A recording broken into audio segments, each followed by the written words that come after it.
One day the world changed and a tower and gates appeared in it, from which monsters came out. These monsters mercilessly destroyed everything in their path, thereby creating chaos in this world. But with the appearance of these monsters, there were those who could stop them. These people had superpowers. They became a reliable protection for humanity. In the modern world, they were called players, who were a symbol of wealth and an example of envy for ordinary people who had no abilities. There was also a guy without abilities named Kim Gi-kyu, who worked as a food delivery boy in the office where all the chosen ones came to study. Returning from work, he immediately ran to check the mailbox and hoped that there was a letter for him. Looking through each letter, he wanted to see a letter inviting him to become a player, but unfortunately, it was not there. The guy came home and was met at the door by his sister. She told him how their mother was doing and explained to her brother why he wasn't sleeping so late. GQ decided to go check on his mother himself to make sure she was okay, and he felt relieved that his mother was sleeping better. When he turned to his sister, he saw that she was holding a cake in honor of his birthday. GQ was very surprised and couldn't understand where she got the money for this. The sister began to joke and then handed him the cake. The brother was very happy and happily thanked her for the pleasant surprise. But before he started eating the cake, the sister wanted her brother to read the letter, and he immediately began to open it without suspecting anything. When he opened it, Gi-chu's face turned white with shock, and in his hands he held the invitation from the Players Association that he had dreamed of for so long. Yu-jin was incredibly happy to see her brother so happy. She came up to him and hugged him tightly, and he couldn't believe that his life would finally change. The next day, Gi-chu was already standing in front of the Players Association gates and trying to get himself in the right frame of mind so as not to give in to his emotions. He knew that this was only the beginning of his journey and that many more trials lay ahead of him. When he entered, he was met by a female manager who congratulated him from the doorway. She immediately began to bring him up to speed and explained how he could check his player status. GQ said the necessary words and a table appeared in front of him, showing his level, but the information about his abilities had question marks. When suddenly the girl screamed and said that he had unique abilities, and the question marks meant that they had not yet manifested themselves. The guy was so impressed that he started shaking. The girl calmed him down and said that the trainer would come soon and explain everything in detail. Suddenly, a guy intervened in their conversation. Turning around, they saw that it was Yu Seok-woo, one of the best players, who decided to hold Gi-kyu himself. The guy was very surprised that a player like Seok-woo suggested that he learn from him.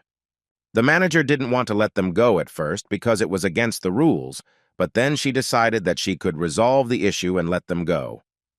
They approached the portal that leads to the tower, and the guy could not believe his eyes that all this was actually happening.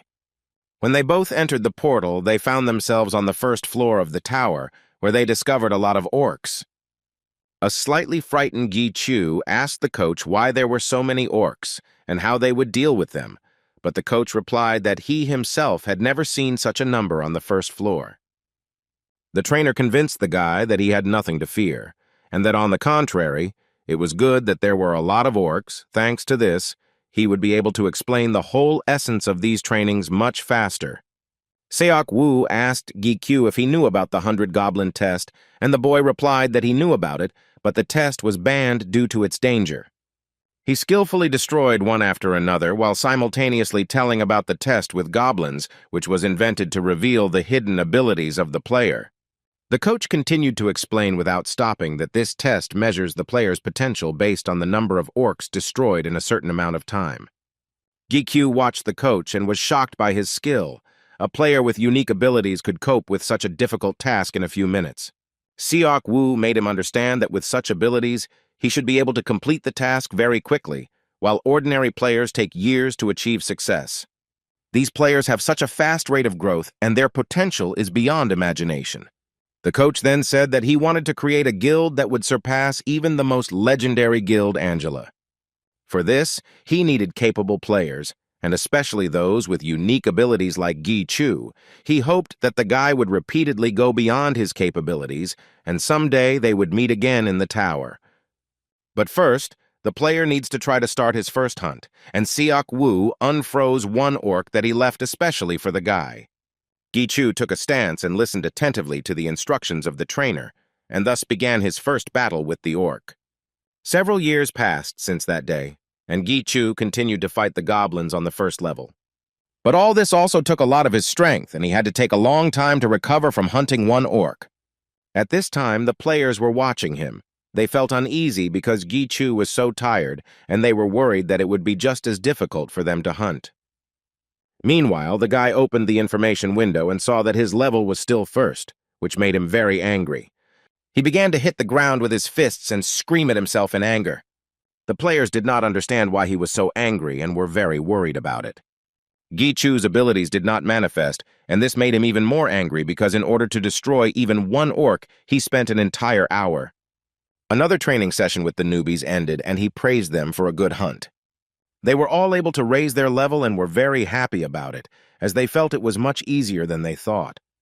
Gi-Chu let the players rest and said that tomorrow they would be going through the second floor of the tower. He went about his business, and at that time the players began to discuss among themselves who he really was. They discussed the rumors that were going around about Gi-Chu and his unique abilities, but they were just rumors. After all, if his abilities had manifested themselves, he would hardly have been a conductor. There were also rumors about his failures in battles, and that he was the only player who could not level up. Gi-Chu heard their discussion, but he didn't care. He was sure that his abilities would soon manifest. When his work as a guide is over, the guy comes to his secret place on the first floor, knowing for sure that no one will disturb him here. Every day, one goblin appears in this place, which the guy hunts. He began to creep up on him quietly to begin the attack, but he knew that if he struck him quickly, it would still not be an easy hunt. When he was already very close, the goblin noticed him and immediately began to attack Gi-Chu. The battle was quite difficult since the guy had no abilities, and he had to spend all his strength to fight. After finishing, the guy took the crystal that was left behind by the orc and returned to the association. He sold them to buy a potion to treat his mother, but this money was still not enough. When he arrived at the conductor's department, he met an acquaintance named Theo. Theo was upset about something. The guy asked him what happened, but he just apologized and left. Gi-Chu went into the office of the manager Tae-Shik-hyun and asked him about Theo, but there was no answer. In turn, the manager told the unpleasant news that Theo is now working with the players he trained today. The guy was shocked by such news. He did not understand why they refused to work with him, because the training went well. But the manager said that the problem was the rumors going around about him. They didn't want to be taught by a weak player with no ability. At that time, news about the achievements of Angela's guild was broadcast on television. Listening to this, the guy thought about how far he was from such victories, even though he was also a player. Without thinking twice, he turned off the TV so as not to get even more upset, because there was enough bad news for today. Afterwards, the manager handed him an envelope containing payment for a job well done.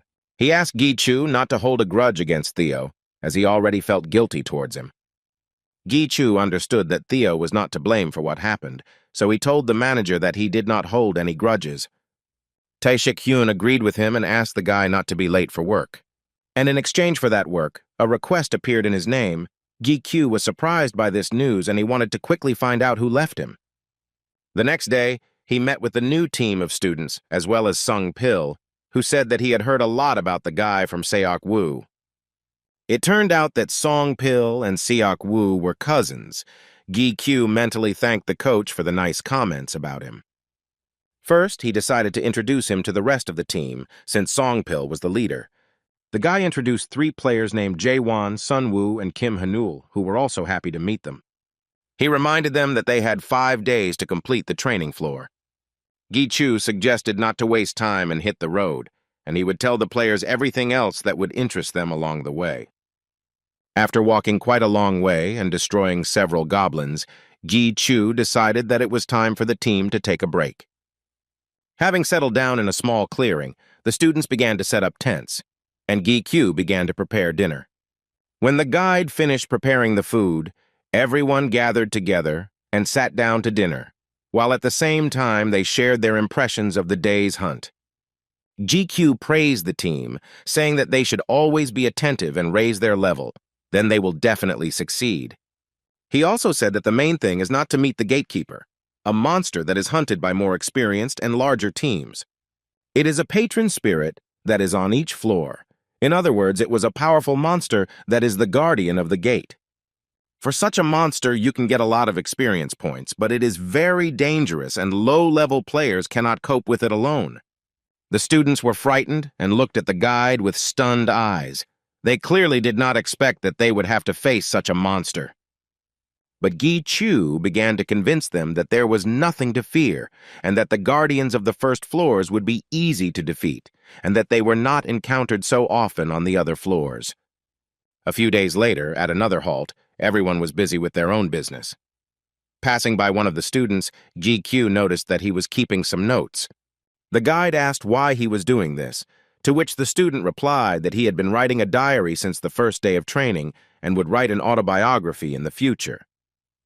The rest started chatting about how in just a couple of days they would be conquering the 5th floor and couldn't wait to raise their level. At this time, Gi Q was sitting near the fire, and he was not at all happy about this thought, because his level was not rising. In the morning, the team was already hunting on the 4th floor where the goblins were faster and stronger.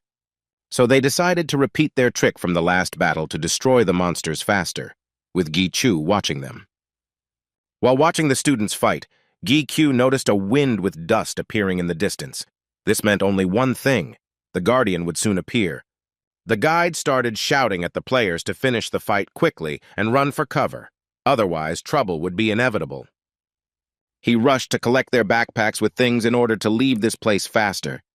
The students were distracted from the battles for a few seconds to understand what the problem was, and this was enough to lose control in the battle. The orcs were causing a lot of damage to each player, and the situation was getting tense, as the slightest inattention could lead to the death of the entire team. Another premonition did not fail Gi Chu, and on the horizon he saw a huge guardian who was heading straight towards them. Having grouped together, they began to leave the battlefield, and in order to distract the attention of the keeper and the orcs, the guide threw a smoke grenade.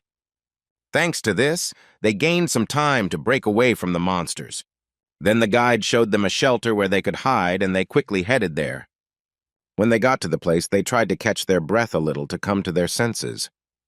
They began to examine everyone for injuries. Unfortunately, one of the team was poisoned by goblin venom and did not regain consciousness. The guide wanted to give her an antidote that would quickly cure her and reached into his backpack to find it. But there was no potion in the backpack, and Gi Chu realized that he had most likely lost it during his escape. The guy was angry with himself because he didn't understand how he could have made such a mistake.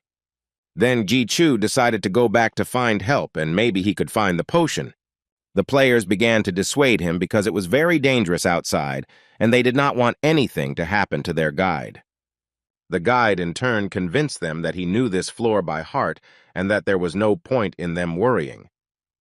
When he went outside, he saw goblins everywhere. He had to think of a plan and find another way.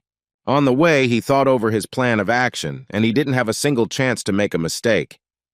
Trying to move quietly so as not to be noticed, Gi Chu was only worried about not meeting the guardian. But as luck would have it, the keeper was already behind him and dealt him a strong blow, from which the guide was thrown back several meters. At that moment, a smoke grenade fell from his backpack and went off, thanks to which he managed to buy a little time. The guide quickly pulled out a pistol with signal lights and fired a shot, hoping that someone would notice and come to the rescue.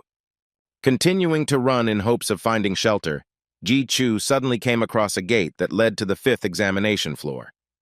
For a second, the guide thought about rushing there and saving himself, but he understood that only death awaited him there. Hearing the sounds of the keeper approaching behind him, Gi Q became very scared and realized that he urgently needed to do something.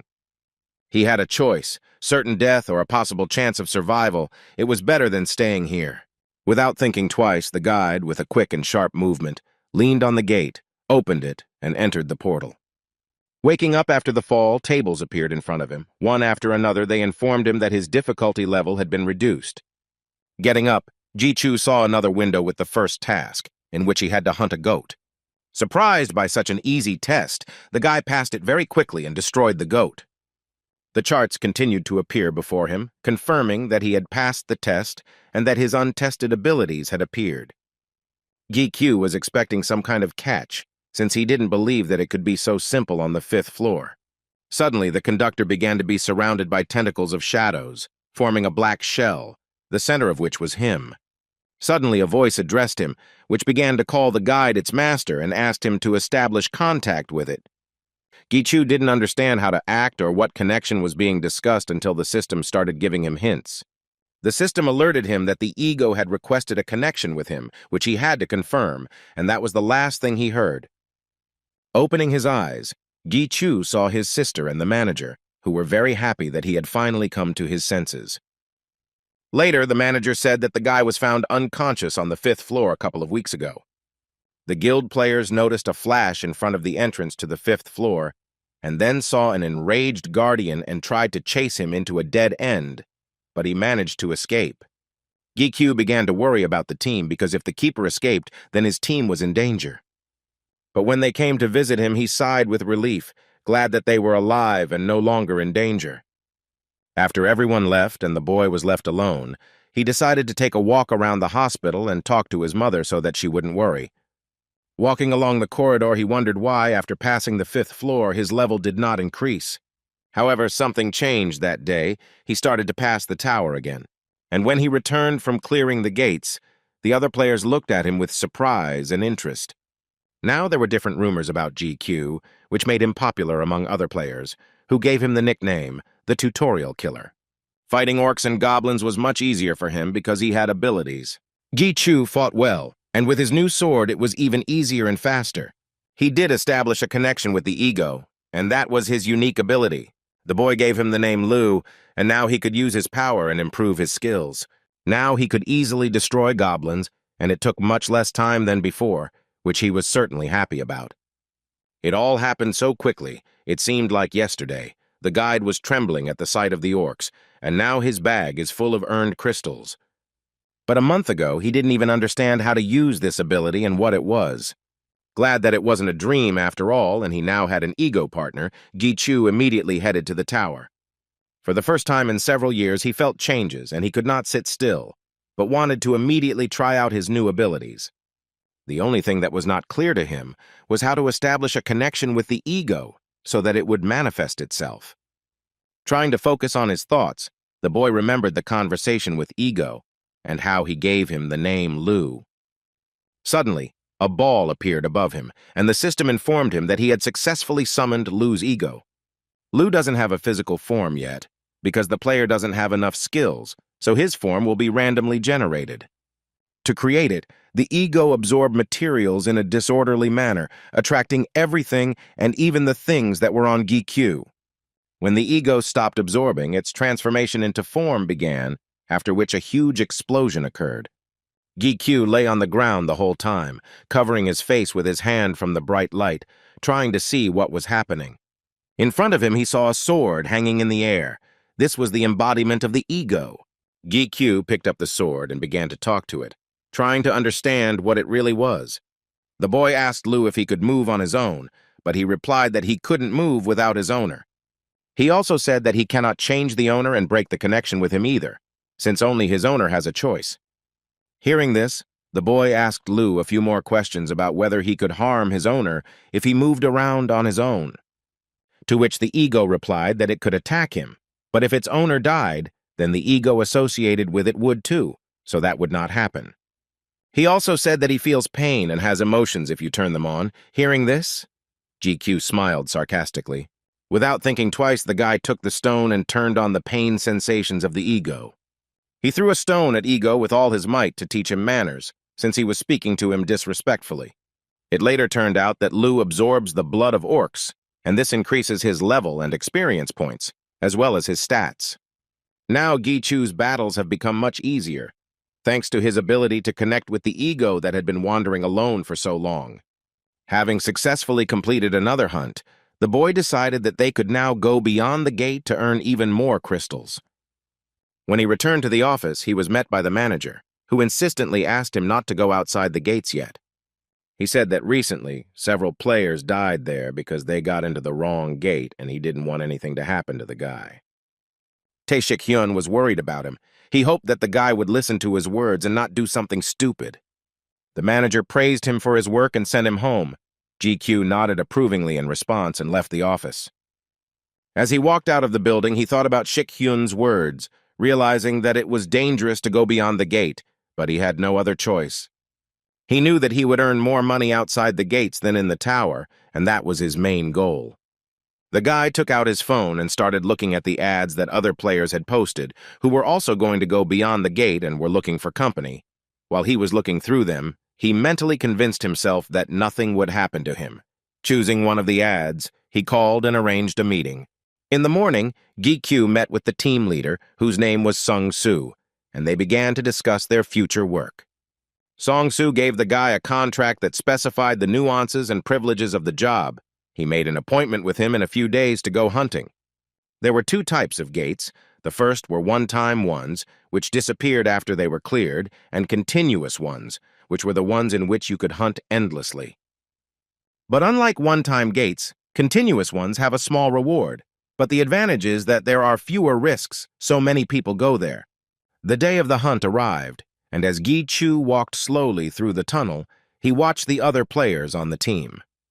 The guy noticed that the players in front of him looked awkward, and perhaps they had also come in response to the ad.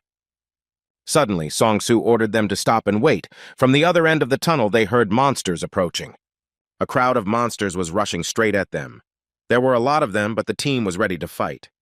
The first of them to attack was a player nicknamed Tank, who could hold back their advance with his shield.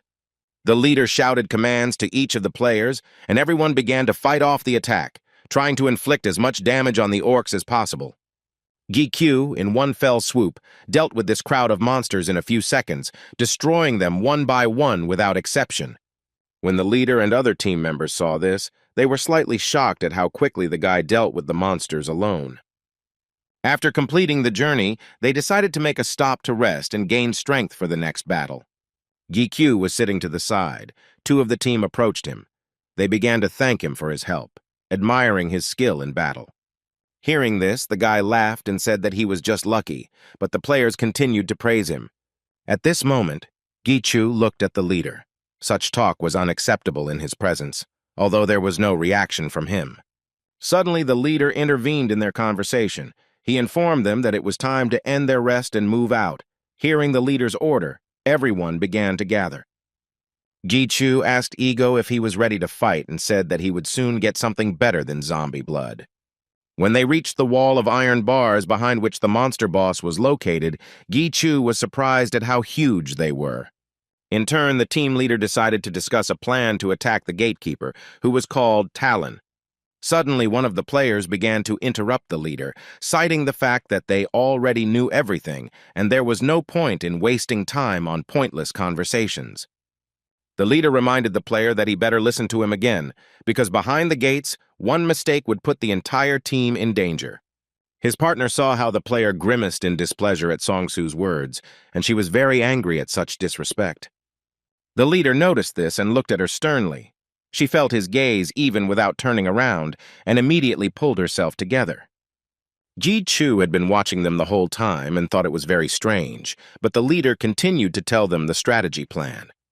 The team began to act according to his plan. Melting the grate, they went to the boss. They needed to climb on his back to destroy him. Sung-soo shot a deadly arrow at Talit, thus angering him. The Guardian was furious and began swinging his fists, fighting off attacks and attacking the players at the same time. Byung-hun, nicknamed Tank, had to block his attacks so that other players could get closer to the monster. At this point, the near and far shooters tried to inflict as much damage as possible to weaken him further. But the most important thing was that Talit, having cowered, could change tactics. Because of this, his defensive powers increased, so it was impossible to let him do this. As he bent over, Gi-Q delivered a powerful blow that should have caused him a lot of damage and made the fight easier. Before approaching the monster, the system informed him that his fusion with Lu had increased, and he could use his power more effectively. When he struck the Guardian, he immediately destroyed it with his strong attack. The team, seeing this, could not believe their eyes. They were shocked because it was very difficult to defeat such a monster alone. Signs began to appear before Gi-chu's eyes, indicating that he had acquired a new skill, cannibalism, which restored physical strength by eating monsters. When it was all over, the same players ran up to the guy and started asking him for his phone number, thus showing that he was a worthy leader. Sun Yamu interrupted them and pointed out that they had won a paralyzing dagger for the boss, which according to the contract had to be played out by throwing lots. But the tank began to persuade Gi-Chu to take this dagger, and they would help him with this. Gi-Chu was not surprised by his proposal, since over the years of working as a guide, he had learned to see people, but he did not think that they would behave like this. Everyone sat in a circle to begin the drawing of lots, and Gi-Chu continued to watch Song-Su and the girl whose name he didn't know, but he knew that there was something else hidden behind her calmness. Just as the leader began to take out the bones, Gi-Chu saw Byung-hun and Dae-oh look at each other with a mischievous smile on their faces. Abruptly jumping up, Byung-hun began to attack the leader, pointing the dagger straight at him. When he approached Song-Su, he didn't move from his place, as if that was how it should be. Right in front of his face, the tank's strike was intercepted by Gi-Chu, sending him flying several meters away from Song-Su. Lying on the ground, Byung-hun began to call for help from Dae-oh, since they were going to do this together. But he was very frightened and trembled all over with fear, so he did not do anything. Having neutralized it, Gi-Chu thought that if he had just a little more time, the tank would have been destroyed because the girl was ready to repel his attack. He looked at her and saw how her eyes changed color, and in her hands she held a dagger, which he did not even notice at first. At the same time, he was very surprised by how indifferently and calmly Song-Su sat when a knife was pointed at him. Gi-Chu continued to hold Byung-hun, while wondering what the leader would do with him. Behind him, he heard Dae-oh begin to defend himself by saying that he didn't know what the tank wanted to do. Song-Su was surprised why he was asking him this, to which the boy replied that the leader was an interested party. Lost in thought, Song-Su turned to the girl and called her by name, Ha-Rim, thereby giving her the command to act. Her eyes glowed red again and black energy formed around her. She moved so fast that in a few seconds she was already behind Dae-oh. The girl dealt him a short but powerful blow, from which he immediately fell unconscious. Gi-Chu watched what was happening and only confirmed his suspicions that Ha-Rim was very dangerous. Having finished with the first, she did the same with the second player, who also lay there without showing any signs of life. When she finished and returned to her seat, Gi-Chu picked up the dagger, saying that he would keep it for himself. He explained this decision by saying that he deserved this dagger because he saved the leader's life, but Song-Su disagreed with him and considered it an exaggeration. But Gi-Chu continued to insist on his own, hinting to the leader that he could do without the dagger. Song-Su asked if the guy knew who he really was, since he thought that the dagger would not be useful to him. Gi-Chu knew that he was no ordinary player since he had such a guard, but he didn't care about it. Pointing to the two players who had been lying motionless the entire time, he told them to decide what to do with them, and he needed to go hunt. He left silently, and on the way Lu approached him, saying that he was surprised that the guy didn't run away, and even dared to tell them what to do, taking the dagger. Gi-Chu decided that it was time to go out because there were no more zombies, and he had absorbed enough of their physical strength, increasing his stats. Finally, before leaving, they decided to go into the reward room, where they had previously destroyed the gatekeeper. Gi-Chu noticed that something was wrong. He looked at the wall through which a bright light was shining, and confirmed with Lu that he was also seeing this for the first time. After knocking on the wall, he realized that it was empty and decided to break it to find out what was hidden behind it. When the wall was broken, a lot of dust rose up, making it impossible to see anything.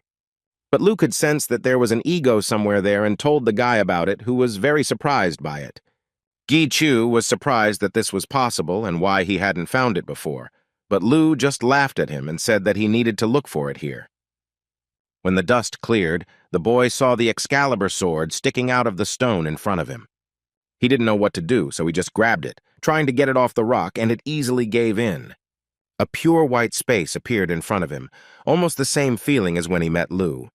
It was the ego inside the sword. It was waiting for its owner and asked Gi-Chu if he was that person. The guy replied that it was not him, but he would be happy to become its owner. Then the ego asked to give it a name. Gi-Chu confidently said that now the ego's name is L, and the ego accepted his choice. The white space dissipated. Gi-Chu continued to hold the sword in his hands, examining it. Suddenly, he saw that everything around him began to crack, and the ceiling along with the walls began to collapse right on top of him. In one voice, the ego began to tell him to leave here quickly, but he himself understood this perfectly well. When they heard each other, they started talking to each other, which distracted the guy even more. On the way, he saw Talon's body in another room, which he needed to get to as quickly as possible. Gi-Chu tried to concentrate to find a way out of this trap, but it wasn't that easy. Trying to move very quickly in order to run into another room, he saw that the floor under his feet also began to collapse. He only needed to touch the Guardian's body to move, and with maximum effort, he still did it. But at the last moment, before moving to another room, he saw something strange, a huge eye that was looking straight at him. When he returned home, the news was abuzz that the continuous gate had disappeared, but Gi-Chu was above suspicion since it had disappeared sometime after he had left. All he thought about was how to get a reward in the form of crystals for passing through the gates and sell them to support the payment for his mother's treatment. He also began to climb the tower again, having overcome the 5th floor, where he was once found unconscious. And following him, he passed other floors, thereby raising his level, although he could not even dream about it before. Seok Woo was right, you can't give up, and Gi-Q didn't do that and was able to reveal his unique abilities. The guy was glad that his ego levels were increasing, and thanks to their fusion, he felt stronger. He thought that it was also connected with the fact that he had a sealed demon with him, or maybe that giant eye was a demon, he himself didn't know for sure. His ego had the ability to transform into an accessory in the form of a ring that he wore on his fingers, and the stronger his ego was, the stronger Gi-Q was. Looking through the information tables of his egos, he decided that he needed to find another one, and he knew exactly where to look. Gi-Chu came to the auction, where various items useful to players were being raffled off and sold. Sitting in the room among other people wanting to buy something, Luenel tried to feel the presence of ego in each lot, but unfortunately, so far without success. The last main lot was brought onto the stage, the Bracelet of Wounds, which increases the speed of recovery from wounds. At that moment, the egos unanimously said that this bracelet is the ego. The auction ended, and Gi-Chu was a little upset because he was unable to get the bracelet as it was beyond his means. The only thing the guy was happy about was that he was able to sell the paralyzing dagger for good money. On his way home, Shik-hyun called him to ask if he was okay. Gi-Q started complaining that he was having a hard time finding a good team and that he didn't like the previous one. When the manager heard that Gi-Q had gone outside the gate, he started to swear loudly because he was worried about him and didn't want him to take risks. But the guy began to justify himself by saying that in the tower without equipment, he would not be able to move from the 1st level and would not receive a player rank. After the conversation, Gi-Chu thought that he could continue his advancement in the tower, but his ego needs blood, so this is not the place to hunt. Besides, there was a good income behind the gates last time, and that was the most important thing for the guy. Whatever the case, he wanted to earn money quickly and move to another city so that his sister would be in a safer place. Absorbed in his thoughts, he walked home, but suddenly he saw a strange light in front of him, which grew larger and larger. As he got closer, Gi-Chu saw that the point of light was expanding faster and faster until it turned into a gate. Immediately after the gates appear, they do not pose a danger, so you need to call the association service and leave a request about it. It is also dangerous to enter the gate of an unknown level without confirmation of the association. The player can even be sentenced to imprisonment for breaking the rules. The first person to witness their appearance receives priority to attack the gates for 5 days. At that time, Shik-hyun saw the announcement of the gate's appearance, that it had appeared near Gi-Q's house. When the manager saw that the applicant was the guy himself, he was very shocked by this coincidence. A few minutes later, there were already a bunch of experts from Shik-Heng's administration at the gate who had to verify the accuracy of the information and find out what level they were. After completing the inspection, one of the experts warned Gi-Q that if he did not enter the gate within 5 days, the priority right could go to auction. After which the manager called the guy to talk to him about this matter in private. They went into a nearby cafe. Shik-hyun ordered a cocktail and drank it down right away. He asked if Gi-Chu was ready to go beyond the gate alone, to which the boy replied that he had become much stronger than he thought. Shik-hyun thought the guy was very stubborn, as he always did things his own way, despite his requests not to take risks. After finishing with the questions, the manager gave GQ 4 days to prepare, after which he was supposed to come to him. But the guy did not understand why this was necessary. To which the manager replied that if he was poorly prepared, he would not let him go anywhere. 4 days later, Shik-hyun brought the boy to the training hall. It was in the basement of the association, a wide space that had a protective layer on the walls. While the guy was looking around the room, Shik-hyun asked him if he liked the idea of joining the association, but not as an employee now. GQ thanked him for the offer, but he did not want to commit himself, as he had other goals. The guy also asked about Theo because when Hen became the boss, the conductor department was removed, and he was wondering where he was now. Shik-hyun said that Theo joined the Carbon Guild, and after that it was as if he became a different person. GQ was happy for him and decided to call him later. GQ was surprised that Shik-hyun didn't bring a weapon with him, since he said he wanted to practice with it. But he in turn said that the guy was seriously underestimating him if he thought that he couldn't cope without it. He raised his hand and released his internal energy at GQ, showing him that he was still good at fighting. Shik-hyun saw confusion in the boy's eyes, but he calmed him down, telling him not to worry and to attack him immediately. Ji-Chu tried to focus, knowing he couldn't beat him, but he wasn't going to stand still either. Before he could even begin, the teacher suddenly began to attack him first. He was so close that if he had been a little closer, GQ would have missed the blow. The guy was able to block his attack and jumped away from Shik-hyun, dodging the blows while trying to keep his distance. The teacher stopped and asked the guy if he was really preparing for the fight, since the top rankers outside the gates were different and no one would feel sorry for him. He got angry and shouted at Ji-Chu to pull himself together because if he was distracted even for a second outside the gate, he would die. GQ understood that he needed to pull himself together, otherwise nothing would work out. But the guy had something to surprise the teacher with. 4 days earlier, Gi-Chu entered the in-game item market to buy himself some new equipment. There were a lot of ordinary people in this market, so he couldn't communicate with his egos as usual. He took out his phone and pretended to talk to someone. They didn't understand why he came here. He was already strong, to which the guy told them that his protective equipment was weak and he needed new ones. Besides, here he could try his luck and stumble upon the ego, which was an important aspect for him. Walking among the shops, he looked at different types of equipment, but they were quite expensive. The prices were too high, and he could not afford to buy such equipment.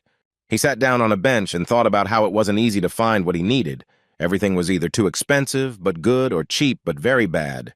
Suddenly, his thoughts were distracted by the ego, which pointed to the boy. He was standing there like a craftsman and furiously proving something to the adults. Gi-Chu heard the boy say that his grandfather was a great master and that he made equipment well, but no one believed him. They cited the fact that the store was doing very poorly and that the equipment his grandfather sold did not even show information about the item. The boy was very upset by this. He really wanted to help his grandfather. When the people dispersed, GQ approached him. He asked him to take him to his grandfather's shop so that he could buy something for himself. Hearing this, the boy, without hiding his delight, immediately agreed and took GQ to the store. As they walked down to the shop, Gi-Chu asked Lu and Ellie again if they were sure there was an ego there, to which they replied that even the boy's things were imbued with its power. When they entered, the boy called out to his grandfather with delight to show that he had brought him a visitor.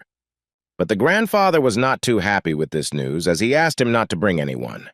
GQ followed the boy in and smelled some good stuff, to which his assistant said that all that was there was ego. The guy couldn't believe his eyes. On the shelves lay parts of the ego that had no self of their own. The blacksmith immediately told the guy that he didn't have any items suitable for him, and that he wouldn't understand their value anyway, so he wouldn't sell him anything. The man didn't want to waste time, as he was sure that the guy was the same as the previous visitors who didn't even know how to use it. GQ told him that he would sell him the item if the boy could use it, but the blacksmith stood his ground, allowing the boy to only look around, but then ordered him to leave. The guy walked up to one of the shelves, picked up a sword, and began to read the description of the item. At that moment, the blacksmith's face seemed to turn pale. Jumping up from his seat, the blacksmith was delighted that someone who could see the abilities of objects had come to him. Then the man allowed the item to be used, because GQ knew its value. It was the blacksmith's greatest desire. Gichu began to demonstrate his skills with pleasure. He gave the sword a name, Edge, but it did not react in any way. Ego didn't like the name the guy gave him. He was a little upset, so he put the sword back in its place. Shikhen stood motionless, waiting for the attack. The boy began to quickly approach him to strike with two swords.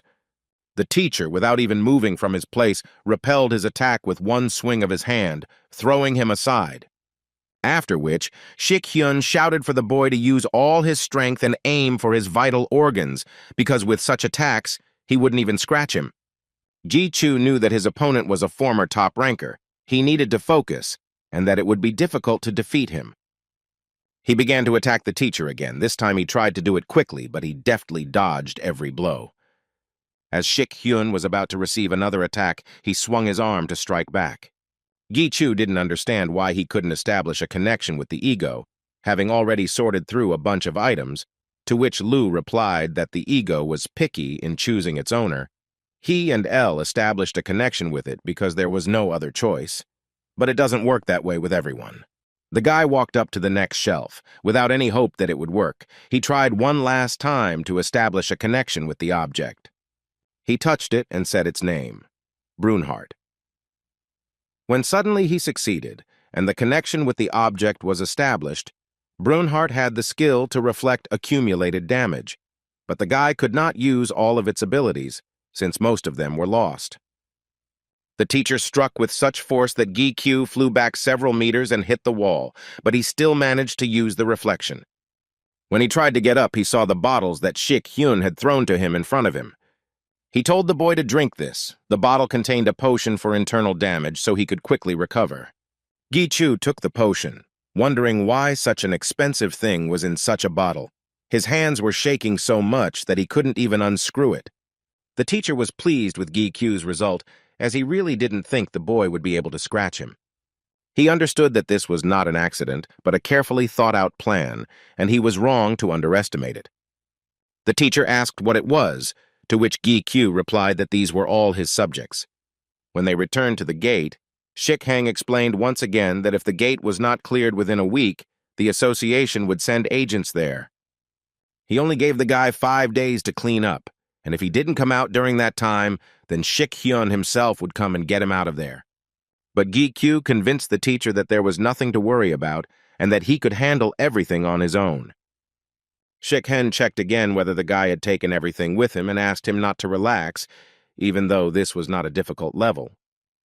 Lu asked the guy why he was so worried if the level was the same as the last one with zombies, to which he replied that Hen was like a father to him, so he was worried. They said goodbye and Ji-Chu entered the gate. He hoped that it would be a continuous gate. Lu didn't understand what difference it made what kind of gate it was. Ji-Chu explained that you could make more money there. The guy will only understand whether this gate is continuous or not after he clears everything. It was F rank. Unless it was a difficult tower type and there were no labyrinths, he would be able to clear it quickly. After finishing their conversations, wolves approached Ji-Chu and he began to clear them out, despite the fact that there were a lot of them. Destroying the wolves one by one, he did not stop for a second until he had completely cleared the cave. Lu and L's levels and skills increased time after time. Brunhard deftly reflected the accumulated damage. When he finished clearing the place, he suggested that he take a little rest, as he had been fighting for 5 hours without a break. Wolves were not much different from orcs. It seemed that they were even easier to destroy, probably because they were F rank. GQ took out some food from his backpack to have a snack and continued to talk about how in his situation it was difficult to get here alone, but he was very lucky. He thought that he needed to increase his level, and since the level measurement takes place without equipment, he would be at level 1. Because he will be at a distance from the ego, he will not be able to receive a normal assessment. L suggested that if the guy developed his abilities, then the ego would be able to establish connections with him at any distance. But Gi-Chu didn't even know how he could develop his skills to increase his level. The guy decided that he could deal with development later, but he was still confused by one detail. Looking at Lu's information window, Gi-Chu was confused by only one point: cannibalism. He thought about the fact that the ego can eat its own kind. Hearing this, Lu was shocked by the owner's conclusions. But the guy calmed him down and said that it was just a joke.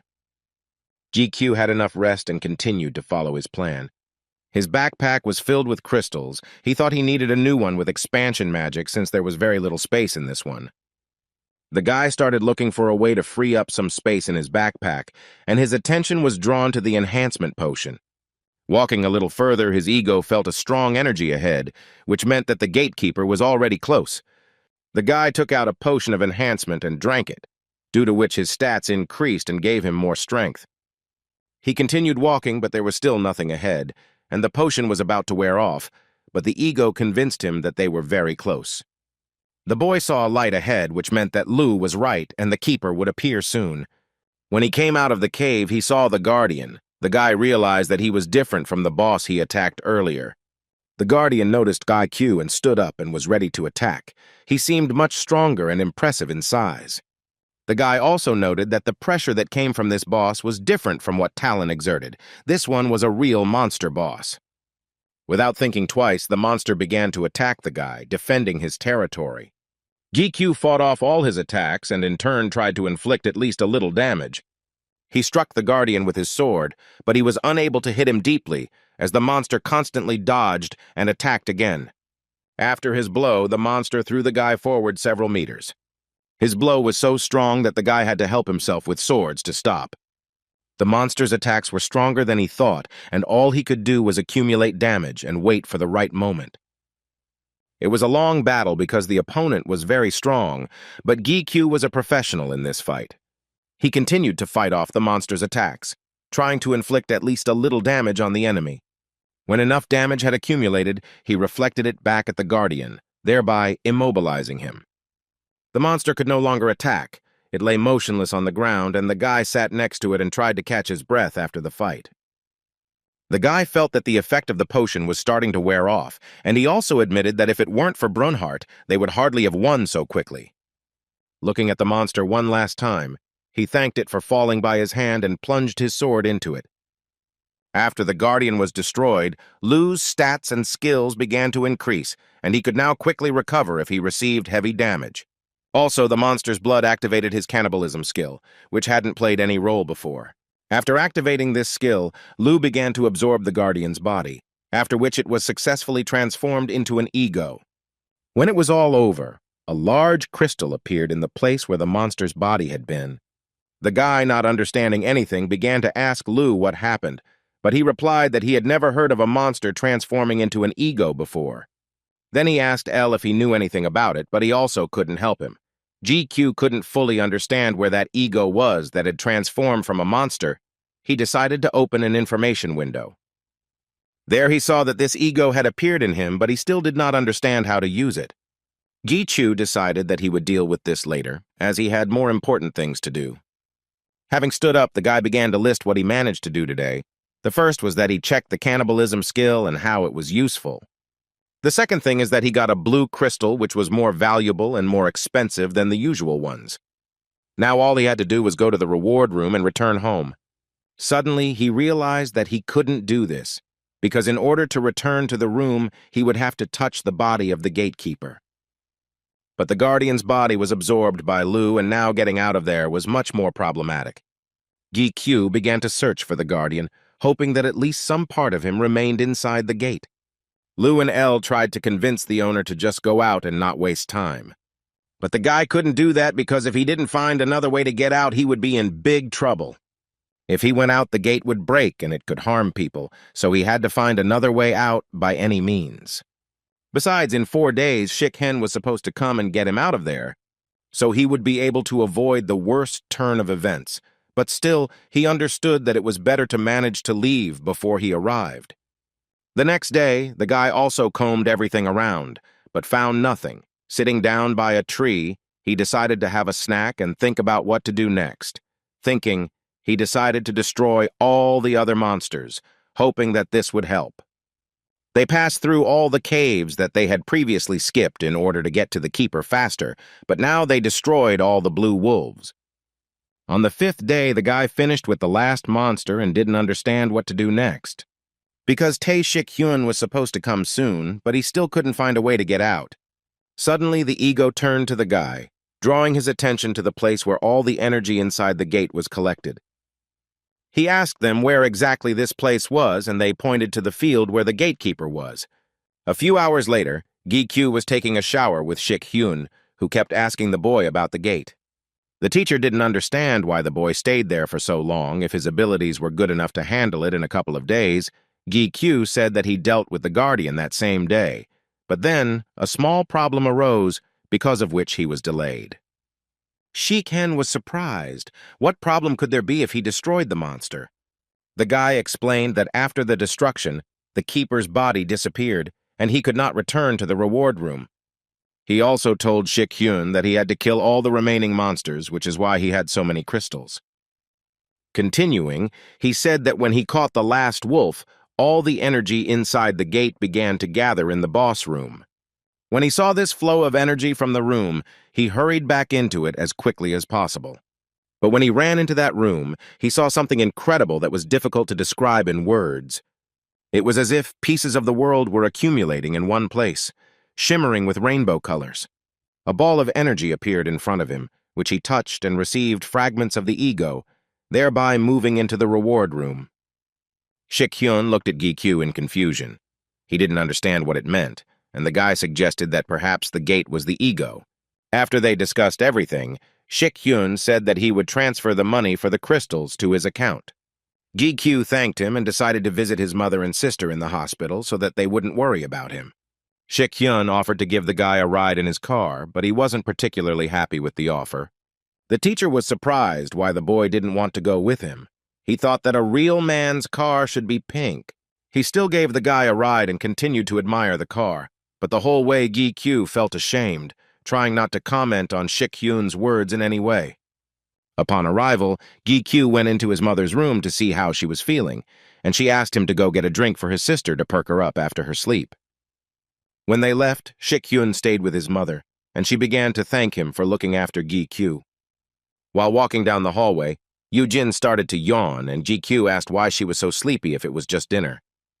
She answered him that exams were coming soon and she had slept a little, but now she would continue studying. Gi-kyu asked her not to overdo it, otherwise she might get sick, to which she replied that he could buy her a guardian amulet so that everything would be fine. Suddenly they met a grandmother who was walking alone down the corridor. Yoo-jin asked why her grandmother wasn't sleeping. She replied that she wanted to take a walk before going to bed and heard her voice. She turned her attention to Gi-chu. She took his hands and began to praise his sister for such a good upbringing. When she held his hands, she said that he had a very good aura. The guy was grateful to her for the nice words. Granny apologized for distracting them from their walk and said goodbye to them. When they had moved a little away from her, she suddenly called Gi-chu to her. She warned him to be careful. Several different energies were colliding within him, and because of this he could lose himself. Gi-chu looked at her in surprise, not understanding what she was talking about or how she could know such a thing. As she left, she wished him to overcome all the difficulties that lay ahead for him in the future. The guy wondered why she suddenly decided to warn him and whether she could really know something about him. The next day, Gi-kyu felt much better as he finally got to sleep in normal conditions. When he left the room, the doctor who treated his mother approached him. Gi-chu was a little nervous, as he did not understand why he was called. The doctor asked to give him some time to discuss the patient's condition. The players happily discussed the end of the hunt and planned their further rest, standing near the gate. Suddenly, they saw a guy arriving who was planning to enter the gate. The players recognized him as the same tutorial killer, Gi-chu. They were delighted by the unexpected meeting and wanted to approach him to greet him. But suddenly they stopped, seeing his expression, which was distorted with hatred, and there were very good reasons for this. His mother's condition was critical, although it was not noticeable externally, but her muscles were badly damaged. She also developed serious complications, although Gi-chu took very good care of her. But there was another unknown reason that was having a bad effect on her health, but the doctors could not determine what it could be. Gi-chu was so shocked by what he heard that it felt like his heart was breaking into pieces. He couldn't believe that this was actually happening. The last thing the boy heard before his eyes were covered with a veil of hatred was that his mother had at worst a few months to live. That day he went beyond the gate and began to destroy everything in his path, destroying monsters one after another. GQ blamed himself for hesitating for so long and not being able to muster the courage to continue working on himself. He took out all his anger and resentment on the monsters in the tower and didn't think at all about the consequences. The guy scolded himself for the fact that it took him so long to gain the strength he has now. Then all this could have been avoided. They saw how their master was suffering and they felt very sorry for him. Lu also tried to reason with him so that he would not completely lose his head. The players who came to hunt on the 19th floor were attracted by a strange noise behind them. When they turned around, they were shocked by what they saw. Ji-Chu looked very exhausted, and the stubble on his face and the pile of backpacks on his back indicated that he had been in the tower for quite a long time. Suddenly, someone from the crowd offered the guy to share his load, but the offer sounded as if he didn't really intend to help. When everyone turned around at the sound of the voice, they saw the Smurf Guild, whose leader was smiling slyly and not taking his eyes off GQ's backpacks. The guy didn't react to his offer, so the leader repeated his offer once more and headed towards GQ. With a sharp movement, GQ stopped the guy with the tip of his sword, thereby maintaining a distance between them. The leader did not expect such a reaction from GQ and warned him that he would be in big trouble, but this did not play a weighty argument. Ji-Chu looked at the boy as if he was ready to destroy him with just a glance, letting him know that he should not covet what was not his. He continued to hold the sword in the same position, not allowing the enemy to move. Suddenly they heard a voice. The guy turned around and saw a representative of the association approaching them. Sharply dodging GQ's sword, they began to run away to avoid trouble, leaving they threatened the guy that they would get even with him. As the man came closer, he began to ask Ji-Chu what had happened. Having calmed down a little, the guy turned to the man and looked at him with distrust. The representative immediately showed him the documents, thereby confirming that he was indeed the security guard of this floor from the Players Association. Then GQ said that the red players tried to steal his things, and he simply did not let them do it. Security guard Song-hoon smiled indulgently at the guy, noticing the number of backpacks on his back. The guard also asked GQ if he was the player they were looking for, and when the guy heard this, he was very surprised. He returned home and immediately hurried to Shik-hyun to find out what had happened and why he was looking for him. Song-hoon asked the guy to be sure to say that it was he who found him and brought him to the boss, for which he promised to give him a bonus. GQ still didn't understand what could have happened and why the teacher was looking for him. But Shik-hyun argued that there had been no news from the guy for 2 weeks, and because of this, he began to worry about him. Ji-Chu was surprised when he heard this. He thought that this was not a reason to worry so much, but there was something else. The teacher said that there was another reason why he was looking for him. He found a way to cure his mother, and hope immediately appeared in the boy's eyes. Shik-hen said that there is a method that can cure a disease whose cause is unknown. Gi-Chu knew what it was about. It was a panacea elixir that could cure any disease, but it was not so easy to find. The teacher confirmed the boy's guess and wanted to remind him of several cases when this elixir was found. But Gi-Chu himself began the story of how the elixir was first awarded to the guy who passed the 50th floor first, and the others came out as a prize for clearing the gates. Shik-hyun was surprised that the boy knew about these stories, but Gi-Chu said that he had also looked into the matter. There was a similarity between those gates. They were both labyrinth gates. They differed from ordinary ones by the presence of monsters of different levels with different traps and a strong guardian. Shik-hyun also said that a third labyrinth gate appeared in the States. They were considered as gates beyond the level, so everyone could try themselves there. The teacher sent the boy home to get himself in order and pack his things for the trip. Gi-Q left the backpacks with crystals in the office, since the teacher himself would count everything and send all the money to him.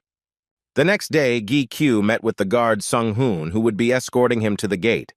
Song-hoon warned the boy that his boss had taken care of the arrangements for his stay in the States and had prepared everything necessary for him. When they had discussed everything, the guard suggested that the guy not delay and quickly set off on his way. But suddenly Gi-Q stopped him and asked him to wait a little, as he had some unfinished business. Gi-Chu passed the 20th floor of the tower and increased his ego fusion skill. In the information window, he saw that he could only use less than half of his skills. The guy was approached by Song-hoon, who had been waiting for him to finish the exam the whole time, saying that it usually takes about an hour to complete a floor. Ji-Chu agreed with him, but did not understand why he suddenly asked about this, to which the guard enthusiastically replied that only a few minutes had passed. He stopped short and suggested getting back to business, but Gi-Q suddenly began to worry that they were late for the plane. Sung-hoon calmed him down, saying that this was not their transport. They went to the 5th floor where there was a giant tower of incredible size. Because the zones are separated, it is rare to meet players from other countries, but the tower is connected to all parts of the planet. They arrived at the tower and headed towards the elevator, riding it up. GQ was surprised how it worked without light. Song-hoon explained that he works on crystals and that it is a large artifact like the tower itself. For a second, the guy imagined how expensive it is. When they reached the right floor, Ji-Chu was shocked by what he saw. It was the control center of the transition portal between countries. Passing by various portals, Gi-Chu never thought that he would ever use one of them. Having reached the necessary portal, the guard offered the guy a ride on the fastest transport in his life. He laughed and they entered the portal. In Los Angeles, they got into the car and headed to the labyrinth. On the way, GQ read the news about who else would be in the gate clearing. 3 top rankers, who were much stronger than the guy, expressed a desire to participate in capturing the gate. Because of this, he began to doubt his abilities. The car stopped, which meant that they had arrived at the 3rd gate, called the Labyrinth of the Gerryond. The gates were securely fenced and surrounded on all sides by military personnel with their equipment. Not far from the gates, other players noticed the new arrivals and tried to figure out who these people were. One of the players, using his ability, tried to see the level and skills of Gi-Chu. But suddenly he was surprised. His level was 1st, his stats were also 0, and his unique abilities were not visible at all. At this time, Gi-Q and Sung-hoon were already standing next to the representative of the American Association. It was difficult for the guy to talk to him since he did not know the language. Players wondered how Gi-Chu got here with the 1st level. One of the girls' players was watching the guy because she liked him right away and decided that the most interesting things were yet to come. As soon as they entered the labyrinth, battles with monsters began almost immediately. Sung-hoon was the guy's partner, and they fought together against huge monsters. They formed tactics to quickly and efficiently destroy monsters and move on. After finishing with another huge spider monster, they exhaled and decided to take a little rest. Gi-Q was glad that he got such a partner, but Sung-hoon should have already returned back. The guard confirmed that he had been there long enough and that it would take him quite some time to get home. Gi-Q thanked him for his help and for helping him quickly get used to the labyrinth. Song-hoon, in turn, was glad that he was able to help the guy, and they agreed to meet after the completion of clearing the gate. Saying goodbye, they parted. As he walked forward through the labyrinth, Gi-Q drew crosses on the walls to mark the way so as not to get lost. A week after Sung-hoon left, Gi-Q could destroy giant spiders without any problem. But the only thing that alarmed him was that the monsters were the same, which meant that he was moving too slowly. The closer he got to the keeper's room, the stronger the monsters that would appear on his way. Gi-Q remembered the ball of thread that Song-Soo had given him before leaving. He explained that it was the Arachne's thread, which would help transport one to the entrance of the gate, a gift from Shik-Hen in case the monsters were too strong. Gi-Chu had no intention of using it until he found the elixir for his mother. Suddenly he heard someone scream. The guy immediately took out his swords and took a fighting stance.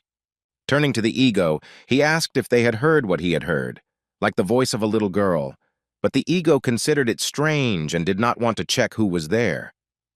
But Gi-Chu was determined even if it was a trap, it had to be checked, because ignoring it would be no less dangerous. They agreed to this arrangement, and the guy headed towards where the terrible screams were coming from. It seemed they could be heard throughout the entire labyrinth. When he came closer, he saw a little girl who was tied to a tree and calling for help. When Gi-Chu saw her, he found it very suspicious that such a young girl could be on the territory of the gate. Watching her closely, the guy saw that she was Korean, who looked very much like his sister. He continued to watch her, trying to understand whether he was imagining things or not. In the end, Gi-Chu decided to pretend that he hadn't seen her, since there were too many strange things, and it made him wary. As he turned to leave, he suddenly heard the voice of a girl who began to ask her mother for forgiveness for not being able to find money for her treatment. Having hooked Gi-Q with these words, she continued to cry and repeat the same thing. Gritting her teeth, the guy could no longer control himself. The ego also tried to reason with its owner not to fall for this trap, but his feelings were stronger than his mind. He quickly moved from his place, and with sharp movements of his swords, freed the little girl, lowering her to the ground. Having calmed down a little from what had happened, Gi Chu began to ask the girl how she had ended up there, to which she replied that she had mistakenly separated from her team. The girl's name was Su Jiang. She also said that her unique ability is to enhance skills. Gi Chu thought that anyone, even a child, could become a player, since she had a rather rare ability. All this seemed to be true. The guy handed her a set for installing a security zone that worked for no more than a day. The guy was sure that during this time someone would find her and help her. But suddenly the girl jumped up from her seat and began to beg GQ to take her with him. But Gi Chu flatly refused this offer. Beyond the gates, the players had to be responsible for their own lives. The girl immediately grabbed GQ's hand and began to pitifully ask again, citing the fact that she would be useful and could help him. She continued to persuade him and press on his pity, repeating the same thing over and over again so that the guy would take her with him. In turn, the guy said that his goal was to clear the gates and he did not plan to go back. He warned her that what was to come could be very dangerous, and that they would split the reward for completing the labyrinth in half, but he would take the elixir for himself. Su Young was glad that he was taking her with him, but the guy immediately added, saying that if she got in his way, he would give her to another team along the way. Gi Chu thought that hunting would be much easier with an assistant, although she could become a burden for him. They continued hunting now together, and along the way they began to encounter new types of monsters, which meant that they were on the right track. Working in pairs, where Su Jung, on the command of Gi Q, enhanced his skills, and he destroyed the enemy many times faster than usual. Dealing with the monsters very quickly accelerated their progress through the labyrinth, which could not but please. By killing poisonous monsters, Ego absorbed their blood, and his ability to resist that poison increased significantly. After 2 weeks of hunting in the labyrinth with a new partner, GQ immediately felt that the passage was much easier. They took a break, discussing how quickly Su Jung's levels were increasing, which the guy was genuinely happy about. With delight, Su Jung egged the guy on that very soon she would catch up with him and be as strong as he was. Suddenly, Gi Q felt movement nearby. He asked Su Jung to be quiet, and he went to check who was there. He looked out and saw an Iron Guild approaching him, led by an American top ranker nicknamed Iron Shield. Gi Chu immediately hid and began to worry that the top ranker must have sensed his presence and that he would be in trouble. They might think that Gi Chu was watching them, and then the guild would start attacking him, so he needed to get out of there quickly. Suddenly, the wall behind which Gi Q was hiding collapsed right on him, and in front of him he saw the Iron Shield sword. His team was surprised why the guildmaster suddenly sent a Kalion there, and he, in turn, did not look away, trying to understand whether there was someone there or not. When he saw that it was empty and the sword was just sticking out of the ground, he reassured his partners that he had simply imagined someone's presence. GQ and Su Jong stopped in a cave a little away from the guild and tried to come to their senses and catch their breath. Su Young didn't understand why they ran away if they hadn't done anything wrong, but the guy explained to her that under other circumstances, nothing would have happened, but not now. In this situation, they looked like spies and that a sudden attack could happen, so it was better to stay away from them. He continued to say that such attacks happen rarely, even with large guilds like this one. There are many enemies, and they could mistake us for such. Gi Q decided to follow their tracks and keep a small distance between them to avoid unnecessary trouble. He added that it was good that their paths crossed with a strong team. It meant that they were on the right track. After some time, they continued on their way. On the walls, GQ saw marks that the guild had left and was glad about it, since there were no traps and monsters too, thanks to them. He turned to look at Su Jong, but she was nowhere to be found, and he was at a loss as to where she could have gone. Here they began to furiously shout at the owner to run away faster, but it was too late. Behind Gi Chu stood that same Iron Shield. Before he could say anything, the guildmaster's strong hand grabbed him by the back of the head, and he flew face down into the ground and lost consciousness. Gi Q came to his senses from the blows to the face that the master was furiously inflicting on him, not giving him a break. He grabbed the guy by the hair and repeated the same thing over and over, trying to find out who sent him to spy on them. The master spoke in English, so Gi Chu didn't understand what he wanted from him, but most likely they mistook him for a spy. The guild master continued to interrogate the boy, trying to understand who he was and how he managed to deceive him. Gi Q did not understand well what the master was saying. He tried to explain in their language that he was not a spy, because if he remained silent, they would not leave him alive. When they heard his bad speech, they realized that he did not know the language or was pretending not to understand. The master then called one of his subordinates, Rogers, a Korean-American who could continue interrogating GQ. Rogers approached the guy and started asking if he knew him, since he was quite famous in Korea, but GQ silently listened and watched him. The player realized that GQ was Korean by the writing on his backpack, and when he took the items out of it, he saw that they were all expensive and smiled sarcastically. He also apologized to Guy Q for the master's rude behavior, although the apology did not seem sincere, but the guy still hoped for peaceful negotiations.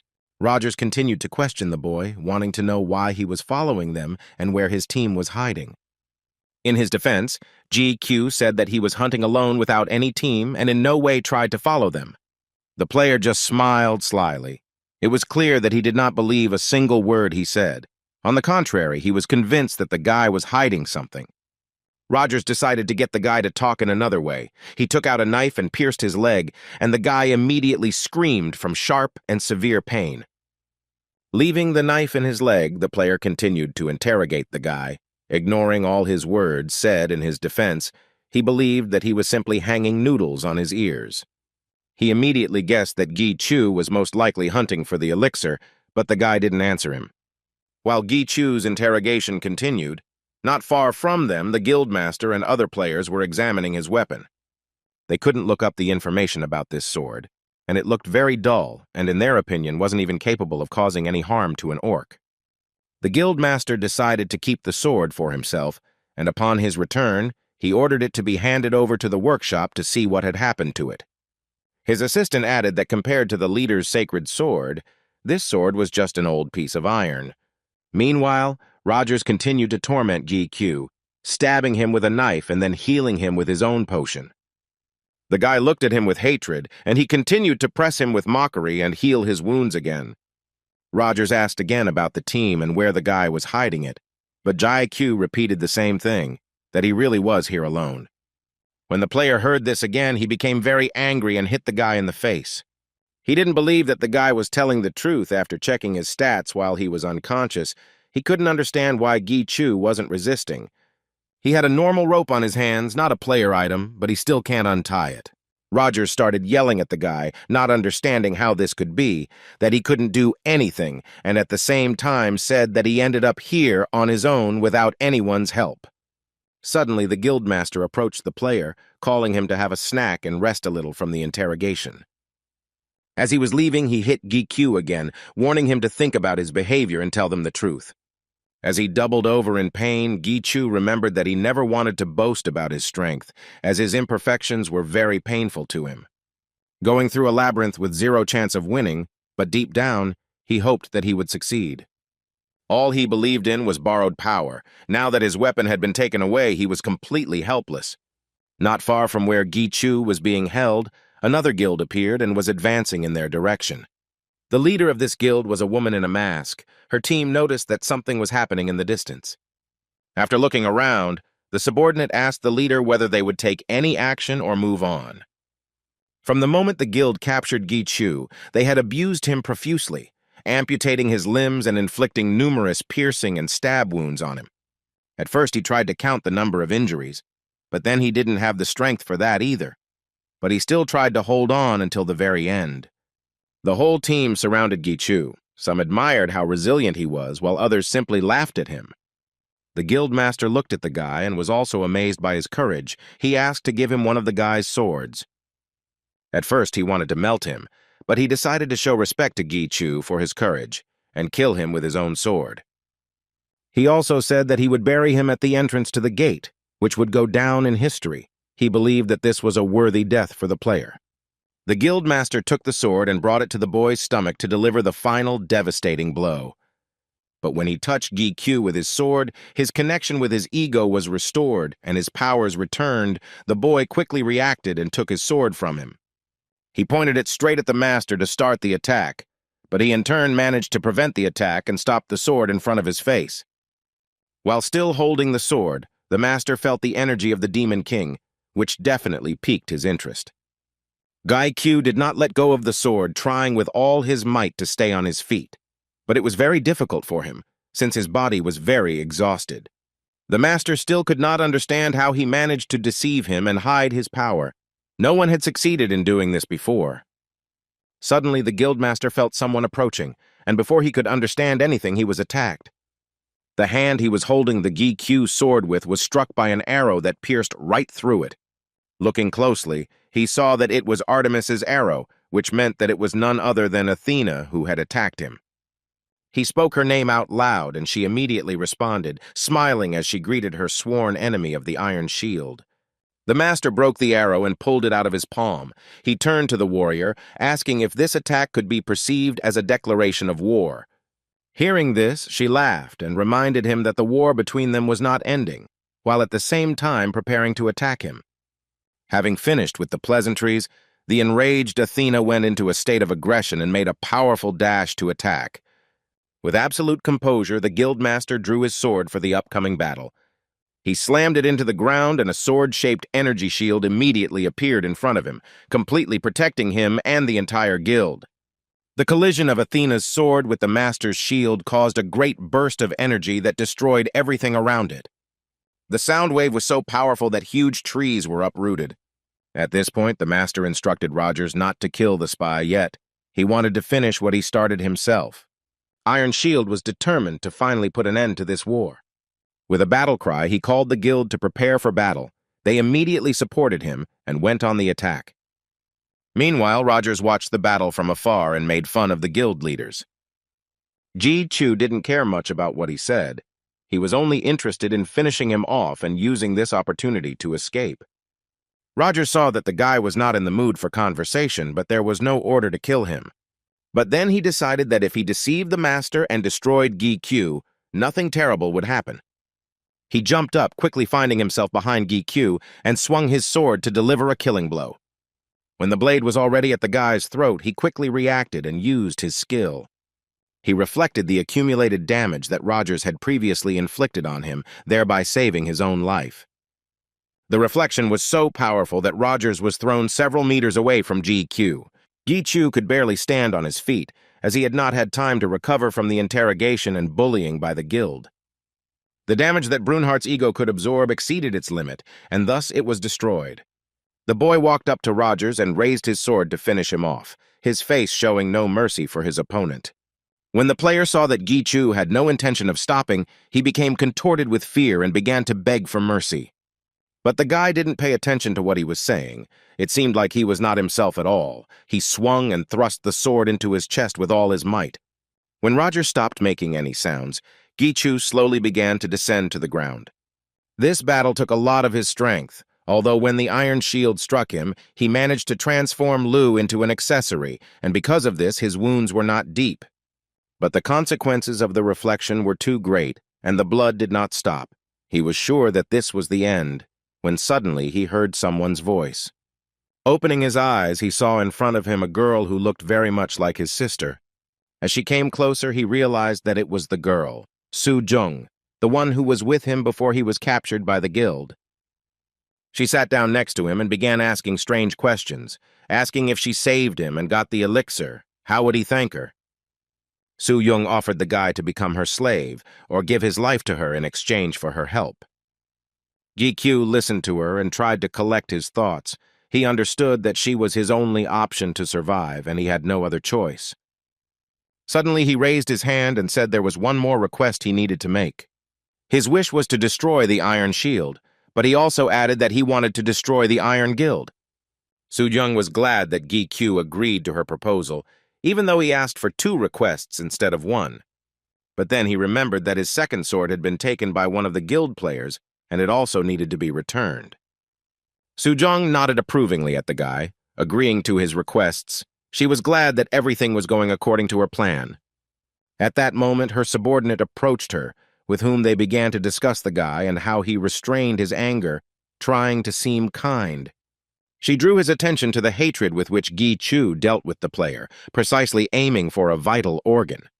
Su Yung also noted that this was most likely his first kill, but he still acted in cold blood and without the slightest hesitation, and this delighted her. The subordinate looked at Roger's body and asked what to do with him since his wound was fatal, although his level was not bad. Su Jong decided that they would leave him lying there, and if he survived, then that was his fate. She was not going to finish him off, citing the fact that revenge is sweeter when it ripens. Suddenly she began to change. Her appearance took on a completely different look, which was incomparable with what it was originally. The subordinate congratulated the girl on returning to her true form as the Demon King, but she did not like this nickname, because it was invented by fools who do not understand anything. Now Su Jung was a mature and confident girl after a spectacular transformation. She was the one who would destroy the Demon King. Meanwhile, Gi Q lost consciousness and fell into a deep sleep. Opening his eyes, he saw that he was in a box. This nightmare haunted him for several years until he met Lu, after which it no longer tormented him. His nightmare was that he couldn't get out of the box, no matter how hard he tried. He reached out and grabbed the rope and was able to get out of the box, but ended up in a well. It seemed to him that even the dream was mocking him. This could be interpreted in such a way that he did not achieve success by his own efforts, but with the help of others. Suddenly he heard a voice behind him. It was his ego who said that the connection between them was broken for a short time, and everything would soon change. Convincing him that the power that was lent to him is no different from other players who also have some abilities. In this way, he made him understand that even if he did not achieve this power himself, but was simply lucky, it was still his power. At that moment, he heard L's voice and turned to him, who also confirmed that their power now belonged to Gi Q, and he did not need to be discouraged and blame himself. Waking up suddenly, the guy did not fully understand what it was, and whether they really were talking to him. He was distracted from his thoughts by the voice of his subordinate, who was standing not far from him. He asked how the guy was feeling. Gi Q looked at the man and remembered that he was somehow related to Su Jung, who was the Demon King. But he only saw the confusion on the guy's face and only smiled back at him. The subordinate immediately pointed to the sword he had found at Gi Chu's request. The boy lowered his head and saw that both of his swords were lying next to him. The guy tried to get up, but a sharp pain in his chest did not allow him to do so. His subordinate asked him not to make any sudden movements, since his wounds were still healing. Suddenly, the ground beneath Gi Q's feet began to vibrate, and everything around him lit up with a bright red color. When he raised his head, he saw Su Jong floating in the air. The ground beneath her began to collapse, forming a hole of incredible size. Gi Chu had never seen anything like this before, so he was shocked, but his subordinate reassured him, saying that this was the very same Legion commander. At first, the guy didn't understand who they were talking about, but when the monster appeared, he guessed that it was the very owner of the labyrinth, Garyond. Gi Chu felt both fear and surprise at the same time. He had never seen such a huge monster. He suddenly thought about how he would fight him, and whether he had enough strength to defeat such a monster alone.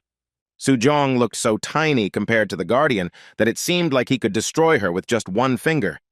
When he fully appeared in front of her, he began to create a huge ball of electricity above his head, which looked like a gate. Gi Chu was taken aback when he saw this, but his subordinate immediately ordered him to come to him. Otherwise, the guy could be sucked into that gate and die.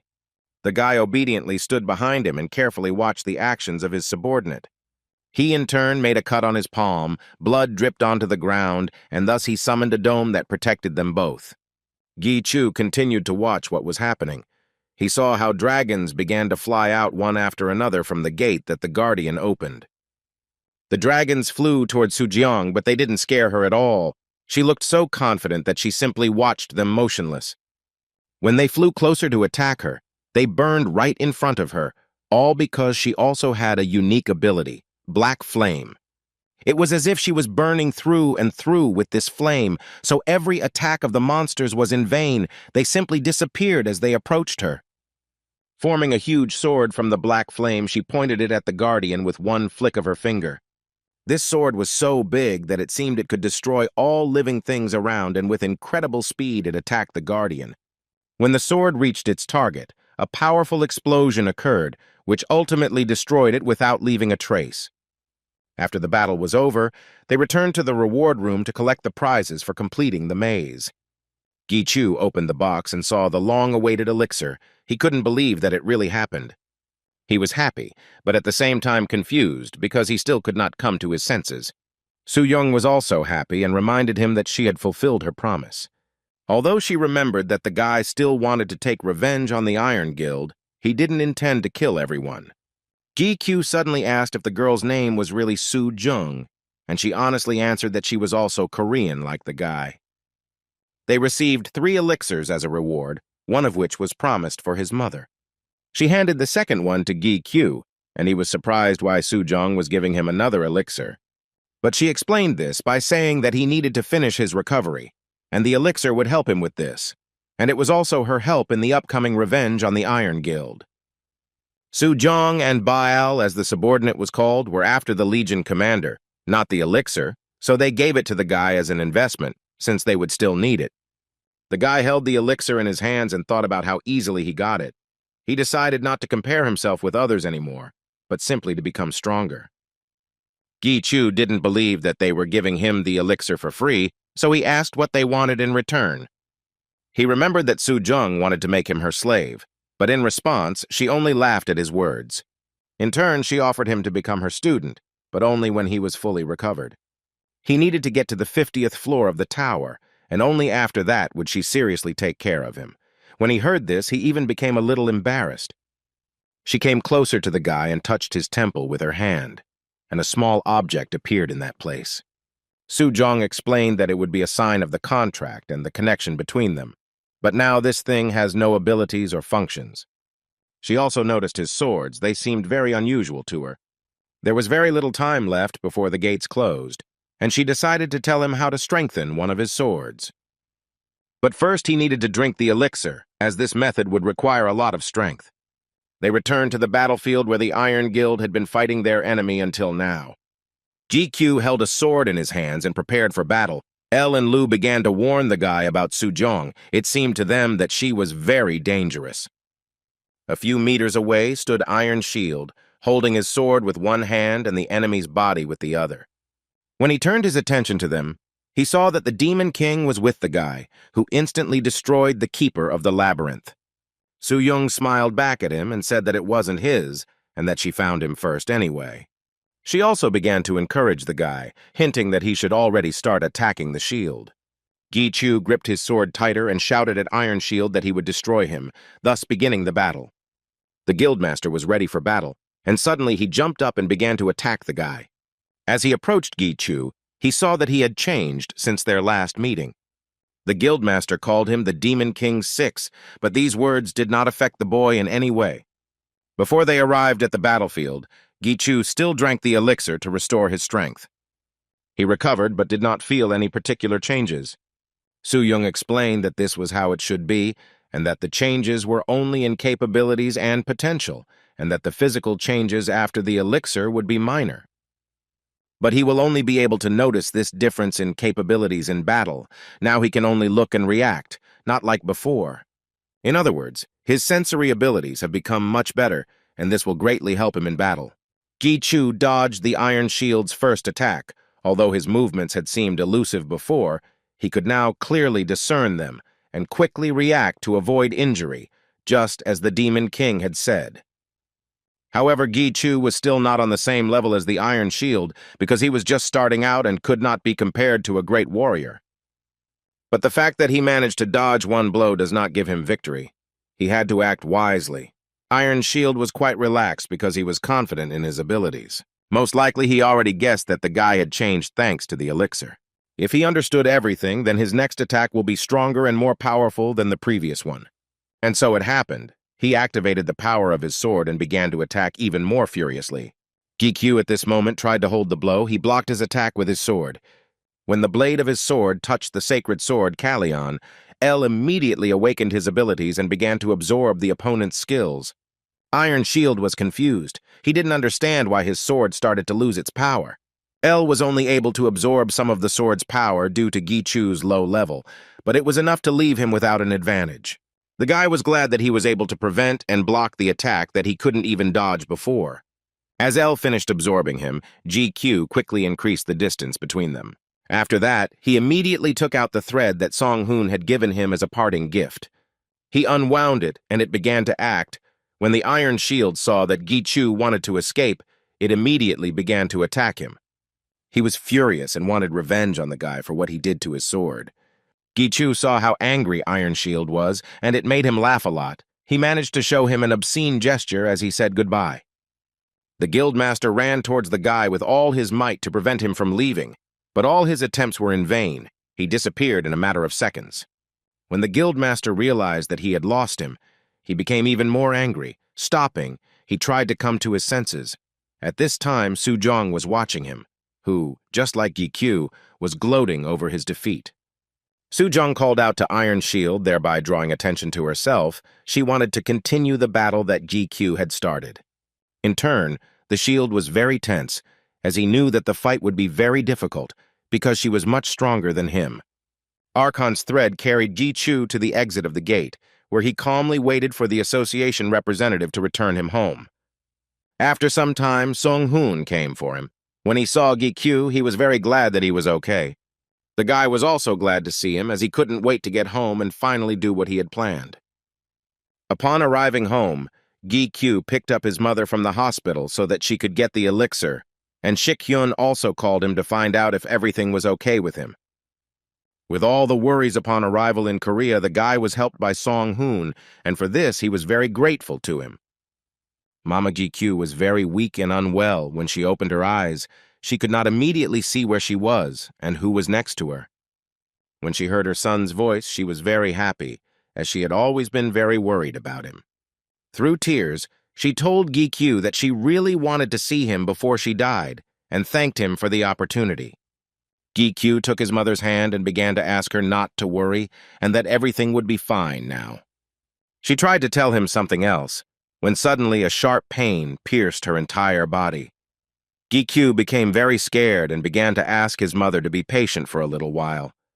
He quickly opened the bottle of elixir and began to give it to her. She obediently drank it. Her pain stopped, and she immediately fell asleep. Gikyu was glad that now his mother would be cured, and suddenly he himself lost consciousness. He fell right next to her bed. He was too exhausted by what was happening, and he needed to rest, which he had not done for a very long time. Lu and El were also worried about their master, but they understood that he needed rest. He had been through too much in the last 24 hours. They were only worried that he had gotten into a strong connection with the Demon King, and this could bring him a lot of problems in the future. But they decided that they would not disturb him for now, so that he could rest and recover sufficiently.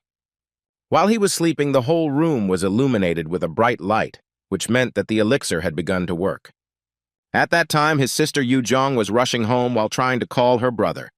He sent her only one text message asking her to come home quickly, and after that, there was no news from him.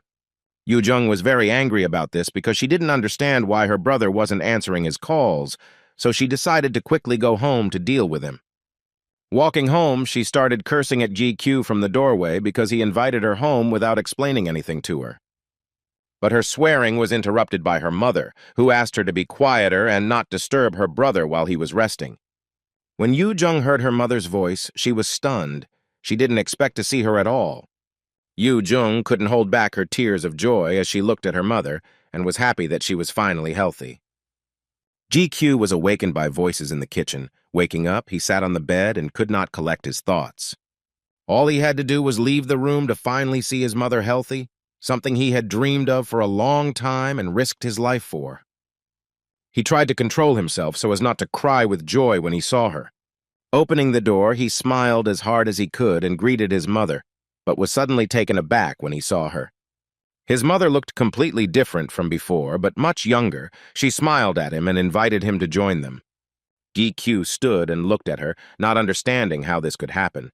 But having calmed down, he accepted her offer and sat down at the table. Over dinner, they began to discuss how he had obtained the elixir and beaten all the top players. Also, the sister could not understand why their mother became younger when she drank the elixir. But Gikyu himself did not understand how this happened. My sister still couldn't get over such drastic changes in her mother and didn't understand how to behave. Suddenly, she turned to her brother with a request that he obtain the same elixir for her, but Gikyu refused her, since he knew at what price he had obtained it. Mom was pleased that her son tried so hard for her, but Gikyu felt awkward from such praise addressed to him. The next morning, Shik-hyun came to visit them to see and talk with Gikyu. The boy's mother strongly insisted that the teacher join them for breakfast, but he refused, citing work. As a present, Shik-hyun gave Gikyu's mother beef, which was considered the most expensive and delicious in Korea, and promised to definitely come next time. To talk in private, they went to a nearby cafe.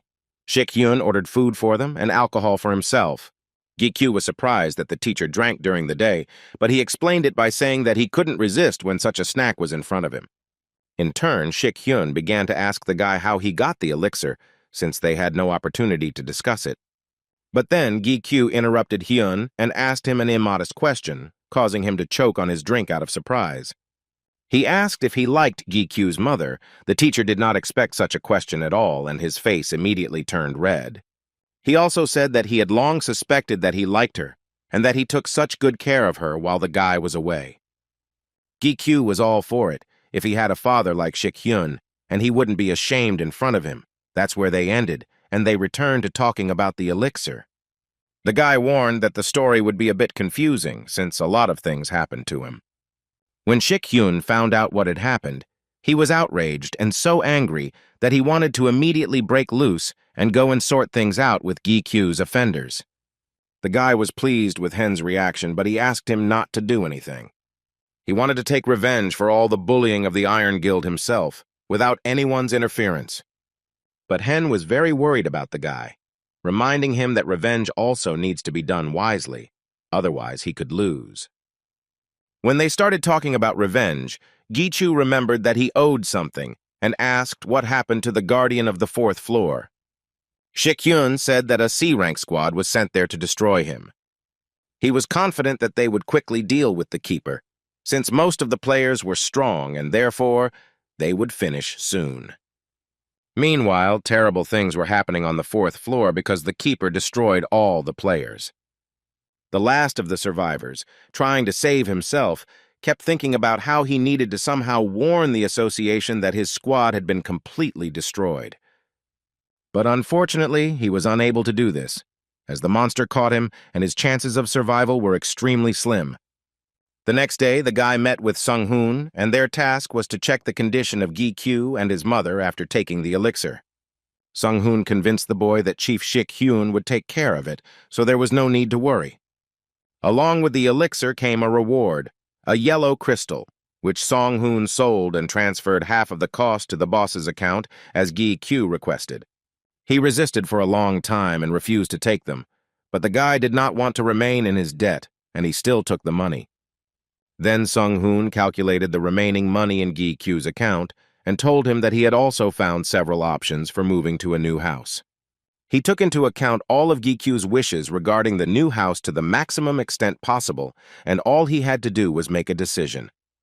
The guy couldn't understand how it happened that Sung-hoon was dealing with matters that concerned his family, because he didn't ask him to do it. Sung-hoon said that he was acting on the orders of his boss, and that he would now be his personal assistant. He took Gichu's phone and wrote down his phone number for quick contact in case any help was needed. Sung-hoon gave the guy a ride home and took out the bags of money from the trunk that he had prepared at his request. He casually asked Gichu where he planned to spend such a large sum. The guy replied that he needed to buy new equipment and pay off debts. The equipment cost the guy a decent amount last time. When Sung-hoon found out how much it cost, he was shocked. Gichu remembered his grandfather, from whom he bought equipment last time, and how lucky he was that he understood his situation. Sung-hoon gave the guy a lift to that very shop, where the owner's grandson met him and led him into the office. The guy's assistant helped him carry all the suitcases with money, and he himself remained upstairs to wait for him. When the grandfather saw who came to him, he was very happy about this meeting. He also noticed how much the guy had changed in the few months of his absence. Gikyu was also no less pleased with this meeting. He immediately asked his grandfather about his affairs and progress in business. Grandfather said that he was doing well because he had received payment from GQ for the equipment, although it was not the full amount. And when he read the letter that the guy would return the rest of the money later, he thought that this might not happen. Knowing that not everyone returns from the gate alive, he was even going to forgive GQ the debt since he did not expect a different outcome of events, but the guy still returned to pay the debt and the grandfather accepted him with gratitude. He also asked about the item with which GQ had previously established a connection. His grandfather was interested in how his fate had turned out. The boy told that Brunhart saved his life and died, but the grandfather reacted to this news normally, since he understood that this is what he was born for. Despite the sad fate of all weapons, Grandfather asked Gi-Chu to tell him about his last moments, and he told him everything without further questions. Returning home, Gi-Chu and his mother had to go to the hospital for an examination in the morning. Their preparations woke up their sister. She left the room to ask where they were going, and her attention was drawn to Gi-Chu. He looked much bigger, as if he had grown overnight. This surprised her greatly. She decided not to dwell on it and simply wished him luck before they left. GQ was the first to undergo the examination and went to the locker room to change and freshen up while waiting for the results. Song-hoon saw the guy from behind and was amazed by her appearance and immediately complimented him, which greatly embarrassed him. The assistant was delighted with how the guy had grown so much in one day, and even his muscle mass had increased several times. He suddenly wanted to become the same, and he jokingly asked Gi-Chu to get him another elixir. In response, the guy only laughed and remembered that his sister had recently said the same thing. Gi-Chu thought about how he used to have to train a lot to become stronger. When he drank the elixir, his cup was restored, but he did not know that it meant restoring his physical strength. While he was changing clothes, Sung-hoon had already received the results of the examination, which showed that with Gi-Chu's physical strength, he could become the winner of all Olympic Games. The assistant also said that the guy has so much strength that he can be considered to be at level 10, and the last indicators that determined the level of magical power and working capacity were SS rank, which means that Gi-Chu has the potential of a top ranker.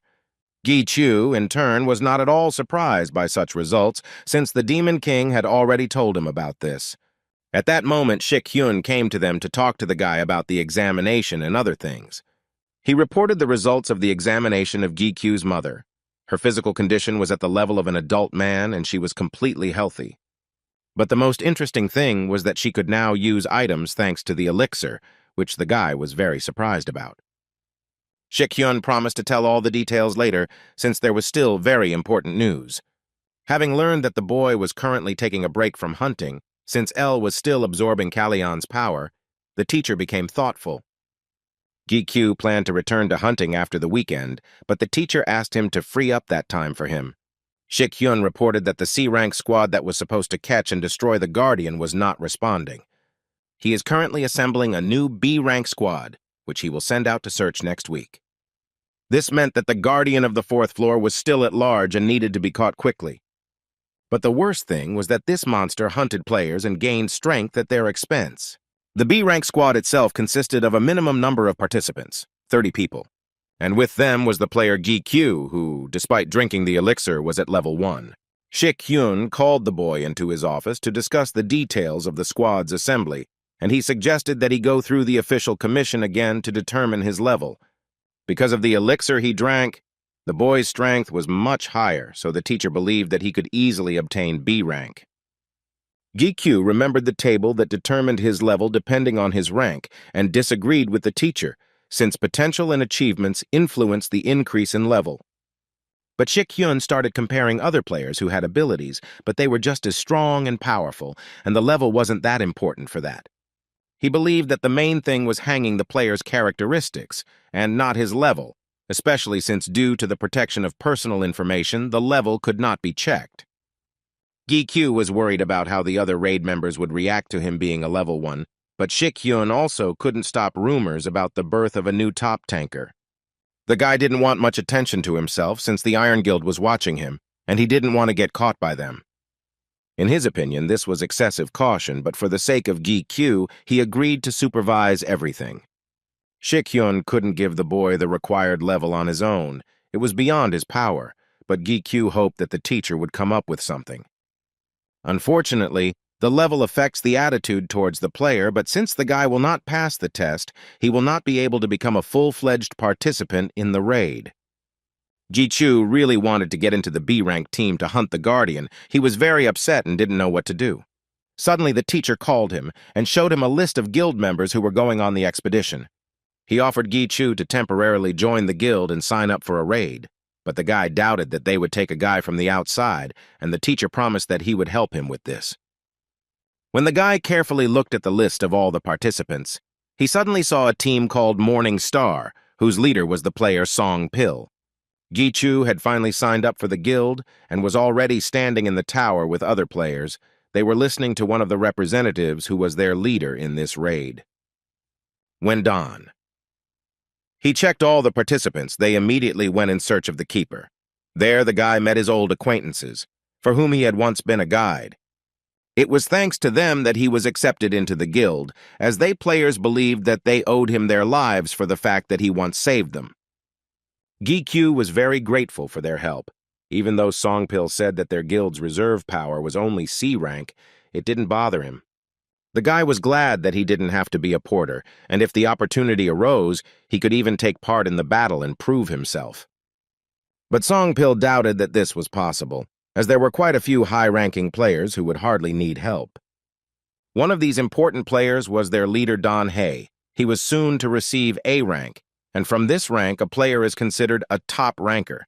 Gi-Chu thought for a moment why it was so important what rank a player had when compared to the Demon King or the Iron Guild, who were simply strong enough.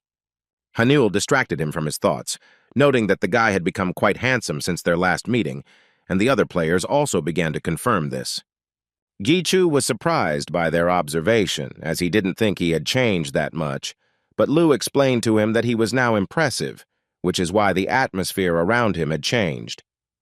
The guy began to deny it, citing the fact that he had simply acquired a skill, the influence of which had such an effect on him. The players were delighted with Gi-Chu's words. They believed him unquestioningly and wanted the same ability for themselves. When they reached the 4th floor, the leader gave the order to the search party to look for the keeper and allowed everyone else to rest. The Gi-Chu Guild found a nice place to rest. They settled down and watched the other players. The guy looked at the players and tried to remember what abilities they had, starting to name them out loud. He also asked why their guild was called Morning Star. What was the reason for that? Everyone except Songpil started laughing. Player Seong Woo began to explain that Seong-Pil came up with this name because Gi-Q, when he left the cave to look for help for them, a light emanated from him. Laughing again, he couldn't finish the story, and then began to tell Songpil that the light was coming from the Morning Star, which is what inspired him to give it the title. GQ did not continue the conversation about this. Since he saw that the guy was uncomfortable in turn, he suggested addressing him informally, since he was no longer their guide, but a member of the team. Hearing this, they happily agreed and began to discuss something again, but suddenly their idyll was broken by someone's dissatisfied voice. Looking up, they saw players who looked much bigger than them and who clearly wanted something. GQ quietly asked Songpil who they were, and he began to explain that they were B-rank players from another guild. According to him, these players were quite famous. They lived by the principle of natural selection and valued only strength, hierarchy, and loyalty. In other words, they were boomers. Nam Young-seok, the leader of this team, continued to tease the guys, mockingly making fun of them. All of this was closely watched by GQ. One of the boys, named Chae Won, was about to respond to their ridicule, but Hanul stopped him in time, asking him to be patient. Yeon-seok continued to laugh at them, calling them too overconfident for getting into a B-rank raid. He was annoyed that instead of looking for the keeper, they just sat and talked, and he thought that they were of no use, and in this way tried to show his importance in the raid. In turn, the C-rank guild did not react to his words in any way, so he decided to leave them alone and leave. The guys started apologizing to GQ for witnessing such a situation, but the guy didn't react to their words.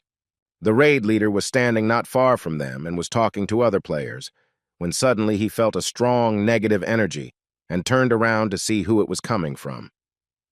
Turning around, he saw Gi-Chu, who was beside himself with rage and seemed to be unable to control it. The rage that Gi-Chu felt came out of nowhere, and he himself did not understand why he was so angry about this situation. But suddenly the leader's voice, who asked about what happened, brought him back to reality, and he immediately came to his senses. He didn't intend to interrogate Ji Chu and the other players. He just needed to assess the situation and how much it required his intervention. The guy told about a small quarrel between them and the B-rank players and asked the leader for one request, which surprised him a lot. Gi Q asked for permission to fight the player Nam Yon Seok in order to resolve this misunderstanding before the battle with the Guardian began. The other players heard Gi Chu's words and immediately perked up and began to come closer to see what kind of fight was brewing. He asked the guy again if he was sure he was ready to fight a player who was significantly higher in rank than him, to which the guy nodded approvingly. Gi Chu added that he was a lower rank and was a reserve force, and the B-rank guild was the main raid team. He offered to fight on his terms because combat power was more important than any ranks. This meant that if he won, the guild's positions would switch places, and they would now be the main team allowed to fight. Hearing this, Songpil tried to stop Gi Q as he was not at all prepared for such a situation, but he asked him to trust him. Yon Seok intervened in the conversation, not understanding why they were deciding this without their knowledge and that they had no benefit from it. Ji Chu offered to pay him 50 million if he defeated him. The guy was sure that he would not be able to resist such a condition. The Yong Seok Guild began to discuss Gi Q's offer, doubting his honesty, but they decided that there was no point in lying in front of everyone, so they agreed, rejoicing in their premature victory. Watching them from the side, the leader Don. He thought that he shouldn't have supported such unrest in the raid. But the energy he felt from Gi Q did not give him peace, and this was the only chance to test his guesses. Having addressed both guilds, he agreed to the conditions they proposed and gave official permission for their duel. They stepped forward, and a crowd of spectators from other guilds gathered around them. The leader announced the rules of the battle, which were that no weapons or powerful attacks were allowed. Gi Q gave his swords to Sopil, who was at a suitable distance so that the boy would not lose touch with his ego.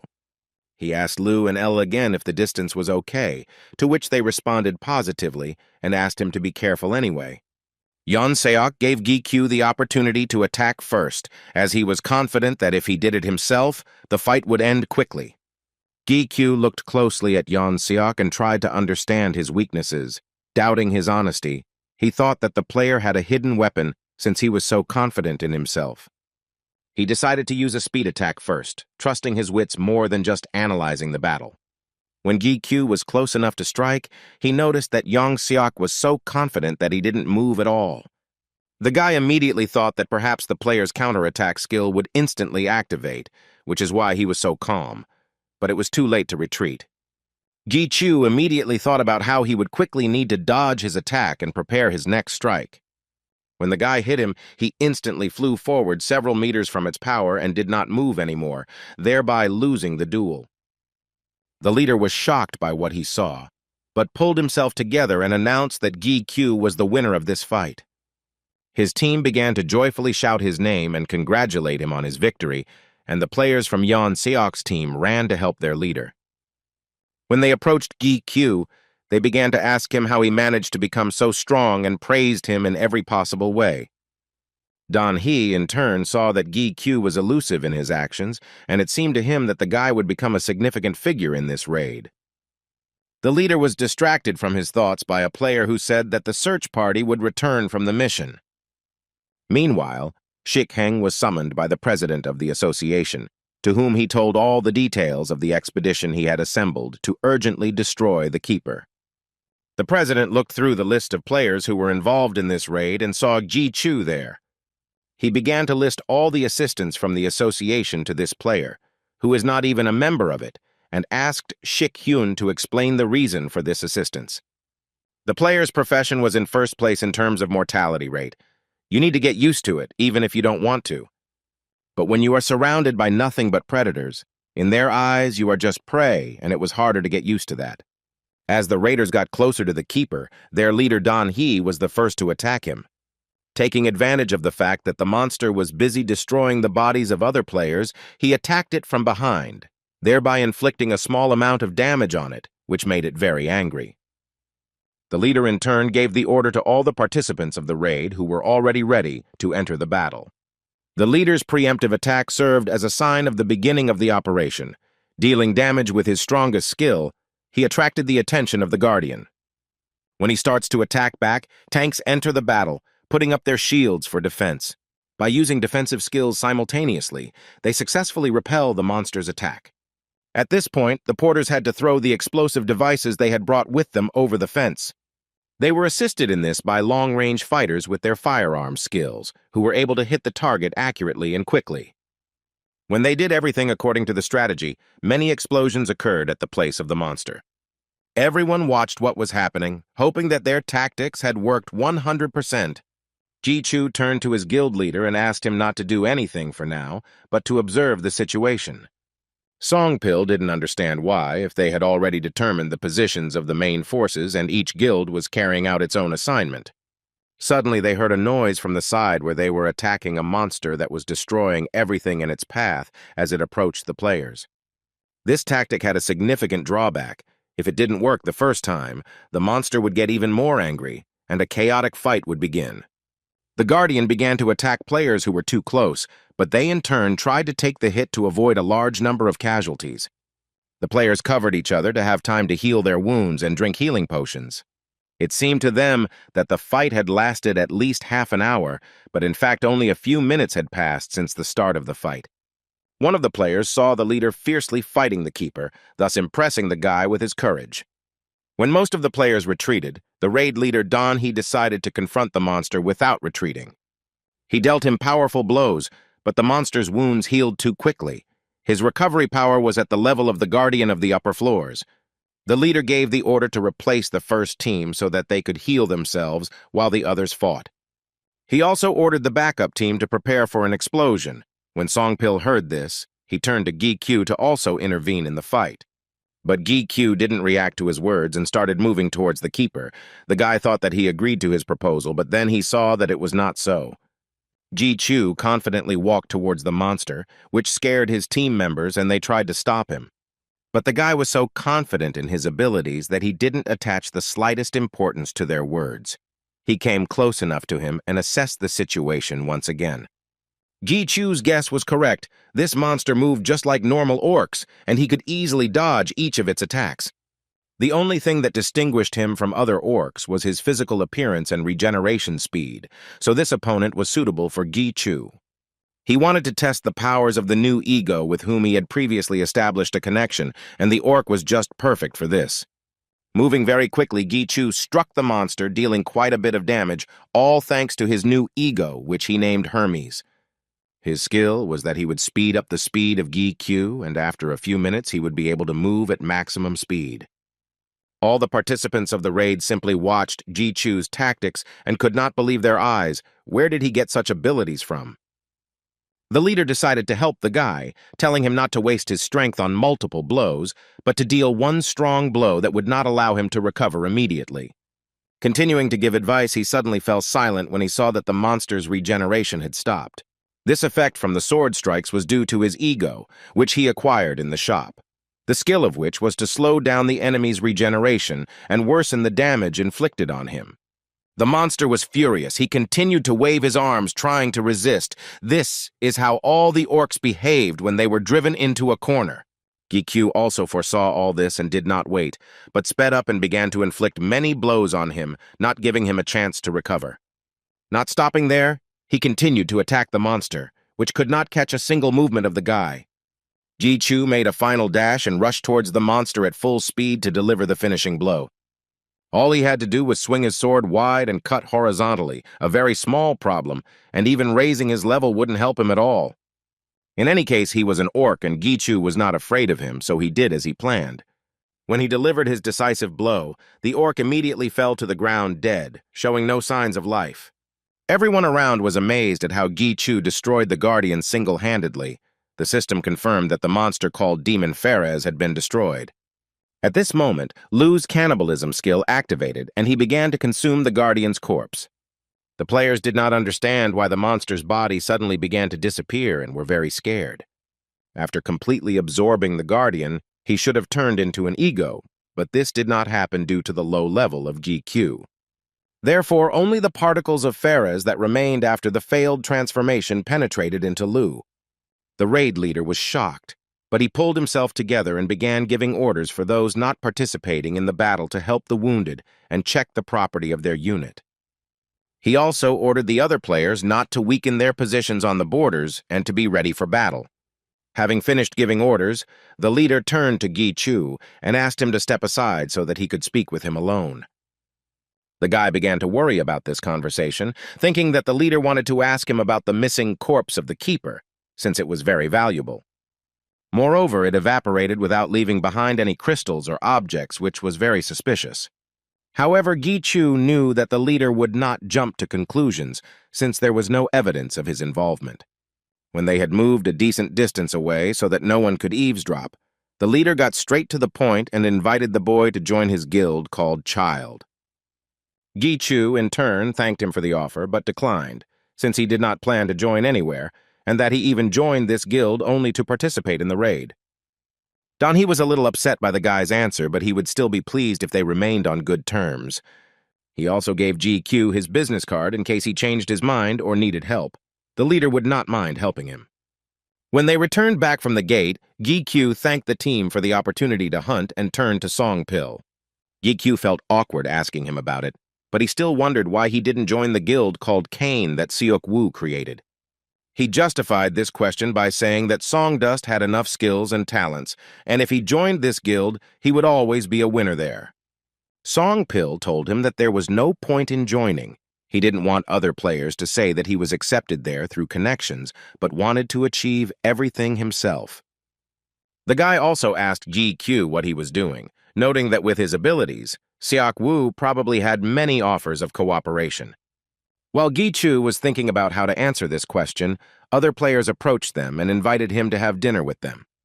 The guy politely declined, citing the fact that he was moving soon and needed to leave already.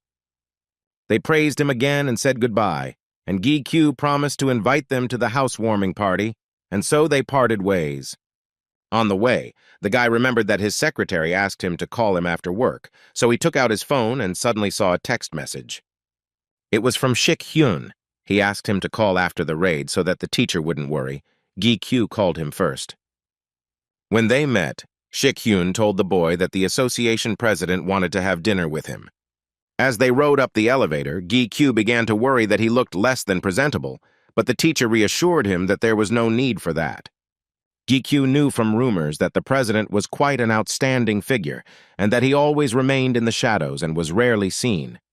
The guy didn't understand why he wanted to see him and what he was doing at Shik Hyun's house. The teacher said that the president wanted to personally cook dinner and treat Gi Q, explaining that his hobby was cooking. When they approached the teacher's apartment, the only thing that worried the boy was what the association president was doing at Shik Hyun's house. Having crossed the threshold of his house, Gi Q was a little confused and did not know how to behave. Shik Hyun indicated that they had arrived, and an adult man came out to them. The man noted that they had arrived on time since he already had everything ready. Shik Hyun asked what he had prepared for dinner since the refrigerator was empty. But the man replied that he had bought the food in advance and asked the teacher to come over and help him set the table. Watching their conversation, Gi Q did not understand what was happening. He was standing in the kitchen in an apron, preparing dinner, and making comments to Shik Hyun about cleaning the house, and he was the same association president. When the man finished scolding Shik Hyun for the mess, he turned to Gi Q to greet him. Gi Chu extended his hand in response to greet him and began to introduce himself, but suddenly he stopped. The president in turn also introduced himself. His name was Oh Tai-gu, and he was very pleased to finally meet the guy. Gi Q suddenly felt the pressure of the power that emanated from the president and realized that not everyone could be the leader of the superhumans. Shik Hyun asked them to sit down at the table, as they had been looking at each other for a long time and were tense. Suddenly, Gi Q heard the teacher call the president father and was stunned, as he did not expect such a turn of events. Shik Hyun set the table and they began to eat dinner. Tae-gu wished everyone a bon appetit, hoping that they would like his cooking. Gi Q ate quietly, trying to digest the information in his head, but was distracted from his thoughts by Shik Hyun's father, who said that he had talked a lot about the boy. He also recalled that Shik-hyun helped GQ a lot, taking advantage of his position in the association. GQ confirmed his words because the teacher helped him even more in many ways. Shik-hyun began to scold his father for starting such conversations while eating, citing the fact that the boy might have indigestion. They started arguing with each other again, and the guy just silently watched what was happening.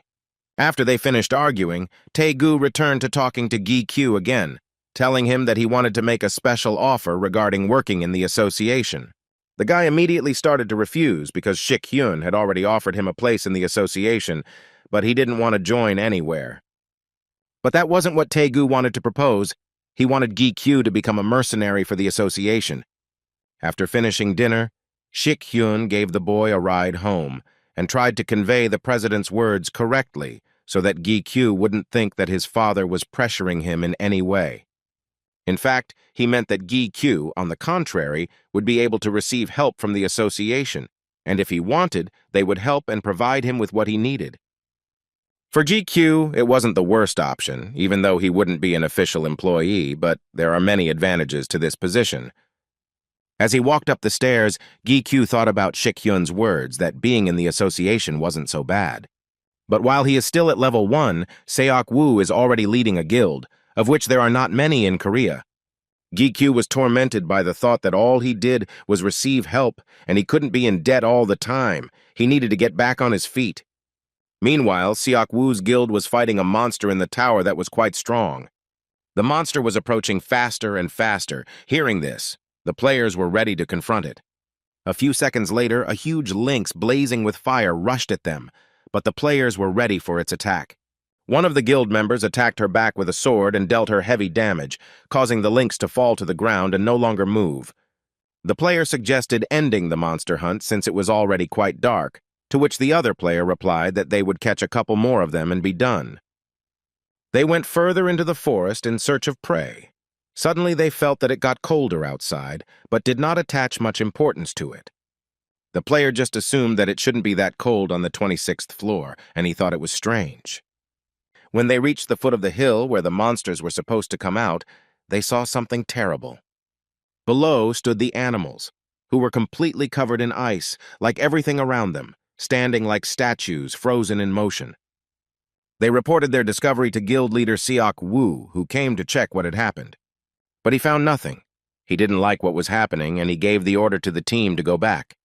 Meanwhile, Gi-kyu came to Shik-hyun to discuss the details of his work for the association, at which point the teacher turned on the TV to watch the news. The news began to talk about the achievements of the Angela Guild and that she had recently announced the capture of the 80th floor, causing shock throughout the world. The best in this guild were the leader and #1 ranker in the world, player Lee Seon-ho and newcomer Shin Yu-bin. Her name was added to the list of top rankers only recently. And then the host of the program began to list the chart of the best players for the week, and the first on her list was Asura. Asura was one of the top 5 rankers, but nothing was known about him. Even his gender was unknown. Hearing this, Gi-kyu thought about how Asura was one of the best rankers in the world, and was also the president of the Korean Players Association, and also Shik-hyun's father. The teacher confirmed everything the boy said, to which he replied that Hyun was very lucky to be born into such a family. But Shik-hyun, in turn, asked Gi-kyu not to tell anyone about this, since he did not need gossip. Then he reached into his jacket pocket and took out a box. Opening it, he handed the ring to the guy. Gi-kyu recoiled from him when he saw him. He thought that the teacher was making him a completely different offer. Shik-hyun explained that this ring was an identification card given to all mercenaries. With this ring, Ji-chu could use all the opportunities with the same rights as the director of the association. Hearing this, the guy was shocked. Also, Shik-hyun said that the guy will now be helped with other issues by his official secretary, Song-hoon. When capturing a gate, Gi-chu will be treated the same as a top ranker. After completing tasks, the fee will be sent to his card, and he will be able to sell those items to the association without commission. And another significant plus, the guy could refuse tasks if they did not suit him. When Gi-kyu heard this, he was simply delighted. Meanwhile, in the Iron Guild office, standing facing the window, Iron Shield was thinking about something of his own. There was a knock on his door, and a man approached him who really wanted to discuss something important with the guild master. The same player, a member of his guild named Rogers, whom the Demon King had left alive, entered the office. The guild master asked him why he was so furiously rushing into his office. Rogers, with all the hatred in his eyes, began to ask the master for permission to send him to Korea so that he could take revenge on GQ. Iron Shield, without thinking twice, agreed to his request, which he did not expect at all and seemed to lose the power of speech for a second. His plans were to open a branch in Korea, with Rogers as the head, and he didn't care what he did with the guy. The master also promised him that he would give him the sacred sword, Nain. Rogers was overjoyed and began to bow and thank him. Now the Iron Shield had a trump card with which he would take revenge on Gi Chu for the stolen power of his sword. His plans also included revenge on the Demon King, because of whom at their last meeting the shield lost his leg and now has a prosthesis. Gi Q himself was already traveling with Song Hoon on his first mission, thinking along the way about where to get the sacred sword, since after absorbing Kallion his powers had increased significantly. He asked his egos if they knew anything about it, but Elle didn't remember everything after awakening her abilities, so she apologized to the guy that she couldn't help. He then turned to Lu and remembered that after he had taken out Changgen's ego, he still didn't know how to use its fragments. And Lu, recently absorbed parts of Ferez and GQ, became curious if the ego felt any changes after the absorption. Suddenly, Song Hoon turned to the guy, thereby confusing him with his thoughts. He began to ask about the changes in his hairstyle, to which GQ replied that he simply wanted to look neater. Returning to his thoughts, the guy asked Lu again about the fragments, but he didn't really answer him, because he didn't feel any changes yet. GQ decided to take a break and started asking the secretary what the name of the place they were going to was. Sung Hoon said that this place is called the Yesu Special Gate, and its difficulty level, according to the evaluation results, is between F and C rank. Gi Chu just needed to complete the mission, but because it was his first time as a mercenary, he was a little worried. Song Hoon reminded the boy that his first goal was reconnaissance, so there was nothing to worry about and he would go with him.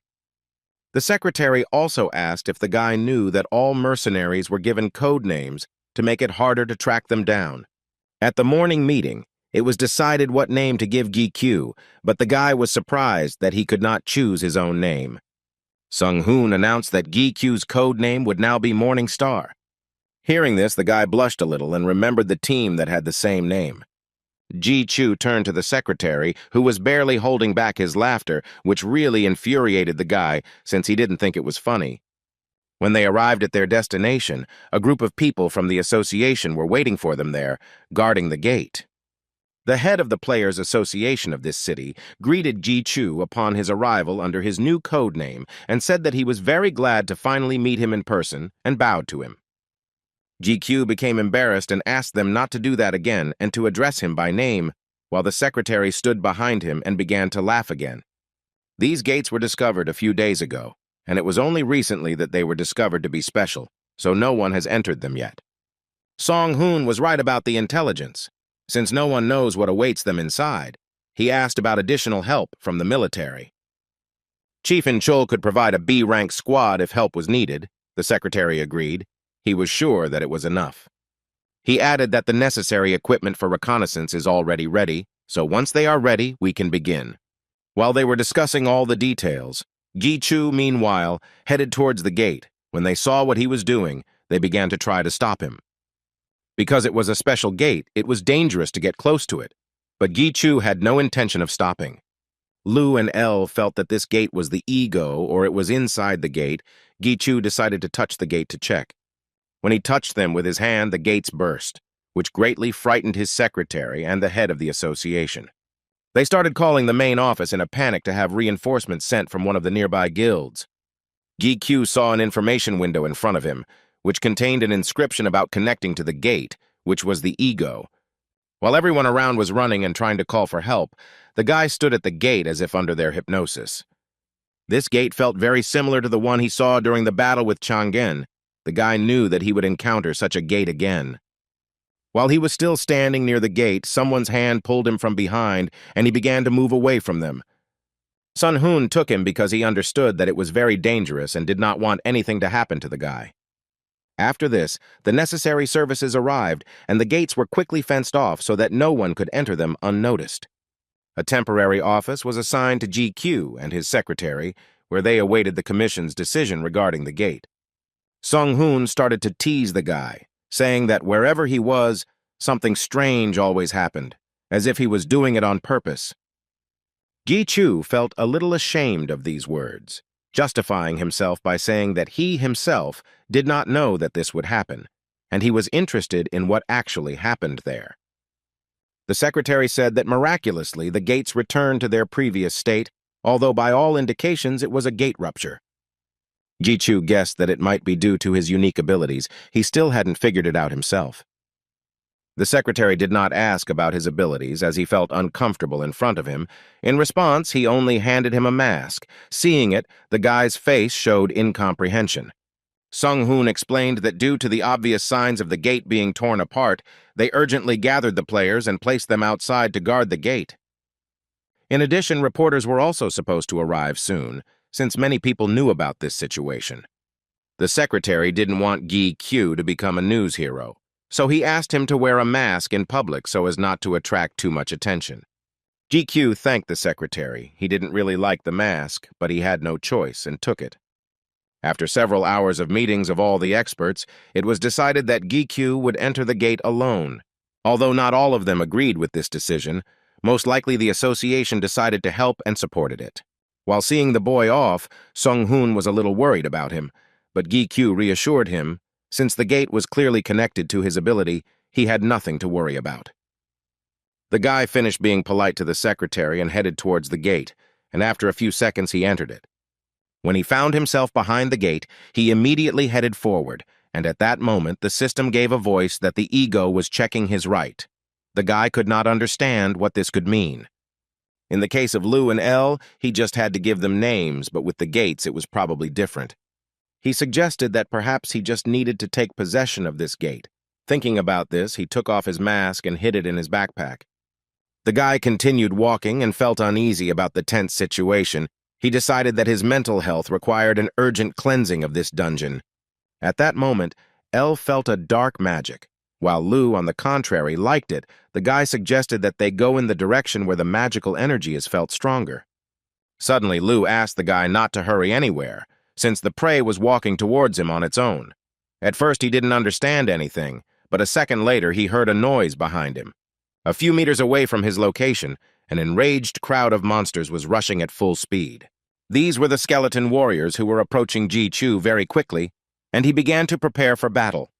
Among them, the guy noticed an intermediate keeper named Dullahan, whom he definitely did not expect to see so soon. It was the first time he saw him in person, and he found it too suspicious that this boss had appeared so quickly. Gi-chu took out his swords and commanded another ego to increase its movement speed. He deftly and without any hesitation began to destroy the skeletons one after another, getting closer and closer to the boss. When he reached him, he knew that normally you had to cut off the boss's head, but this one didn't have one, so Gi-chu dealt him one strong blow, which destroyed him. When he destroyed all the skeletons, he collected the crystals and went in search of the main guardian of the gate. He reached the so-called skeleton cemetery and saw in front of him a path that led to a large grave. Lu began to warn Gi-chu. He thought what was happening was strange and wrong. There were too few skeletons, and the intermediate boss appeared literally right away. Compared to the magic that was floating in the gate, all this was too weak. The guy agreed with Lu's opinion. He also thought that the passage was much easier than he heard from other players, but he still did not understand what the catch was. Suddenly, he heard the sound of a tomb opening in front of him. He looked intently towards it and felt alarm inside. He knew that it was at times like these that the main boss of the gate usually showed up, so he watched the tomb as it began to open with caution. Lu warned Gi-chu to be careful, as there was probably a reason why Dullahan was so weak. The guy listened to Lu and took out both swords. He assumed combat readiness and waited for the boss's next actions. According to Lu, the magical power that should have been in the gate was all concentrated in the main boss. This boss looked like the skeletons the guy had seen before, but he had a lot of strength and power, and it certainly scared him. Watching him, Gi-chu knew that someone like him could only be found in the gates of the highest level, or after the 60th floor in the tower. Before him was none other than the king of immortals named Lich, whom not everyone could handle. The Lich raised his hand, pointing towards the boy, and asked if he was the one who wanted to become his master. His gaze was so frightening that Gi Chu was speechless and did not understand what he should do. The guy was very tense and kept eye contact with the boss so as not to miss anything. The only thing that seemed strange to him was the system's voice that came from him. Not receiving an answer from the guy, the boss repeated his question again, looking at him with a threatening gaze. Gi Chu pulled himself together and shouted back at Lich, confirming that it was he who wanted to become the master of this gate. When he said this, he immediately asked the boss a question in return. He was interested in whether the Lich was that very gate. Hearing a human voice, Gi Chu was surprised. The boss standing in front of him explained to the guy that he was the gate. Gi Chu's gaze was focused on the boss's hands, in which he noticed the appearance of a weapon. Realizing that action was needed immediately, Gi Chu told his egos to prepare for a powerful attack. The gate boss accepted the boy's challenge to show how worthy he was to become its master. He swung his staff and released a powerful stream of energy at Gi Chu, thus beginning their battle. At that moment, the guy was approaching the boss at full speed, and when he saw his attack, it was too late to retreat. The guy took the blow on himself, and a second later there was an explosion that was impossible to avoid. As the smoke began to clear, Gi Chu tried to recover as quickly as possible to continue the fight. He did not expect such a strong attack at all. Lu started to urge the guy on so that he wouldn't relax because the boss had launched a new attack that couldn't be missed. In turn, the Lich fired arrows, of which there were so many that it seemed impossible to hide from them. He began to doubt the guy's strength, since he did not repel his attacks in any way, despite the fact that the boss had not yet shown everything he was capable of. But Gi Chu activated his speed skill and began to deftly dodge the arrows, trying to get closer to the boss. The Lich was sure that the guy was trying to dodge in vain, since the speed and number of arrows were much greater and seemed insignificant to the boss.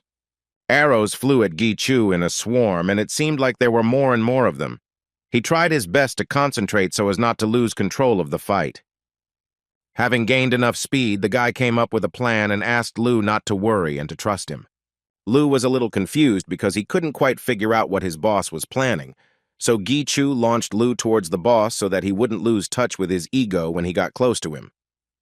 Dodging another barrage of arrows, Gi Chu picked up Lu and dashed towards the boss to deliver a devastating attack.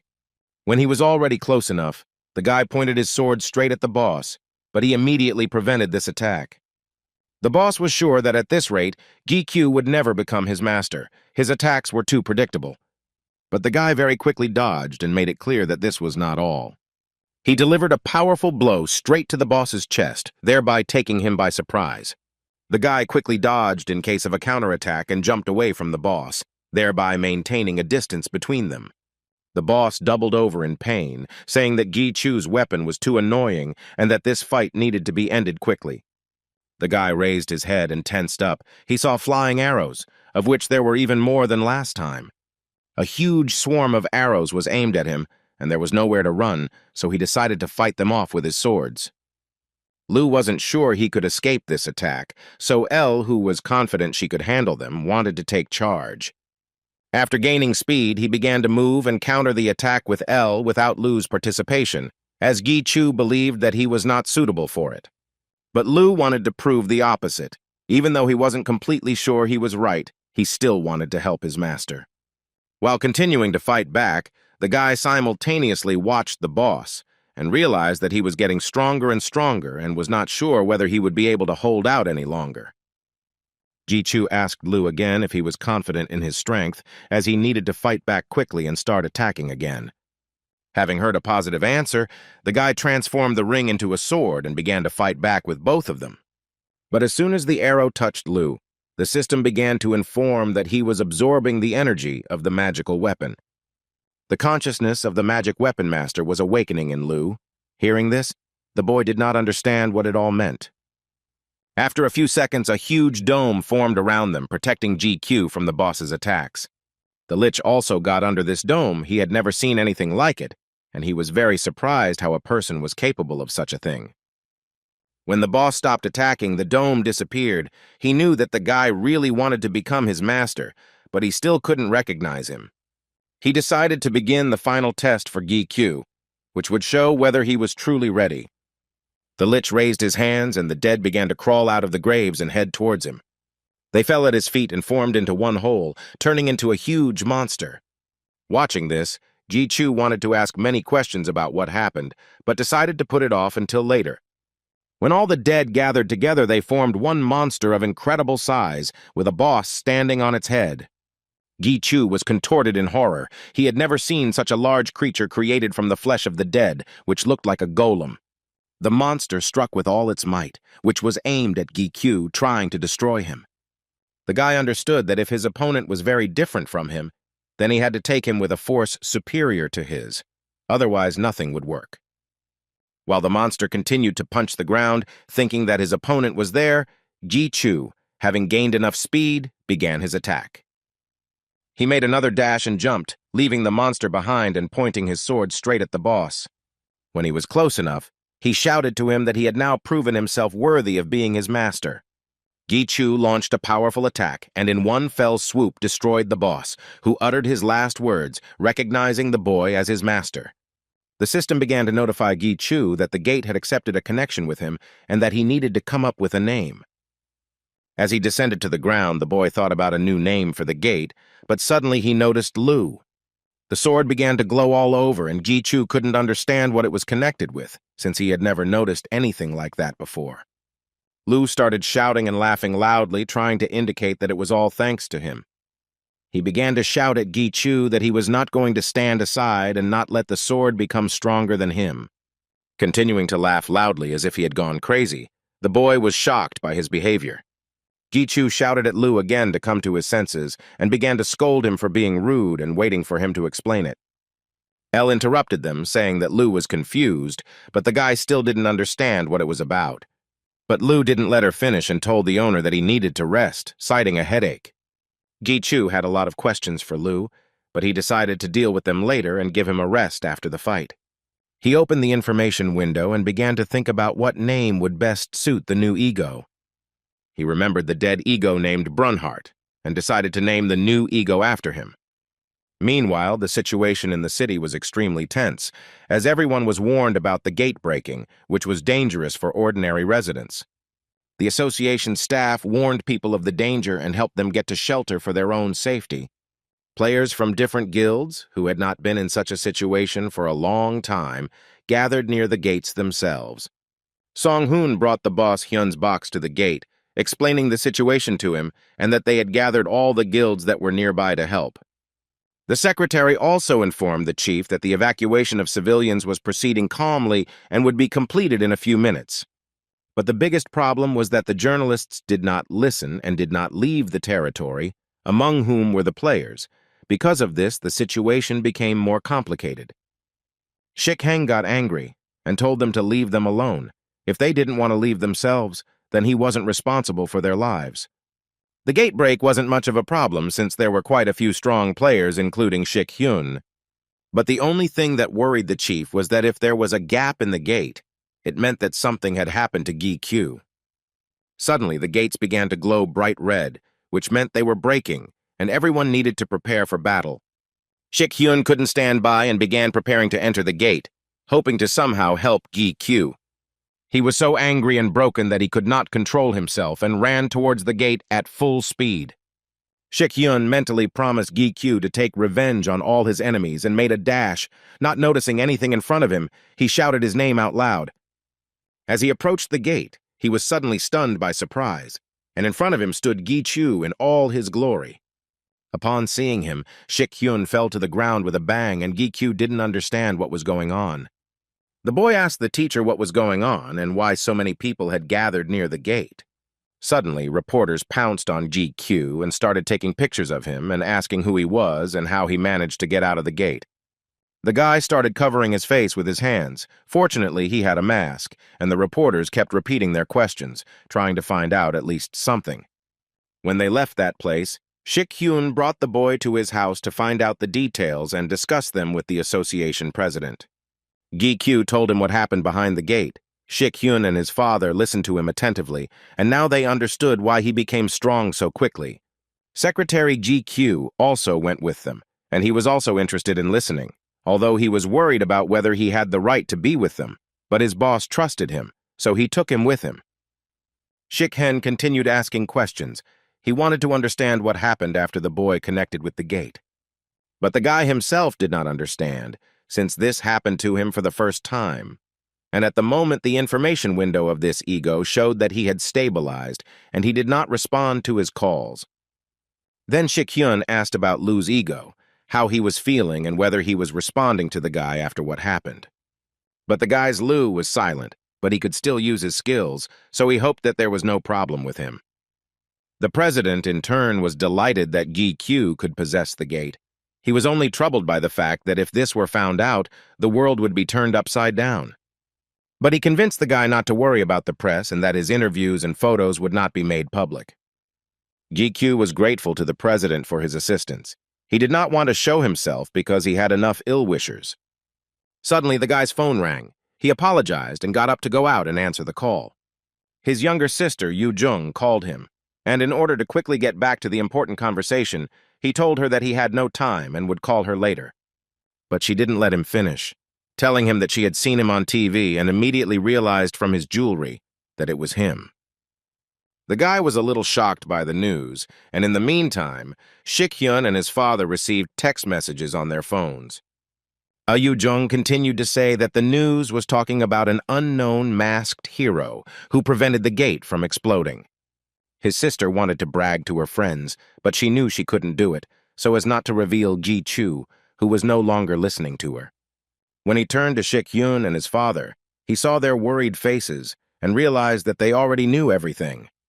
The SMS that came to them simultaneously was the very news that all of Korea was now buzzing about. The Demon King also learned about this news. Carefully reading the article, she was delighted by it. Her assistant also noticed her joy. He asked her what was making her so happy, but she replied that she was just happy for her student. He was really good. Paparazzi mainly follow those players who have already retired and collect information related to the tower, gates, and other players. Shikhyun apologized to the guy for not being able to control the information leak, but Gi Q already knew that he had nothing to do with it. The teacher suggested that when the paparazzi were looking for information about the guy, one very annoying reporter got involved. This reporter used to be a famous ranker named Ko Hyun Chul, and among the rankers, he was one of the best. Shikhyun asked Gi Q to be careful and not get involved with this reporter in order to avoid unnecessary trouble. Gi Q thanked the teacher for the warning and went to his grandfather's shop to buy a new item. When he arrived there, he remembered how Lu would have reacted to this purchase, as he believed that new items were spoiling him. The boy felt a little lonely without Lu's comments, but he could only wait for his ego to come to its senses. Hearing the owner's thoughts, L wanted to somehow support him, but Gi Q convinced her that everything was fine with him and asked her not to worry about it. The grandfather saw the guy and asked why he was talking to himself, but without answering, Gi Q changed the subject. Grandpa also noted that he saw an article about GQ and called him a celebrity, because now the items started selling better, and he even offered to pay the guy for advertising them. The guy was a little embarrassed and decided to get straight to the point. Since he couldn't show himself in public, he needed something that would hide his identity. Grandpa remembered that in the photo in the article, the guy was wearing a mask and suggested that this was the one he wanted to buy because he thought it was terrible. But there was nothing suitable in his workshop to hide his face, so the guy explained to him that it was not a mask that was needed at all. Everyone knew about the mask and the ego now, but the mask could be removed. But he couldn't do the same with the rings, and they attracted a lot of attention. He needed to somehow hide them, but at the same time, not lose the opportunity, and also not take them off. Grandfather pointed him to a shelf where there were several types of mittens, warning him that there was not much choice there.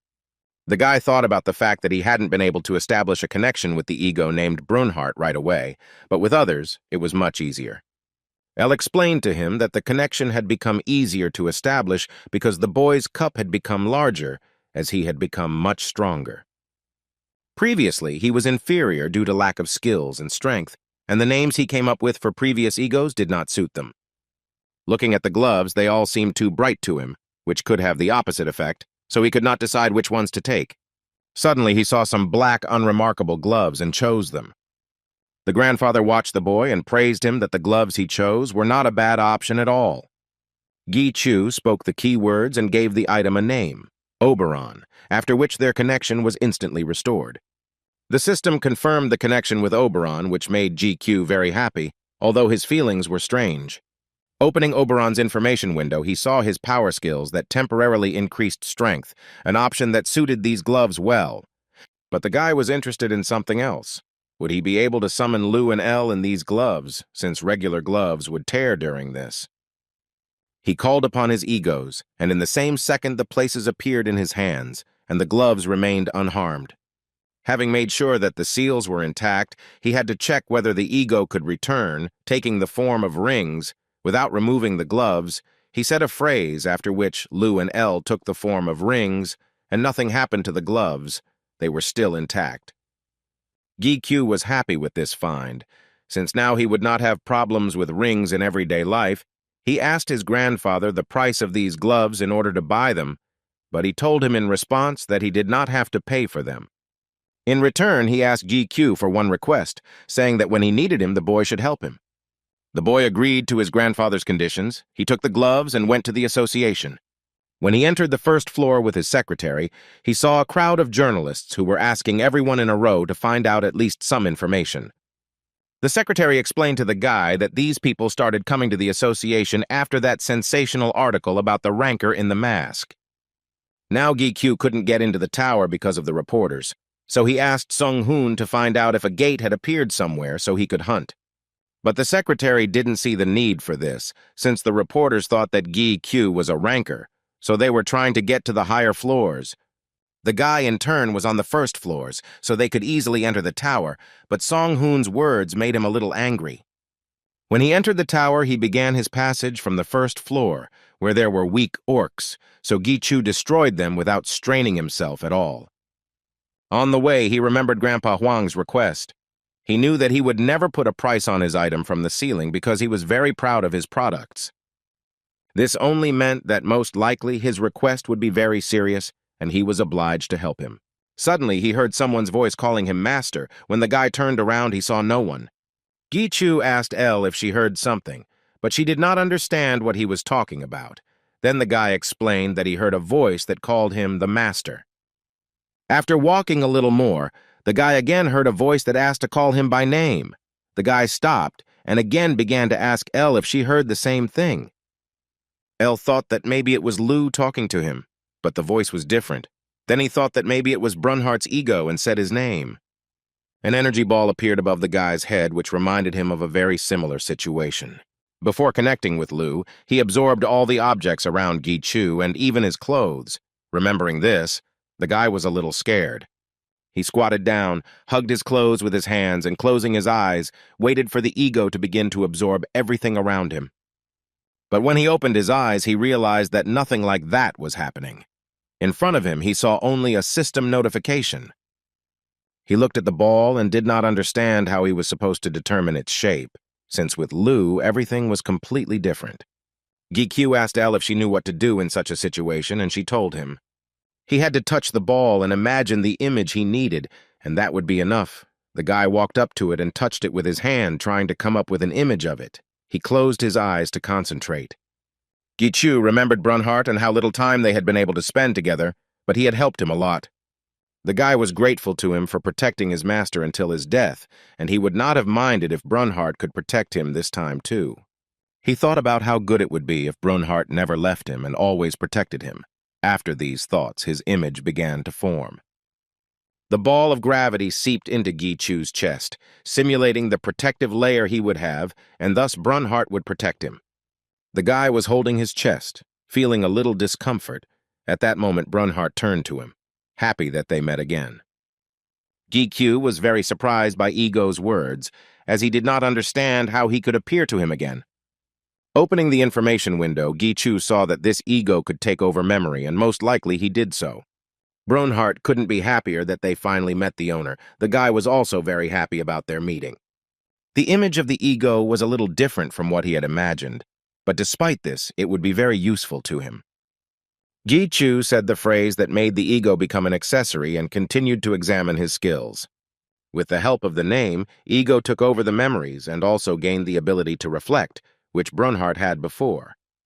The boy realized that new opportunities had appeared thanks to the gate skills, and at the same moment he praised Brunhart. He decided that there was no point in wasting time, and that he needed to test new possibilities and open the gates. Over the course of a week, the boy climbed the tower and looked at the state of the ego, starting with Brunhart.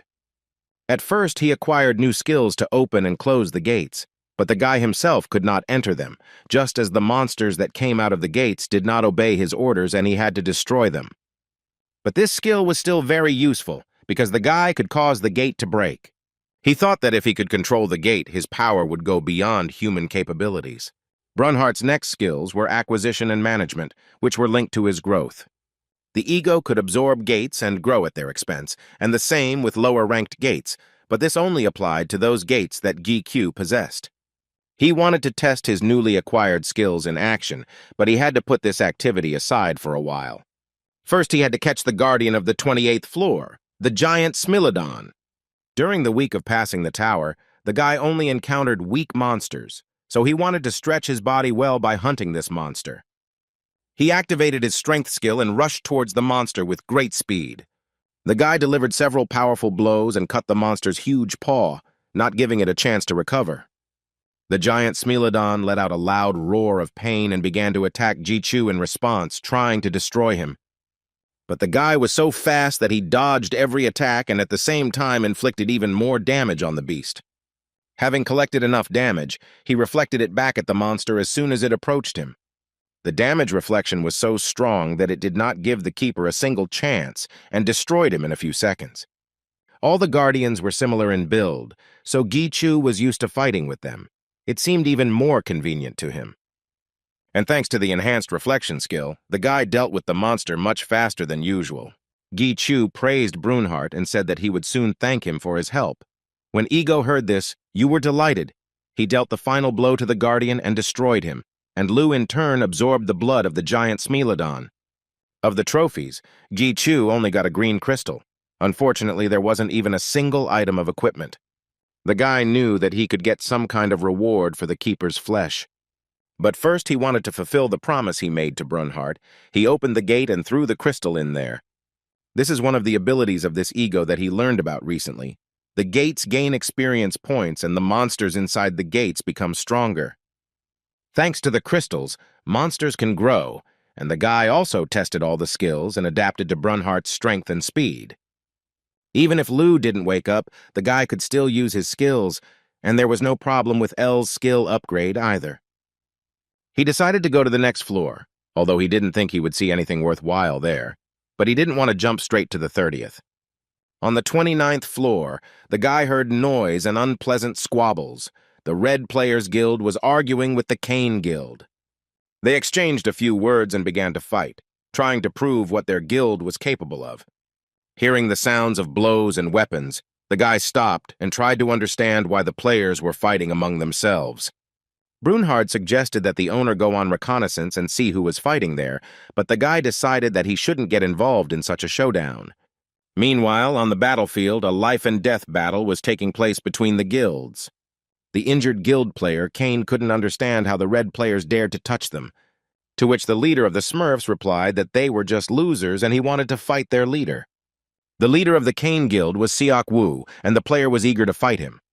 While he was speaking, Gi-Q suddenly appeared and grabbed him by the head with all his might and slammed him to the ground. The guy was furious when he heard how Seok Woo was spoken about by a player who, in his opinion, was insignificant. There had never been so much rage and fury in the guy's eyes, except perhaps the last time it was before the battle in the raid. Gi-Chu saw what he had done to the player whose face seemed familiar to him and tried to calm down and come to his senses. He turned to the rest of the members of this guild and couldn't understand why they allowed themselves to do this to the Kane Guild.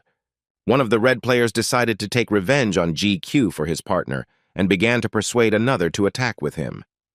He ordered the team to attack, and they started attacking the guy, thinking that the advantage of strength was on their side. Gi-Chu quickly reacted and began to dodge and repel their attacks one after another. As he did so, he thought about how it was his first time killing a man, and he didn't hesitate at all when he swung his sword. When he felt the sword pierce the flesh and his heart did not stop beating at a furious speed as if it brought him pleasure. He destroyed players mercilessly without feeling any guilt or fear. He was covered with a veil of hatred. Hearing and seeing nothing around him, he was controlled only by the thirst for blood, and through force, Elle was able to reach him, trying to reach him. And she succeeded. When he finally heard her voice, he seemed to come out of a trance and began to calm down. When it was all over and the criminals were tied up by the players of the Cane Guild, their guide once again thanked GQ for his help. The guide began to tell that he had heard a lot about Gi Chu from the guild leader, but he did not expect him to be so strong. The guy was glad that Seok Woo remembered him, and the guide also said that the leader constantly said that he wanted to take him into his guild. But Gi Q was very different from the guy Seok Woo told him about. He said that the guy was very soft and even worried about him. Gi Chu's main sword strikes and the strength that the guide saw during his fight with the red players were not inferior to the leader at all. Tearing him away from his thoughts, Gi Chu was curious about what happened to the Smurf Guild and why they suddenly started hunting Seok Woo. The guide only said that the Smurf Guild does not make enemies easily and that they plan to clarify at least something during the interrogation. He added that the red players would have to be destroyed in any case, and torture might be required to obtain information. Even though they themselves didn't like it, despite the fact that the association allows such lawlessness. After finishing the conversation, Gi Chu decided to move away so as not to be present at the interrogation and not to disturb the players. The guy remembered how he took part in a raid on the keeper, and for some reason could not control his emotions, thinking that such behavior was a consequence of torture. Besides, the stress of being wounded had taken its toll on him. But when the guide started talking about torture, the guy didn't show the slightest bit of interest. At first, he blamed it all on the fact that these guys were criminals, and he had no reason to feel sorry for them. But he still didn't understand the reason why he couldn't control his anger that time. But more importantly, in this battle with the red players, he was so happy killing people. The guy was approached by the ego, and he immediately asked them for forgiveness for making them worry, telling them that they don't have to worry about it anymore, as he has an idea why this is happening to him. He believed that the Demon King was to blame for everything, as she touched his face and clearly did something to him. Returning back, the guy was noticed by the guide, who felt awkward because Gi Chu saw them torturing the players. The guy treated this situation with understanding. He knew that they had no other choice. Gi Chu asked what they had learned about the hunt for the leader, but the guide said that the red players kept repeating the same thing, that they were simply following orders. The guy thought that these players were the lowest of the guild, who couldn't do anything and didn't know anything, but the player thought that it was Gi Chu who was too strong. The guide began to say goodbye to Gi Chu, saying that they were glad to go together to the chief, but they still had unfinished business. Suddenly, Gi Chu stopped them as he felt someone approaching. A second later, they were surrounded on all sides by none other than the Smurf Guild. There were so many of them, it was as if the entire guild had come to the rescue at once. Gi Chu asked the guide if they had sent someone to the association to report the situation, to which he replied that they should not expect any help. The boy signaled to the guide that he would clear the way while they prepared a messenger and a flare. The guide was a little shocked, as he did not understand how the guy was going to clear the way for them, since there were too many players. But Gi Q was so excited about the fight that he could not wait and asked him to hurry up and rush into battle. He moved at such a breakneck speed that the guild did not have time to react to his attacks, much less fight them off. Not understanding what was happening, they tried to concentrate on the enemy, but he was much faster and stronger than them. With quick movements of his swords, the guide deftly destroyed the players, continuing to move forward. The Cane Guild was horrified by what they saw, but decided not to lag behind and also began to advance. This fight was no different from slaughtering monsters for Gi Chu. He didn't feel any guilt or heaviness in killing people. On the contrary, it seemed to him that this process brought him only pleasure, and this made it even more frightening. Suddenly, balls of fire started flying at the guy out of nowhere, which he quickly dodged. When the fire attack stopped, Gi Chu saw the guy who was controlling it and became a little tense. He praised Gi Chu for being good at dodging attacks, even though the item he used to inflict it was quite expensive. The guide recognized the guy. It was a fallen ranker and leader of the Red players named Che Min-seok. Mir-seok turned to Gi-kyu again and told him that he was very similar to them, the same ruthless killer. He offered him to join their guild and take a high position while looking at him with wild eyes that were terrifying. Those who committed crimes in the tower were called Red players and were almost impossible to track. All the association could do was monitor the entrance to the tower, which was a portal, and block escape attempts. Former ranker Min-seok was the leader of the Smurf Guild. He gave up all the privileges of a ranker and chose the path of a wanted person. Gi-kyu knew that Min-seok was a real psychopath who was simply obsessed with killing. As Gi-kyu watched them, the leader repeated his proposal, hoping for a positive response.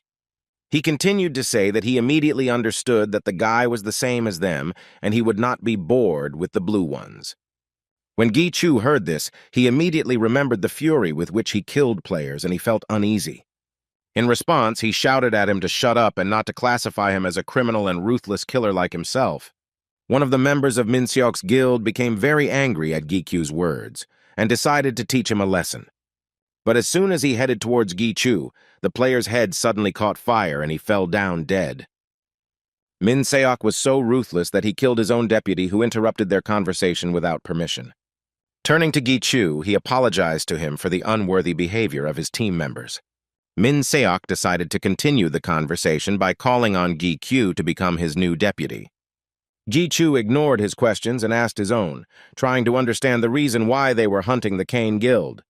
Min-seok was unhappy that the guy needed an answer, but he decided to tell him the reason for their hunt. The Smurf Guild was about to go outside the tower because they were tired of hiding. Hearing this, the guide couldn't understand why they needed the Kane Guild unless they wanted to take hostages. Min-seok just smiled in response, and Gi-kyu immediately understood why they were doing this. The only thing he was interested in was how he knew about Seok Woo's special skill, which was that he could turn everything he touched into ice, but not everyone knew about it. When Min-seok realized that the guy also knew what they were talking about, he was very surprised. But Gi-kyu did not let him finish speaking. He immediately rushed into the attack, wanting to get answers to his questions. The leader was delighted with Gi-kyu's reaction. He watched with pleasure the gleam in his eyes and began to repel his attacks. Attacking him back, he continued to tell the guy that he was exactly like them. Not paying any attention to his words, Gi-kyu noticed that he had two weapons and began to speed up his movements to avoid getting hurt. Wanting to show who was boss, Mir-seok struck him with all his might, but Gi-kyu managed to dodge it. When he had run a long distance, he tried to figure out the leader's tactics as he felt the presence of something else. Gi-kyu had met many people who had high experience points, but this guy scared him because he was a pro at killing. Meanwhile, Min-seok began to attack again, not giving the guy a chance to rest. Gi-kyu was lagging behind in speed because she needed time to reload. Even though he was superior in strength due to the enhancement, it was still not enough. When he was slightly distracted from the fight, he did not notice how the leader got too close to him and thus missed his blow. Unable to dodge the attack, he flew back several meters, but tried to stay on his feet with the help of his swords. Gi-kyu noticed that the leader's movement suddenly became faster, which meant that he also had some kind of speed skill. But L disagreed with the owner, saying that the enemy's speed had not changed at all. Min-seok was pleased that the boy was trying to resist his firepower, even though it wasn't his only weapon. He added that during a clash, the enemy accumulates, and as soon as the battle drags on, the winner is immediately determined. The leader believed that Gi-kyu had no chance of winning, and if he gave up, he would be accepted into the guild. Gi-kyu remembered Brunhart, and that he could also accumulate damage. He quickly got his bearings and began to attack the leader. He was approaching Min-seok very quickly, thanks to the acceleration that had been restored. Min-seok, in turn, seemed to be glad that Gi-kyu had something else hidden away. He released hellfire and decided to fight the guy with full force. The fire was everywhere, and the heat was burning Gi-kyu's skin. But thanks to this, he knew for sure that he could defeat him. The guy got too close to the leader and swung his sword, and he caught the blow. Then the guy used the reflection skill, and Brunhart reflected the accumulated damage. Min-seok didn't understand what was happening, because he was sure that victory was already in his hands. This time the reflection was so strong that it caused a powerful explosion, and the leader was thrown back several meters. His team members watched what was happening with fear and were horrified when they saw something fly past them at great speed. The leader was destroyed because he himself revealed his weaknesses to Gi Chu and made his job easier. When the guy approached and touched Min Seok with the sword, Lu's ego's cannibalism skill activated. He began to absorb the player's body, after which the process of his transformation into an ego began. Gi Chu was shocked by this. He did not know that Lu could absorb the bodies of not only monsters, but also people. The guy's legs were exhausted. Even though he had defeated the ranker, it was still difficult and dangerous. But he couldn't show weakness, since there were other members of the Smurf Guild left. Although the guy hoped that after he destroyed their leader, they would retreat. Turning around, he heard the guild players start discussing what was happening and watch their actions. They had no leader or deputy left. All high positions were vacant. One of the players came to the conclusion that the one who destroyed their leader is now their new boss. Gi Chu was at a loss as the guild members' thoughts were diverging, and it would most likely not end well. A riot began. The players were divided in their opinions. Some said that he should be killed, and others that he could become their new leader. Elle and Brunhart were very worried about the owner and tried to persuade him to escape, since he had not yet recovered and the chances of winning were extremely small. Reflection does not guarantee damage without any risk to the player. In order to accumulate enough damage, it must first be received. The higher the damage output, the greater the recoil, as was the case in the Labyrinth of Geryon. Now the guy's body was broken. He needed at least a few minutes to recover a little. The guild players watched Gi Chu, and some even admired his strength. Gi Chu's dark aura attracted them very much. Even though he was not a red player, he looked just as ruthless. But having let go of these thoughts, they were ready for the fight, confident that after a couple of blows from Gi Chu it would be the end. Citing numerical superiority, they began to attack the guy in order to finish him off and avenge their leader. The guy got into a fighting stance and waited for a battle that could lead to the worst outcome, because he had no other choice. But suddenly he noticed something strange. When he looked up, he recognized a familiar skill and smiled, knowing that he was saved. In a second, the entire Smurf Guild turned into ice cubes. The boy breathed a sigh of relief and saw his friend Seok Woo, glad that he made it on time. Seok Woo also did not hide the joy of their meeting, because even though they had not seen each other for a long time, they never forgot about each other. The leader was happy to talk to the guy, but he needed to deal with the remaining red players first. He turned towards the enemy and used his snowstorm skill, which once again covered several players in blocks of ice. After that, he started counting how many players were left and realized that there were still a lot of them, so he needed to join the battle. He shouted to Gi Chu to wait a few minutes and then they would discuss everything. Seok Woo sped up and began attacking the red players, his attacks leaving behind chunks of ice that pierced through the opponent's body. Gi Chu watched him from the side and noticed that he had become much faster and stronger than he was. He decided to keep up with his friend and drank a potion to speed up his recovery. Having joined him, he began to destroy the enemies at great speed, not giving them a single chance to dodge. It took them less than 3 minutes to deal with all the guild members. When they were finished, the remaining players were tied up for further investigation. Seok Woo approached the guy and noticed that he had changed a lot and was now unrecognizable. He also asked what was wrong with his eyes, but the guy didn't understand what he was talking about. Then Seok Woo explained to him that his left eye had turned purple. Hearing this, Gi Chu became really tense.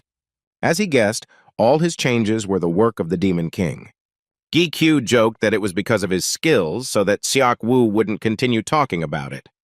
The head, in turn, saw that the guy had not only changed in appearance, but also, according to the stories, had become much stronger, but he didn't think that much.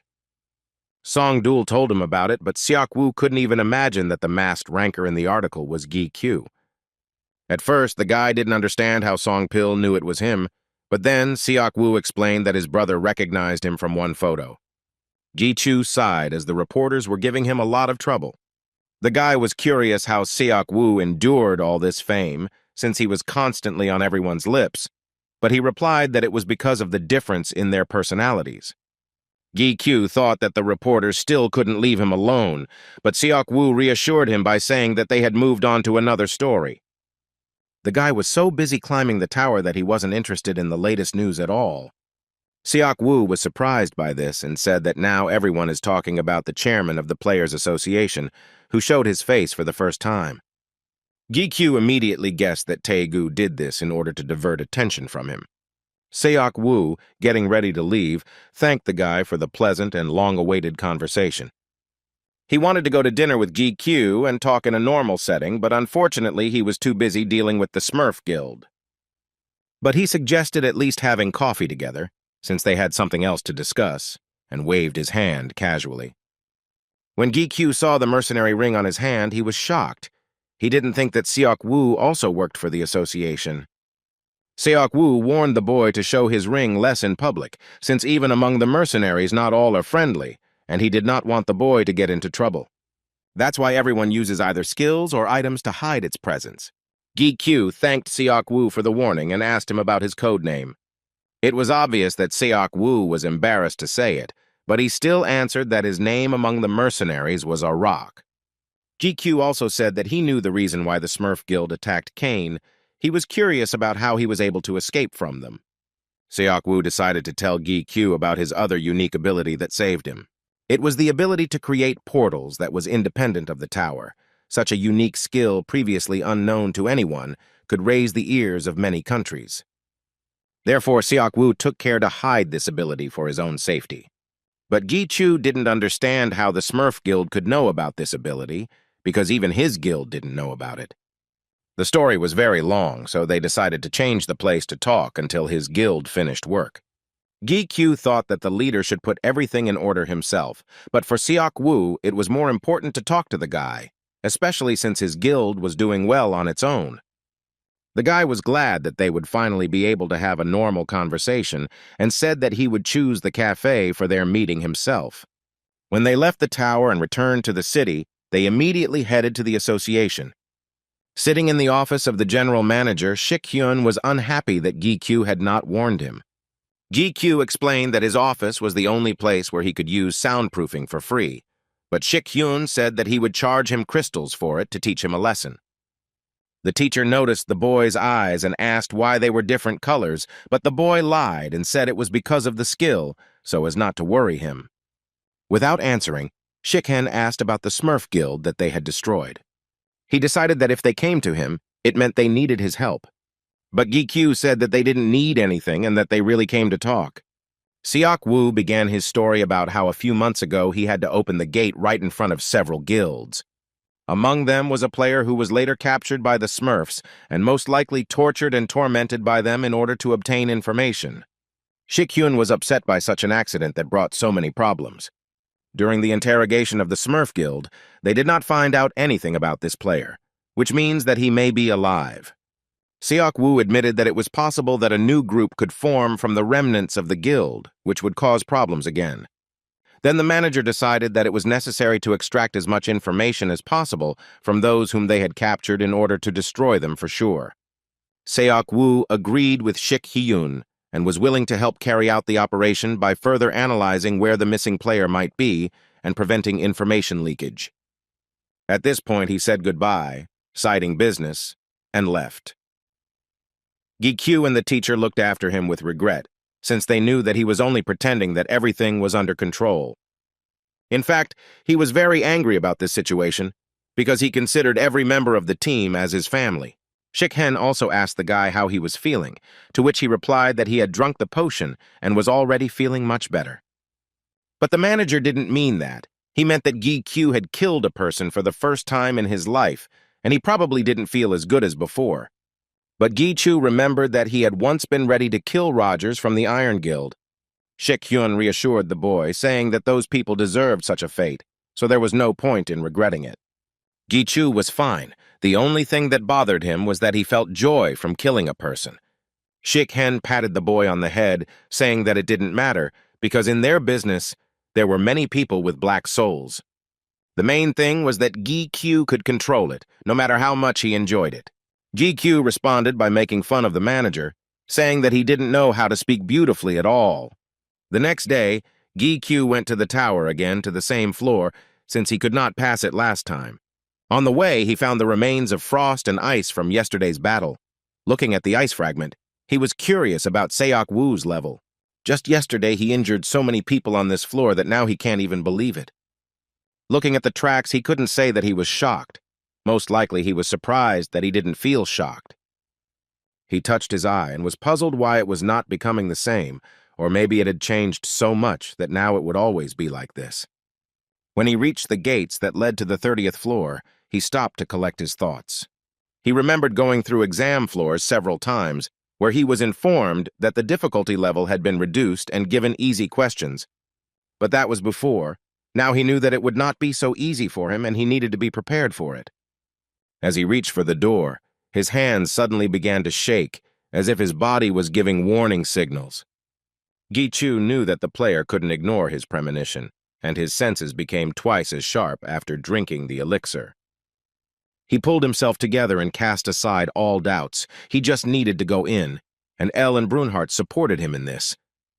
When he opened the gate, he hoped that he would receive as a reward not only an increase in skills, but something better. With these thoughts, he entered the gate. When he reached the 30th floor, the system notified him that a special test was beginning for him. There was a lot of sand around, and in the distance a castle was visible, which he decided to head towards, expecting a trick. There was a strong enough wind on the floor that sand was flying straight into the guy's face, and he was constantly covering it with his hand. Suddenly, the sand began to move too suspiciously, and a second later, Gi-Chu stood surrounded by giant scorpions. The guy quickly took out his swords and got ready for the fight, as he expected something like this. Activating his speed skill, he suddenly got stuck in the sand and couldn't keep his balance. The sand prevented him from gaining speed, so he activated his strength skill and began the battle. Meanwhile, the scorpion got so close that it almost grabbed him with its claws, but the guy managed to stop it. Having jumped up quite strongly, he raised his swords behind his back and decided to attack the scorpion from behind. Landing on him, he quickly dealt with him, giving him 2 deep blows to the back. The sand wasn't the best place to use the boost, so he had to climb over the monsters to get to the castle. Suddenly, the guy's face distorted in surprise. He heard Lu's voice, which was speaking unintelligibly. Gi-Chu immediately started asking what was wrong with him, since he had been sleeping all this time. But when they entered this place, Lu suddenly woke up. But now this was not the most important thing. Lu wanted the guy to go to the castle faster. Gi-Chu asked again, not understanding what the ego wanted from him and why he needed to go to that castle. But Lu repeated the same thing, saying that his body was there. The guy could not figure out how Lu's flesh could be in the castle. But he had no time to listen to the details, as he was attacked by scorpions. Dodging the tail strike, Gi-Chu placed Lu's sword under his feet. Lu didn't understand why the owner was doing this, but Gi-Chu said with a grin that since he had been gone for a long time, he should be a footstool for a while and help him out. Gi-Chu didn't have time to take into account every feature of this area, especially since there could be an enemy in the castle.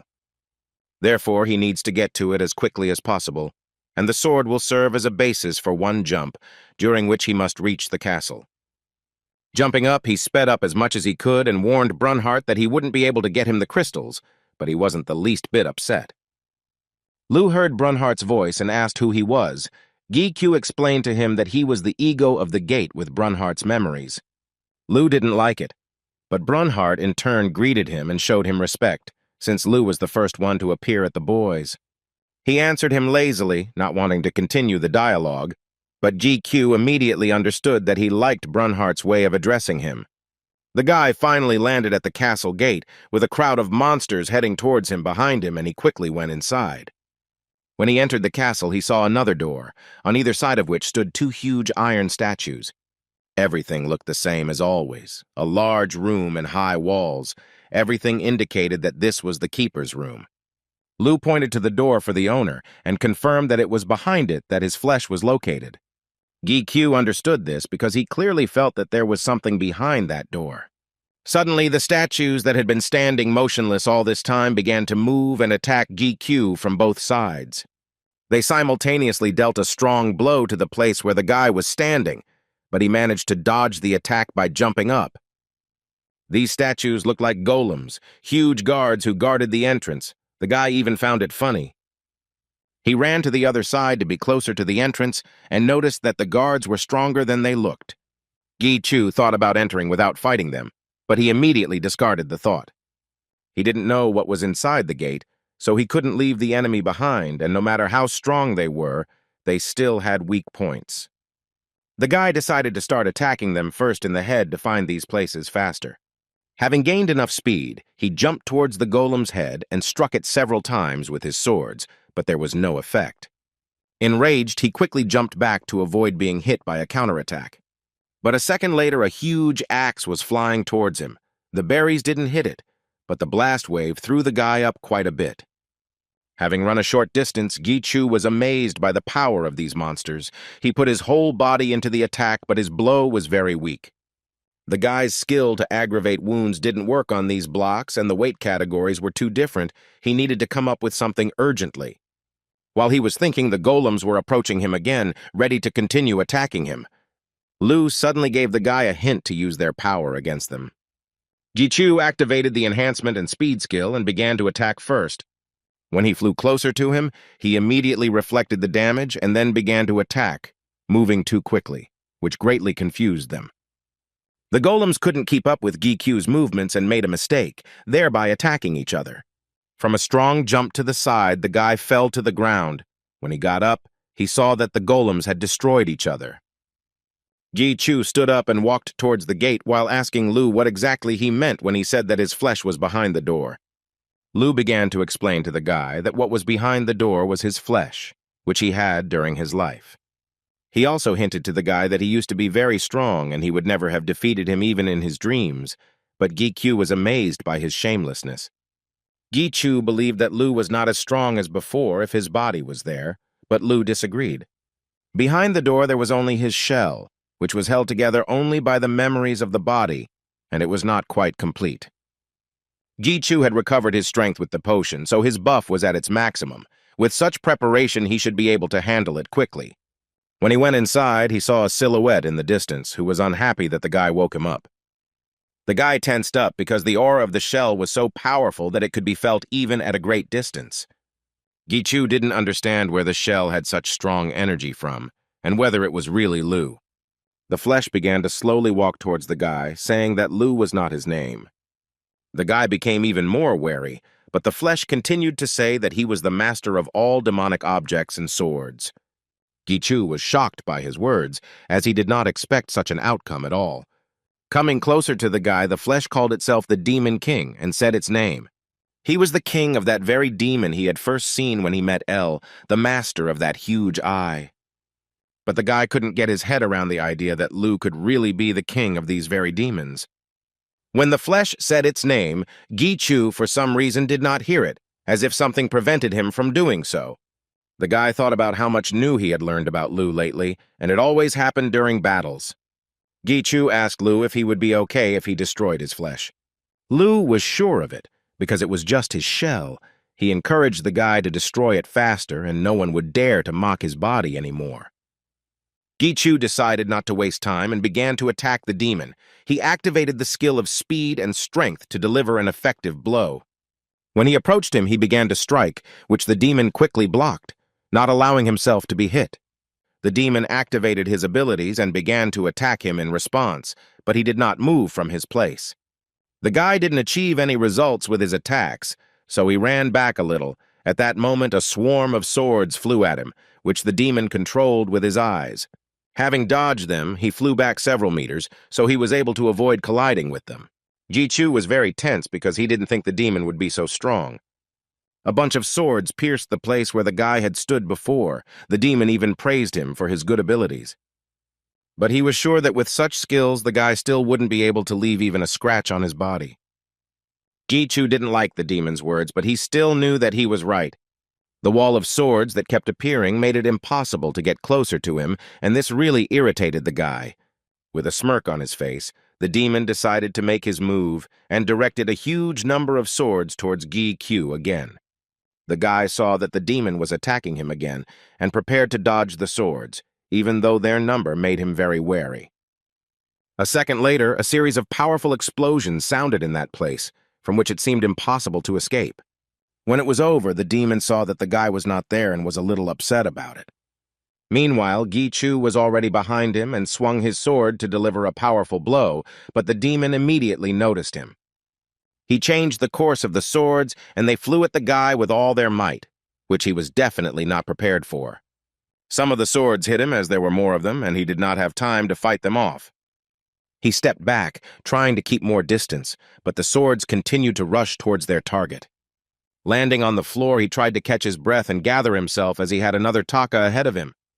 Lu tried to encourage him to react faster as the demon continued to attack him. GQ quickly stood up and began to defend himself, repelling the enemy's attack. The guy sped up and tried to concentrate on the number of swords to avoid getting injured. This was not just an offensive action, but a very annoying attack from the demon. Gi-Chu felt like he was fighting 1,000 swordsmen at once, and so it was very difficult for him. Continuing to fight back, the guy turned to Lu to find out if these swords were also demonic, and he confirmed his suspicions. He remembered how El had absorbed Kallion's sacred sword, and thought that Lu could do the same with these swords. As they spoke, the swords flying towards Gi-Chu increased in number. Unfortunately, Lu couldn't help the guy because the place was run by a demon. Hearing this, Gi-Chu was upset and didn't know what to do if these attacks didn't stop. However, Lu offered the guy another option to help. He could give the guy his power since this place was special. Lu asked the guy to stall for a little while so that he could accumulate enough of this power. The guy tried his best to stay on his feet and didn't know if he could hold on any longer because it wasn't that easy. Gi-Chu swung his swords, and with the help of the power-up and a large amount of energy, he made a small wall through which the demon's attack wave was reduced. The demon was very surprised by Gi-Chu's skills and did not expect this from him, so he decided to change tactics. Now the swords flew even faster and from the other side, going around his wall. Gi-Chu sped up and dodged the blows as much as he could, even though he knew he was already at his limit. He shouted at Lu to hurry up and help him. Otherwise, the boy wouldn't be able to hold out much longer. Flying almost right up to the swords, he activated the skill and reflected the accumulated damage. This stopped the demon's attack a little, and he himself flew back to the wall and held on to the sword so as not to fall down. But the demon was not frightened by his actions. He turned to Gi-Chu and launched swords straight at him. The boy couldn't hold on any longer and asked Lu to finally help or they would die. Suddenly, the system began to notify the guy that his magical sensitivity was increasing, and his assimilation had reached C rank. Gi-Chu smiled, realizing that Lu had saved him in time. Now he could use his abilities even more effectively. The swords that flew at the guy did not touch him in any way, but an incredibly powerful energy began to gather around him. When the demon saw this, he was amazed and could not figure out where the guy got such strength from. The system informed Gi-Chu that Lu had taught him the death skill and now he could use it. An incredibly powerful energy was gathering around the guy, which served as a shield, and attacks had absolutely no effect on him. The demon was overcome with horror. He believed that a human could not control such power. Having descended to the ground, Gi-Chu watched the reaction of the Demon King. Now he was full of strength to continue the battle. The demon continued to repeat the same thing. He could not believe what he was seeing. He was so furious that he screamed with an inhuman cry, indicating that this was only his power. He gathered all his energy and directed it at the guy with full force and hatred to tear him to shreds. It seemed like 1,000,000 swords were flying towards Gi-Chu. His attack was so powerful that there was no escape from it. The guy calmly watched him and prepared for a counterattack. He raised his sword in front of him and dealt him a direct blow. The death blow was so powerful that it repelled the demon's attack in a matter of seconds and killed the demon. When the smoke cleared, the boy saw that the demon was standing on his feet and was unharmed, only slightly scratched. The Demon King raised his sword to attack Gi-Chu again, putting all of his fury into this attack. His face twisted with hatred, and his anger was so strong that it was terrifying. The demon struck the ground with his sword, destroying everything in front of him. But the guy managed to dodge and flew back, hitting the wall without any injury. The power had eaten away at so many demonic swords, but even after a direct blow from death, the demon stood firmly on its feet and could attack even more powerfully. Gi-Chu didn't expect that the demon would still have the strength to fight after this, but Lu explained that even though it was a shell, it was originally very powerful. The guy asked Ego to repeat this death blow trick to finish off the demon. Lu began to dissuade him because the guy's body might not be able to withstand it a second time, but the guy was confident in his abilities. The boy once again created a wall of energy to prevent the sword attack. In turn, the demon swung a huge sword at Gi-Chu and said that the guy was repeating his mistakes again since he thought he could stop him with this. He hit the guy with all his might, hoping that he would get caught in his attack. But then he saw that the guy held back his blow with his sword, not giving him the opportunity to attack himself. The demon considered him an insignificant enemy, and that he had no chance of winning. He looked at him with a grin and wild eyes, thinking that the guy could not do anything more. But suddenly the smile disappeared from his face when he saw that the guy was holding off the blow with only one sword. Before he could figure out how he could miss such a trick, Lu's second ego sword appeared behind him.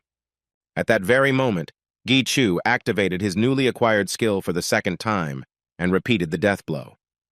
The demon did not have time to react to the attack and screamed in pain and fear, realizing that this was the end. He couldn't accept the fact that someone could defeat him because for him it was impossible. His face twisted in pain and disappointment as death consumed him completely. When he disappeared, GQ was unable to stay on his feet and fell to the ground completely exhausted. His ego began to call out to its master, thinking that he had died, but it was simply fatigue, because he controlled enormous power and the recoil was too great. He took out a potion and drank it to restore his strength after a difficult battle. The floor system began to notify that the guy had passed a special exam and was receiving a reward for it. The system also rated Ji-Chu's battles as ideal clearing and gave an additional reward. Opening his eyes, he didn't realize at first where he was until he saw a table with rewards in front of him. The system continued to send notifications to the guy about his skill level increasing and receiving several more additional skills. He opened the information window and was surprised by such a quantity of everything. Now he could connect and appropriate the ego, which he was very surprised about. Gi-Chu thought that he could connect his egos with each other, but when they heard his thoughts, they were not at all happy with this arrangement. But the guy calmed them down, saying that it was just a joke. First, this skill needed to be tested in practice to understand how it works. He decided that now was not the time anyway, since there were two boxes in front of him, one of which was gold and the other diamond. Gi-Chu began to choose which of the boxes to open first, since they were both not bad, and he got an elixir from the diamond one last time. Deciding to leave it for later, he first opened the golden box, eager to find out what was inside. When he opened it, he saw 3 round objects that seemed very familiar to him. The system notified him that he had received 3 ego fragments. When he heard this, he immediately remembered the same fragment when clearing the gates of the Blue Wolf. But why the same reward appeared in the tower then remained unclear. He closed the box with the hope that these fragments would somehow help him in the future. Then he approached the diamond box, anticipating something interesting and perhaps another elixir. When he opened it, he was puzzled as to why there were someone's bones in the box. Suddenly, Lu came to life, and Gi-Chu couldn't understand why he was acting so strangely. Then the ego plucked up courage and said that these bones were part of his real flesh. The guy took the awards and left the tower. He decided to go to the Association Cafe, where he wanted to discuss what was happening with Lu. He placed the sword on the table and sat down opposite him, willing to listen to Lu as they had much to discuss. The guy started asking Lu who he really was and why he still hadn't told him anything about it. Lu began his story by saying that the bones are his flesh, because in the past he was the demon king. Gi-Chu wondered if one of the floor guards was just a low-level demon. Then what level could the one who sealed El Bay? The boy then asked Lu why he had turned from the demon king into an ordinary sword. Lu continued to ask if the guy knew what needed to be done to ensure that the creature did not lose itself and existed for eternity, as he did. But the guy thought about it because he didn't know the answer to this. Then Ego gave him a hint, saying that for this he needed oblivion. To survive for so long, he had to forget everything, even his name. Otherwise, his essence could disappear along with the passing of time. He was the king of all demons, but there were traitors who imprisoned him, and he had to languish for eternity.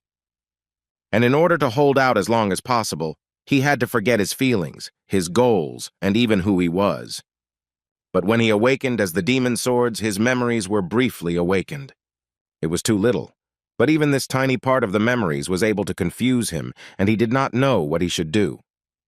Therefore, he chose to forget everything again, as he was confused and saw no other way out. In the end, the guy didn't manage to learn much from the conversation with Lu. he decided to fall into oblivion again, so there weren't many options for what to answer to this. And Gikyu himself didn't want to see him suffer, so he decided not to ask anything else and to deal with his remains later. Whatever his past, Lu was the first one to give the boy hope for the future, and he decided to create new memories for it from now on. Heading home, he wanted to get there quickly so he could have a good rest, because he had a lot of things to do tomorrow. Meanwhile, in the department head's office, Box Hen was typing something at a rapid pace on the keyboard. Seok-hoon looked into his office and looked at his boss with concern. Noticing him, Shik-hyun praised him for his work and allowed him to go home, but the secretary was in no hurry to leave. He knew that Shik-hen had been busy lately due to the incident with the Smurf Guild, but he had not left work for 2 days already, and this greatly frightened the secretary. But the boss wanted to finish all the work first and only then leave, continuing to quickly click on the keyboard. Seok-hoon noticed that Shik-hyun was using magic to speed up the work, but he didn't understand why he was in such a hurry. When he stopped, smoke was coming from his fingers, and he explained to the secretary that he had to be at Gi-chu's housewarming party the next day, which was why he had sped up so much. The next day, Gi-chu's friends from the guild began to come to his housewarming party, and they were stunned by the new home. Gi-chu saw their reaction and tried not to focus on it and invited them to go inside. The boys admired the beauty of his new home. At that moment, Brunhart decided to say hello to them, but Elle reminded him that only the owner could hear them. When they entered the house, they doubted that it was Gi-chu's house, because it looked like a cottage. The guys walked around the area with their mouths open, mesmerized by the house, compared to which their guild premises were simply insignificant. When the leader Songpul heard this, he became a little angry, but Gi-chu asked them not to argue and to go into the house. Upon entering the house, they were met by his mother and sister, who began to smile sincerely and greet the guests. The boys greeted each other in return as they entered the house, and Mom and sister continued to set the table. Sundust approached Gi-chu's mother and presented her with a gift from the entire guild. She was very pleased. She thanked him and asked him to take care of her son. When they heard that she called Gi-chu her son, they were very surprised and could not hide their shock. Gi-chu's mother didn't understand this reaction and asked why they were so surprised by her words. They pulled themselves together, saying that she just looked very young, and they thought she was his sister. In response, she just smiled and thanked them for such a compliment. Mom invited them to the table and went to make dinner, while Soo-jung asked her brother where his friend Seok-woo was. He made fun of her by saying that she missed him, which made Soo-jung blush and reply that she just wanted to get his autograph for her friend. Gi-chu explained that Seok-woo was too busy lately, so he didn't come and promised to get the autograph for her. And his sister, in turn, suggested that he take off his mask in order to finally become famous so that she could sell his autographs to her friends. Gi-chu was unhappy because she should have understood that he didn't need this at all. He asked his sister to help his mother while he met the rest of the guests. When he came out, Shik-hyun and his secretary Seok-hoon were already standing at the threshold and began to greet him. He was surprised that they arrived so quickly, but the teacher explained that it was because the work had finished faster than he expected. The secretary immediately apologized to the guy for not preparing the gift as he was very busy. But Gi-chu reassured him, saying that he had already done a lot for them and even found this beautiful house. Shik-hyun also asked if he could give nothing, and the boy agreed, since the teacher bought all the furniture at his own expense. Although the old furniture was still in good condition, he didn't need to buy new one. Gi-chu suddenly asked Shik-hyun if he had bought this furniture with the hope of moving in with them, and looked closely at his reaction. The teacher did not expect this and blushed, not knowing what to answer, and even began to stutter. Shik-hyun, upon entering the house, immediately went up to Gi-chu's mother and gave her a housewarming gift, which greatly embarrassed her. When they finished dinner, everyone in chorus thanked him for his hospitality and praised the host. The boy started to help Gi-chu clear the table, but he flatly refused to help, wanting to do everything properly himself. The teacher approached the boy and said that they needed to talk urgently and it couldn't wait. Gi-chu wondered what could be so urgent that they needed privacy for this. He warned everyone that he would be back soon and asked his mother not to do anything herself, but to go and rest. When they left the house, Shik-hyun said that this information would be announced officially soon, but he thought it would be better for the guy to know it in advance. He informed him that the Iron Guild had decided to open a branch in Korea, and Gi-Kyu's face immediately changed, shocked by these words. Shik-hyun continued to say that the association opposed this statement, but the Angela Guild intervened, with whom they apparently had some kind of agreement. At that moment, Gi-Chu was suddenly overcome with memories of the Iron Guild's torture of him, but the teacher could do nothing since Angela could not be ignored. So in order to divert the reporter's attention from Gi-Chu, they had to reveal the identity of the association's head. He glanced at Gi-Chu and wanted to help him somehow, but decided to just leave him alone to think it over. Gi-Chu was seething with anger and fury, just like that time when he couldn't control himself, and in such a state he couldn't appear in front of his family. Meanwhile, in England, Rogers was waiting in the wings, who was supposed to arrive in 3 months to head that very branch. Photo of GIQ from the news, paddle on his board, and he was looking forward to paying him back. He didn't care how strong the guy had become, because Rogers also had a pretty good advantage. He had the sacred sword that the guild leader gave him, and he was confident that with it, he would definitely quickly defeat Gi-Chu. The guy, in turn, had already escorted the guests to the exit, wishing them a good journey, and at that point they parted ways. Having finished cleaning, the guy went to his basement with thoughts about the new branch of the Iron Guild. He saw on the news who the director of this very branch was and realized that the chance for revenge was running out faster than he expected. When he entered the basement, it was completely empty, which upset Brunhart a little, but Gi-Q had planned it that way since he wanted to use it for training. The guy was going to test the opening of the gate because he couldn't allow monsters to get into his house if something went wrong. He mentally thanked his secretary for such a suitable home for his training. The guy sat down and began to think over a plan of action, admitting that even though this was a branch, they were still strong enough and he only had 3 months to prepare. To do this, he needed to know everything about his new power. First, he decided to figure out the skills he received on the 30th floor. He opened the information window and started to study it. When he selected the fusion skill, the system offered him to choose its main one. Gi-Chu guessed that this meant that he needed to choose an ego to merge with and wanted to choose Lu. He imagined how the system confirmed his choice of the main ego to merge with the Changyong ego. In front of him appeared a blue wolf, Changyong, who was connected with Lu's energy. He had 3 eyes and his name changed to Fenlilu. Lu was amazed by the owner's imagination and really thought that something like this was possible. Gi-Chu started laughing, saying that he was just joking, but Lu was not laughing at all.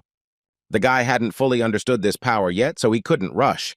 First, he needed to think everything through carefully.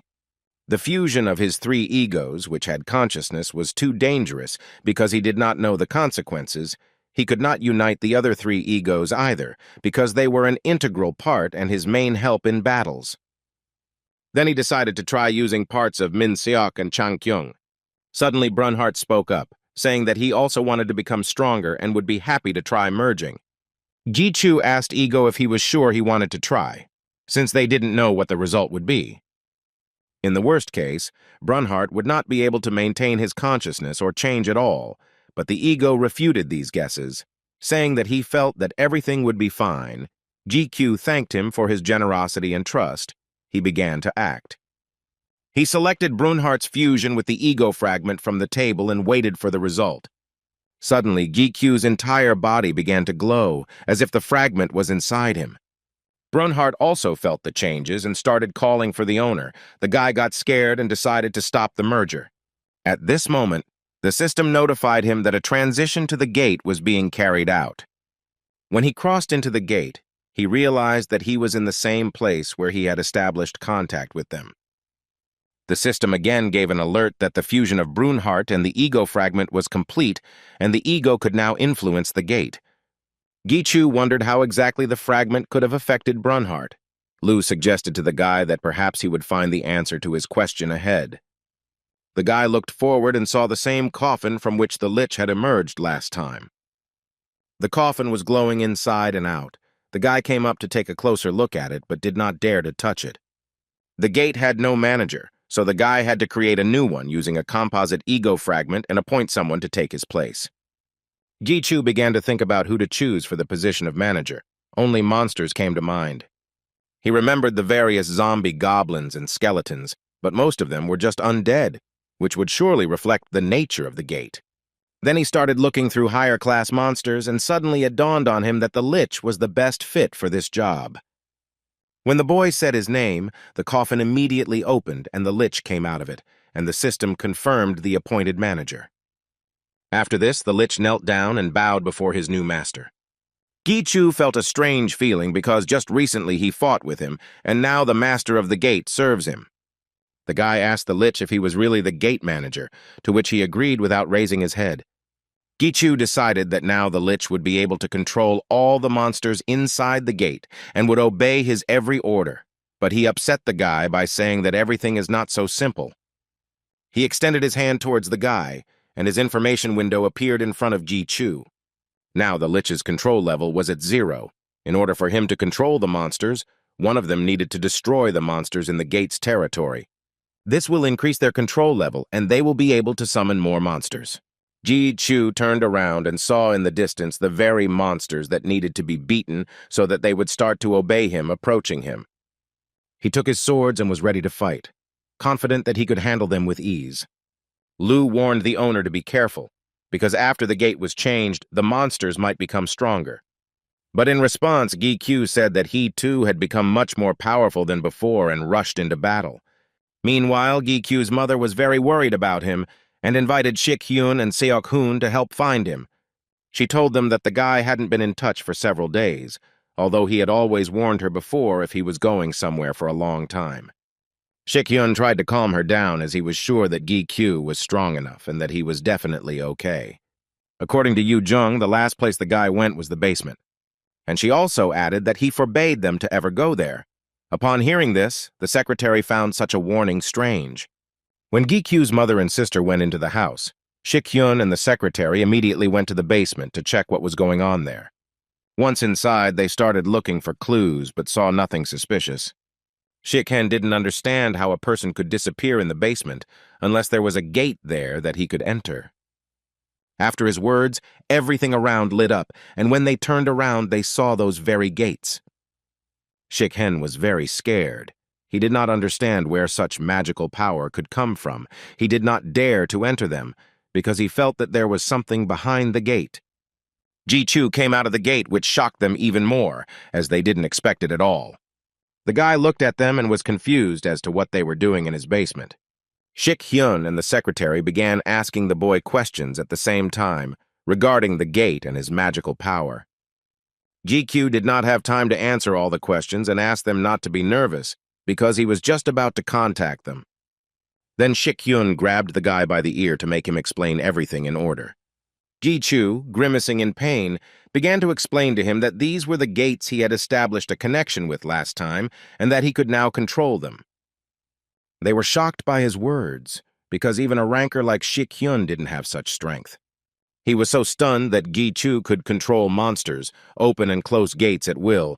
It was the same as if he could stop a natural disaster. Shik-hyun tried to pull himself together and asked the guy if anyone else knew about his new ability. The guy replied that he hadn't figured it out yet, especially since it was his first time trying his hand, so he didn't want anyone to know about it. The teacher agreed with the boy and asked him what he wanted to ask him when he came out of the gate. The boy said that he wanted to test the power he had recently gained, but there was no suitable opponent, so he asked Shik-hyun to fight him.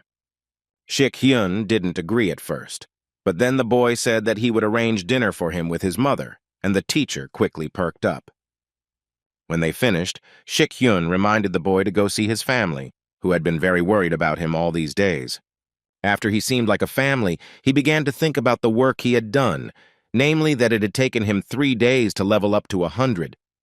Because of the crystal, the gate became stronger. It took longer to clear than he expected, but when he thought that all this would become his power, it became easy for him again. He named the manager of Lich after Brunhart, Hart, although he initially wanted to give him the name Bruno, but his ego was against it. The next day, the boy met with Shik-hyun in the association's training basement. Before the fight, Shik-hyun told the boy to start releasing his magical power and completely let go of all thoughts and worries. This meant releasing all the magical power without a trace. With the increase in level, not only the volume of magic increases, but also the art of hiding it. So when a strong player unleashes his magic, the pent-up magical power simply begins to cascade. When the teacher saw that the boy listened to him and fully released his power, he decided to fight properly too. The office upstairs was shaking from the intense energy of the two players.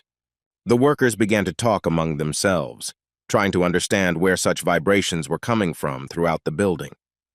Gi-kyu, in turn, began to fight Shik-hyun with full force. The teacher also did not lag behind him and released a powerful stream of energy from his weapon.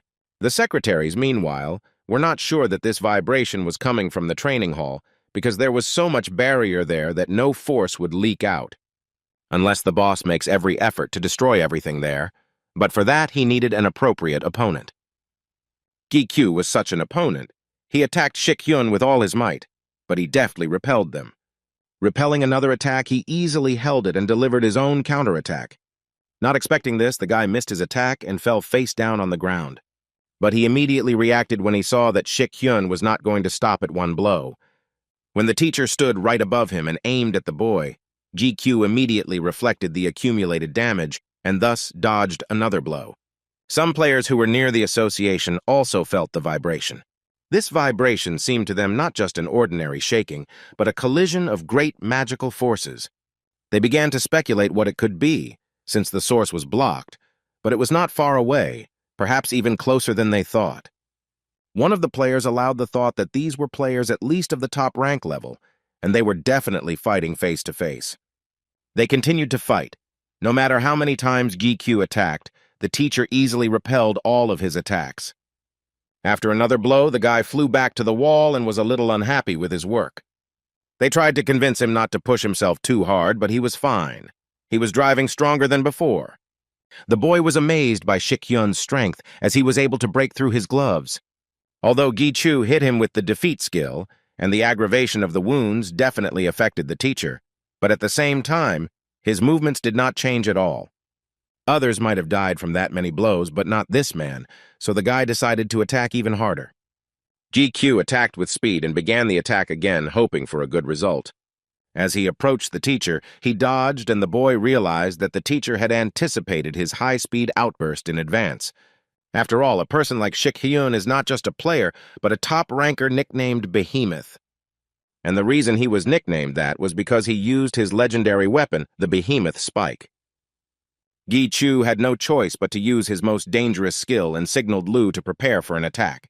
Lu was a little afraid for Shik-hyun, although he was still weakened after the 30th floor, but he had enough strength to destroy the teacher. Despite this, he released the energy for the death strike and directed it towards Shik-hyun. There was a huge flash that was visible even from the association building. Two strong energies met and destroyed everything in their path. The secretary was very worried and came to them to make sure that everything was okay with them.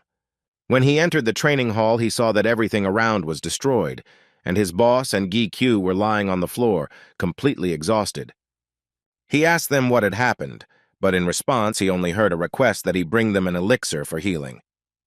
The secretary immediately fulfilled their request and brought them a potion. They got up and began to heal their wounds. Shik-hyun didn't understand what kind of skill the guy had. He spent a lot of potions, and his wounds still healed very slowly. The secretary waited for an explanation as to why the training hall was in such a state. Shik-hyun looked around and didn't know what to answer. It was as if a nuclear bomb had exploded in the hall. After finishing the healing potion, Gi-kyu asked the teacher how good he had become in combat. But he replied that he was still far from him, because he had acquired enormous strength too quickly, so his movements were very primitive. The hundreds of weak enemies he had encountered before might seem like a piece of cake until he encountered a truly strong opponent and was no longer so careless in battle. The first thing Gi-kyu had to do was to understand his opponent, and the second was to make it so that his opponent could not understand him. He needed to use technique rather than rely on strength, since he wasn't very good with the double sword yet. Gi-kyu thought about the fact that he still wouldn't be able to master the technique without being in a real fight. Strength without technique is only half of the total power, but the guy still managed to surprise the teacher. His weapon was a legendary rank weapon that had no concept of wear and tear, but Gi-kyu was still able to leave a scratch on it. There will be no need for technology if the guy manages to fully master the new power and learn to control it. Shik-hyun decided that it was time for the guy to apply. When he heard this, he did not understand what was being said. The teacher explained to him that they would be applying for the rank of ranker. But if he gets this title, everyone will know him by sight, and he didn't want any publicity. Shik-hyun confirmed his suspicions and said that he didn't have to worry about his identity being revealed. He added that he was a mercenary guy first and foremost, and a personal defense first and foremost, but GQ still had doubts. The teacher admitted that there might be a similar situation as with the masked ranker, but he had nothing to worry about since he had been quite good in battle today. Shik-hen meant that even if the Iron Guild was watching him, he was still able to protect himself since he had reached a high level in this regard. When the boy heard these words from the teacher, he was a little embarrassed. Even his ego was caught by this. The boy was pleased to hear praise. For GQ, the rank was not important, because he wanted to reduce the risks and work as a mercenary was enough for him. But Shik-hyun pretended not to hear and said that he was very tired, and that his secretary would tell the guy all the details. After they parted ways, Sung-hoon took the boy home and began to tell him about the benefits of being a ranker. And the first of them is that his influence on the association will increase, and access to information will also expand. His powers, which he exercised through his chief and secretary, will become his directly. But the guy didn't understand what would change, because he, as a mercenary, knows some information. But Sung-hoon explained that it was not only work, but also administrative matters.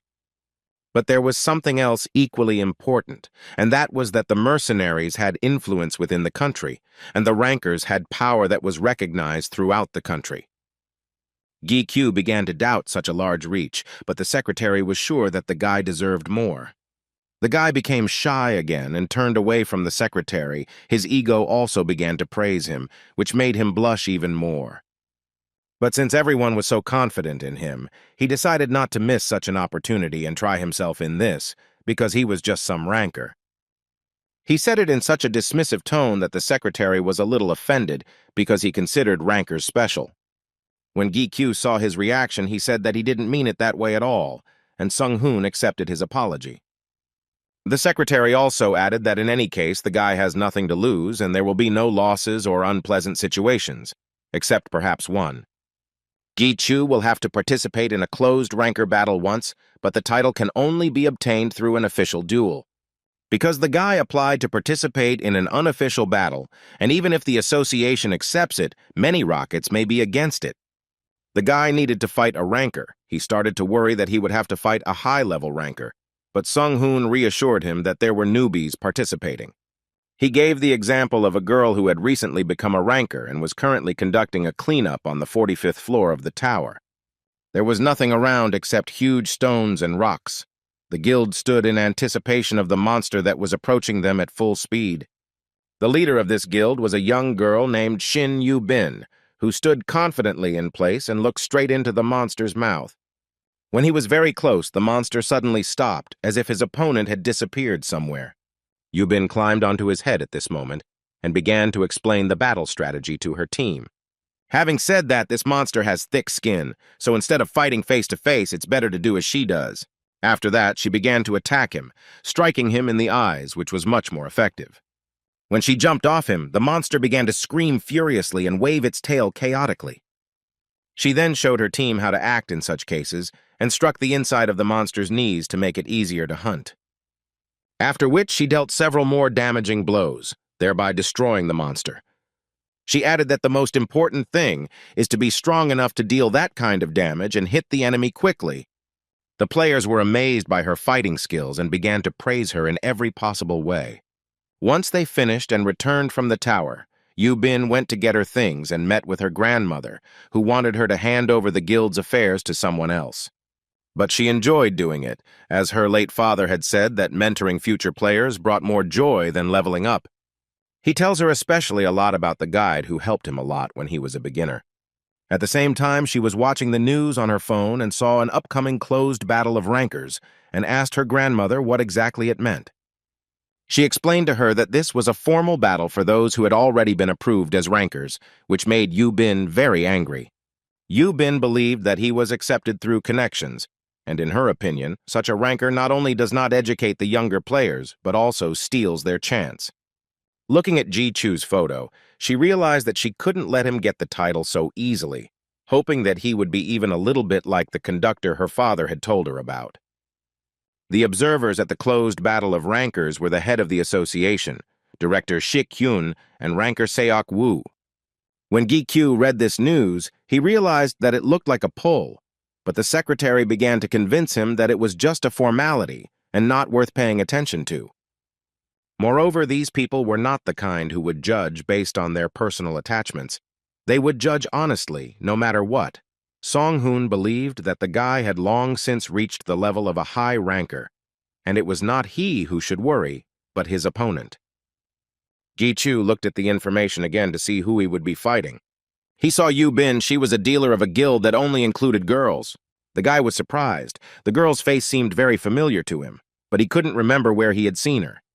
The secretary, in response, only looked thoughtfully at the guy and admitted that perhaps he could have seen her on TV since she was a ranker.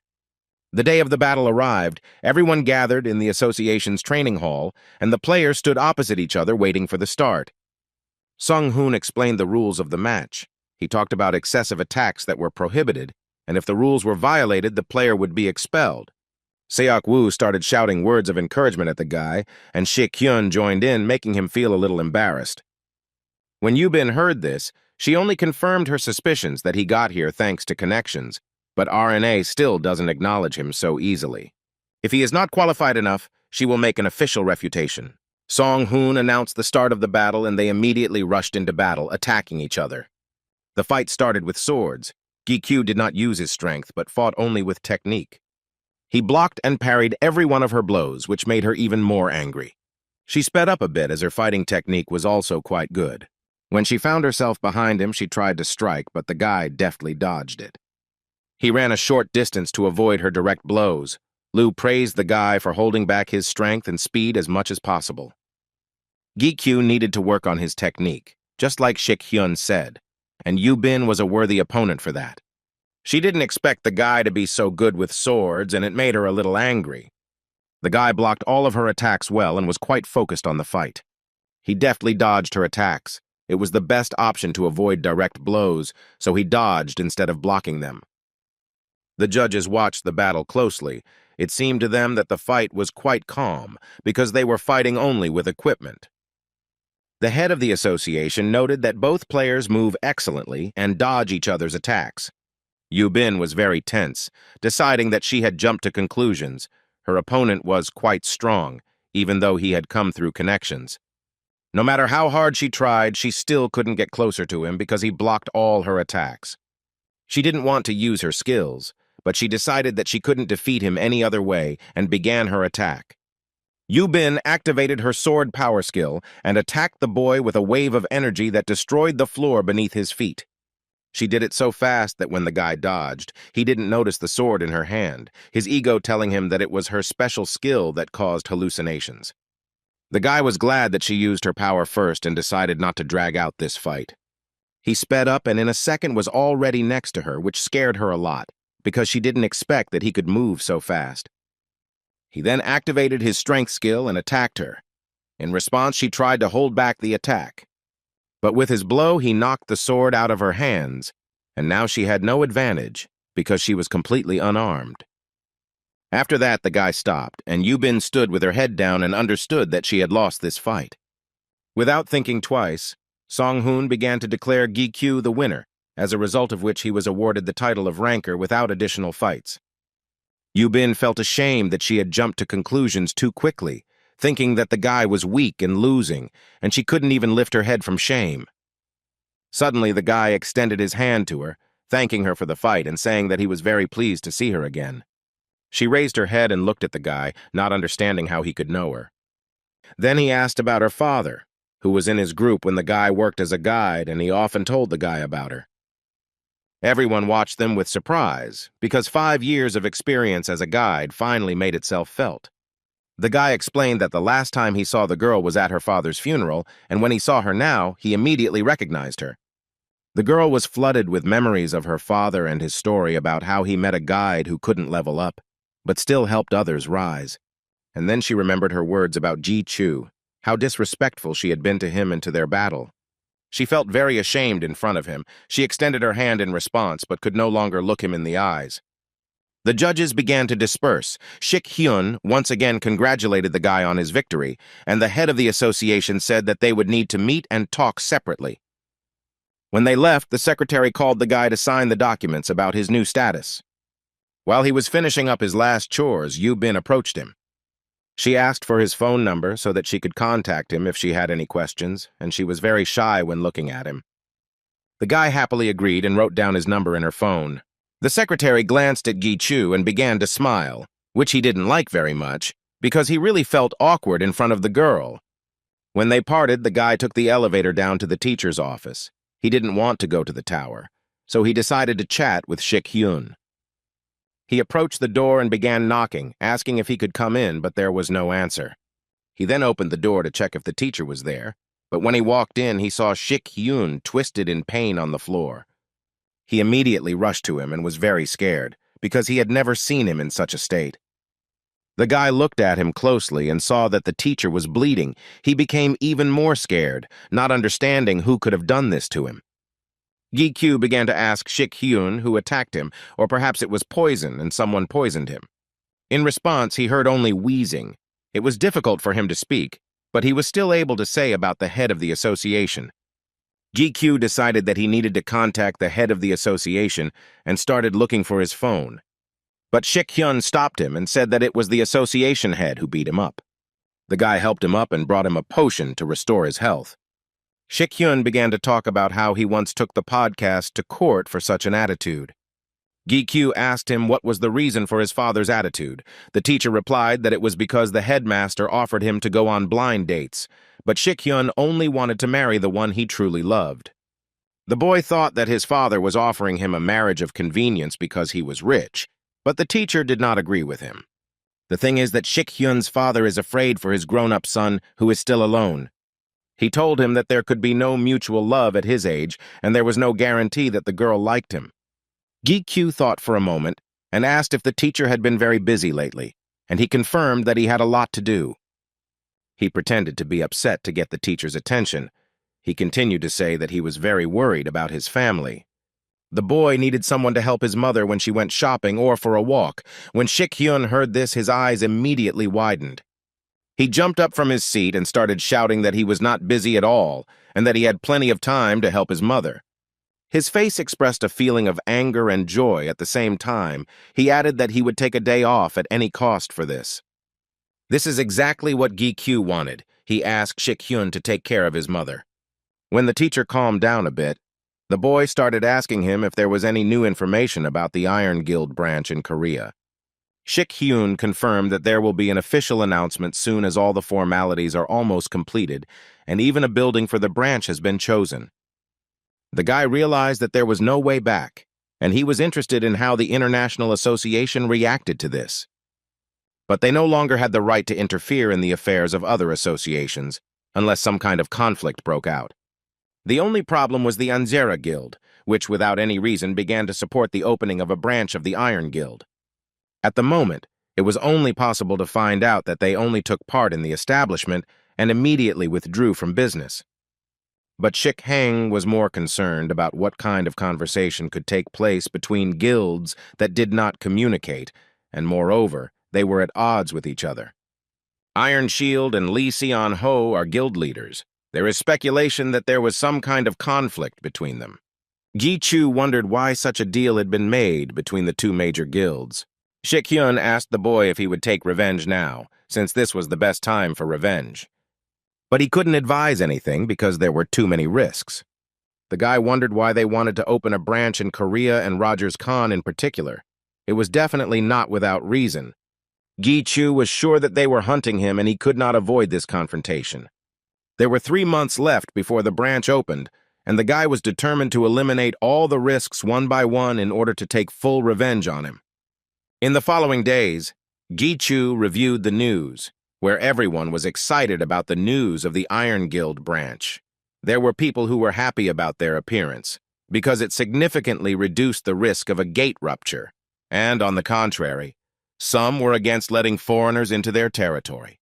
The secretary approached the guy and asked him what he was looking at on his phone for so long. He replied that he was just watching the news, hiding his indignation.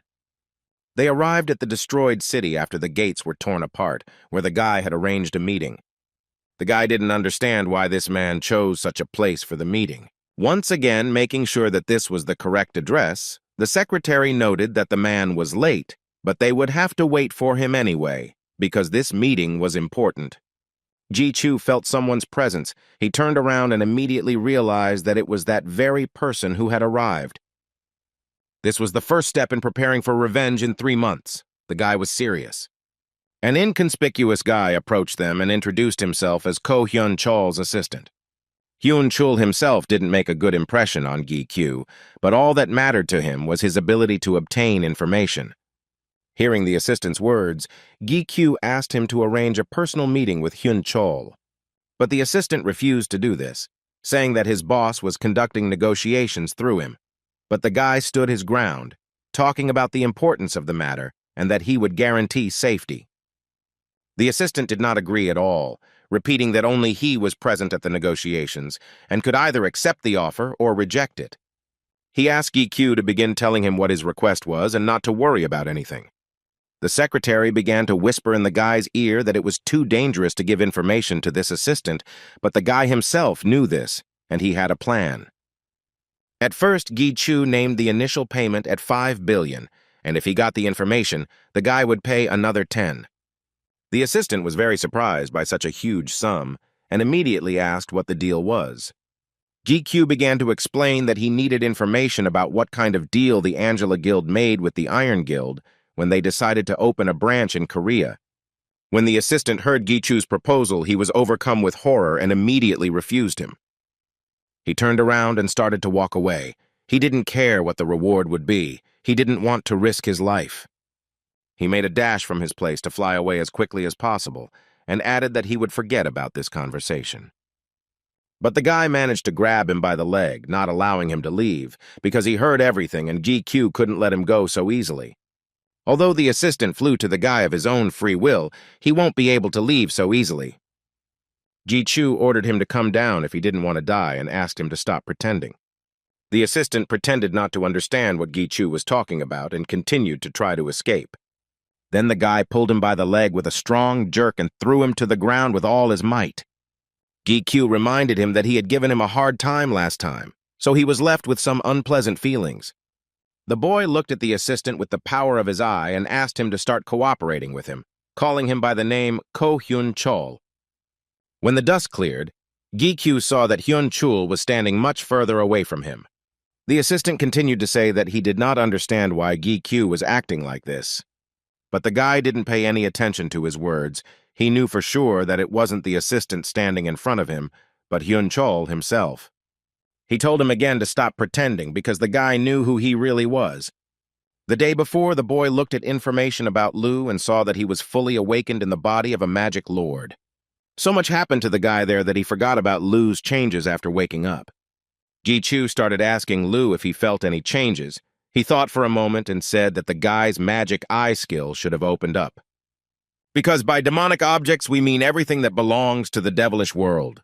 Ji-Chu didn't understand what kind of demonic eye Lu was talking about because he didn't have anything like that. Lu explained that the guy's left eye was the demonic one. Shocked by these words, Ji-Chu did not understand why he did not tell about it earlier. But at that time, Lu was not yet sure of this, because the magic eye is not so easy for a person to obtain, in his opinion. This was influenced by the woman who praised the Demon King. Although the eye has not revealed its full power, it can now see the demonic essence. Ji-Chu could now see the names of the players hiding under the appearance of another person, and he was glad for such a useful skill. The guy opened Lu's information window again and saw another new ability of his. He could put the power of demonic objects into the ego, thereby making it more powerful. He needed to invest a skill that matched the ego's character. Without thinking twice, he tried his gloves first. And he succeeded. He used a new power called Binding, which bound the enemy with the help of black magic. When he extended his hand, black energy burst out from his gloves, grabbing the assistant and preventing him from moving. The secretary, seeing this, was surprised by the guy's new skill and didn't even expect this from him. The boy continued to hold the assistant in the threads of black magic and repeated his warning, wanting to see his true appearance. When the assistant saw Gi Chu's demonic eye, he immediately realized that he had met the Demon King. A second later, he broke free from Gi Chu's grip and transformed into his true form. Now standing in front of them was not just an assistant, but the former ranker Hyun Chul, who was now interested in Gi Chu's proposal. The guy was glad that Hyun Chul had finally become himself, and now he could talk to him normally. Gi Chu repeated his terms of the deal again, but Hyun Chul did not agree to such an amount. His life was not that cheap. Then the guy asked the ranker what else he wanted to get. Hyun Chul didn't think long and immediately answered that he needed information about the relationship between Gi Chu and the Demon King and details about the power of his eye. The guy was surprised by his request because he didn't consider this information so valuable, but this was enough for Hyun Chul. The guy told him that he was a disciple of the Demon King, and with the help of a magic eye he could see the essence of other people. Hearing this, Hyun Chul immediately believed him. He stood up and said that he was accepting payment, and as soon as he got the information, he would contact him immediately. Lu and El were surprised that this man believed their master so quickly. Most likely, he had some kind of skill. The secretary was confused because he did not expect that everything would be recorded so quickly. The guy suggested that he not waste time and go to another place. They went to the Players Association, where he met with the head to discuss further plans regarding his situation. The chief couldn't help him in any way. Even though the guy was a mercenary, all he could do for him was just turn a blind eye to all of this. Gi Chu didn't want to call his plans against the Iron Guild revenge. It was more of a preemptive attack, because he was sure that they would start hunting him. And if the head of the association would stand aside and not interfere, then this would be the best option for the guy. But he had one more request. The guy needed control over all information about the guild, and he also wanted the association to evacuate everyone who was within the radius of the guild's actions. And to make sure that other guilds couldn't get in there, that was his only request, and he really hoped that the leader would help him with this. Otaigu reminded the guy that he was fighting one of the strongest guilds, but the guy understood this perfectly well, which is why he prepared so carefully. The association was not so powerful as to organize such a large control, but there was one option. If the gates break, the association will evacuate people and will be able to close such a number of territories without any risks. It was Gi Chu who could have done something similar, but the head didn't know about it yet. After all, he himself had tried many times to destroy the gates, but had never succeeded. He believed that it was beyond the power of one person. The guy hesitated a bit and decided to say that he could do something similar to a breakup. The head remained silent, because he expected something like that from the guy. He himself wished he had such an ability or would gladly take it from Gi Chu. The guy only had 3 months to do all this, so he needed to act urgently. He entrusted some dubious matters to Hyun Chul and received albeit small but significant help from the association. Now he needed something else. Even though he could control the gate, his strength was still not enough to fight the guild. When Bronhard heard his thoughts, he thought that he was completely useless to his master. But Gi Chu calmed him down and explained that he helps him a lot, and he becomes stronger when he absorbs crystals. But the power of the ego is not limited to just that. In any case, Gi Chu's opponent is a guild that is among the top 10 strongest, and even if the guy manages to become stronger, he still can't cope alone. The association cannot help in battle personally, so Gi Chu needed to look for a force with which he can fight a large number of enemies. First, he came to his friend Seok Woo, who was bogged down in the affairs of his guild. They greeted each other. The guy saw in him not only his friend, but also an ally who would fight alongside him. Gi Chu told all the details regarding his feud with the Iron Guild, which Seok Woo heard for the first time. Seok Woo reminded the boy that his guild was indebted to him, and he would try to satisfy any of his requests. But he also knew that the boy's case was too big a risk, and Gi Chu himself understood this. He approached Seok Woo not as a friend, but as someone who wanted to offer him a deal. If the Iron Guild branch disappears, there will be many benefits that will be transferred to the Cane Guild through the association. But that was already clear. The guy had one more condition. If the Cane Guild asks Gi Chu for something, then he will fulfill their request no matter what it is. Lu taunted the owner that he was being too arrogant and offering himself up as a deal, but the guy just rolled his eyes. Seok Woo looked at the guy carefully and remembered how he recently trembled at the sight of goblins. And now in front of him was a worthy person who was ready to do anything for the sake of the goal. Gi-Kyu's offer was tempting, and Seok Woo clarified with him that his guild's mission was precisely to confront the members of the Iron Guild branch. The guy confirmed his words, then Seok Woo stood up and said that he would try to persuade his guild, because he couldn't decide everything alone.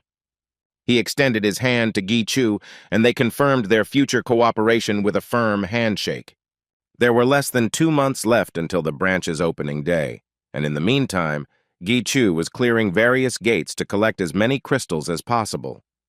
The representative from the association and Secretary Gi-Kyu stood at the gate waiting for his return. Sung-hoon began to get nervous due to the boy's delay. The representative did not understand his worries, since very little time had passed since he entered there. But suddenly he saw Gi-Kyu come out of the gate and was amazed, because he didn't expect the guy to clear them out so quickly. When the guy came out, he looked a little scruffy, but he still quickly completed the cleanup. The representative, in turn, did not understand how one player could clear a B-rank gate in such a short time, since even a guild needs several days to do this. The secretary praised Gi-Chu and asked if he would sell the crystals, but the guy didn't plan to do that, and even the reward for clearing it he was going to spend on the gate.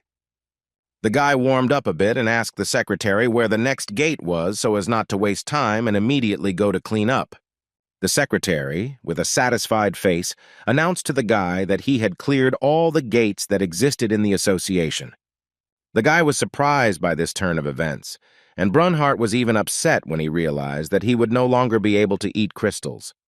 Then Gi-Kyu decided to go home to get himself together, and after that he invited Sung-hoon to have a glass of beer and rest a bit. When he had finished his business, they took drinks and settled down on the bench.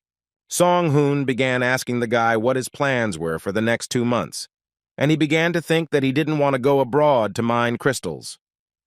He thought about going to the tower and getting the most out of them there. Besides, he hadn't yet fully mastered the powers he had acquired, and he needed training. While he would be busy with various similar matters, 2 months would fly by. The secretary agreed with his words and supported the guy. Sung-hoon suddenly remembered the person who was getting information for Gi-Kyu, and with whom he had an appointment that day. The guy admitted that he had suddenly appeared behind their backs again, just as he had done the last 3 times. Gi-Kyu felt that Hyun-chul had just appeared behind them again. And so it happened. He figured him out again. Hyun-chul was very surprised how the guy managed to do it. The guy only responded by saying that he had a very strange accent when he appeared, which wasn't that hard to predict.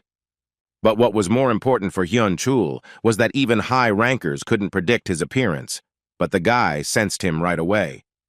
But Gi-Kyu thought that this was nothing, and immediately asked what interesting thing he had found out this time, since the previous times had not been particularly successful. But Hyun-chul didn't think that the news that Iron Shield's leg was cut off was bad news, and the blue boy agreed. This matter involved 2 of the largest guilds, and Hyun-chul felt like the guy wasn't taking it that seriously. Before reporting what Hyun-chul had learned, he warned the boy that this was their last meeting, and that he was leaving the case. First, he reminded him of the rumors that Lee Seon-ho had been injured while clearing the tower. He didn't know what kind of injury it was, but rumors said the situation was quite critical, and that's why Lee Seong-hwei needed the elixir. After they finished talking, Gi-Chu went to his basement and began to think things over. The last place where the elixir could be obtained was the Geryon Labyrinth, and if no one knows what happened there, then it looks like the elixir is in the Iron Guild. It turns out that the Shield wants to make a deal using an elixir that he doesn't have, but Gi-Chu doubted that he could go through with such a deception. All 3 elixirs that were found earlier have already been used, meaning that the Demon Queen is involved in this deal. Gi-Kyu began to think about how badly injured Song-Hu was that he needed an elixir when L's ego suddenly interfered with his thoughts. She admitted that perhaps Sun-Hu's vessel was badly damaged, but at first the guy didn't understand what she meant. Then she reminded him how he also drank the elixir and his vessel was restored, and if Song-Hu needed this effect, then his vessel was also damaged. The guy thought again about the fact that he needed to meet with the Demon Queen, even though she told the guy to come after clearing the 50th floor. The guy's thoughts were interrupted by Brunhart. At that moment, two skeletons were filling the gate with crystals. Ego could already absorb them and asked the guy to stop feeding him, otherwise he would become very ill. The boy then decided to deal with the Demon King issue later and move on to more important matters. He took off his accessory that B's ego was turning into and began merging it with another ego. That very day came. Representatives of the Iron Guild arrived at the Korean airport. Most of the guild members walked behind, and at the head were the four main characters, the main one being Rogers Han. The airport was filled with paparazzi filming the momentous event, and reporters asking a lot of questions about their plans. Rogers looked around and saw some of his fans holding up welcoming signs with his name on them. This really irritated him because he didn't consider himself the same as them, and it infuriated him that they were so happy to see him. When he turned around, he saw a little girl holding a wreath of flowers and coming closer to him to hand it to him. Rogers was twisted with anger and indignation. He hated everyone and even this child. When the girl saw his angry face, she became very scared and immediately fell silent. Suddenly, the head of the association, Oh Tae-gu, grabbed her from behind and placed her on his shoulders. The chief turned to Rogers, saying that he lacked the showmanship and that there was nothing wrong with accepting a wreath from a little girl. In turn, Rogers, without hiding his hostility, looked at the head and could not even communicate with him politely. He was angered by the fact that the leader was behaving so openly in front of ordinary people. For him, this was unacceptable. In response, the chief simply said that Rogers had no idea about the strength and capabilities of his interlocutor, that he was just a harmless child, and that he would not harm him. Rogers was even more angered by the chief's words, and he barely restrained himself from saying too much. He abruptly snatched the wreath from the girl and tried with all his might to squeeze out words of gratitude. Then the head suggested that Rogers drop in on an event that the association had prepared in honor of their arrival. As he turned and began to walk away, the reporters followed him as well, and Rogers threw the wreath on the floor and began to stomp on it with hatred. Once in the car, he sighed with relief and ordered the driver to go straight to the branch. The assistant asked him whether they would be going to the association. But Rogers immediately refused.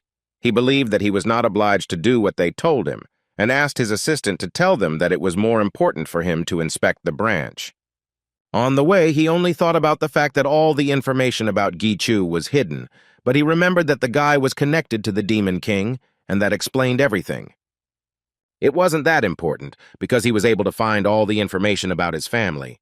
He smiled wickedly and thought about how pleased he would be to look at Gi-chu's face when he found out that all his relatives had been destroyed. When they arrived at the location of their branch, Rogers was surprised that there was no one around, although the area was quite busy.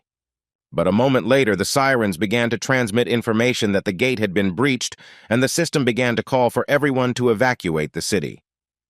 Meanwhile, in another area, the secretary informed Gi-chu that the evacuation and cordoning off of the area was almost complete.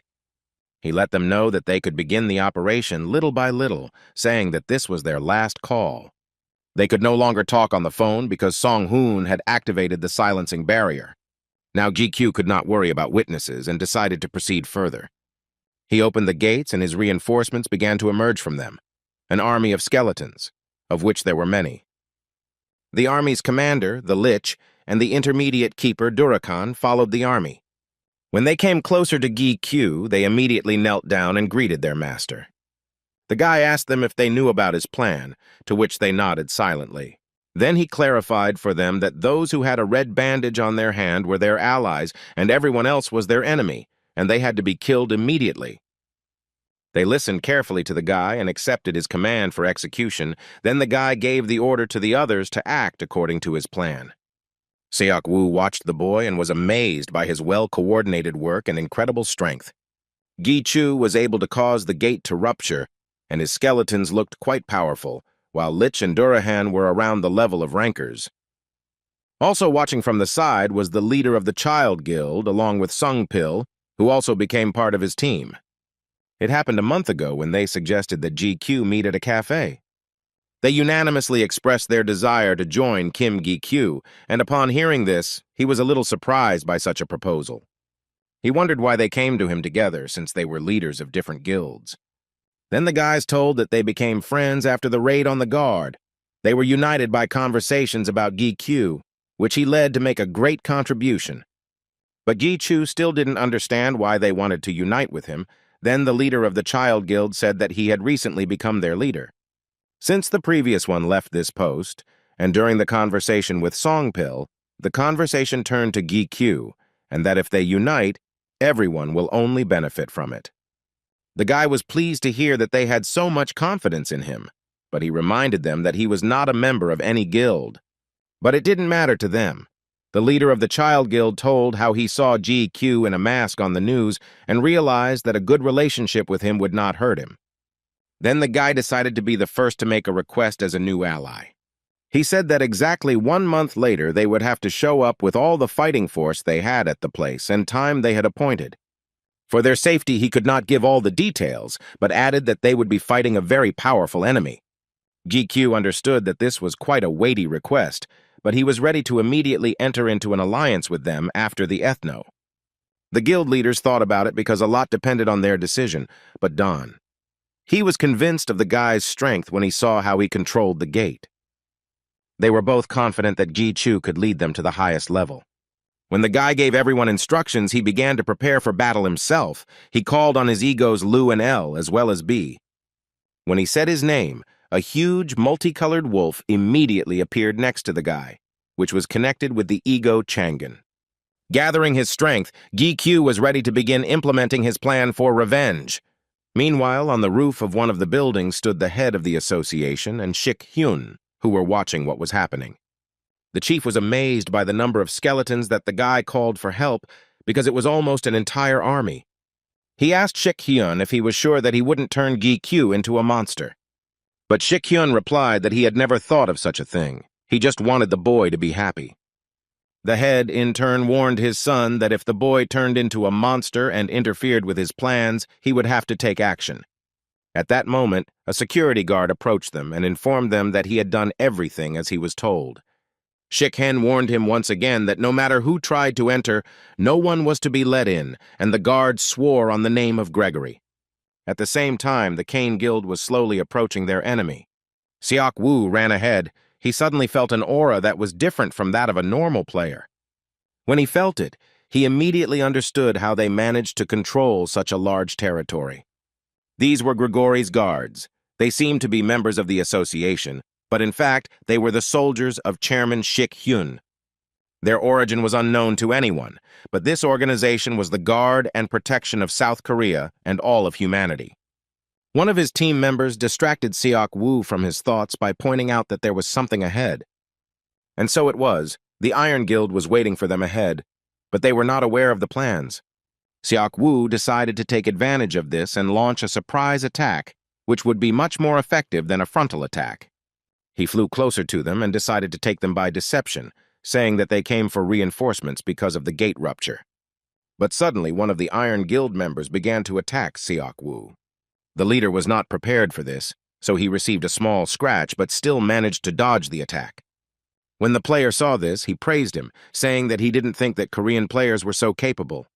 With a quick movement, he broke the ice chunks that Seok Woo had left behind. He also told Seok Woo that he was not interested in any reinforcements or breaking the gate. He had clear instructions to kill anyone who interfered with him. He looked at Seok Woo with wild eyes. He was only interested in the fight, which he got great pleasure from. Seok Woo looked at him and immediately recognized him. It was the leader of the second group of the Iron Guild, Mad Rhodes. Meanwhile, Gi Chu watched his army from the roof of a building while riding a wolf. The boy called Brunhart to praise him, because he became much more powerful after eating the crystals. Now was the real start of the battle, and the most important thing was to understand the team structure of the Iron Guild branch.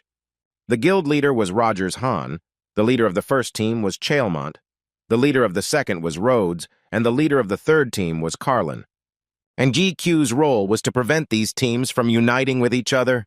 He activated his new elemental water skill, which could turn a person's body into water, and flew at full speed to help his allies. In terms of the number of his armed forces, he was superior to the Iron Guild, but it was too early to make positive predictions. After all, they were an impromptu alliance, and if the guild teams united, then Gi Chu would be at a disadvantage. At the same time, the Child Guild, along with the Morning Star Guild, fought against Chaelmont. Songpil attacked him with his arrows, while the other players held back the enemy's attacks with their shields. The effect of his arrows was such that when they approached and reached their target, they were accompanied by multiple explosions. When the smoke cleared, Chaelmont stood there completely unharmed and without a scratch. Songpil's team and the Child Guild continued to fight the Iron Guild. Even with ordinary guild members, it was not easy to deal with, and there was no way to come to the aid of your team. Meanwhile, Chaelmon began to attack with his huge sword, which made his blows difficult to stop with a normal shield. Then the Dust Dream Guild used their skill and summoned an earthen shield that was supposed to hold back the enemy for a while. But Chaelmon was much stronger than they thought, and he immediately destroyed this wall. One of their guild members couldn't withstand the attack and was thrown back several meters. Chaelmon was fully dressed in protective gear that was difficult to penetrate. He considered his opponents weak, and all their attempts to somehow hurt him were useless. He needed, at the very least, a rancor if they wanted to defeat him. When he said these words, suddenly the very rancor he wanted to see appeared behind him. Ji-Chu jumped on his shoulders since he was huge and thrust his two swords into him. The guy pulled the swords from his body with a sharp movement, and this movement became fatal for Chaelmon. Everyone around was shocked, especially the Iron Guild, who were not prepared for the loss of their commander so quickly. After the boy destroyed Chaelmon, the system activated Lu's cannibalism skill, and he absorbed him. It was not possible to transform the player Chaelmon into an ego, but his fragments were absorbed. Ji-Chu did not understand why only fragments were absorbed. But he didn't have time to deal with it. His friend was wounded, and he needed his help. The guy came closer to the player Jae-won and asked how he was feeling. It was obvious that he was badly injured, but he still held on and replied with a smile that Gi-Q was a little late, but he was fine. Then Gi-Q opened the gate and took out a healing potion for Jae-won, who was very surprised when he saw how the guy got it. On the other hand, the Child Guild continued to fight with the remaining members of the Iron Guild. One of them suddenly noticed that it had become very dark around him, and when he raised his head to look, he saw a huge wolf approaching him. B almost completely swallowed the player and destroyed him, and everyone else was seriously confused. Don-hee began to panic when he saw the monster. He didn't understand if it was an enemy or their ally. But when he looked at Gi-Chu, who winked at him, thus letting him know that the wolf had come to help them, Don-hee gave orders to his guild not to attack him, but rather to retreat back. B was quite impressive in size, so at the sight of him, some of the enemy guild fell into a stupor, not understanding what to do next. Others began to attack the wolf, trying to somehow stop him, but their blows were useless. After another attack, Bai suddenly dissolved and his body turned into water. The Iron Guild players rejoiced, thinking that they had finally destroyed him. But B suddenly appeared behind them and began to attack them again and destroy them one by one. One of the members of Dong-hee's team suggested that he attack from the rear to carry out a simultaneous attack. But he was against such an idea. He understood that if they interfered at the wrong moment, they could also get caught. He suddenly thought about how Chaelmon's body had disappeared as if someone had swallowed it. And I remembered the same situation when Gi-Q destroyed the Guardian during the raid. B aggravated the wounds of his opponents, and thus did not give them the opportunity to recover.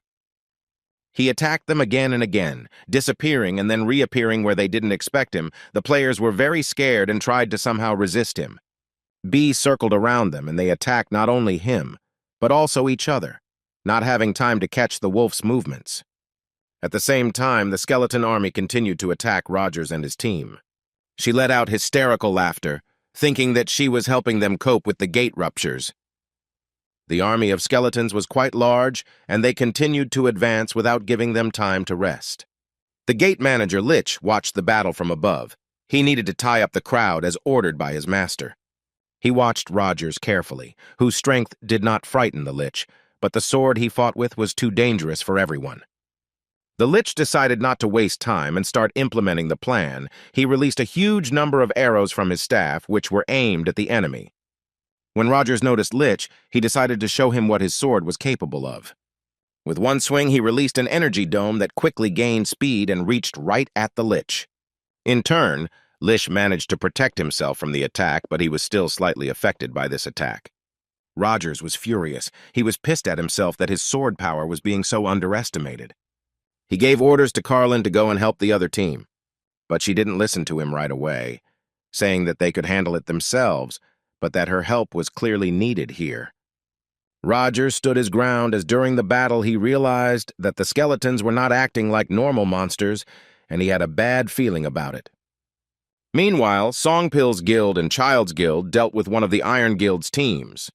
They also noticed an unknown green light in the distance and did not understand where it was coming from.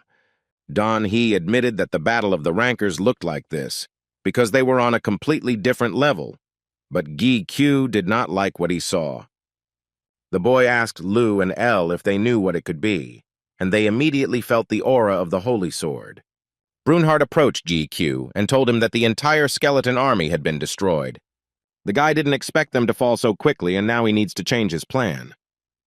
He climbed onto the wolf to fly to the aid of the other team, and the rest, as soon as they finished treating the wounded, were also to join him. Having finished giving the instructions, he took off with lightning speed and rushed to help the other players. Meanwhile, the association gathered guild leaders who were unhappy with being kicked out of their own territory. Guild leader Hephaestus was very angry about this and was not going to just keep quiet. The head of the Blue Dragon Guild also supported him, saying that the association had never allowed itself to be so arbitrary, and this situation seemed very strange to him. They noticed that the guild leader, Kane Seok Woo, was not present at their gathering, which also seemed strange to them. Then the head of the Do-Yun Guild took the floor. He wanted to hear the opinion of the leader of the 10 Guilds Union, Lee Seon-ho, on this matter. At that time, Gi Q was still heading to other teams and asked Brunhard about the condition of Hart and Durakan. Brunhard said that they were fine and fighting because they had eaten enough crystals, so they should hold on. But on the other hand, the armed team that the monsters were dealing with had already split into two, but no matter how many crystals they ate, it would be difficult for the two of them. It turns out that the Kane Guild was now fighting two teams, and GQ needed to rush to their aid. The day before, in the manager's office, Shik-hyun explained the details of the barrier they would put up to fence off the Exum area, but it wouldn't be possible to do so for long. Besides, it wasn't cheap, and even if they managed to convince other guilds, the guy would have a maximum of 3 hours to finish everything.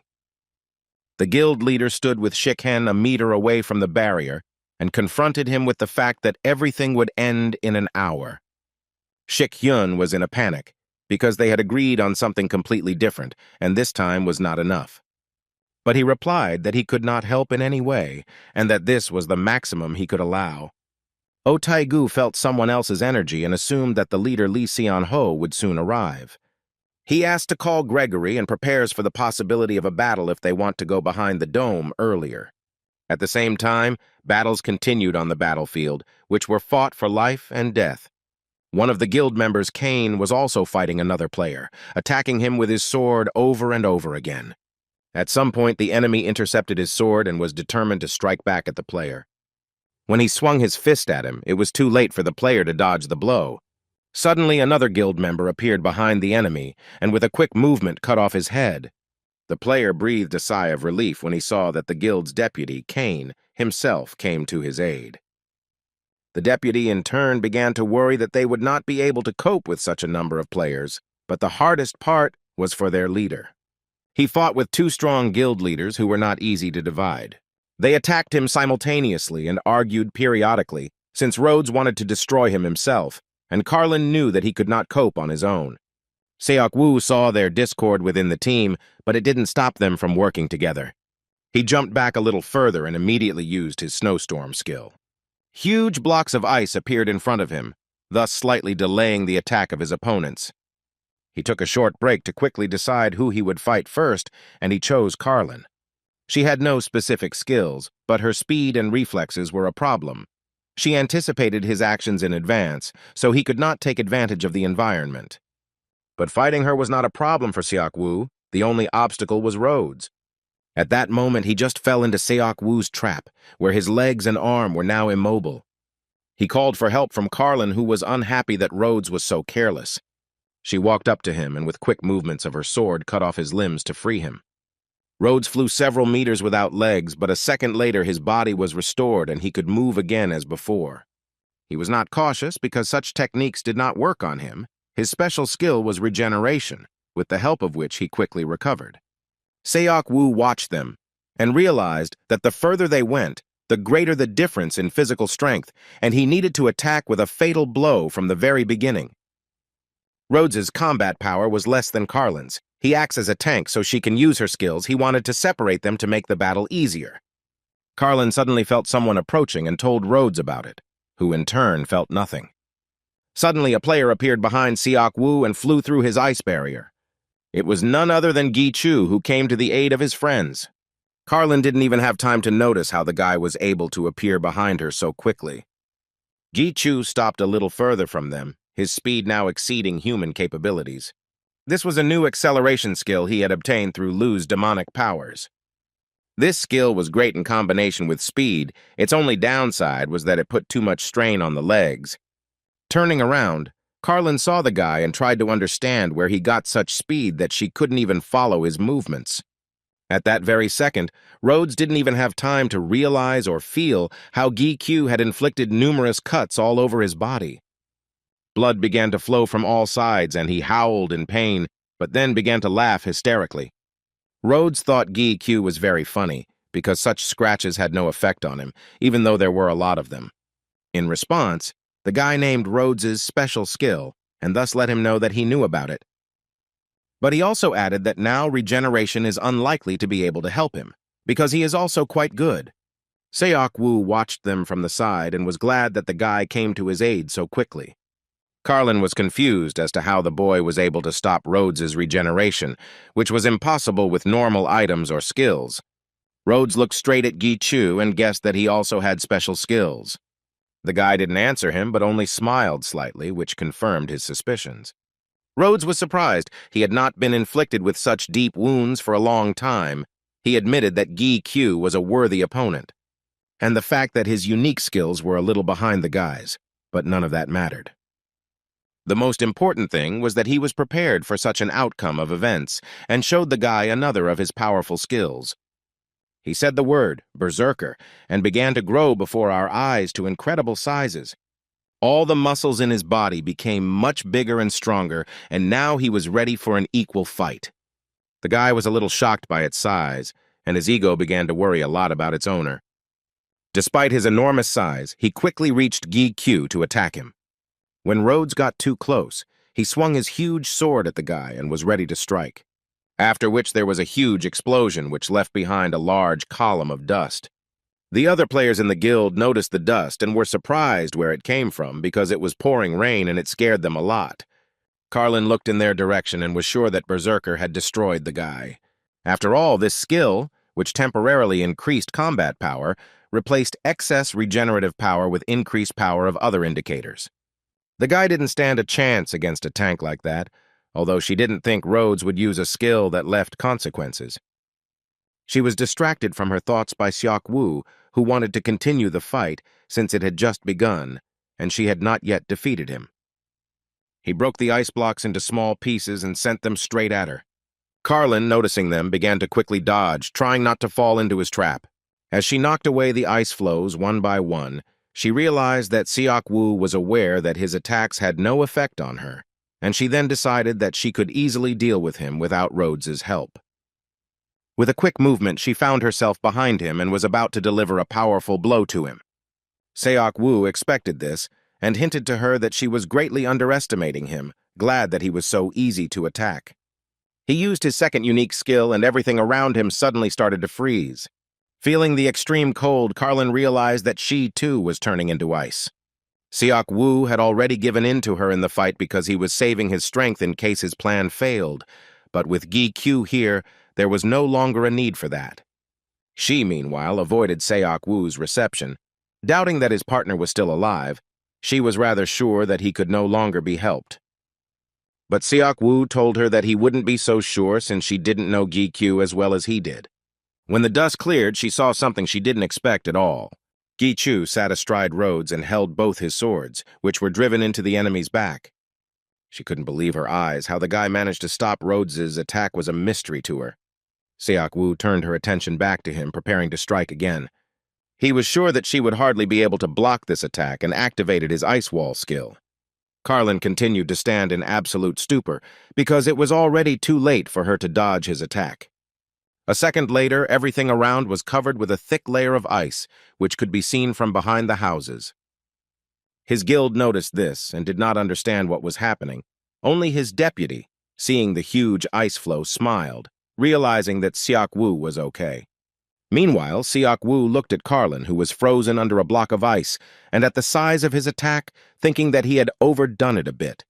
He turned around to see how his friend Gi Q was doing, and was surprised that the guy wasn't finished yet. Sitting on Rhodes's back, the guy couldn't pull the swords off him. Rhodes, in turn, smiled sarcastically and abruptly threw the ball straight into his stomach, trying to hit the guy, but he managed to avoid the blow. The boy jumped away from Rhodes to avoid being hit, but he immediately pulled the sword from his body and headed towards him. Rhodes was certain that in this country, there were no other worthy opponents besides the Demon King and Seon Ho. But he realized that he had jumped to conclusions when he met Gi Chu and his partner. Then he decided that now they would fight at full power to show the guy what real strength was. Suddenly, someone's voice called the guy. Turning around, he saw his secretary, who said that he needed to finish everything as quickly as possible. After all, Ranker Seon Ho is already on his way, and they might get into big trouble because of this. At the same time, outside the dome, the head of the association and Shik Yun had already met the unexpected guest. He expected the chief to explain why they weren't letting them in and what was going on there. When the guy heard the secretary's words, he tensed up because everything was not going according to plan. Rhodes was very angry that outsiders were interfering in their fight, so he decided to teach him a lesson and started attacking Song-Hu. Gi Chu managed to react to his attack and used his communication skill to restrain Rhodes. Tentacles of darkness grabbed him and did not allow him to move from the spot. Rhodes was furious and tried to quickly get out of his technique. Gi Q shouted at Seong-Hu to leave quickly while he still had the chance and promised that he would try to finish everything quickly. Song-Hu understood that the association shouldn't have interfered in the battle, but he couldn't stand aside. He decided to help the Kane Guild in the battle. Since he was already here anyway, he decided to speed up the process. Rhodes, meanwhile, was burning with anger and hatred, and using all his strength, he tore apart the threads of darkness that held him back. Realizing that no one was stopping them anymore, he began to attack the guy again with all his might. He struck at the place where Gi Q stood, hoping that his attack would definitely hit him now. But when he saw that the guy was not there, he became even more angry. Gi Chu deftly dodged his attack and was already behind him. He mockingly turned to Rhodes, saying that he did not want to interrupt him at the hottest moment. But he didn't have time to wait, because he had to finish everything as quickly as possible. After these words, the guy activated the elemental darkness. Outside the gate, negotiations were still ongoing with the guild leaders, led by Lee Seon Ho. Sun Ho was surprised at how firmly the guards, Grigori, blocked everything. It looked like the two of them were ready to fight them. The head of the association refuted Sun Ho's guesses, saying that everyone present had agreed to this barrier and there was no point in him hiding anything from him. But Sun Ho did not agree with him, since for the leader of the Hephaestus Guild, whose tower walked inside the dome, this was tantamount to demanding that he move to another place, adding that they had only come to block the gate's rupture, and he did not understand what reason there could be to prevent him from doing so. He admitted that perhaps there was something going on inside the barrier that he shouldn't know about. But the chief replied to him that this was an unfounded proposal, and the barrier was only there to avoid unnecessary damage. Moreover, he did not want to interfere with those fighting inside with useless reinforcements and risk his life. Hearing the chief call him a useless reinforcement, he barely restrained himself from exploding.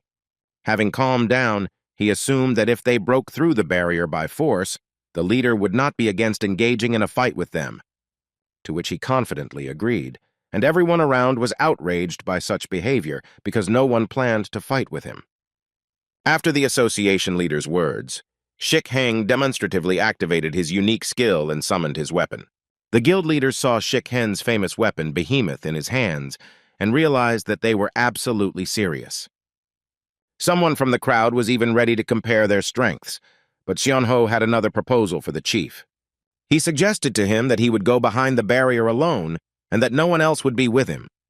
With his skill, he transmitted the thoughts to the leader so that no one else could hear. Sun Ho promised him that he would not tell anyone what was inside, but would instead be on his side. Meanwhile, Gi Chu activated his skill, Elemental Darkness, which turned his body into darkness. A large dark energy formed around him, seeming to emanate from every part of his body. He released tentacles of this darkness, attacking his opponent with them. When they reached their destination, they grabbed Rhodes's body, preventing him from moving. But he was sure that this skill would work on him the same way as last time he broke the threads, and this time he couldn't do it. Gi Chu's new skill seemed to only change the appearance, but the most important thing about it was the additional effect. It strengthens magical powers of similar meaning, and thus makes the threads even stronger. The tentacles of darkness began to pull Rhodes towards Gi Chu, and all his attempts to get out of them were unsuccessful. When Gi Chu pulled him close enough, he quickly moved to deliver a devastating blow straight to his head. This was enough to completely destroy him, after which the system activated the cannibalism skill and began to absorb his body. Once Lu had completed the takeover, the transformation of the Rhodes player into an ego began and was completed successfully. Gi Chu turned off the skill and the darkness gradually began to leave his body, returning him to his previous appearance. The guy sighed with relief because he had been saving this skill until the last, since it puts too much strain on the body. Lu reminded Gi Chu that if he rested too much, all his training would go down the drain. The boy turned his attention to the guild of Kane and Seok Woo and was glad that they had already finished fighting. He summoned B and activated the elemental water skill to get to the next point faster. On the way, Gi Q asked Brunhart about the condition of his subordinates Hart and Durahan. Brunhart replied that they were still holding out and showed where their location was. At the same time, Rogers was fighting Durakan face to face. Meanwhile, Hart had assembled a huge monster from the flesh of skeletons and attacked him in the same way.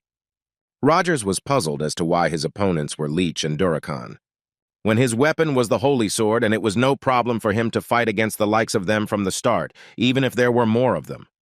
He considered them pathetic parodies of a truly worthy opponent. He swung and used the power of the sword, pointing it at the huge monster led by Hart. In one fell swoop, he destroyed the monster and dealt a good blow to its creator, who was trying his best to dodge the attack. Watching them, Rogers began to suspect that these were not simple monsters, and that usually a powerful technique was followed by a direct attack. But Durakan does not attack him, but on the contrary, waits for him to recover, as if they are here not to kill him, but only to stall for time. He initially began to suspect that this was not just a gate rupture, and he was right. A huge wolf flew over his head with Gi Chu sitting on its back and greeted Rogers. When he raised his head, he didn't recognize him at first, because the guy had changed a lot since their last meeting. Gi Chu jumped off the roof and flew straight towards Rogers, preparing to strike him. But Rogers was also ready, and with a powerful swing of his sword, he released a tremendous amount of energy. Hart and Durahan were surprised by such a powerful force. They did not think that the sword was capable of such a thing. Gi Chu attacked Rogers from the air, pointing both swords at him. But Rogers managed to fight her off by holding him back with his sword. Suddenly, he remembered the words of Iron Shield, who told him to be careful with his sword. Iron Shield guessed that the boy could absorb the power of sacred swords, and Rogers immediately retreated to prevent Gi Chu from touching his sword. The guy realized that Rogers had figured out his plans and was a little angry about it. He turned to his subordinates and thanked them for holding out. Hart and Durahan bowed to him in return and thanked him for the honor of following his orders. The guy let them go, giving them the opportunity to rest from the battle, and opened the gate so they could leave. When Rogers saw this, he was shocked by such power and immediately realized that it was Gi Chu who caused the gate to rupture. But what worried him most was how he managed to become so strong in such a short time. After the guy closed the gate, he turned to Rogers, telling him that he was now ready to give him a proper fight.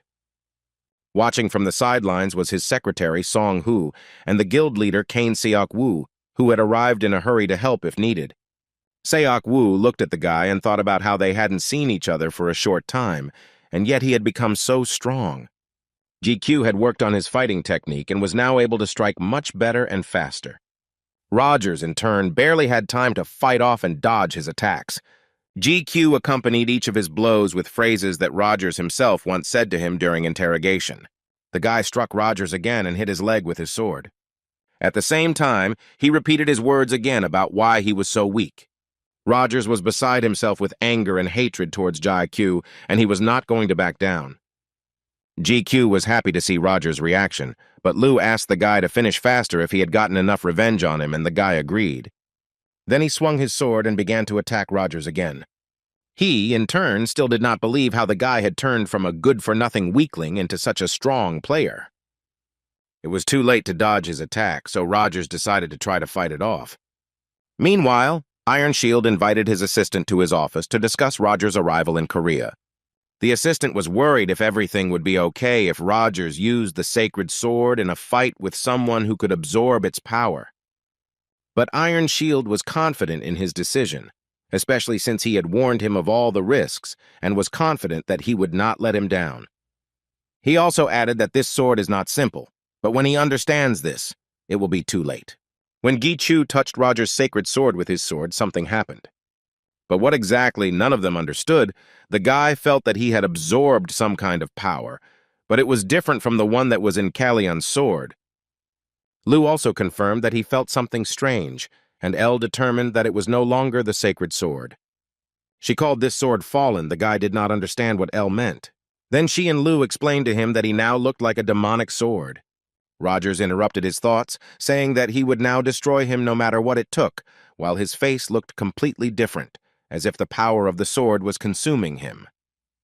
Gichu admitted that if the sword was demonic, then Lu would be able to handle it, but this was just words, and in reality it was not clear how to act. Rogers shouted to GQ again that now was not the time to be distracted, and it was time to start the battle. He ran with all his might and pointed his sword straight at the guy, hoping to destroy him. His face was distorted with rage and madness, as if the demon himself had possessed him. Meanwhile, in the Iron Shield office, he continued to say that his sacred sword was not simple. When Rogers approached Gichu, he attacked him with his sword, but the guy was able to dodge, although it was really difficult. The secretary saw this and considered the situation extremely dangerous. He rushed to help him, but Seok Woo stopped him. He noticed that something was wrong when Rogers raised his sword over Gichu's body. A second later, the guy quickly jumped away from the sword and kicked Rogers in the face. He flew forward several meters from the force of the blow, not trying to somehow reduce the force of his hovering. Gichu noticed that something was wrong with Rogers, as he was becoming weaker with each attack. Elle told the guy that his powers were being taken away by the sacred sword, which puzzled Gichu greatly. Because the sword was fallen, it initially gave a lot of power to the one who uses it, but eventually it takes away all the power and absorbs it. The same thing happened to Rogers. He didn't understand why his body was so weak, and he thought that GQ was to blame. But Iron Shield knew the consequences of using a sword that takes all his powers and gives them to the true owner. The aide asked if there would be a problem in securing their position in Korea if Rogers weakened early, and it all led to failure. Iron Shield was confident in his sword, which would slowly consume Rogers without him even noticing. And thus, it will become the foundation for the Iron Shield's revenge. In his opinion, all this should take about 6 months. But if you overdo it and squeeze out all of Nine's strength, then nothing will work. But he was convinced that this would not happen in Korea. At this time, Rogers was so angry at GIQ that he again ran at him with all his might to attack. The guy stood still and didn't even try to dodge. He just raised his sword and struck Rogers back. He didn't even understand what exactly had happened. All his hatred filled his eyes so much that he didn't look like himself. And when he saw that his hand was half cut off, he fell to the ground and began to crawl towards the sword. GQ watched as he suffered but continued to crawl. The guy was surprised that he had been preparing for revenge for so many months, and everything ended exactly like this. The egos began to tell him in unison that this was the most appropriate punishment for his enemy, and that he needed to finish with him quickly. Then Gichu decided to help Rogers. He took out a healing potion and began to pour it on his hand to at least somehow dull his pain. Rogers looked at this and began to laugh loudly. He decided that victory was his, since the guy was treating him. But Gichu did not understand his joy, because Rogers was not in the best position, and he told him to check his status window before he got so happy. When Rogers opened his window, he saw that his stats were all at 0, and his level had dropped to 1. He started screaming in fear that he was now a worthless player with level 1. Rogers had never felt so worthless because the first level was useless to him. Listening to him wail, Ji-Chu couldn't stand it any longer and slapped him in the face to finally shut him up. The guy found it unbearable to listen to this because he is also a first level, but he does not consider himself insignificant. Ji-Chu was so angry that he kept yelling at Rogers, saying that even the highest ranks were first at level 1. The secretary and Seok-woo watched him from the side and found the situation a little funny. Suddenly, they noticed that the barrier had opened and they had to finish immediately. The secretary warned the guy about this, and he immediately stopped hitting Rogers, saying that he was lucky this time. GQ opened the gate and threw him through it and ordered Hart that he had cured Rogers. He also asked him to take his sacred sword with him. Hearing this, Hart obediently fulfilled his request, and the gate closed. Turning around, Gi-Chu sensed a huge magical power from afar. Sun-ho descended to the ground and began to approach them. He felt that something was wrong, and it could no longer be perceived as a simple gate rupture. Lee Sung-hoo walked closer to them and addressed Gi-Q. The boy was surprised that the leader knew who he was, to which he replied that Gi-Q is on the list of the Angela Guild, although he is not proud of it. However, he didn't know anything about what was happening here, so he waited for Ji-Chu to fill him in on all the details. Without giving the guy a chance to answer, Song-hoon got ahead of him, introduced himself to the leader, and began to explain the situation. He spoke about the gate being torn apart and how all the members of the Iron Guild had died during its suppression. But Sun-ho didn't believe a single word the secretary said, saying that he knew it was all their doing. He didn't even care, because the only thing that worried him was the deal he made with the Iron Guild. They promised Seon-ho that they would arrange a meeting with someone who had what he needed. Gi-Q immediately realized that they were talking about the elixir. After that, he turned to the Void, saying that if they didn't want their successor to be torn apart, they'd better show their true faces. He said the name, Demon King, and everyone, including Gi-Chu, were shocked that the man who called himself the Apostle of the Gods was playing such a dirty game. A second later, a gate appeared behind Gi-Chu, and the Demon Queen and her assistant emerged from it. She looked at the guy and was glad about this long-awaited meeting with her student. The secretary and Seok-woo were very surprised when they saw her. They couldn't believe their eyes. It was really the Demon King standing in front of them. Their reaction even made her laugh a little because they were seriously scared. The guy couldn't understand why he didn't feel her presence because she was so close.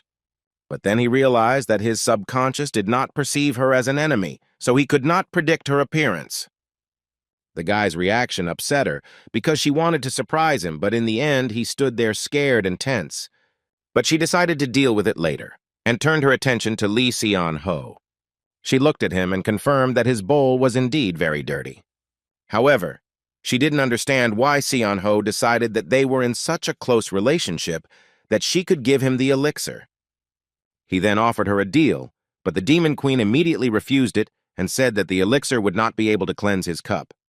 It would only slow down the process, and she felt sorry to use such a valuable thing for that. Hearing this, Sun-ho changed his appearance and stood at the front, armed and ready to fight. GQ noticed a snow-white sword in Lee Seon-ho's hands, which seemed familiar to him.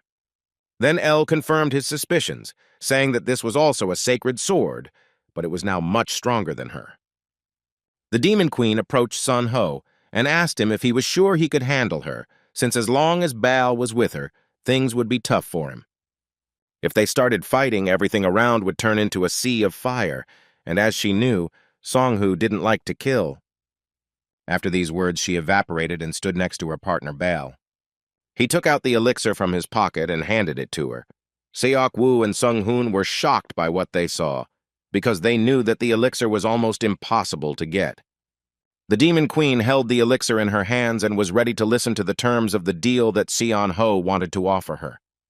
Then he said that he would save everyone who was in this place and also help GQ. But she didn't like these conditions. To her, it sounded more like a threat. Then she added to this that Seon-ho would not touch GQ for a year. Sun-ho confirmed her words and said that he would fulfill his promise. Then she gave him the elixir. He returned to his original form and turned to leave, but she stopped him and asked him to swear by his divine name. Xian-ho stopped and recited an oath to show the Demon Queen that he was more than serious about the deal. When he left, the secretary fell to the ground and tried to catch his breath. Because of the pressure, he couldn't even breathe normally. Suddenly, the Demon Queen approached him and Seok-woo, asking them to finish cleaning themselves, as she wanted to take her student away. Having hugged the guy around the neck, they immediately disappeared, and his secretary, along with Seok-woo, continued to stand there shocked by what was happening. Gi-chu was unconscious and slowly coming to his senses, so he heard the words that the Demon Queen was speaking to him in fits and starts. When he opened his eyes, he saw that they were in his house, namely in his basement.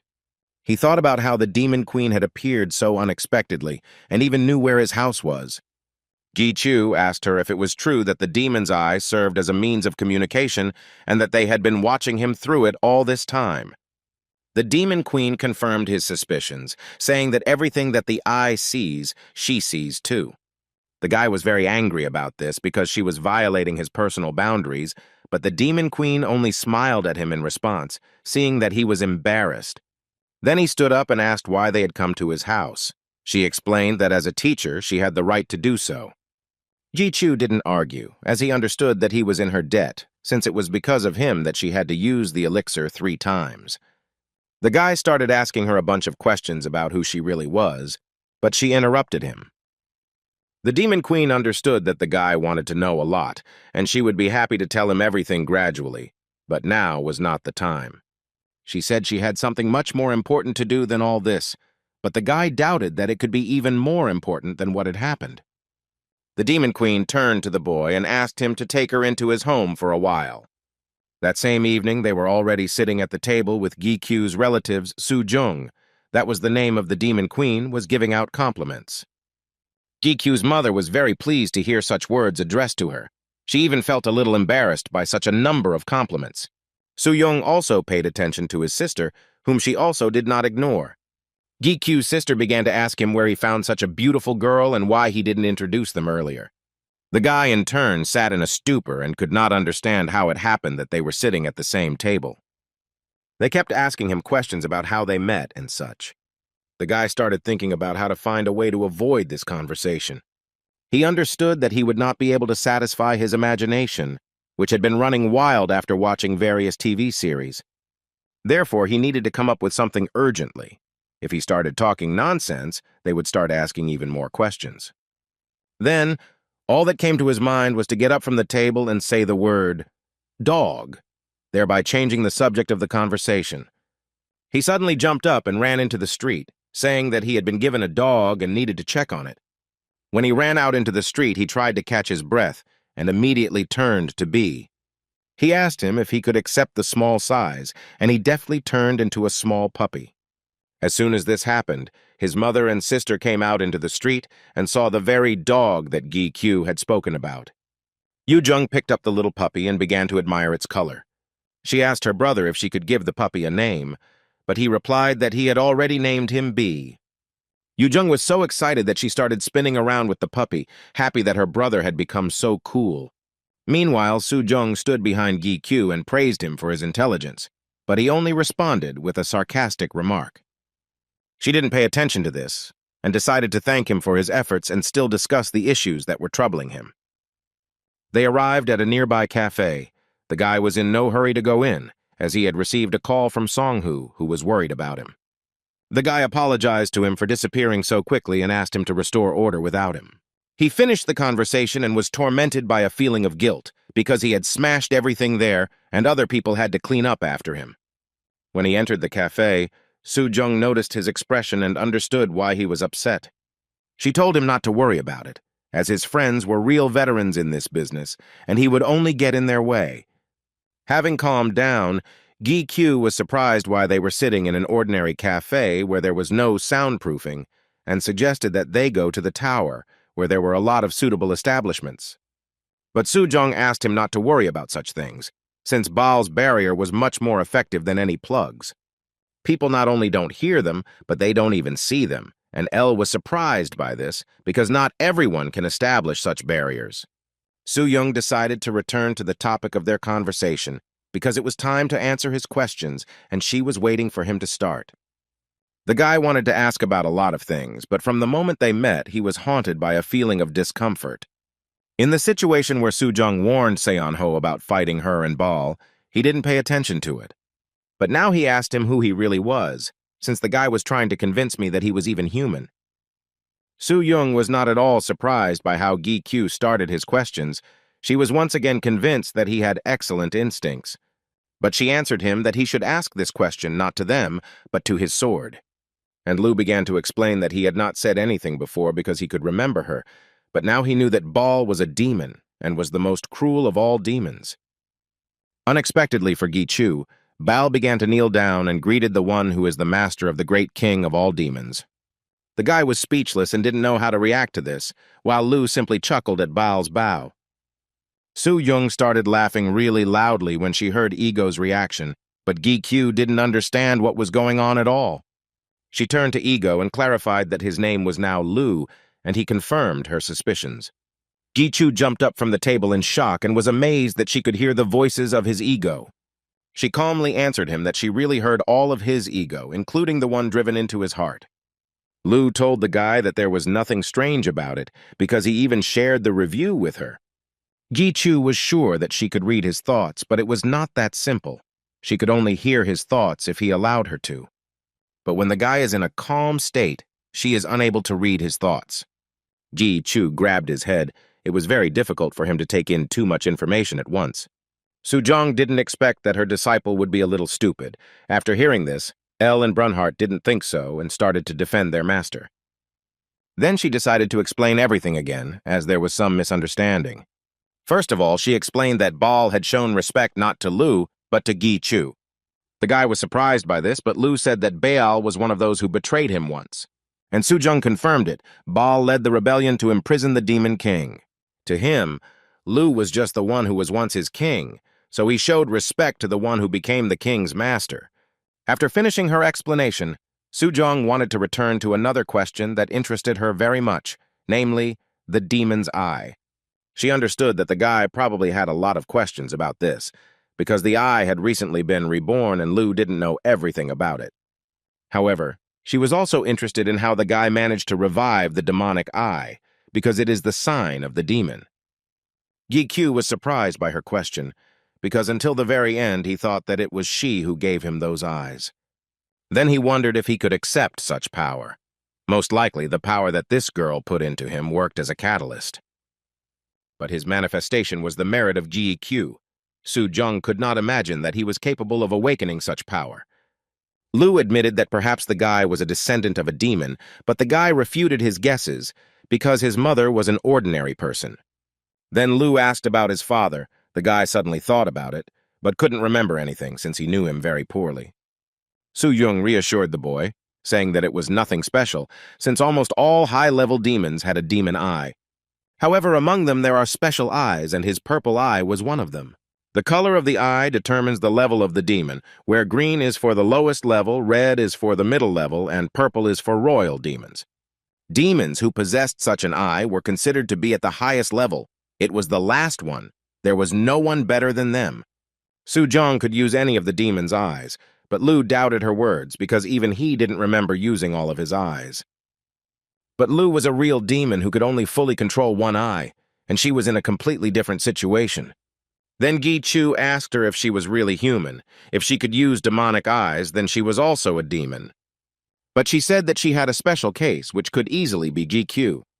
She decided to show him what was special about her and started lifting her t-shirt. Gi-kyu got scared and started covering his eyes with his hands, turning red all over trying to stop her. But Lu was very surprised by what he saw and asked Gi-chu to stop panicking and take a look too. When she lifted her t-shirt, the guy saw a small stone in the shape of a cat's head underneath. Soo-jung explained that a demon had been transplanted into her. It was another face of Baal. Therefore, she is half human, half demon, that is, stuck on the border between them. Baal's cat had the same predatory power as Lu, although there are side effects, but it is still able to absorb demons. Although she didn't expect the guy to be able to revive the demon's eye, he turned out to be a special student, and now he will help her fulfill her dream. Gi asked what exactly she meant, to which Soo-jung replied that the reason she was called the Demon King was because she wanted to kill the real one. In the following days, members of the Korean Association erected a memorial to the Iron Guild players who died on the day their branch was founded.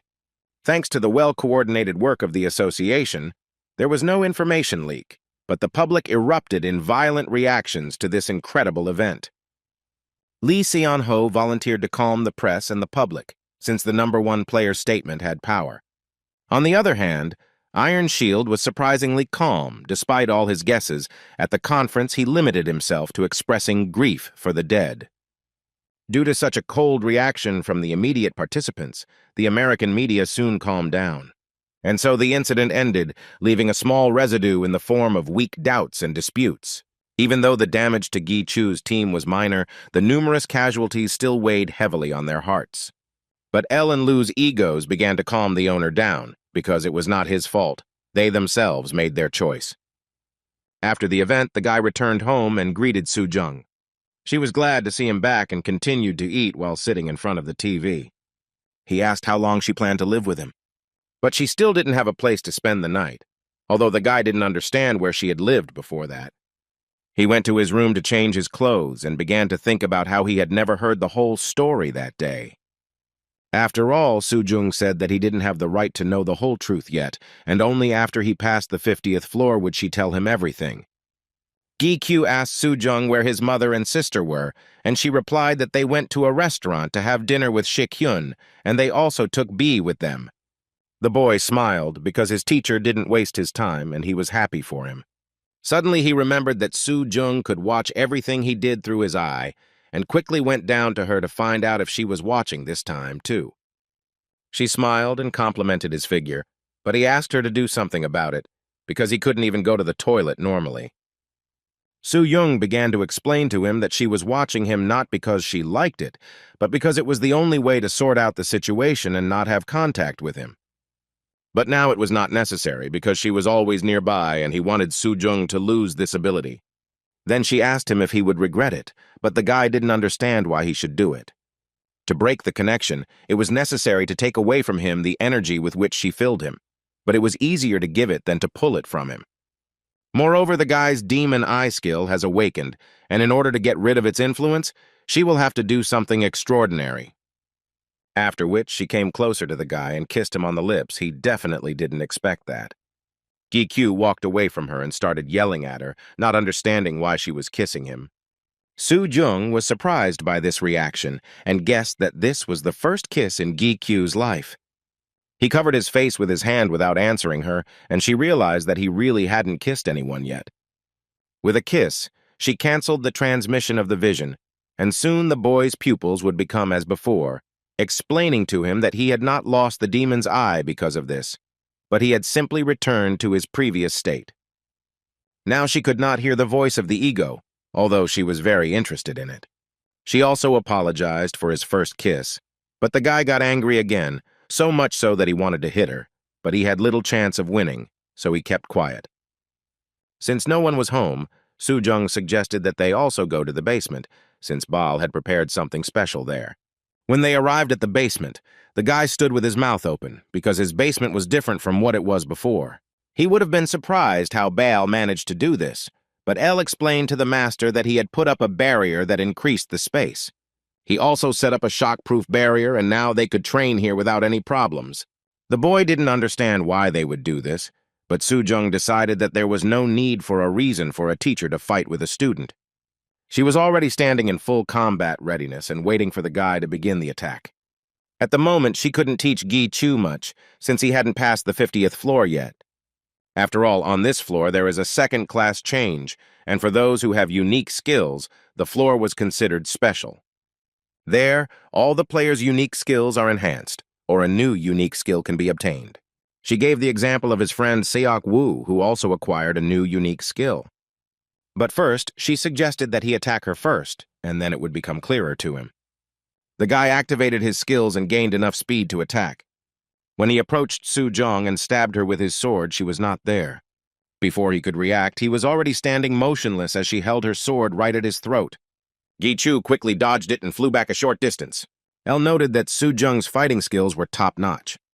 Soo-young asked the guy if he understood what her fighting technique and experience was, because now she planned to use all of it on him.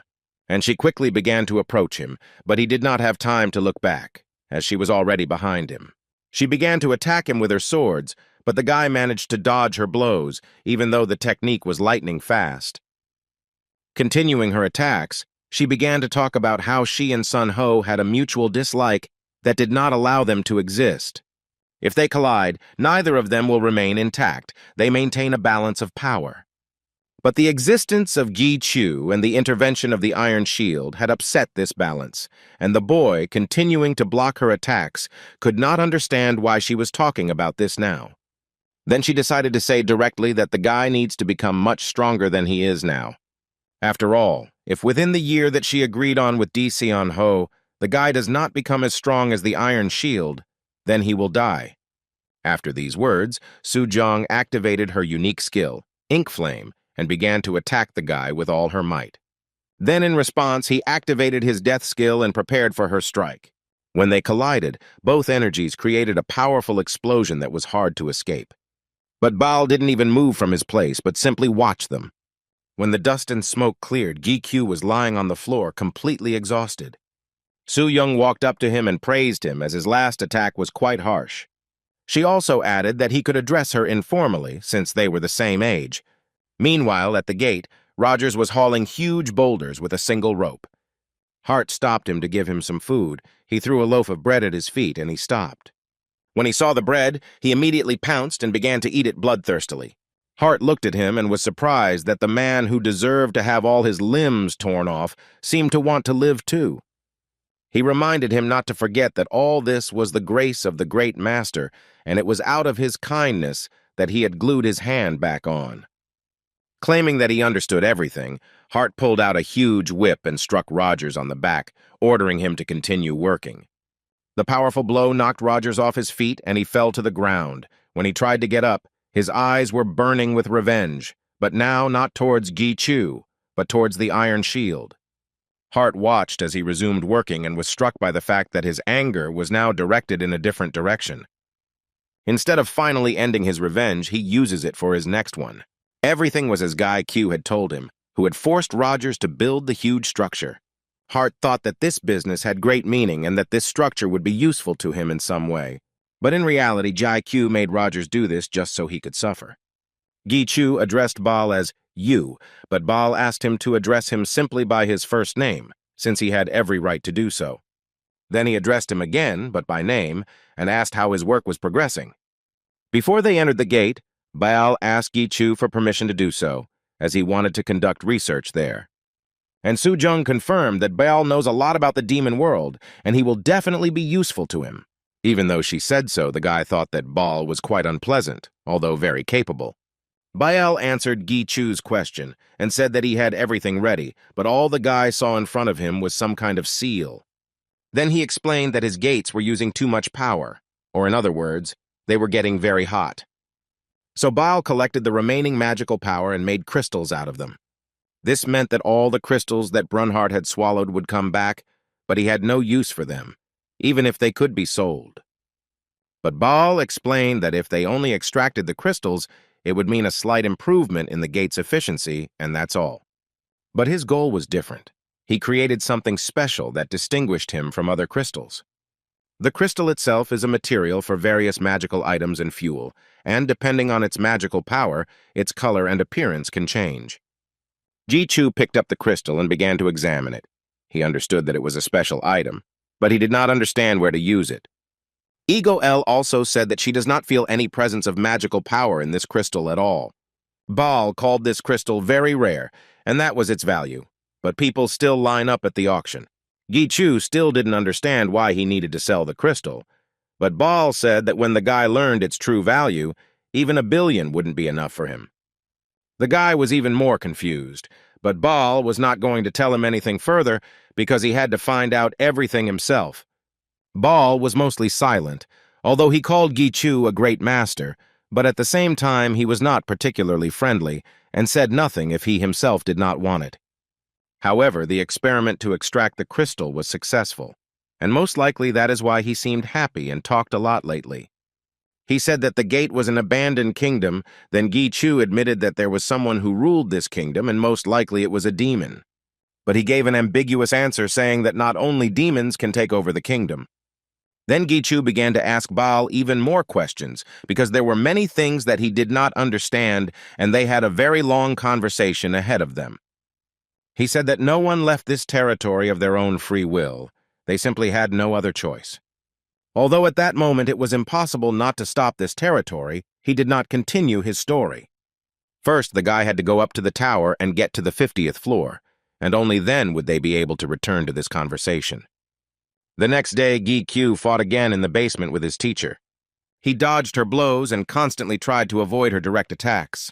She didn't understand why. When a girl like her stepped on him, he still continued to run away.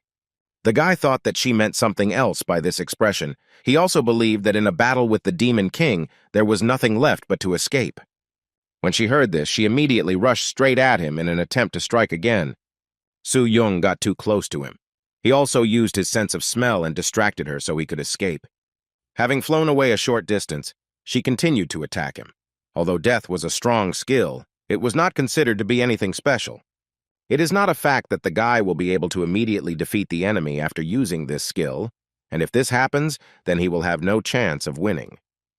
She attacked GQ with all her might, using her most powerful skill, and the energies collided again, and the guy managed to avoid her powerful blow. But the recoil was so strong that he couldn't stay on his feet. Su-Jung kept telling him not to always rely on his strength when attacking. After all, nothing good will come of this, and such a technique definitely won't work with the Iron Shield. Gi-Chu heard her words and quickly stood up and began to pick up speed to launch a counterattack. When he had released enough energy, the system informed him that the assimilation level had increased. The huge ball of death skill energy began to grow bigger and bigger. When Su-Jung saw it, she was satisfied, because now the energy was in 2 rows. Gi-Chu's expression changed slightly, but Lu began to explain to him that the greater the assimilation between them, the stronger the skill that controls death. But the guy didn't react to his words in any way. He seemed to be in a trance and was overcome by strange feelings. Su-Young saw what was happening to him and immediately understood what it was connected with. She flew up to him, grabbed him by the chest, and threw him to the ground with all her strength, telling him to pull himself together. Her blow was so powerful that Gi-Chu was knocked out for a moment, but came to his senses a few seconds later. When he woke up, he didn't understand what happened, but Su-Jung explained to him, and he almost went crazy. She asked him how he felt after he was almost swallowed by the darkness. Gi-Chu didn't understand what she meant, because he was confident that he had everything under control.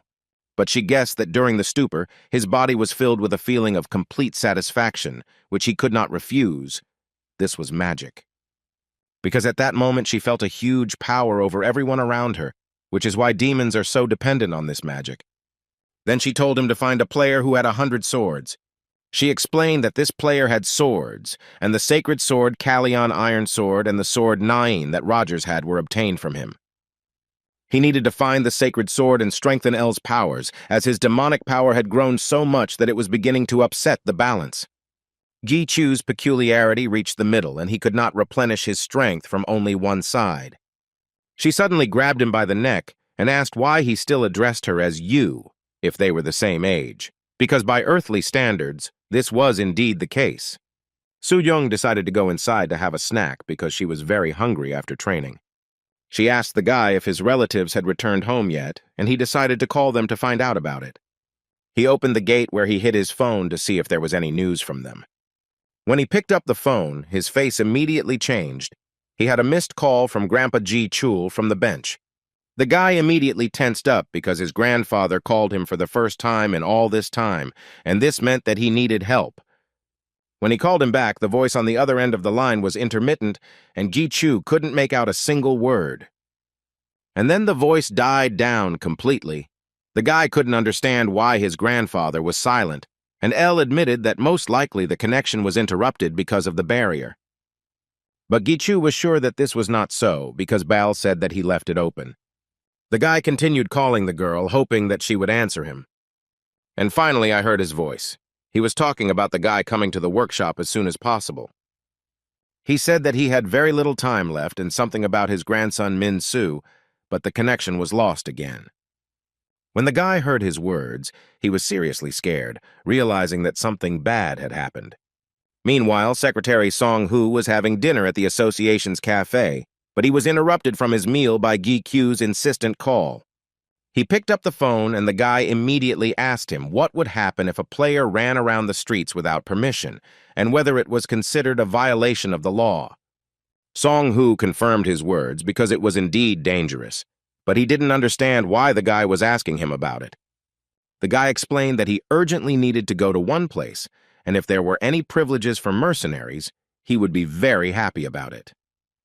Sung-hoo started asking Gi-kyu questions to figure out where exactly he needed to go, since he could easily give him a ride.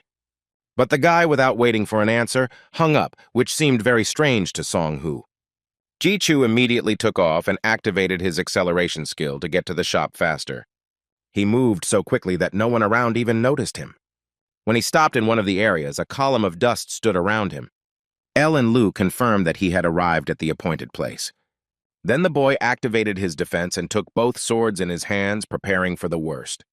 When he began to descend into the basement of the workshop, he did not feel the presence of other people. But Elle and Lu's egos still asked him to be careful. No matter how good his perception was, it was better to be prepared. The guy went down to the workshop door and decided not to rush into it. Gi-chu decided to use his eye skill and tried to see what was behind the door and if there were any strangers there. When he saw that it was empty, he decided that he could go in and open the door. Then the guy opened the door a little and started asking his grandfather what had happened to him. But when he saw Ji-chul lying on the floor with his head down and not moving at all, he panicked. The guy quickly ran up to him and began to see if he was okay, trying to see if he had any injuries. Ji-chu saw that his grandfather's hands had become completely weak, as if all his strength had left him. When the guy looked around, he realized that all the weapons from his workshop had been stolen. Suddenly, the grandfather began to wheeze and spoke up, asking Ji-kyu if it was really him. But the guy asked him to wait with the conversation because the grandfather urgently needed to drink the potion and then take him to the hospital. But Ji-chul stopped him and asked him not to do anything because he felt that he didn't have much time left. The guy was shocked by the old man's words because he could not leave him in such a state. Ji-chul asked the guy to listen to him because he didn't have much time left. He asked Gi-chu if he remembered his request, and the boy nodded approvingly because he remembered it well. Then Ji-chul began to explain that he was one of the pioneers they had talked about so often. The boy was stunned by his grandfather's words and asked him again if it was true. But the grandfather confirmed this with confidence and continued to talk about the fact that the guy himself knew about the people who became the first players when the tower appeared. At the beginning, there was no information about the tower, and it was difficult to hunt goblins. So many players died, but his comrades continued to fight to protect humanity. Jin-chul admitted that he had no interest in getting stronger and stopped lifting, after which he began to cough heavily, which frightened the guy even more, but he tried to calm him down, saying that he just had a sore throat. He went on to say that at the time he was a tank and was not involved in making weapons, but had already been involved in blacksmithing before that. As a player and using his blacksmith skills, he could make good weapons, although back then he couldn't make special weapons like he can now. It was precisely this type of weapon that he began to make later, since he had a good incentive to do so. Gi-chu listened attentively to the old man and became curious about what prompted him to create a special weapon. Grandpa said that this happened before he went to the 50th floor to get a new class, trying to find a way to improve his blacksmithing abilities. And then a question came to his mind, which he and the guy asked, why in the tower you only need to go up and not the other way around? At that moment, he was consumed with thoughts about whether the tower was directed only upwards and what could be in the basements of the tower. It took Ji-chul several years to find that very dungeon of the tower. He had to circle around the first floor over and over again, passing the same places. He has even been to places where no one has ever wandered before. Perhaps no one but him knows the first floor so well. And then he finally found the door that led to the basement, which was hidden from other players, and through it he entered another world. The guy was so shocked by Ji-chul's words that he was speechless. But after he heard them, he suddenly felt ill. He fell, and his brain felt like it was pierced by an electric current. The system began to notify him that he had received information to which he had no right, and that he would be punished for this. His brain felt like it was being torn apart from the inside. He grabbed his head and couldn't understand what was happening to him. The pain was so terrible that it completely disoriented him, and he could not see anything in front of him. The sharp pain continued to dull his brain so much that blood began to flow from his mouth. Lu tried to reach him and shouted at him to pull himself together. The guy remembered Sujung's words that he had no right to know the whole truth until he passed the 50th floor. Also the words of Bao, who said absolutely the same thing and could not tell the guy any details. All twisted in pain from what he heard, Gi Chu now understood what they meant. The grandfather looked at the boy with confusion and did not understand what was happening to him and why he was so tense. But Gi Chu asked him to continue his story and not pay attention to him. He felt as if someone was picking at his brain, but he couldn't stop talking because he didn't know when he would get another chance. Then the old man continued talking about the tower's dungeon, a place that turned out to be not so incredible. All around there was only burning earth and barren desert, not the most suitable place for life. Gi Chu still felt pain but continued to listen, but Lu seemed to remember something, but decided to tell about it later. The old man wandered and explored the area for a long time but found nothing special, as if he had entered an endless gate. So he decided to go back along the same path, but at that moment he met a monster. Among the other pioneers, Ji Chol was also considered to be among the strong, but when he saw the monster, he stood there dumbfounded. The monster was much stronger than all those he had encountered in the tower. He was so exhausted that he prepared himself for death, because he had no chance of winning. But suddenly a girl appeared in front of him and saved him from a terrible monster. This girl was his wife, and their first meeting was very bright. Then the guy assumed that perhaps she was also a player like him. But the old man suddenly fell down without strength and could no longer answer him. Gi Chu was overcome with panic and quickly ran up to the old man and started calling him, trying to bring him to his senses. Ji Chol briefly came to his senses and pointed to his pocket. The guy took a map and a small object from his pocket that reminded him of a hammer. The old man, with his last strength, began to explain that this was a map that indicated where the door leading to the dungeon was. He tried to say something else, but a strong cough prevented him from doing so. Life began to leave him, and he still tried to say something about his grandson Min Su, but he didn't have time. He lay completely immobile, and it was clear that he could no longer cope with the pain. Suddenly, Brunhart remembered that his master could turn a person into an ego, and perhaps he would be able to save the old man. The guy thought about it, but L thought it was too dangerous, and there was no certainty that everything would work out and he would be able to revive him completely. But Lu, on the contrary, thought that this was a good option, especially since the old man was dying anyway. Gi Chu turned to his grandfather and said that he would try to help him, but there was no time to explain the details. To do this, he would have to take his life once, but the probability of success was extremely small. Ji Chul tried to smile and told him to go ahead. This was his only chance to try anyway. The old man added that he called the guy because he trusted him, and these words touched the guy's soul. Then the boy took out his sword and asked his grandfather to be patient for a little while, as it would hurt a little. He thrust the sword into the old man's body, and he thanked him, telling the boy to be sure to save Min Su. Meanwhile, the sword activated its cannibalism skill and began to absorb Ji Cheol's body. The last thing Gi Chu heard from him was that his grandson was an excellent blacksmith and that the boy should take care of him. When Lu had completely absorbed his body, the boy opened an information window. The system informed him that the player Ji Cheol had failed to turn into an ego and had only absorbed its fragments. His ego began to calm him down and tell him that they would find a way to get him back, because the fragment was not a complete failure. Ji Chu agreed with them, since it was still better than if nothing had happened at all. He asked Lu if he knew anything about it, because he thought he remembered something. But Lu was in no hurry to tell him, since this information could have led to another punishment, but the guy was very lucky that everything turned out that way. Since this is usually punishable by death, Lu decided to tell the guy some safe information. He said that the old man was right and another world exists, and he is far from alone. There are so many of them that they cannot be counted. After these words, Gi Chu felt sick again and grabbed his head. Then Lu stopped telling, since the guy first needed to get a license. Meanwhile, some kind of ceremony was taking place on the first floor of the tower. In the center stood a man who said that soon the gods would come to them, who would punish this world and their apostle would become the king of the gods. The excited crowd began to shout that they needed a sacrifice, which they would make to open the gates. They were all dressed in white cloaks, and their faces were hidden behind masks. The man who was standing near the sarcophagus where the little boy lay suddenly stopped.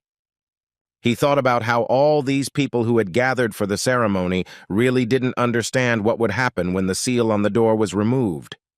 But despite this, the apostle decided to hold the ceremony and began to open the seal. Suddenly, a loud explosion sounded behind them, which frightened everyone around.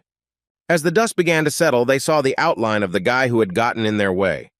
GQ, with complete hatred in his eyes, looked at them and tried to figure out where Min-soo was. Sometime before this, the guy left the shop and headed at full speed to the first floor of the tower. Lu asked him if he was sure that they were heading to the exact place marked on the old man's map, and the boy confidently confirmed this. He couldn't forget that place, because before meeting Elle and Lu, he had often been there. Even when he was still a guide, after work he would come there, to the farthest corner of the first floor, where the players couldn't reach. He wandered around the lower floors more than others, so this was his secret place. And every time in that place, only one goblin appeared on which he trained. When the boy entered the tower and went up to the first floor, he found the place, but he couldn't get to it. I placed a barrier on this place, restricting the entrance, and another barrier, creating interference for recognition. The guy began to think about how to open the barrier, because if he just hit it, it was not a fact that it would open. Then Lu told him that usually such barriers require a key, and the guy suddenly remembered. The old man gave him a map and a small hammer-shaped object. Perhaps it was the key to the barrier. The guy took this object out of his pocket and touched the barrier with it, and a moment later it opened. Gi-chu landed right into the crowd of people waiting for the ceremony, and with such force that some were thrown back several meters. The guy was ready for battle because he knew that no one would give the boy to him just like that. He noticed a coffin ahead and felt Min-soo's aura emanating from it. On the way to this place, Gi-kyu interrogated the guards and was able to find out something about them. First, they all belonged to the Carbon Guild, and their purpose was to hold the ceremony. Namely, they wanted to sacrifice Min-soo, who is the descendant of the Guardian, and open the door to another world. The Carbon Guild seemed somehow familiar to the boy, but he couldn't remember where he heard about it. Most of them were mid-rankers, like the leader Don Hai and a few high-rankers. But the most dangerous thing was that their so-called apostle was almost on the same level as Gi-kyu. Then the guy began to think of a plan, because while she would fight with the others would choose the moment to attack him. He decided to call on his wolf bee for help, who immediately began to attack the crowd. On the other hand, Gi-chu opened the gate and summoned an army of skeletons led by Hart and Durahan, who covered his back. The assistant who stood next to the apostle could not believe his eyes. How could a man possess such divine skills, because it was impossible? He was sure that the guy had used some kind of trick and decided to teach him a lesson for his antics. Thus he began to attack him and ran towards him with all his might, shouting furiously. When he started to strike towards Gi-kyu, he deftly dodged them. Then the player began to attack the guy with even greater fury, trying to destroy him. But all his attempts to somehow touch Gi-kyu were in vain. He dodged absolutely every one of his attacks. This made the player even more angry, because he thought the guy was acting like a coward. Once again, the player tried to strike. Gi-kyu dodged and struck him back. When the guy destroyed it, he still managed to say a few words, but they were incomprehensible. The boy looked at him and suddenly heard one of their guild members call the man by the name Andras. When Lu heard this name, he immediately became so angry that his anger was too strong. The guy felt it and realized that Lu had never had such a rush even on the 30th floor, when he met his flesh. But Lu decided to tell about it later, because first the guy needed to think about the enemy who was right in front of his nose. The boy looked at the man called the Apostle and noticed that he did not react to him in any way. Gi-chu began to think about his plan because if he attacked first it would be too risky. Then he asked him what his goal was in this matter. If he was in cahoots with the members of the chain, then why didn't he attack first? The apostle, without thinking twice, replied that he too did not want to see his son being used. The guy was shocked by his words. It turns out that this man was Min-soo's father and the old man's son. The apostle was surprised that under such circumstances, Gi was trying to conduct an analysis of the family. He realized that judging by the fact that the boy was able to pass through his barrier the old man had sent him, the apostle confirmed that it was he who had wounded his father and stolen his son. But he did it, not because he wanted to, but because it was a forced choice, even though it sounded like an excuse. Lu felt that this man looked very old, but this was impossible because the tower had only been built 23 years ago. Gi told Apostle that his age was not quite true, because Grandpa Huang said that he met his wife when he was still a player. And if we take into account that the tower appeared quite recently, then the Apostle should have been about the same age as Gi. But Min-Su's age and the Apostle's appearance did not match at all, and this seemed even more strange to him. After Gi-Chu's words, the Apostle only smiled and asked if the boy knew about creatures from another world. He explained to Gi-Chu that the flow of time in other worlds is different from that on Earth. The guy suddenly remembered Su-Jung's words about Tony being the same age as her, but only by earthly standards, and he understood what she meant. Meanwhile, the Apostle continued his story, saying that his father and Min-Su were born on Earth, but he was born and raised in another world. His belonging to another world entailed great punishment, so he began to think. He couldn't decide whether to go back or what he needed to do to go back. After these words, the guy noticed that a crack appeared on the Apostle's face, which made him very wary. The Apostle covered his face with his hand and continued to say that his father was against him remaining in this world and breaking off relations with it. The boy decided that the Apostle meant that after sealing the door that led to another world, he was torn away from his son. He felt bad about it, but he endured it all just for the sake of his son. However, in order for him to live for himself, he needed to become the king of that other world. But the boy did not understand who Andras was, about whom the Apostle's minion spoke. Then he said that Andras was the leader of those who were now fighting the warriors of Gi. After these words, he tried to say something else, but suddenly began to stutter and could not speak normally. The guy noticed that something was wrong with him, and Lu explained that it was Andras's psychic attack. The Apostle held out until the very end due to his high resistance, but this turned into poison for him. After prolonged brainwashing, the Apostle developed a completely new consciousness. His face began to glow like fire, and he kept repeating the same words about sacrifice and how he would become king. Suddenly, it exploded completely, and everything around started to burn with fire. Everyone started shouting that this was the coming of the Apostle and tried to run away in order to somehow save themselves. Hart gave orders to his warriors to catch every single one of them and not let anyone escape.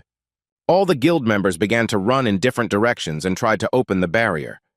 But B and the warriors led by Hart did not give them a single chance of salvation. At this moment, the Apostle no longer looked like himself.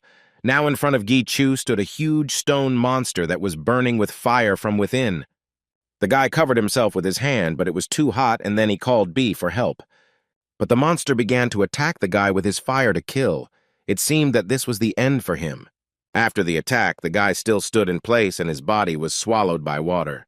He survived thanks to the elemental water, but the monster's flames were too strong and the mastery of Gi skills was not enough to withstand it. The monster began to attack the guy again and tried to grab him with its fiery hands, but Gi managed to dodge him and quickly ran behind him. The guy tried to catch his breath, since using elemental skills took too much of his strength, although it was already working out better. Then the guy thought that B could attack the monster himself, since elemental skills don't affect him as much. But Lu disagreed with Gi because the basic defense power was completely different, and it would be very difficult to damage him. While they were thinking about their plan, the monster attacked them again with a huge fireball that it released straight from its mouth. Gi waited until the ball was very close and with a quick movement bounced away from it to the side. But suddenly he noticed that the ball of fire flew straight into the sarcophagus where Min-Su lay. There was a loud explosion and the guy was overcome with fear for the boy he could not help. Gi was beside himself with fear and anger, but Lu calmed him down, saying that the boy would be fine. When they came here, Lu felt that Min-Su had good skills. When the smoke cleared, the boy saw that the sarcophagus was protected by a barrier. He breathed a sigh of relief and asked Du to talk about such things in advance. Now the guy had only one thing left to do, fight the huge monster. He came up with a plan, and if he couldn't destroy it with elemental water, he would use elemental fire. Ji-Chu activated his elemental fire skill and began to burn all over. He sped up and flew towards the monster with all his might to check whose fire was stronger. When he approached the monster, he began to inflict a huge number of blows with swords all over its body. And just as quickly he dodged his attacks and flew away a short distance. He asked Lu what the monster's condition was now, to which he replied that there was some progress from the guy's attacks. Then the guy established a connection and tentacles of darkness began to wrap around the neck of the huge monster. They hit him so hard that the monster couldn't hold his head up, and then the guy pulled him harder towards himself. After that, he swung his sword and dealt him a strong blow, aiming straight at the head. The monster let out a loud cry of pain, but it still didn't stop him. Then Lu asked Ji-Chu why he was not fighting him at full strength, because the enemy was much stronger, and he needed to be finished off while there was still the opportunity. But the boy didn't fight with his full strength, since it was still Min-Su's father, even though he was consumed by the forces of darkness.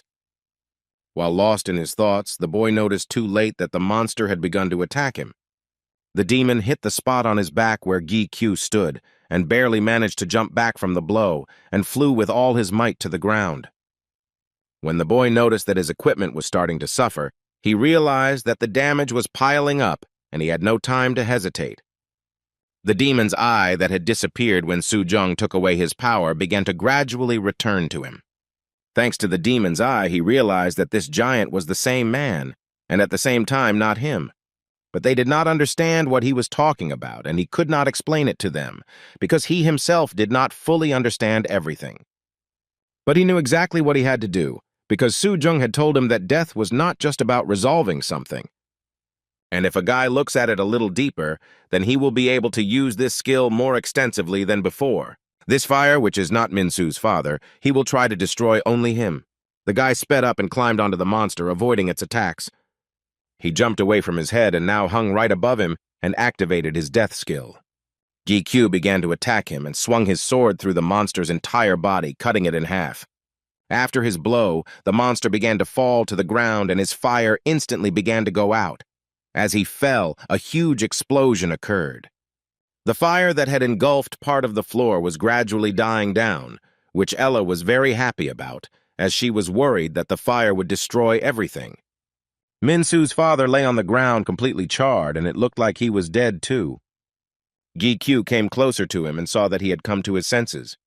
In pain, he began to say that his real name was Huang Che-il, and his other name is Paimon's descendant. Suddenly Lu responded to his words, saying that he understood this from the very beginning. Ji-Chu didn't understand what Lu meant, but he didn't bother to explain anything, since that wasn't the most important thing.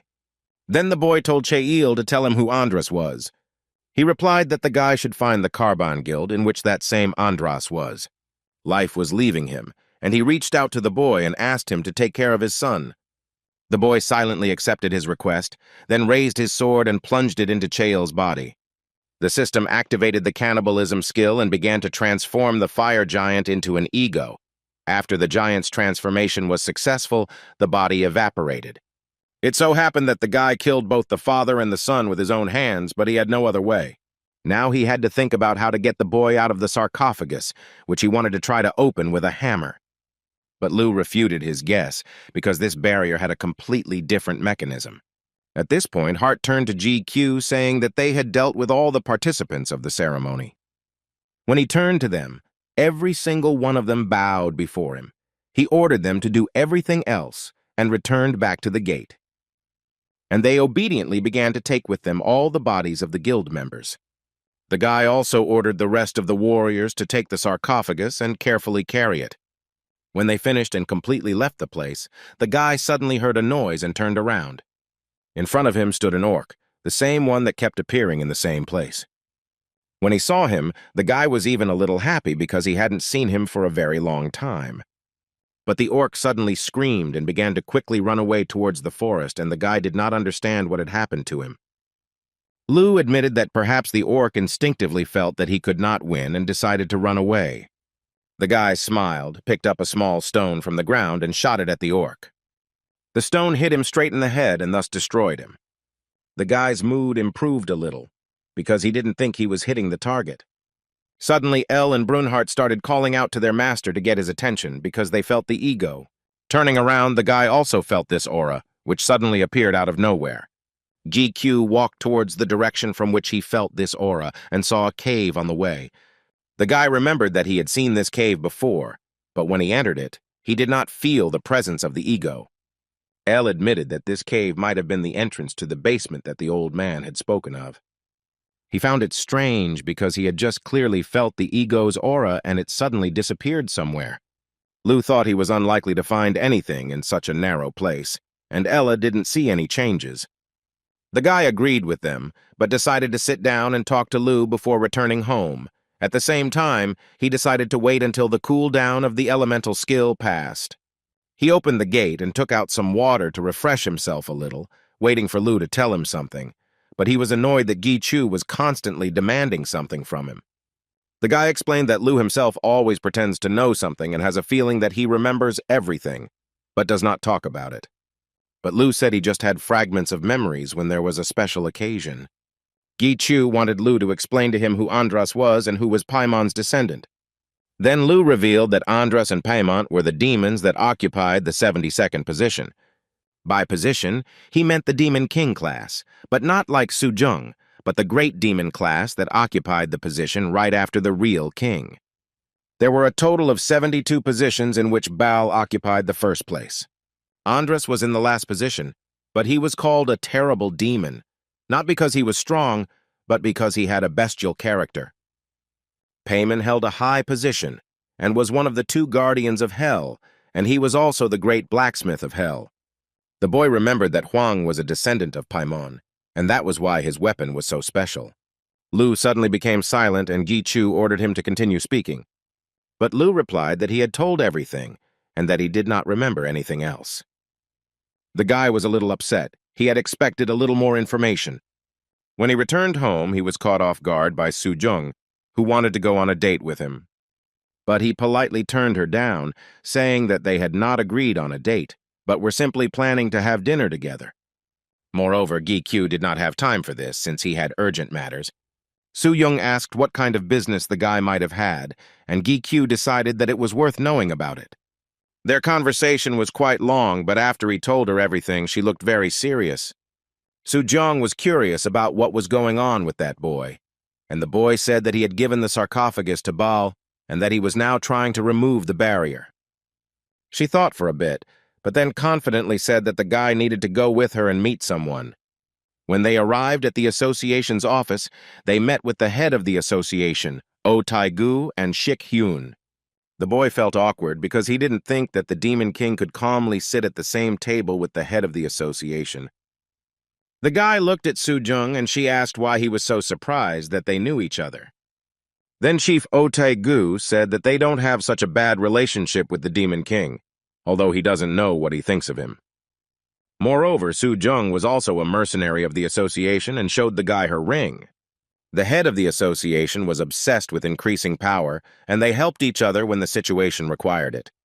They had roughly the same relationship as Gi Q had with the association, which also met some of his needs. The only thing Gi Q didn't understand was that although Su Jung was cooperating with the boss, the guy didn't consider her manner of speaking and pointing her finger to be a normal attitude towards an elderly person. But suddenly it dawned on the guy. He remembered that in another world, time flows differently than on Earth, and it is possible that in fact she is the same age as the chairman. Su Jung heard his words and tried to stop his crazy stream of thoughts, explaining that it was not about that at all. She couldn't stand it any longer and started yelling at Gi Chu, saying that she simply didn't like the head of the association, which is why she was speaking to him so brazenly. Su Jung got so angry at the guy that she started to beat him up because she didn't understand why she had to explain everything to him all the time. In turn, Gi Q was very ashamed in front of her. He apologized and said nothing more. After a short argument, Su Jung decided to get straight to the point and asked the leader if he knew that the Carbon Guild had already begun to act. Hearing her words, Shik Hyun was very surprised because it seemed like he didn't know about it. Su Jung looked at Shik Hyun with a puzzled expression, as she thought he should have known since he was also a pioneer. Then the head replied that his son did not know much about the other world, but he was already trying to find out everything little by little. Shikhen thought that he couldn't stay downstairs all the time, since his disciple was growing bigger every day. The name of the guild seemed very familiar to him, and Gichu noticed that he was also trying to remember where he had heard about it before. They suddenly started remembering their conversation before training, when one of Gichu's teammates left the association to join it. When they both realized that they were talking about the guild that Theo had joined, they jumped up from their seats in shock. Su Yung and Chief Taigu were confused as to why they had such a reaction. Lu asked the guy who this Theo was, and the guy explained to him that they worked together when the guy was still a guide. Gichu couldn't understand if his close colleague was among the Carbon Guild members he had destroyed, since he had checked all the bodies. From Gichu's reaction, Su Jung realized that he had acquaintances in this guild. But the guy was interested in what exactly the head knew about this guild and who they really were. The head of the association did not know where to begin his story, since he did not understand what exactly Gichu knew about the tower. And then he started from the very beginning of the story, that the tower is an innumerable number of other worlds. The tower is a wedge that passes through each of the worlds and connects them with a chain that binds them together. She gradually devours and captures all these worlds, and the proof of this is the gates that began to appear simultaneously with the tower. After hearing this, the system began to give the guy signals that he had received information that he had no right to, and that he would be punished. Hellish pain engulfed him again, and everything around him seemed blurry, and he was completely disoriented. The leader and Shik-hyun were very scared for the boy and started asking what was wrong with him. Then Su-jung remembered that due to the lack of rights, the guy had to endure punishment. The head of the association was shocked that the guy still hadn't passed the 50th floor. They all suddenly fell silent, and the guy continued to sit holding his head and trying to come to his senses. The guy began to think that because he hadn't passed the required floor, they all despised him, and that's why they didn't say anything. The leader turned to Gichu and said that until now there had been no cases of such rapid growth as the guy's, so he thought that he had passed the 50th floor. Su Yung thought for a second and touched the guy's head with her hand, asking him to be patient for a little while. An electric charge passed through her fingers into his head, and thus she activated the stigma. Gichu opened the information window to see what had changed, and saw that he was now temporarily subordinate to Su Jung. He became very angry because he didn't want her to control him in any way. Su Jung explained to the guy that it wasn't what he thought and that she simply used her second unique skill on him. It's called submission, but in reality she'll just share his punishment, since he's not the type she could subjugate with the stigma. Lu confirmed Su Jung's words that it was just a kind of contract, and the conditions, on the contrary, were rather unfavorable for her, and he would not suffer in any way. The guy breathed a sigh of relief, and Su Jung asked him not to worry about the stigma, as she would remove it as soon as they finished talking. When he heard this, he remembered how she had taken away her power and blushed all over. The head continued the story about how on the upper floors there are the rulers of the tower, those who created it and are the master, as well as those who at one time ruled other worlds. Earth has not yet been fully captured, so they cannot use their power here, but inside the tower that connects the worlds, it is quite possible. So there was a reason why Gichu was in no hurry to conquer the upper floors. Su Jung's head also hurt like the guy's, but this pain was much more bearable. Gichu thought that the tower and the gate, although dangerous, were considered treasure troves of various resources, but the very existence of rulers posed a danger to humanity. Su Jung asked the guy not to worry about it, because many of the ghosts were sealed and they were still very far from capturing the land. On the upper floors, Di Seon-ho was inferior to them in strength, but there were many times when they descended to the ground and were unable to resist him. The boy was surprised at how strong Lee Seon-ho was, since he could fight back against such great rulers. Now his vessel was polluted, and therefore he was weak, but during his peak he was very strong. Even if everyone present in that room had joined forces, they would have had difficulty resisting him. Gichu was once again lost in his thoughts, thinking that even though he had become stronger, he was still far from that kind of strength. On his way, he had already met so many strong players that he had no idea how much more he would have to overcome.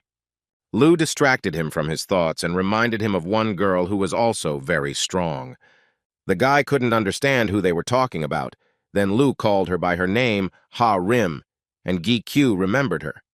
She was the one he met at the very first gate, Talon's dungeon, along with the team leader. GQ thought she seemed strong enough, and he wondered how much stronger she was than him now. Lu's assimilation level was low back then, so he doesn't remember how strong she was, but she was most likely no less strong than Su-jung. The guy looked at Su-jung carefully, and she, in turn, thought that he was looking at her because he liked her. He started to deny it, saying that he was just talking to the ego and glanced at her, but she didn't believe him. Then the head took the floor, saying that the most important thing now is Andras, because who would have thought that he would become the leader of the Carbon Guild? The guy looked at the chairman in surprise. He didn't expect that Tae-gu knew Andras. But he knew him well, and guessed that this terrible demon probably wanted to remove the seal from the rulers of the tower in order to destroy the world. After they finished their meeting, Gi-kyu called his secretary to take them home, but Su-jung did not go with him as she needed to talk to the head. On the way home, Gi-kyu apologized to Sung-hoon for calling him late. But the secretary wasn't angry with him at all because he was paid for his evening overtime. The guy felt very tired as he had learned quite a lot today, and Elle suggested that he rest upon arriving home. But the guy couldn't afford it yet since he still had things to do at home. Upon arriving home, he entered the gate and saw that Baal had found a way to use his blood to open the sarcophagus. When the blood hit the seal, the sarcophagus began to glow and the barrier gradually began to disappear. The guy was surprised by the strange method that Baal used, as he didn't think it could work. When the barrier completely disappeared, Ji-chu walked up to the sarcophagus and opened it. Inside lay the boy Min-soo, but he was still unconscious. Baal looked through his vision skill and saw no damage or magical effects on the boy. He was completely fine. Then Lu suggested to the guy that he give the boy a healing potion that was supposed to help him. The guy immediately took out the potion and began to give it to Min-soo, and he miraculously woke up. The guy was glad that the potion worked. He turned to Min-soo and asked if he remembered him. The boy looked at Gi-kyu with surprise and without thinking twice called him Dad. The guy took the boy to his home to feed him and decide what to do next. When they entered the house, they were seen by his sister and mother, who were shocked by this picture. In front of them stood Gi-kyu, and the boy held onto his shirt and hid behind his back. His mother and sister were so shocked that they could not understand where he got the child from and how everything happened so quickly. But the guy started saying that it was not what they thought and was going to explain everything to them. Yu-jung didn't listen to the guy and started jumping with delight that she now had a nephew. Gi-kyu didn't like his sister's behavior, and he grabbed her by the ear to make her calm down a little and stop talking nonsense.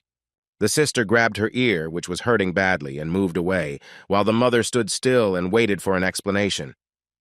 The boy began to tell his mother that this child was the grandson of a man to whom the boy was greatly indebted. Leaning slightly towards her, he began to whisper, lying that the boy had lost his family in an accident and because of the shock he didn't remember anything. That's why he considers Gi-kyu his father. After these words of the guy, his mother felt very sorry for the boy. She squatted down and began to talk to him, asking his name. The boy was very afraid, but still answered her that his name was Min-soo. Gi-kyu's mother smiled at him and invited Min-soo to call her his grandmother. The boy returned to the gate again, but Lu didn't understand why he went home if he ran back anyway. But Gi-kyu needed to at least feed the boy, because he had been unconscious for a very long time, and Gi-kyu's mother looked at him as if he really was her grandson. The boy sat with Min-soo on a small stove and watched him eat, and he also noticed that the boy seemed to have become younger. Lu explained this by saying that the child saw his father try to kill his grandfather and then stole his own son. The guy assumed that the boy might have some trauma left after the events that had happened and was thinking about how to help him. And Elle decided that maybe he needed to see some things or places connected with his grandfather, and maybe then he would remember something. The guy immediately thought about the workshop, but it was a mistake to take him there, because that was where he got injured. Then he remembered the small hammer that Grandpa Min-soo had given him and decided to show it to him, hoping that it would work. When the boy took out the hammer and gave it to the boy, he was very surprised. The boy asked Min-soo if he knew what it was, but the boy only repeated that the hammer was very beautiful. He got off Gi-kyu's lap and started to twirl the hammer in his hands, continuing to examine it. The guy was glad that he liked it. Suddenly the hammer lit up and became several times larger than it was, but the boy held it just as confidently. The boy was scared when he saw what happened to the hammer in Min-soo's hands. Lu confirmed that the boy is indeed a descendant of Paimon and that he bestows a blessing on any weapon. Suddenly, the boy stopped spinning and began to walk towards the sarcophagus in which he lay. The guy looked at Min-soo and started calling him, but he seemed to be in a trance and did not react to Gi-kyu in any way. Min-soo raised the hammer above himself, and the boy became even more scared, not understanding what he was going to do. Then the boy swung the hammer with all his might and hit the sarcophagus. The impact was so strong that the sarcophagus shattered into piles of stones and everything around was covered in dust. The guy covered his eyes with his hands to keep the dust out. But suddenly he saw that Min-soo had split the sarcophagus in half, which frightened him greatly. Lu asked Gi-kyu to watch carefully what the boy was doing, because this was the blood of Paimon's descendant. Min-soo continued to be a hammer on the sarcophagus, and everything that was left after it. Gi-kyu saw that the boy had started to create a sculpture with one hammer and was even more shocked. But Lu told the boy to look deeper, because Paimon was on a completely different level compared to other blacksmiths. Gi-kyu felt like Lu was praising the demon, although it was not like him, but he explained it by saying that Paimon was one of the few who did not betray him. Meanwhile, the boy continued to knock some kind of sculpture out of the sarcophagus. When morning came, the boy was lying in Gi-kyu's arms, as he was too exhausted from the hammer, which was larger than him, and he had been making a sculpture for several hours without a break. Lu, in turn, was amazed by his strength, but judging by the fact that the potion affected him, he was not a descendant. But judging by the fact that he was able to enter the tower, it is immediately clear that this is not an ordinary kid. But be that as it may, he is a craftsman. Now it was clear why the old man had called him more outstanding than himself. Despite the fact that the boy did not remember anything, he managed to accurately reproduce the image of his grandfather in the sculpture. Lu asked the boy what he would do with the sculpture, leading him to believe that it was the bowl. The guy didn't even believe it at first, but now he could use this cup to save Grandpa Min-soo. He only needed to put Grandpa Huang's ego into this cup, but he didn't understand how to do it because he only had a fragment of ego left. El explained to Gi-kyu that Brunhard had taken over the future's memories, and since he had not disappeared completely, a way could be found to bring him back to life. The boy touched the head of the sculpture and tried to create a connection with it, which he managed to establish. It was an ego without a personality, like all those the old man had created, but if he could put a whole ego into it, he might be able to revive it. However, Gi-kyu did not know if there was a way to restore the ego fragment. Baal suddenly approached him and replied that there was such a way. Then the guy took the boy into the house and put him to bed in his room, and he himself returned to sort things out. Baal looked at the sculpture and praised Paimon's heir for such a superb cup. The guy wanted to check with Baal whether the method really existed, but he replied that half of it existed, but he couldn't say for sure. After all, there have never been anyone like Gi-kyu before, and since there have been no similar cases, there can be no certainty. But Lu was sure that Baal had started this conversation for a reason, which meant that there was almost certainly a way. Baal said that the old man's ego needed to be restored first, and also noted that Gi-kyu had everything he needed to do this.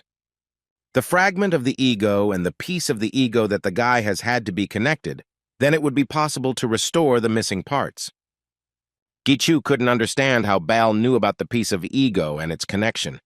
Baal replied that Soo-jung told him about it because she was the demon queen, and then continued to explain the plan of action. If they restore the original form of the ego, then the basic essence cannot be restored, since the personality is not so easy to restore again. Therefore, for this, they will need the sacred sword 9 and a transparent crystal. Baal began to explain to the guy why they needed these items, but the guy didn't understand anything from his story. He apologized for confusing the guy, but Lu understood everything he said, although that was exactly why he didn't like explorers. Lu decided to explain everything himself to Gi-kyu and told him to first pick up the Nain sword and the crystal. When the boy did as he was told, Lu noticed that the sword had become completely demonic and realized that it was most likely the work of Baal. But there were also advantages to this. Now it would be easier for Lu to deal with him, since Gi-kyu had established a connection with the owner of the demonic swords. The next step was to connect the fragment piece and put it into 9. This sword is capable of absorption, so it will handle it itself. The boy raised his sword in front of him and spoke the words of connection, after which the system confirmed the connection of the fragment of the grandfather's ego and the second piece of the ego. Everything around was illuminated with light, and Lu confirmed that now all parts of the ego and the life force of the Sword 9 were mixed into one. Next, Gi-Q had to take a transparent crystal and bring it to the sword. When he did this, he held the crystal near the sword and waited for further clues from Lu. Baal watched as the pieces mixed inside the sword naturally absorbed the crystal. After this, Nyan begins to lose vital energy and ages rapidly. Baal's face changed from calm to one of anticipation of the outcome of what was happening, because he was amazed that everything was going as it should. Meanwhile, Rogers, while carrying the slabs, noticed a flash of light in the distance and could not understand what was happening there. After the crystal had completely absorbed Nine's energy, the system confirmed that the connection had been successful. Now Gi-Q was holding Huang Ji-chul's ego in his hands and couldn't believe his eyes. Baal suggested finishing the experiment and pointed to the statue of his grandfather. All that was left for Gi-Chu to do was to put his grandfather's ego into the cup, since this was no longer just making a new ego, but returning the personality to the dead. The boy slowly approached the sculpture and was overcome with doubts about whether he would be able to bring his grandfather back. He placed his ego on the sculpture's head and it quickly absorbed it, spreading throughout its body. Baal was so happy with everything that was happening because he was obsessed with research, and this brought him an incredible shock. The sculpture began to crack and crumble right before our eyes. A beam of energy emanating from the sculpture pierced the sky, and everything around lit up with a bright light. Gi-Chu looked at all this and thought that there was no hope in his life before, but after meeting the ego, everything began to change. He cured his mother, became the Demon King's disciple, and even became the master of the gate, and the center of all these changes was ego. And now a completely new ego appeared before him. Perhaps such beings did not exist before. When the stones had completely crumbled and the light had stopped shining so brightly, a man-ego stood before Gi-Chu.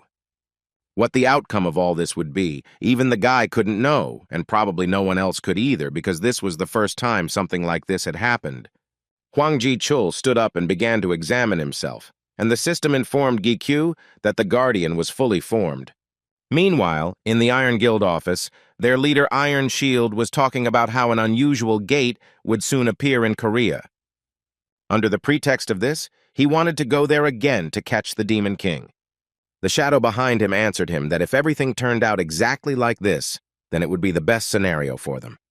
Then Iron Shield asked the man in the shadows to repeat his name.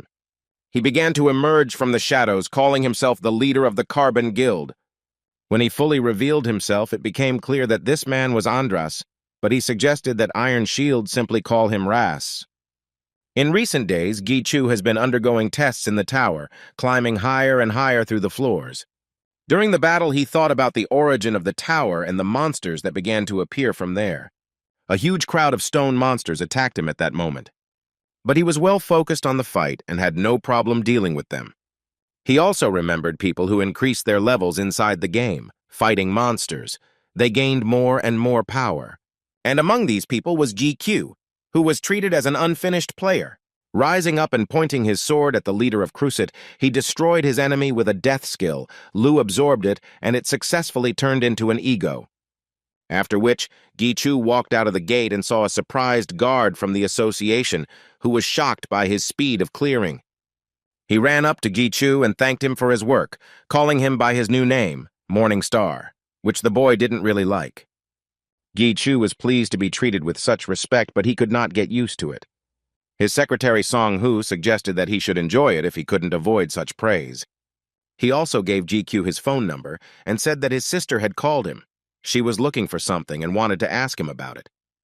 When the guy called her, Yu Jung started yelling at him and asking where B's dog had gone. Gi-Q asked her to speak more quietly, but she couldn't contain her emotions because he kept taking the dog away and she couldn't play with it. Then the guy started making excuses, saying that he took him to the hospital to get a vaccination. But Yu Jung realized that he was lying, since he had already taken him for a vaccination last time. But Gi-Chu had no more excuses, because he wasn't going to present him as a puppy, and the situation was getting out of his control. He decided to tell her that he was very busy to avoid conflict and quickly hung up. The secretary approached the guy and asked where he needed to be taken. Gi-kyu asked Song-hoon to drop him off not near his house, but in front of the neighboring house. Song-hoo warned the boy that if there was a leak during the gate test, he would no longer be able to cover for him unless he bought that house for himself. He admitted that perhaps Gi-chu was going to start a joint household with the Demon King, but the guy immediately stopped him and asked him to stop talking nonsense. Gi-kyu explained to the secretary that he was staying there because a neighbor was moving in. When the guy arrived at the place, he rang the bell and the door to the yard opened. He was met by Grandfather Huang, who was very happy about his arrival. Grandpa called him a precious guest, but joked that he could also call him master. When the transformation from Huang's ego into a real person was completed, the boy began to doubt. Outwardly, the grandfather looked exactly the same as in life, but he still could not understand whether he was the same creature as in the past. An information window appeared in front of the guy, which said that his guardian was completely ready, but the guy was wary of this. After the table, a magic map appeared in front of the guy, which showed the surroundings of his house. He needed to determine the keeper's zone, and the smaller it was, the more reliable, and the larger, the weaker the protection. Gi-kyu began to think about which zone to set and whether there would be a suitable zone within 500 meters from his house. He said it out loud, and the system accepted this setting. Suddenly, the boy heard Huang's voice, who couldn't believe that he was alive again. Gi-kyu ran up to him and was very glad that his grandfather was conscious. Huang, in turn, did not even think that the request he made to the guy could be realized. He grabbed the boy by the shoulders and started asking about his grandson and what happened to him. The boy smiled at him and asked him not to worry, as the boy was fine. The grandfather was very happy to hear this, and succumbing to his emotions, hugged the guy and began to thank him for his help. Now he invited Gi-chu into the kitchen and treated him to tea, thanking him again for being alive again and for saving his grandson. Grandfather didn't even know how to thank the boy for all his good deeds. But Gi-kyu rocks that he has already thanked him, and this help is his payment for Oberon's ego. The guy asked how Min-soo was feeling since he was completely invisible. Huang replied that the boy had been sleeping for a long time during the day lately, but the guy guessed that it was because he had been sculpting all night and had spent a lot of energy. Grandfather added that Min-soo's memory had almost completely returned, but he still didn't remember his father. He thought that there was nothing good in these memories. The boy wanted to explain to Huang that his son was not himself at the time, but his grandfather had heard about it, and that did not mean that his actions were not considered bad. He also added that everything that happened to his son was only because of his greed. Lu confirmed Huang's words because even if his son had human blood, Paimon's heir would not be so easily defeated. Huang nodded approvingly at Lu's words. When the guy saw this, he was very surprised by this, but Lu explained that Huang was now also his ego, so he hears everything. Then Brunhart responded, and he was very happy about this because he really wanted to talk to Huang, whom he called father. Huang smiled at him. He never thought he would talk to the weapon he created himself. Grandfather asked Brunhart to wait, as he still had an important conversation with Gi-chu. He turned to Gi-kyu and told him that he could no longer create weapons, which greatly shocked the boy.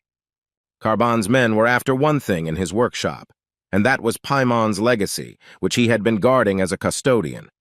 Lu guessed that the old man originally had the skills of a guardian, which is why he reincarnated as him. Huang continued to say that he kept absolutely all of his legacy, and even himself. When Lu heard that he had Paimon himself, he was in complete shock, because now such an important thing had fallen into the hands of the Carbon Guild. Grandfather reassured Gi-chu that there would be no major problems in the near future, since most of what was stolen could only be used by him or his grandson. So he couldn't do anything more for the guy, but Gi-kyu didn't need anything, since he had repaid his kindness and all he could do was guard his house. But Huang suddenly remembered one thing that he could give him, and it would be the best value that even he would want to possess. When they finished talking, the guy returned home, where Su-jung met him. They began to say goodbye to him, as they were going to leave together with Bao. The guy was surprised that they were leaving so quickly and asked why they were in such a hurry. Su-jung explained that now the circumstances had changed, and as long as Andras was acting so openly, they couldn't stay away. The guy expressed his regret about their imminent departure, holding his hand near his mouth. He also told them that over the past few days he had gotten used to them and that they were leaving so unexpectedly, which made him very sad. Sujong looked closely at Gi-Kyu, and his face didn't seem entirely sad to her. In turn, the guy could barely hold back a smile but tried not to show it to Sujong. When they left, Gi-Kyu went in search of the treasure that his grandfather had told him about and given him the key to the vault where it was located. The guy came to an abandoned building, which seemed to him not to be in a particularly good condition, and his ego did not feel any special aura at all. He could not understand what was special behind that door that his grandfather spoke about it in such a way. When he removed the lock from the doors and opened them, he was simply delighted with what he saw. In front of him stood a large number of cars and a pile of gold with crystals. But out of shock, for some reason he called all of this civilian objects and was even surprised at how he came up with this. The next day, Ji-Chu continued to climb the tower and was already on the 34th floor of the tower. He skillfully destroyed the monsters that were in his way, and Lu absorbed their blood and his resistance to mental attacks improved. When Gi-Chu destroyed another evil eye, he laughed maliciously, which greatly frightened his egos. The guy kept thinking about Huang's gift, which contained 20 limited edition foreign cars and rare items that were not easy to get. Lu couldn't understand whether the guy liked some kind of means of transportation, but Gi-Chu said that he couldn't understand a man's dream. But Lu kept telling him why he needed all this, since he already had enough money. The guy decided to explain to Lu why this was so important to him, saying that there are things in the world that cannot be bought for money, and this collection of cars is exactly that thing. Gi-Chu suddenly became worried when he thought that a thief could break into this garage, and there were no security measures other than the lock. Lu asked him not to worry so much, because this garage was guarded by his grandfather, which meant that a thief would not be able to break in. But for now, Lu said that he needed to focus on hunting first, and then he would move the warehouse to the gate for better security. He also reminded the guy that Andras's abilities are fire, sword, and summoning, and he needs to be especially careful with mental attacks. To prepare for the battle with him, he needs to absorb the blood of these monsters and increase his resistance to mental attacks. The monsters surrounded him on all sides, but he sped up and jumped straight towards them.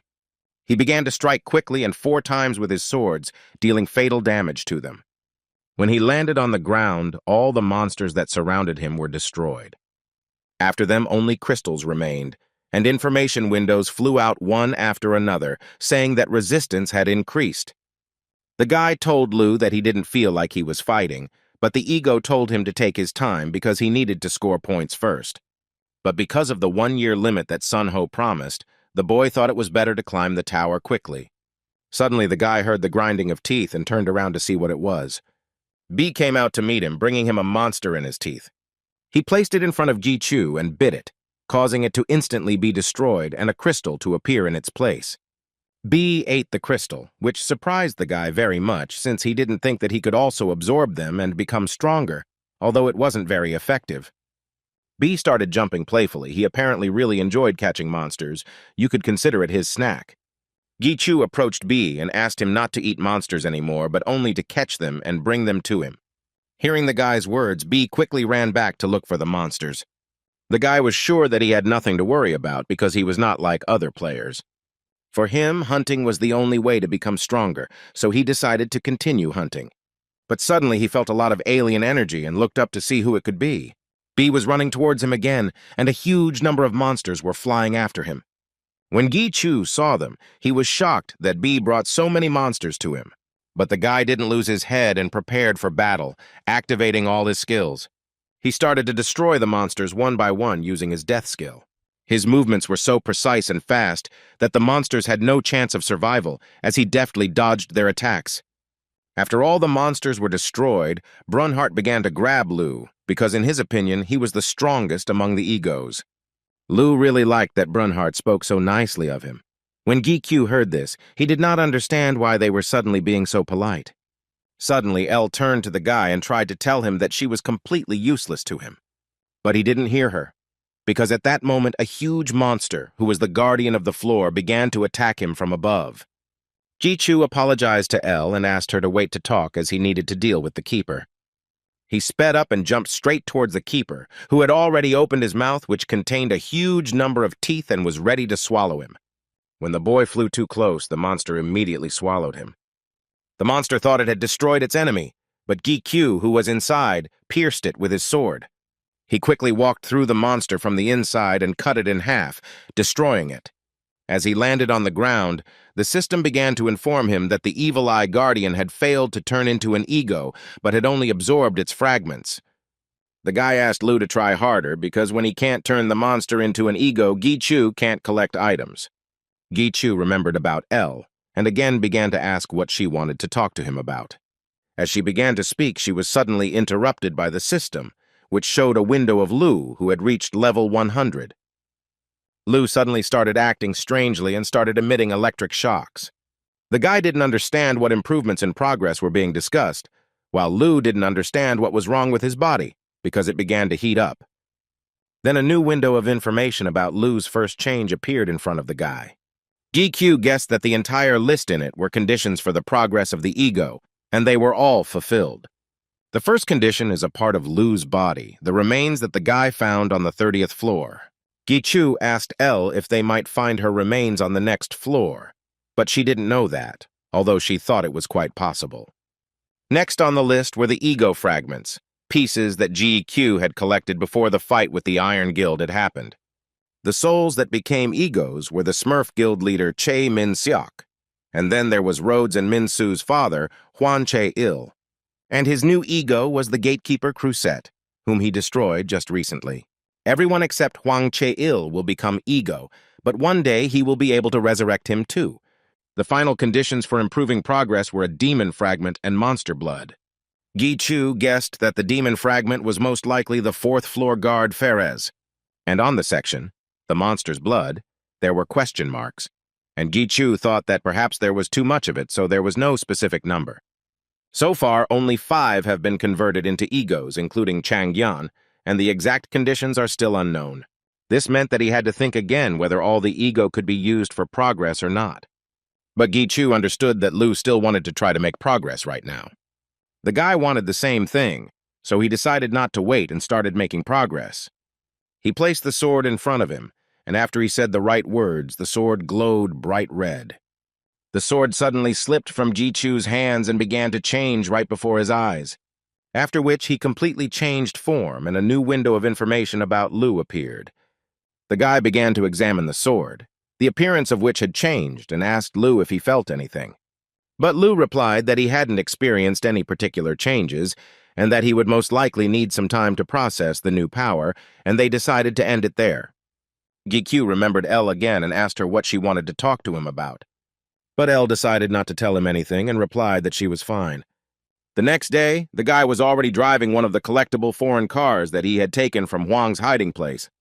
Sung-hoon was delighted with the car because he didn't think that he would ever get to ride in one, but Gi-Q himself was in such a car for the first time. Although Sung-hoon didn't mind being the driver, he was interested in why the guy didn't drive the car himself. He replied that he had a license, but he preferred to drive with his secretary than alone. Sung-hoon suddenly became tense and immediately warned Gi-Q that he liked girls, and Gi-Q replied that he liked girls too.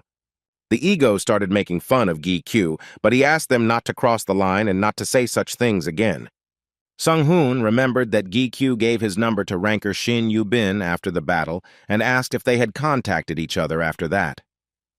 The guy replied that they text each other sometimes, but he doesn't know how best to respond to messages.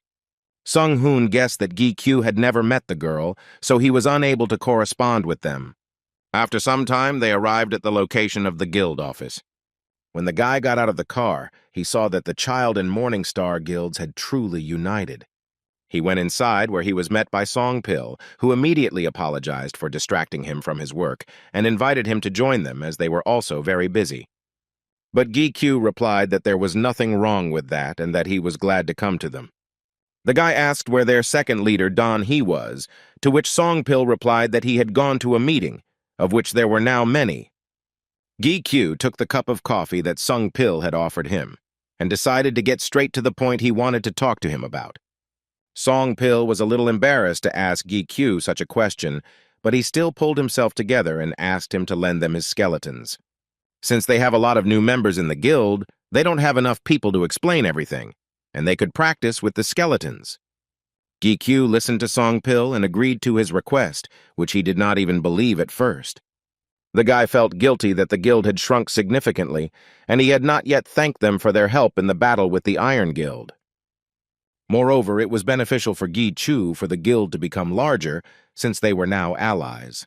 Sung Pil was very happy that Gi Q accepted his request, and they bumped fists, signifying their alliance. Brunhart was outraged by this attitude of GQ, who considered them just a tool, but Lu calmed him down, because before meeting the guy, they were just tools. A few days later, Gi Chu reached the 39th floor of the tower. The team of players stood in a stupor and did not know what to do, because there was nowhere to run. At that moment, a huge monster was flying towards them, which had large wings and very sharp claws. Gi Chu swung his sword and destroyed it with one blow, and Lu absorbed the blood of this pseudo-succubus, and his resistance to mental attack increased again. The players surrounding Gi Chu were shocked by his fighting technique and the power of his strikes. They began to discuss him among themselves, trying to understand who he was. As GQ left, he heard the players' words of admiration, and he was pleased that they spoke of him that way. On the way, he stopped to look at Elle's information window, whose level had also increased, and he was thinking about how to improve her as well. Lu suddenly asked the boy why he no longer wore a mask to hide his face. But GQ explained to him that the Iron Guild and Li Xianho already knew about him anyway, and now he had no reason to hide. Having reached the gate that led to the 40th floor, the guy was ready to begin the tests. As he reached his hand towards the door, he felt the same sense of unease that he had felt before entering the 30th floor. He turned to Elle and tried to cheer her up by saying that he would try to improve her once he got past this floor. Elle thanked the guy for his support, and he began to open the gate. As he began to enter them, Elle added, saying that everything would not be as simple as he thought. Meanwhile, in the Kane Guild office, Seok Woo was busy with paperwork.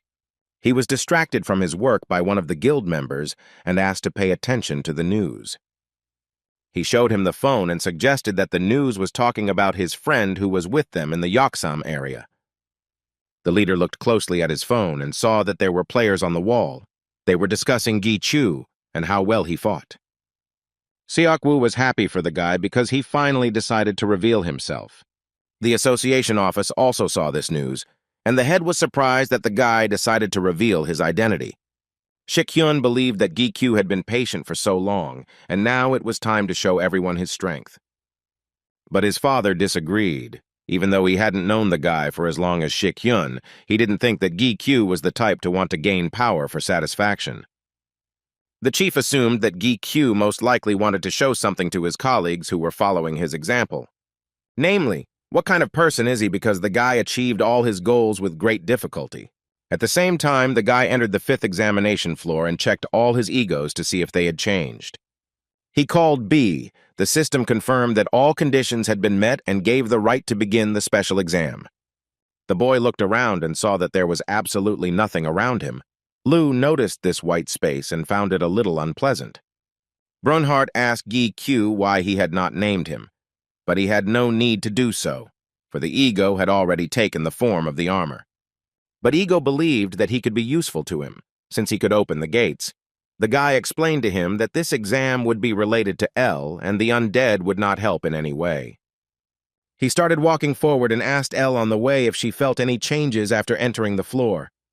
But L didn't answer him. He called her again, and in response there was only silence. He found it very strange.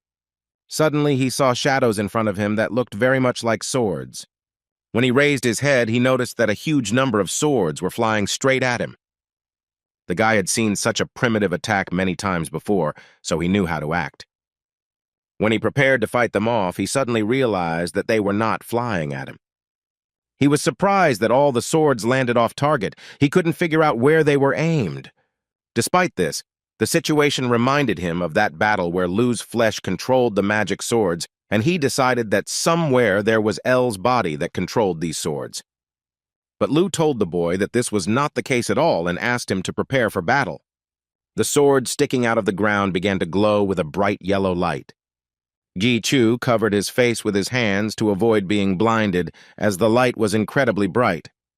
When it all stopped, he opened his eyes and saw that instead of swords, he was now surrounded by angels. The guy couldn't believe his eyes. He saw angels, and Lu confirmed his suspicions.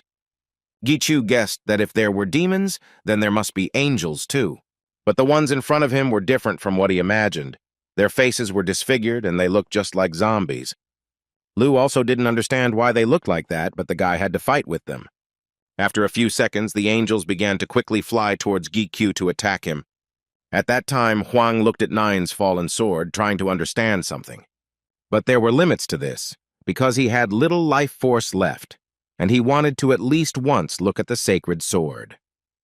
Suddenly, Nine's sword began to tremble right in his hands, as if he was afraid of something. In turn, Su Zhong dealt with the Carbon Guild, destroying another enemy. When he stopped moving, she threw him back to the rest of the guild members who were also sharing the ground. She informed Baal that she was finished and ordered him to read the memories of one of them. But Baal did not react to her words in any way. He stood with his head thrown back and looked somewhere into the distance.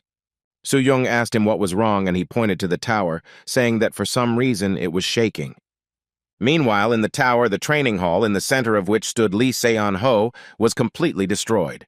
He looked completely calm when he heard a shaking sound, which was most likely due to someone waking up. Gi Chu continued to watch the angels and tried to understand how strong they were, because judging by their appearance, they would not be able to show their full strength. Lu told the boy that dealing with angels would not be as easy as dealing with monsters. Then Gi Chu asked what Ella thought about it, and she also shared Lu's opinion. Elle usually spoke little, but the guy noticed that now she had become completely silent. Then he realized that it had happened from the very moment she tried to tell him something. The angels began to advance on Gi Chu, who was prepared for this heated battle. The guy moved from his place and flew straight at them, attacking them in return. He flew up to one of the angels and began to strike with his swords. Gi Chu was confident that they would not be able to repel this attack since he was moving quite quickly. But the angel blocked his blow, which surprised the guy greatly, so he called B for help. B flew up at a very fast speed and in a few seconds was already behind the angel. The angel didn't have time to react, as he didn't expect an attack from behind, and B immediately grabbed him. B flew down and slammed the angel hard into the ground, destroying him. All that was left of him in B's teeth was the sword from which he appeared. But at that moment, other angels began to attack them again, and they immediately began to fight them off. Gi Chu was very annoyed because there were too many angels and he simply couldn't cope with them. Lu offered him to use his new power, but the boy began to doubt, because he needed time to call upon it. But Lu convinced the guy that he could use all his power to its full potential. Then the guy began to remember what new skills the ego had acquired. But first, Gi Chu had to deal with the angels, of which there were too many. He ordered B to return back so that he would not be harmed during the fight. Angels began to flock to Gi Chu again, and he, with the help of Brunhart, reflected the accumulated damage. Some angels were destroyed and others were wounded, and this at least somewhat reduced their influx. Gi Chu asked Lu which skill he should use first to make sure it worked. Lu suggested that he try the summoning skill, and Gi Chu accepted his offer. Invocation is the ability to give form to the absorbed ego and call it forth. When Gi Chu said this word, the sword began to release a huge amount of energy. This energy turned into a monster of incredible size, which was directed at the crowd of angels. The monster had 4 arms with which he caught angels and crushed them. Despite his size, he moved quite quickly. The guy watched him from the side and realized that this monster was very similar to Crusetta. Brunhart pointed out to Gi Chu that there were 2 more warriors ahead who could also fight the angels. They jumped up and flew to help Crusette to destroy the enemy. Angels were flying towards them, but they had no chance, because these monsters were much stronger than them. While one was fighting, the other also attacked his opponent. He was very fast and easily dealt with the target. When one of the monsters approached the angel, he began to wave his sword. But Min Seok was already behind him. He grabbed the angel by the head and twisted it. Crusette, meanwhile, continued to catch and destroy angels, because his size and strength were much more effective than their attacks. When Gi Chu saw Min Seok and Rhodes again, you were stunned that Lu was able to summon the egos he had absorbed. The guy decided that he couldn't stay on the sidelines and rushed back into battle. She also began to attack the angels, helping her allies. Now they fought hand in hand, although recently they were sworn enemies. When it was all over and all the angels were destroyed, Gi-Chu stood in the middle of everything and tried to catch his breath. The angels' bodies turned into swords again, and it seemed to the boy that they were originally sacred and swords. Gi-Chu approached Elle and offered to talk to her to clarify the situation. Since she knew the owner of the sacred sword better, he wanted her to tell him more about it. And Elle said that these were the angels of Princedam, who were of the lowest level and were abandoned because they were useless, and they were the beginning. Then the guy admitted that perhaps Princedam himself was here, but that was not the case. Elle simply called the place a grave and thanked him for the opportunity to finally find peace. After all, now she remembered them and her duties in this place. The guy didn't understand what she was talking about, but after her words, she suddenly lit up with a bright light. GQ closed his eyes and began asking again what was happening to her and why she was speaking so strangely. When he opened his eyes and looked at Elle, she was no longer in his arms. He began to shout her name in fear, hoping that she would appear at any moment. Lou and Brunhart called for GQ to turn around. When he did, he saw Elle and began to scold himself for not being able to figure it out right away. In front of him was that same Elle, only now in the form of an angel, and GQ realized that since he had arrived on the floor, she had never once called him master. Meanwhile, Lee Seon-ho stood in the training hall holding his two sacred swords in his hands. His swords suddenly began to tremble and rise up, and Seon-ho realized that they were greeting her. After all, now their queen has awakened, and that very same Elle was. Lee Seon-ho understood that changes had begun, but he could serve God alone. Gi-Chu looked at Elle and couldn't believe that it was really her, because she looked completely different from usual. She told him that his special exam had begun, but Gi-Chu didn't care because he wanted to talk to her first. Lou managed to tell Gi-Chu to run away from her, and a second later a flash of energy flew into the place where he was standing. Gi-Chu managed to jump back from Elle's attack, which was followed by a loud explosion. He didn't understand why she was doing this to him, but she replied that all angels had duties, just like she did. Her duty was to destroy. She was preparing to attack the guy again. She released a huge wave of electrical energy at Gi-Chu, which he barely dodged. After running a little, he sped up and tried to get closer to her, but she didn't let him do this and began to attack him with her sword again.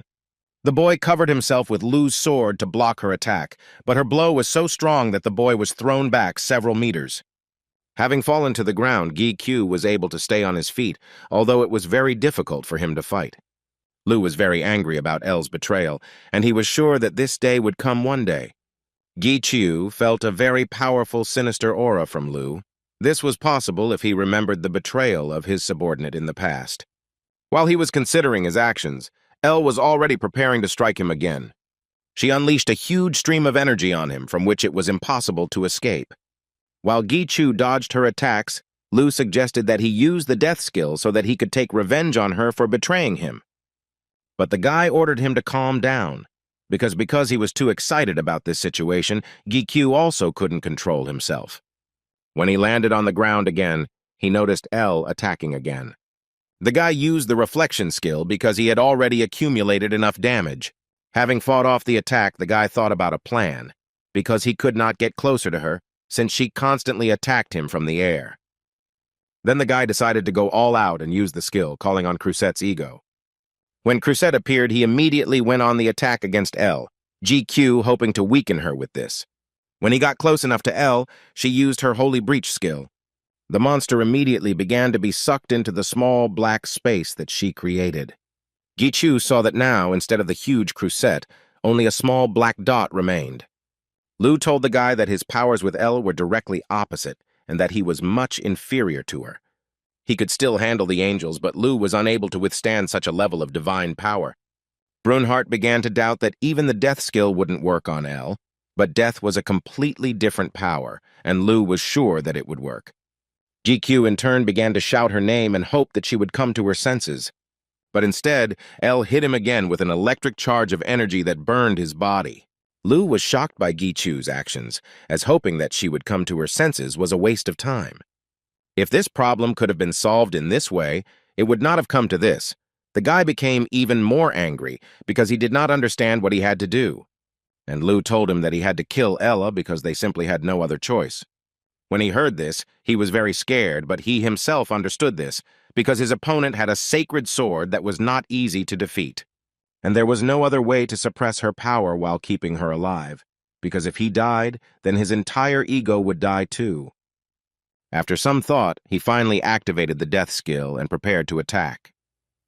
As he approached her, Gi-Chu also activated the rest of his skills and increased his strength and speed. He swung his sword at Elle, putting all his might and strength into it, and was about to deliver a crushing blow to her. But before the blow, he suddenly looked into her eyes and remembered what she was like before. His arms went limp and he couldn't attack her because she meant so much to him.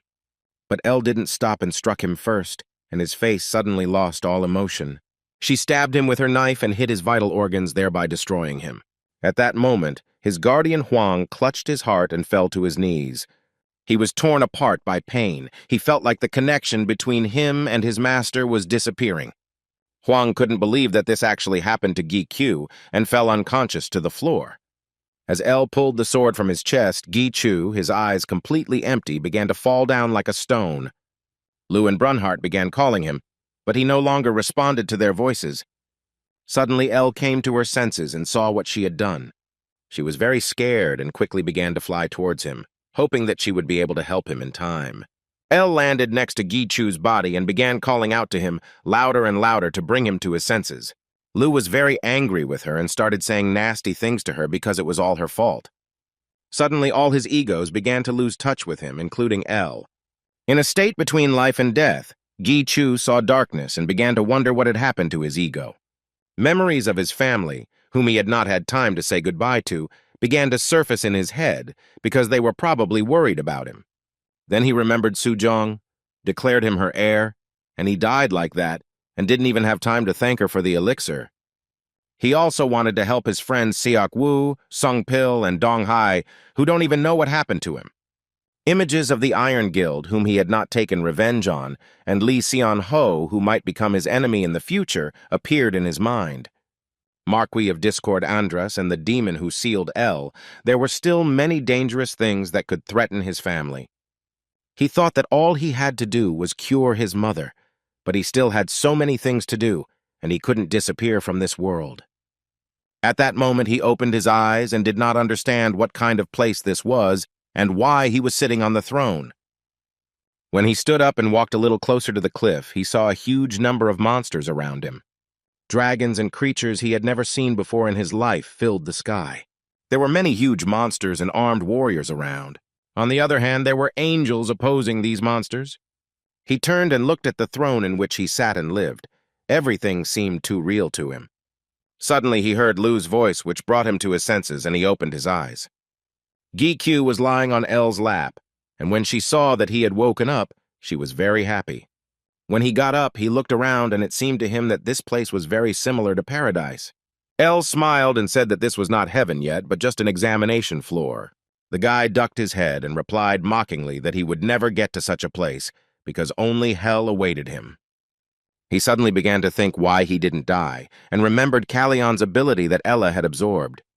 This ability blocked the deadly attack, and thanks to Elle, he survived, although he almost died since he also took on her. Elle looked at Gi-Chu kindly and suggested that they take a little walk and talk.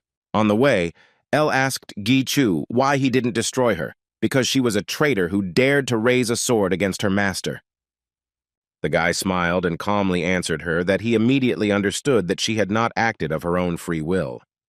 She started to speak, but the guy interrupted her, saying that he also knew that she had foreseen this situation. He only wished that she had told him about it beforehand, but there was nothing he could do about it now. Elle admitted that she wanted to stop Gi-Chu and ask him not to go through this floor, being content with what he had. But she couldn't stop him, because he had to climb the tower. Gi-Chu calmed her down and asked her not to blame herself, since everything had already been resolved. He asked where his other egos were. Elle explained to him that this was a completely different space, and they were now in a different place. Gi-Chu was worried if Ella's memory had returned, and she confirmed that she remembered almost everything, and said that she was created to follow the will of her master, and this left her confused. When she decided to serve Gi-Chu, she cleared her mind of doubts, which is probably why her memories became clouded. She had one clear memory, the sacred swords that sacrificed their bodies to become tools in his hands. And the very first of them was L, so she is the master of the sacred sword, and the rest were created by her will. GQ wanted to answer her, but she interrupted him and said that her time had come. Elle began to thank the guy for giving her a second life, appreciating her and always being there. She wanted to talk more, but decided that they needed to end it there. Ji-Chu looked at her and didn't understand what she was going to do. Suddenly, the thought came into his head that she was going to leave him, but he did not want to accept it. Elle went on to tell him that he was much better than he thought and that neither she nor Lu could ever measure how amazing he was at what he did. A bright light began to gather around her, and Ji-Chu became even more tense, trying to stop her. She gave Ji-Chu her final instructions to remove anyone who would hinder him from climbing the tower and create obstacles on his way. GQ started calling her again, shouting her name louder. Before disappearing completely, she wished him to become the master of the tower, because he was worthy of it. After these words, she disappeared, and GQ began to seem to fall into an abyss. Suddenly, he woke up in the same place where he had fought with L and was trying to catch his breath. His ego was glad that he was okay, and he in turn apologized for making them worry. Suddenly, he noticed a sword sticking out of the ground, which looked very old and had completely lost its powers. He recognized it as L. Meanwhile, at the Players' Association, Yu Bin was saying goodbye to her team after finishing work. One of her guild members noticed that Yu Bin was heading towards the portal and asked why she wasn't going home. She told them that she was waiting for someone, and they suddenly started to quietly laugh as they realized that she was waiting for a man, which made Yu Bin blush deeply.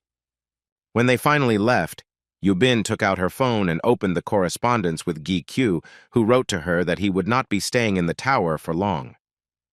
But she understood that he was unlikely to leave the tower today, and still decided to wait for him just in case. As her guild was leaving, they met Lee Seon-ho, whom they had never seen in person. At the same time, the system notified Gi Chu that he had successfully passed the exam and that he was receiving a reward for it. A box appeared in front of him, in which lay a feather, it was, the sign of Allah. The guy looked at the box with fear and checked the connection with El, which was broken.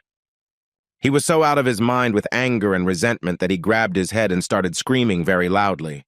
And then he started punching the ground with all his might. His ego couldn't understand why he was behaving like that. The boy was overcome with pain and disappointment. Despite the ego's request to stop, he continued to furiously hit the ground. GQ was devastated by what happened and blamed himself for everything. When she stopped, blood was flowing from his fists, but he didn't care about the pain because his heart hurt more. He fell to the ground again and began to cry because L meant a lot to him. Lu asked the boy to pull himself together and not get upset over a traitor like her, but Gi Chu yelled at him to shut up. But when he began to calm down a little, he apologized to him because he didn't want to be angry with Lu. He asked Lu to be silent for a bit so that the boy could calm down and think things over. At the base of the 40th floor of the tower, a gate appeared, from which Gi Chu emerged. He was completely exhausted and broken. At this point, Lu warned him to be careful as he felt a barrier. The guy looked around and noticed that there was not a single soul at the base, and this seemed very strange to him. A few seconds later, Lee Seon-ho came out to Gi Q, saying that he came to check, but it was all in vain. He looked at the boy and realized that he looked like this because the master of the holy sword had left him. Gi Q, upon seeing Seon-ho, became very angry and immediately grabbed his sword. But Lee Seon-ho turned around and started to leave, saying that he had no intention of touching him, but just wanted to check. He also added that he was now convinced of the shame of Gi Chu, who was unable to keep just like some sword, and smiled maliciously. Gi Q became even more angry at his words, because he understood that Lee Seon-ho was making fun of him, and the guy did not intend to tolerate it. The boy grabbed his sword and activated his death skill in order to attack him. Lu started to stop Gi Chu and ask him to calm down, as this would not lead to anything good, but the guy did not listen to him. He used all the strength he had left to accelerate and began to attack Lee Seon-ho from behind. When Gi Q was already very close and pointed his sword at the enemy, Lee Seon-ho blocked his attack with just 2 fingers holding his sword. Then he threw the guy aside with the same hand, and he fell to the ground with a crash. Lee Seon-ho reminded the guy that he was obligated not to touch him for a year. and the reason he agreed to these conditions was because the guy didn't pose any threat to him. He looked at Gi-Chu, who was both angry and broken at the same time, and didn't understand how the owner of L could be so pathetic. Finally, Lee Seon-ho told the guy that the tower doesn't do anything meaningless, and he left. At the same time, it started to rain on the association floor, which Yu Bin, who was still waiting for Gi-Q, was hiding from, not noticing how evening had come.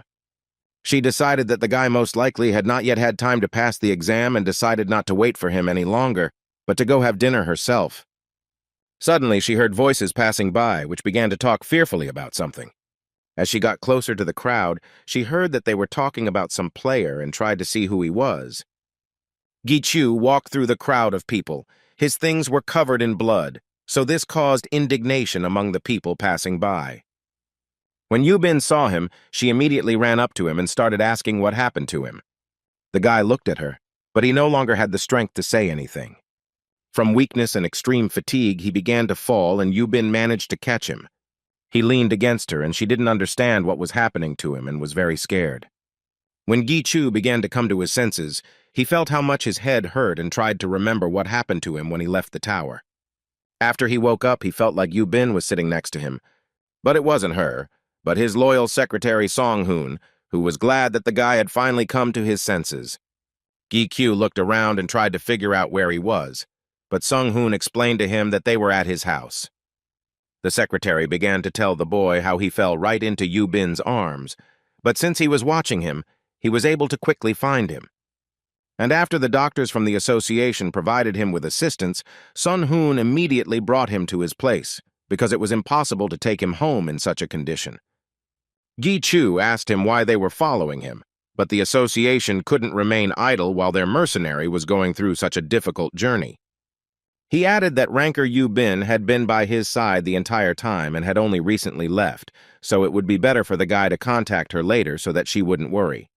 Sung-hoon asked Gi-Q what he was planning to do since it was already late at night. Gi-Chu, in turn, asked the secretary if he had any drinks, and he nodded approvingly.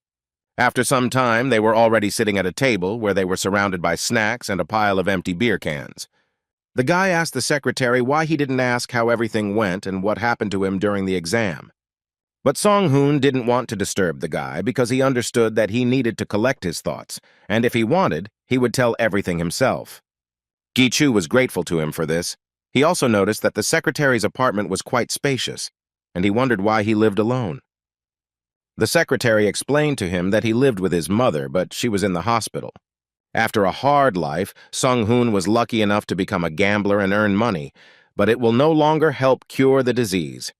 His story was very similar to Gi-Q's story about his mother's illness that could not be cured.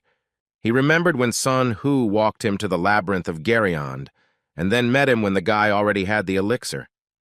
He wondered what exactly Song-Hu felt at that moment, and whether he was genuinely happy for him. Gi-Q decided to go out onto the balcony and get some fresh air, as he was a little upset about the situation. When his mother was in critical condition, he considered himself the most unfortunate person, because it seemed to him that all the troubles of the world had fallen on him. Now he felt about the same, because in the battle with the Iron Guild, he lost many comrades and then he cried a lot. And since then, he hasn't grown a bit, because it was painful for him to lose people close to him. Brunhart wanted to support him, but Gi-Q was just trying to sort out his thoughts. He knew he could never get used to losing, which meant he had to become even stronger so he wouldn't lose anyone else. So he decided to talk to Lu, but when the guy approached him, he remained silent. He tried again, and Lu told him that he could not answer his questions because he had to keep his mouth shut.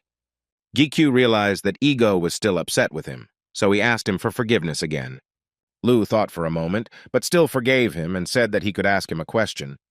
Gi-Chu told Lu that he had an idea about whether they could save Ella and bring her back to life, and Lu confirmed his suspicions. The owner of the demonic sword is Lu, and the master of the sacred sword is El, and the fact that Gi-Chu became the owner of two opposite egos is not a coincidence, because their characters are completely symmetrical. For passing the 30th floor, Gi-Chu received the flesh of Lu as a reward, which he then used for his progress. And on the 40th floor, he received the L sign. Perhaps this item will also be useful for progress. When he thought about Lee Seon-ho's words that the tower doesn't do anything meaningless, L's death during the exam for the sake of progress seemed contradictory to him. In the morning, with these thoughts, the guy went to Huang and showed him what happened to the sword L and whether there was a possibility of restoring it. Huang examined the sword and said that the appearance could be easily repaired. But this will only be an external form. He will not be able to return L's personality.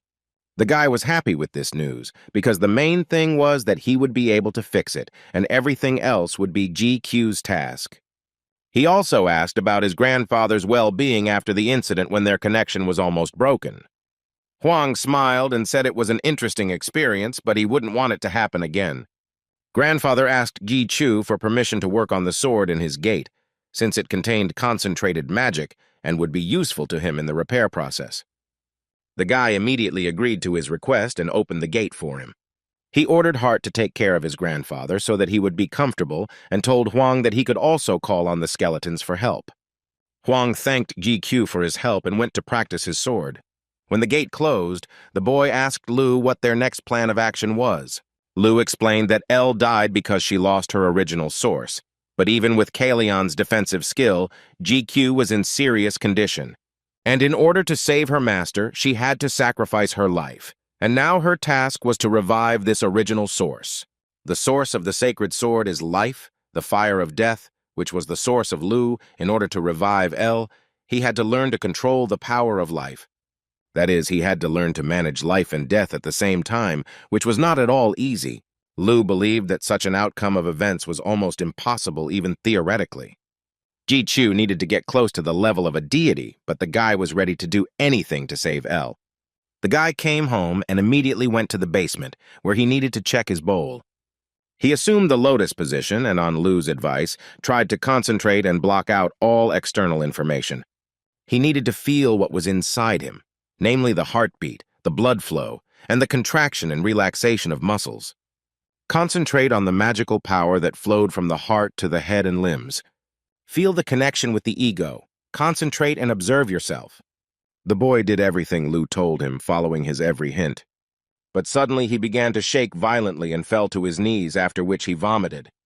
Brunhard and Lu began to worry about him and wonder why he suddenly felt ill. This happened to him because he saw the boundless emptiness inside himself. Lu began to scold Gi Chu because he asked him to look a little, and the guy saw the entire contents of his cup.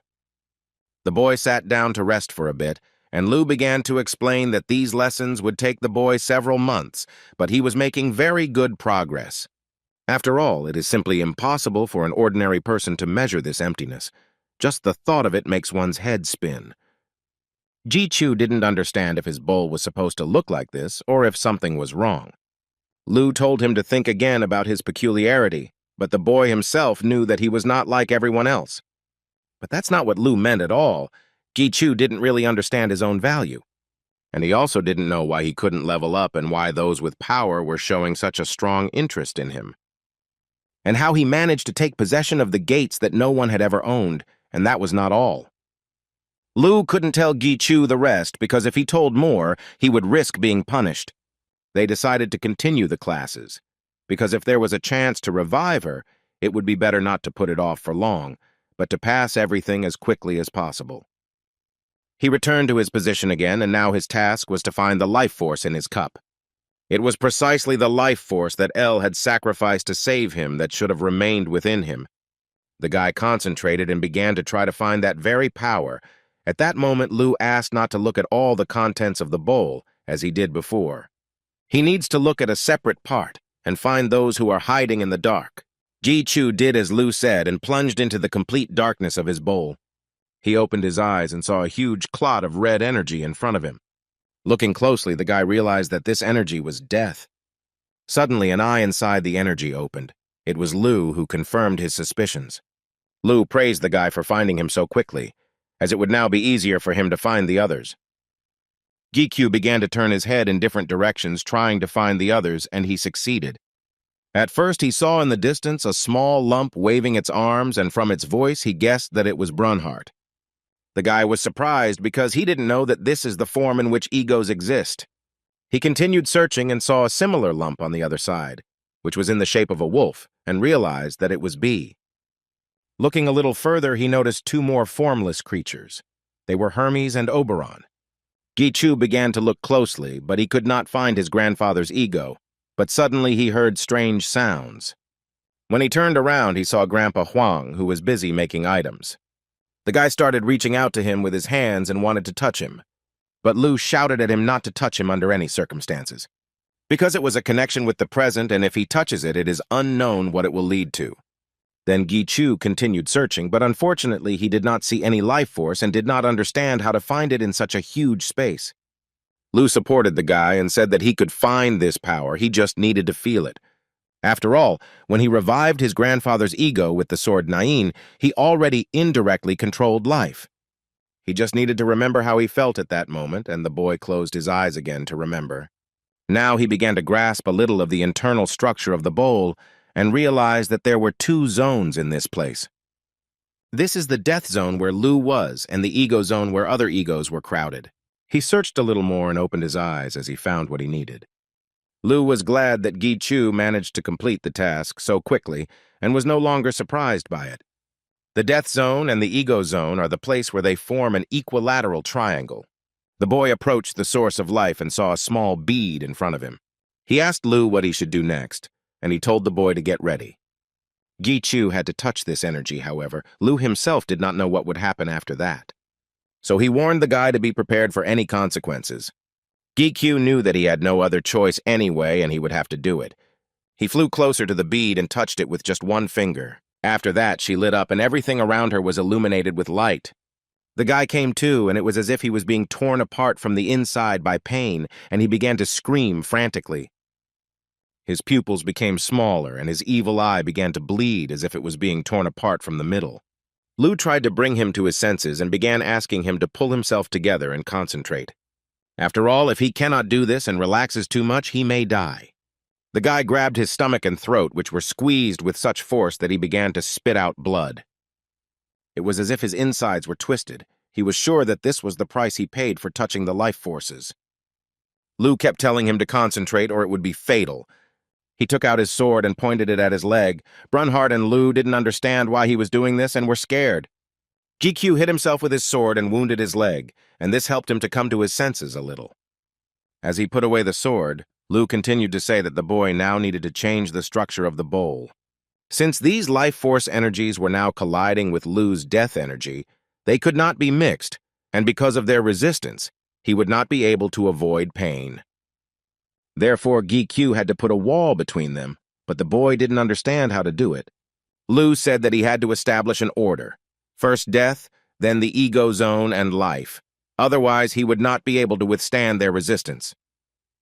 The guy got really angry and started yelling at Lu because he didn't explain to him how to do it. After which, he fell to the floor because the pain continued to dull him, and he needed to concentrate. Lu asked Gichu not to interfere as the egos began to move inside the bowl.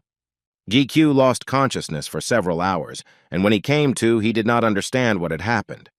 He stood up and asked Lu about it, but he replied that it would be better for him to look at the cup himself, and then he would understand everything.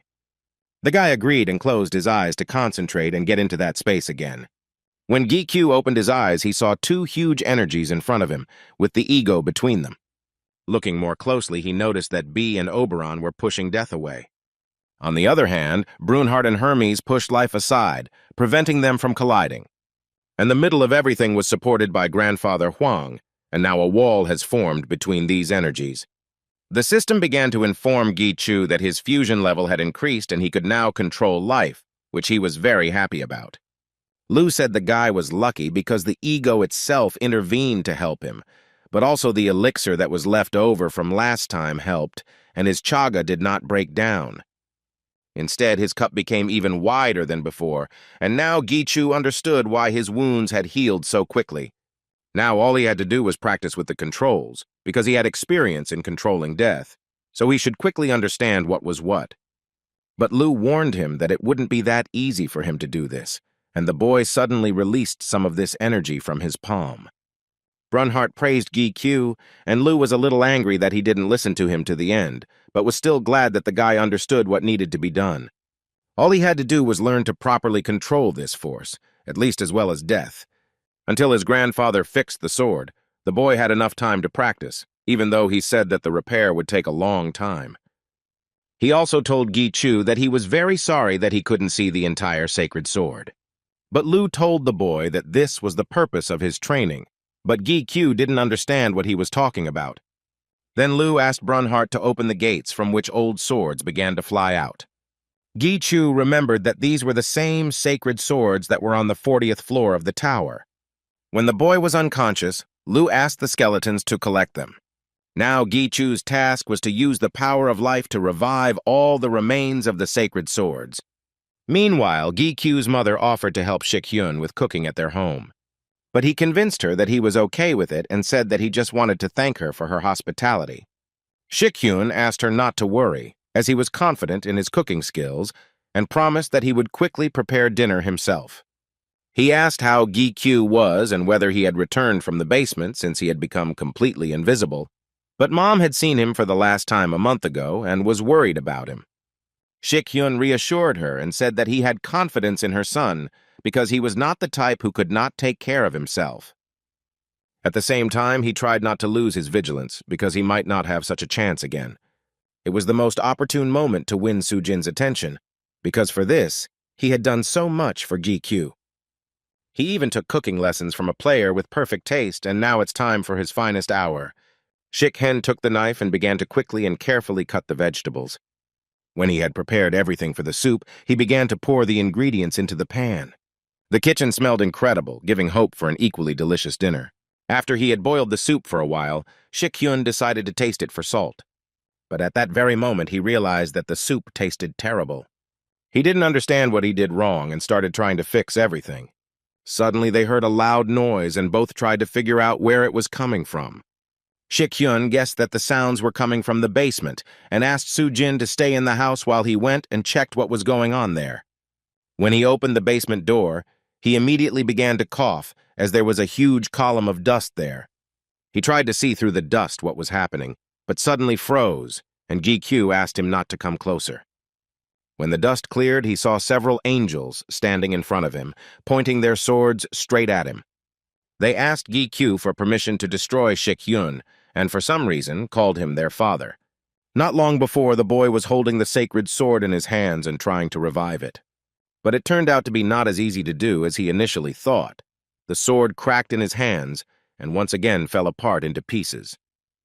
Lu warned him that it wouldn't be that easy, even though managing life and death were similar, but the guy was too inclined to one side. He added that even for someone like him it wouldn't be easy, but Gi-Chu was only angry at him because he wasn't helping him in any way. The guy threw the broken sword behind his back and immediately took the next one. She tried to concentrate again and release life energy into the sword. A lot of time has passed since he started doing this. The number of swords that Gi-Chu destroyed increased, but he did not stop training. He continued to concentrate on their inner core, and it seemed to him that he felt something. But when he opened his eyes, the sword was broken again, and this upset him a little. Lu tried to help him and said that if he was talking about a person, then it was comparable to the brain and the heart, and its job was to make the blood circulate. Gi-Chu looked at the remaining swords and counted their approximate number. He tried to set himself up for the fact that he would definitely be able to cope with this task. After some time, there were only 3 swords in front of him out of all that there were. Lu suggested that the guy take a little rest, since most likely the problem was in his mental state. But Gi-Chu categorically refused his offer because right now he had some kind of feeling, and if he started to rest, he would miss everything. He took the sacred sword in his hands again and began to concentrate. It began to seem to him that everything was going as it should. But suddenly Lu started asking him to stop because he was pressing too hard on the sword, but Gi-Chu couldn't control it. The life force was being absorbed at a tremendous speed, and at this rate he might not be able to do anything again. The guy started to get angry, but Lu tried to support him, telling him to leave this activity for now. But Gi-Chu did not listen to him and began to grab all the remaining swords in his hands. He decided that if he couldn't do it with one, he would try to divide that power between all 3 swords. And Gi-Chu told Shik-hyun about everything that happened, as well as how he took those 3 swords and tried to revive them, which caused him to lose consciousness. And after he woke up, those same 3 angels stood in front of him. Lu was also shocked by what was happening because he only asked to revive the sword, but instead, he made angels.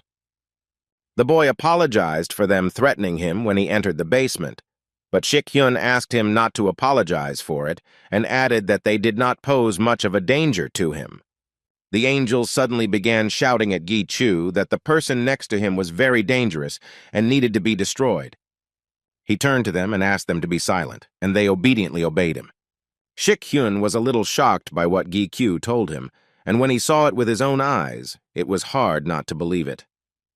The guy asked him to keep it all a secret, even from the chairman of the association.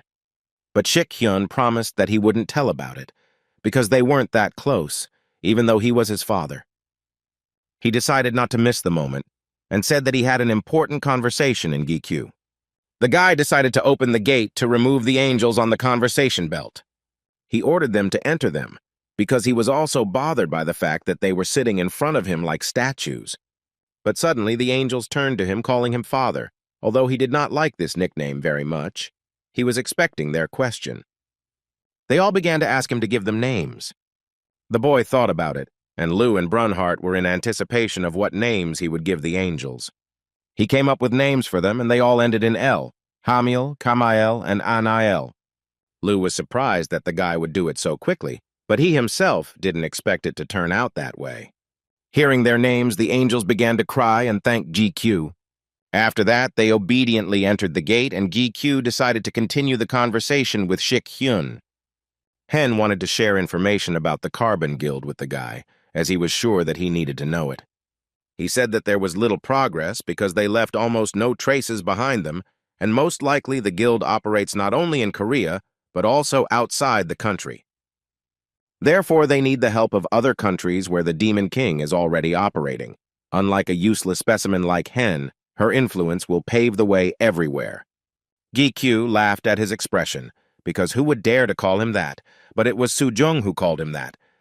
The guy asked if it was true that Hen had started climbing the tower again, and he said that he just couldn't sit back. After all, from the very beginning, he had always sat in the office to keep an eye on Gi-kyu, but now there was no need for that. Shik-heng also said that the gates have become more active recently, and there are even a few special gates that have appeared. The guy remembered that in the last special gate, his level increased and he became its master. Gi-kyu asked Shik-hyun if there were any guilds that had entered that gate before, as he wanted to take it for himself, and Hyun agreed to his request.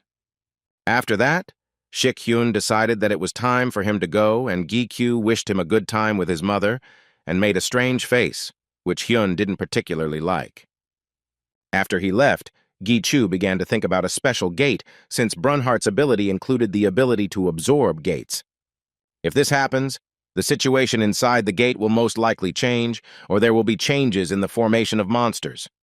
Moreover, it seemed to him that everything inside the gate was dull, and he wanted to change everything there. Thinking about this, he entered the gate. Meanwhile, at the gate, the angels decided that their father had sent them to destroy all the undead.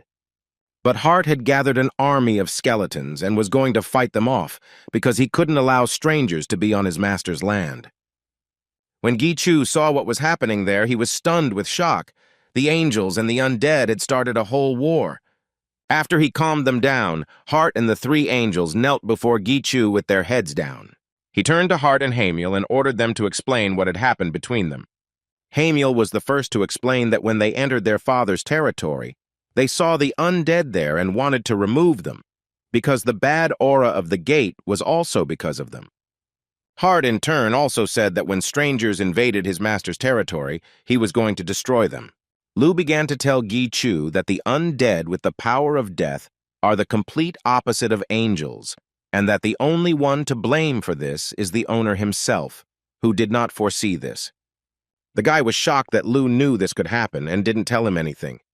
He didn't think for a moment and then ordered them to stand up, and they immediately obeyed him. At first, he ordered them not to fight among themselves, since the undead and angels are members of his family.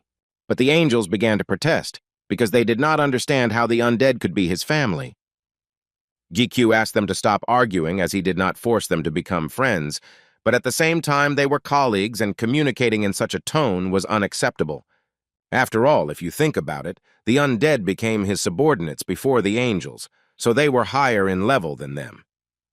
Although Gi-Chu didn't ask them to treat the undead as elders, but didn't want them to fight, when he finished speaking, he saw that the angels began to cry. Hamiel replied that they were crying because it was all very shameful and embarrassing for them, but for his sake they would do it.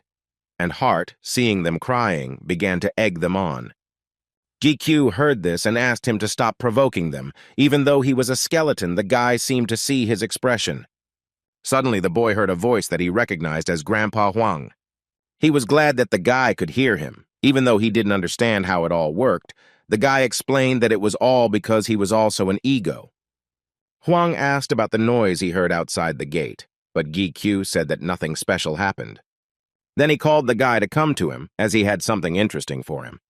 The guy immediately guessed what was going on, and when he arrived, he was right. Huang had repaired the sacred sword. Gi-Chu was shocked because the sword looked even more beautiful than before. Huang said that thanks to the pieces the boy brought him, he was able to understand how to fix it and was even pleased with his work. Gi-Q thanked his grandfather for his excellent work and asked how he could repay him for it. But Huang refused because he believed that he already owed his life, and now he had barely repaid the debt. He had done everything he could, and the rest depended on Gi-Q. He suggested that the guy get down to business, and Gi-Q thought the same thing, while those feelings after the angels were revived still remained. Lu warned him that the gates with dark magic were not quite suitable for controlling life, and they would only dissipate his feelings. It would be better to choose a familiar place where he could concentrate, and Lu suggested that he return to the basement. Gi-Chu called his grandfather along, who was not against watching the sword come back to life, and he could also help if El got into trouble. Lu advised him to take angels with him just in case, who could help him manage his life. When they returned to the basement, Gi-Chu immediately gave instructions to the angels to wait, and if he encountered any difficulties, then only then to act. He told them that they should listen to Lu's instructions in everything. Even though he had a bad character, he could be trusted. But the angels were against this. They did not want to listen to the ego from which an ominous aura emanated. The guy grabbed his head again because he was tired of explaining everything to them and simply told them to do everything as he said, because it was for his own good. At that moment, they called him father again, and upon hearing this, Huang began to laugh and turned away, covering his mouth. Gi-Chu turned to him and didn't understand why he was laughing, but his grandfather didn't explain so as not to embarrass the boy even more. But he understood everything himself. His face immediately turned red with shame, since he himself did not like this nickname. The guy decided to sort things out with titles and forbade the angel to call him his father from now on. In response, the angels began to beg him not to forbid them this, because he was their creator and they did not know how else to address him. Lu explained to Gi-Chu that the angels called him father because they were new beings who had no memory of the past. In other words, they were his creations. Then Gi-Chu offered them an alternative and told them to call him master, because that was what the other egos called him. Having calmed down a little, the guy exhaled and decided it was time to get down to business. At the same time, everyone had heard about special gates in which the level is constantly measured or a new structure appears. That is, gates that go beyond the ordinary. None of the players wanted to enter them because of the danger and instability, but for Gi-Q, they were just fodder for Brunhart. The guy stood in the center of the battle between his egos, which he summoned, and those that appeared only recently, and admired them. Most of them avoided the battle in the air, but Gi-Chu didn't pay any attention to it. He activated his elemental darkness skill, and through the fusion of elements, he was able to make wings out of it. When Lu saw this, he was amazed at his talent, as he was able to use his skills much better than before. But also, Lu reminded him that all this was thanks to his new progress. Gi-Chu grimaced in response to the ego's words, because he was perfectly capable of praising himself. The guy couldn't stand by while his subordinates fought for him, so he flew to help them. Huge birds with large wings circled in the sky, defending their place. Gi-Chu skillfully dodged their attacks and quickly took them out one after another. These monsters did not frighten him in any way, and he was able to deal with them very easily, thanks to his advanced skills. When he finished with them and landed on the ground, he looked at his left hand. It didn't contain his second sword. which he had become so accustomed to and which he missed. He was a little upset, but Lu told the owner to get used to it.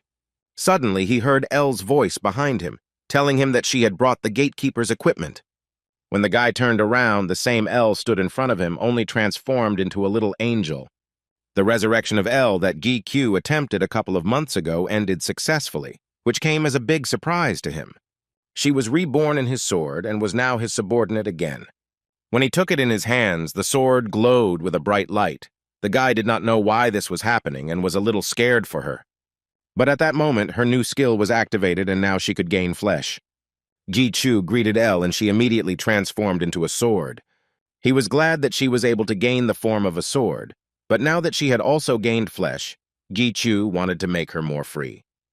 When she transformed back into an accessory, he asked how she was feeling in flesh form, but she replied that she couldn't maintain that state for long yet. Lu was sarcastic because he still remembers that she betrayed the owner, but Ji-Chu had long forgiven her and asked Lu not to bring up this topic again. He also understood that the time it took to maintain the flesh and her youthful appearance indicated that it was worth working on it some more. All of this could be solved if there was progress. He opened her progress window to see what she was missing. She needed 3 souls that transformed into egos, while Gi-Q only had 1, which was Huang Che-il. Just like in Lu's case, he couldn't use her just like that. But if we can restore the fragments of Chaelmont and King Evil Eye, as was done with Grandpa, then we can make progress. Still, he was missing 1 element now, although it could be obtained if he hunted, and the real problem was the sacred sword, which was also needed. The guy thought that perhaps angels would be suitable as victims for him, but he couldn't do it with them. The only option left for him was to find a player who had 100 sacred swords. While Gi-Chu was thinking about this, his subordinates approached him from behind. The angels and undead bowed before him and reported the completion of their task. The guy praised them and asked what they did with the crystals. Hart answered him that the crystals were collecting skeletons, and if he opened the gates for them, then everyone would be transferred from there. Ji-Chu opened the gate and ordered them to also help the skeletons collect the crystals so as not to waste time. He wanted them to collect everything quickly because he still needed to absorb these gates. While he was bringing Elle back to life, an unusual gate appeared in Korea that he kept wanting to absorb. But in 2 of them, signs of a rupture appeared and Ji-Chu had to give in to another guild. Considering the previous experience, when there was a small commotion during the establishment of communication with the gate, he did it differently now. He cleared these gates without witnesses. Using his powers as a mercenary, he managed to carry out the absorption without any problems. It didn't end there. Just like with the undead, he needed to raise his control level by destroying the monsters. However, this was not a problem since his ego did everything for him, and he simply watched them at that time. When the control level reached level 100, the guy was finally happy that everything was going as it should. He began to redesign the gate to make it a little brighter and not as dull as he had planned. After the changes, the gate became much more beautiful and spacious, which pleased his ego very much, although Lu was the only one who was satisfied with the previous gate. But Lu's preferences didn't really interest his master. Once he finished decorating the gates, he had one more thing left to do. He needed to choose a deputy manager for the Heart Gate. The first candidate was Hamiel. He was the first to receive a name, so he was considered the eldest among the angels, and he was ready to give his life for his master. The second candidate was Durakan. With the development of the gate, his intelligence increased, and he began to speak, and he was also ready to carry out any order of the owner. And the third candidate for deputy was the Griffin King. He was the new keeper of the absorption gates.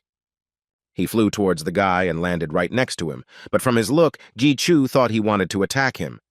But the Griffin only began to gently rub his head against his owner and behaved quite friendly, but had no charisma. He had trouble communicating, and if he flapped his wings, the gate could turn into a mass of bird droppings. Therefore, it was necessary to choose from only 2 remaining candidates. At this time, Hart sat not far from them and watched what was happening in anticipation of the choice of the owner. He thought that whoever became his deputy would still be below him. Since Durakan was already his subordinate, there was no better option. But even if the deputy becomes an angel, it will also look good because any of the options will be beneficial to him. After some time, Hart was sitting on a small cliff and was very upset. Hamiel stood next to him and asked him not to be upset about the master's choice because he was doing everything for their good. Hart looked at him, even though he was a skeleton. His face expressed great sadness and disappointment. Hamiel was convinced that being a deputy like Hart was not a bad thing either. Hart was demoted to deputy, and Huang's girlfriend, who had long had an interest in construction and management, was appointed manager of GQ. Meanwhile, in England, Iron Shield watched the news about the gate appearing in Korea and couldn't believe that it was possible to create a gate wherever one wanted. He looked at his interlocutor, who was Andras, and did not understand who he really was. But Andras had no intention of telling him who he was. It was enough for him that they understood each other. Iron Shield agreed with him, because the most important thing for him was that he could help him. Because for the sake of revenge, he was ready to make a pact even with the devil. Andras told the Shield not to be too surprised, because this was only an appetizer before the main course. He began to smile slyly and said that the most interesting part would begin very soon. And inside the gate, the skeletons, on Grandfather Huang's instructions, set up a temporary tent. Inside this tent stood Gi Chu with his grandfather, who opened the gate map in front of him. The guy was surprised by his trick, because he didn't know he had such a card. But Huang also found out about it when he became the manager, and began to explain everything to him. The changes in the basic environment inside the gate are the same as those he already knew, since the environment of the new gate merged with the environment of the existing ones. He began to talk about their features, and showed that 3 mines appeared along the edges of the gate, in which there were crystals and rare materials. The guy wasn't particularly interested in money, while for Huang it was a real stroke of luck, and he would be able to create without much expense and with the help of free labor. Huang also noted that there was too much wasted space in the gates. Apart from the pyramids, there is no particular use for this space unless Gi Chu sells it. According to Huang's observations, the pyramid only looked normal on the outside, but inside there was horror, which he planned to do as well, but GQ replied that Rogers would do it. Grandfather looked at the tent and said that it would be better to build a proper stronghold, as well as make a prison and a hunting field. The guy was surprised by Huang's plans, but he explained to the guy that he didn't mean punishment for some guys, but it was also impossible to kill them every time.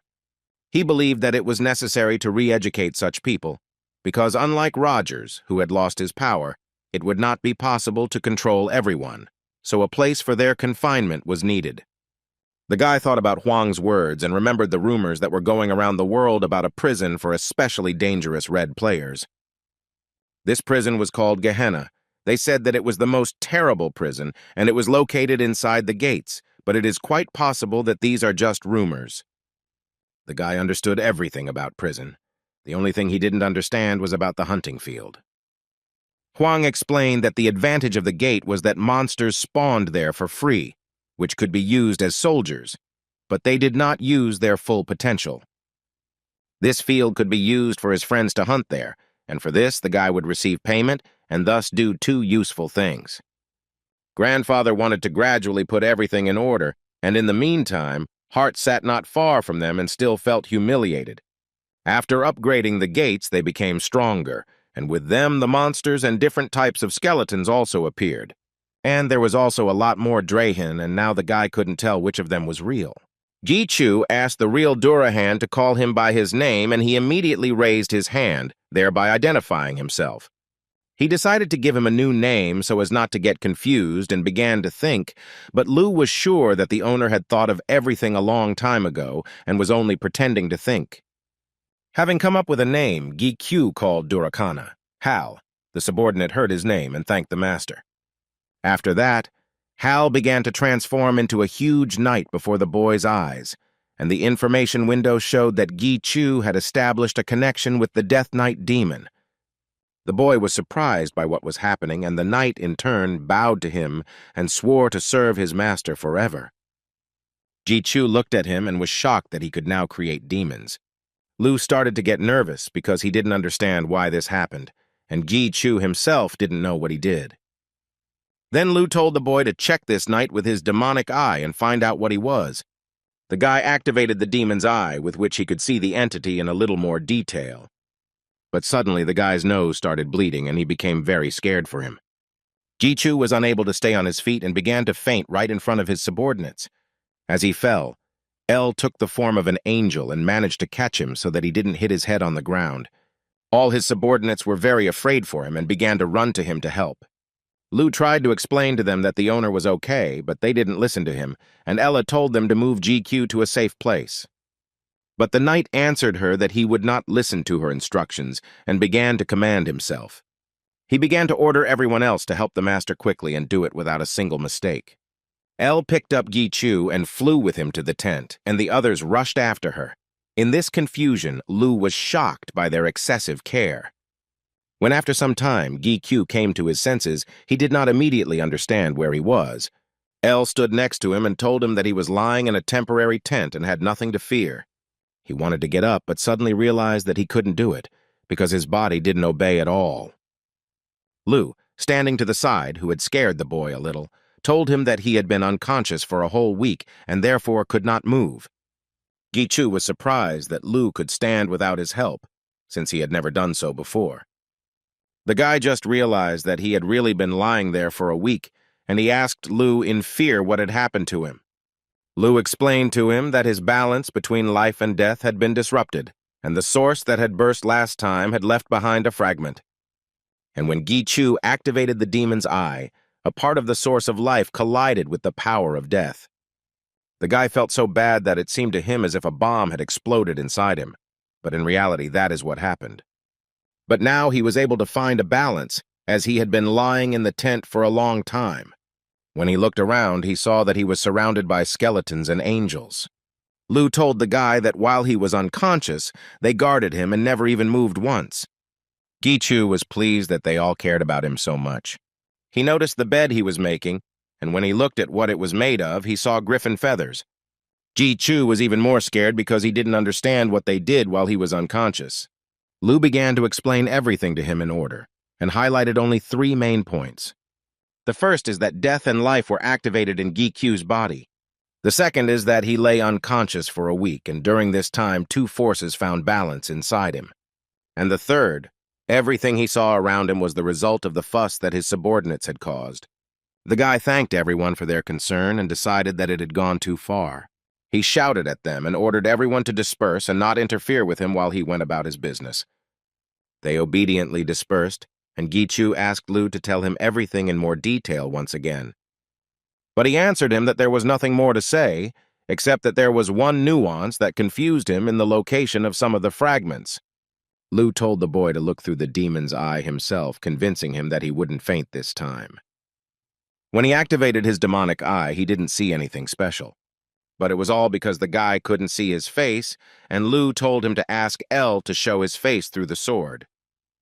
The boy turned to Elle and asked her to show him what he looked like. Elle gave him her hand and transformed into a sword.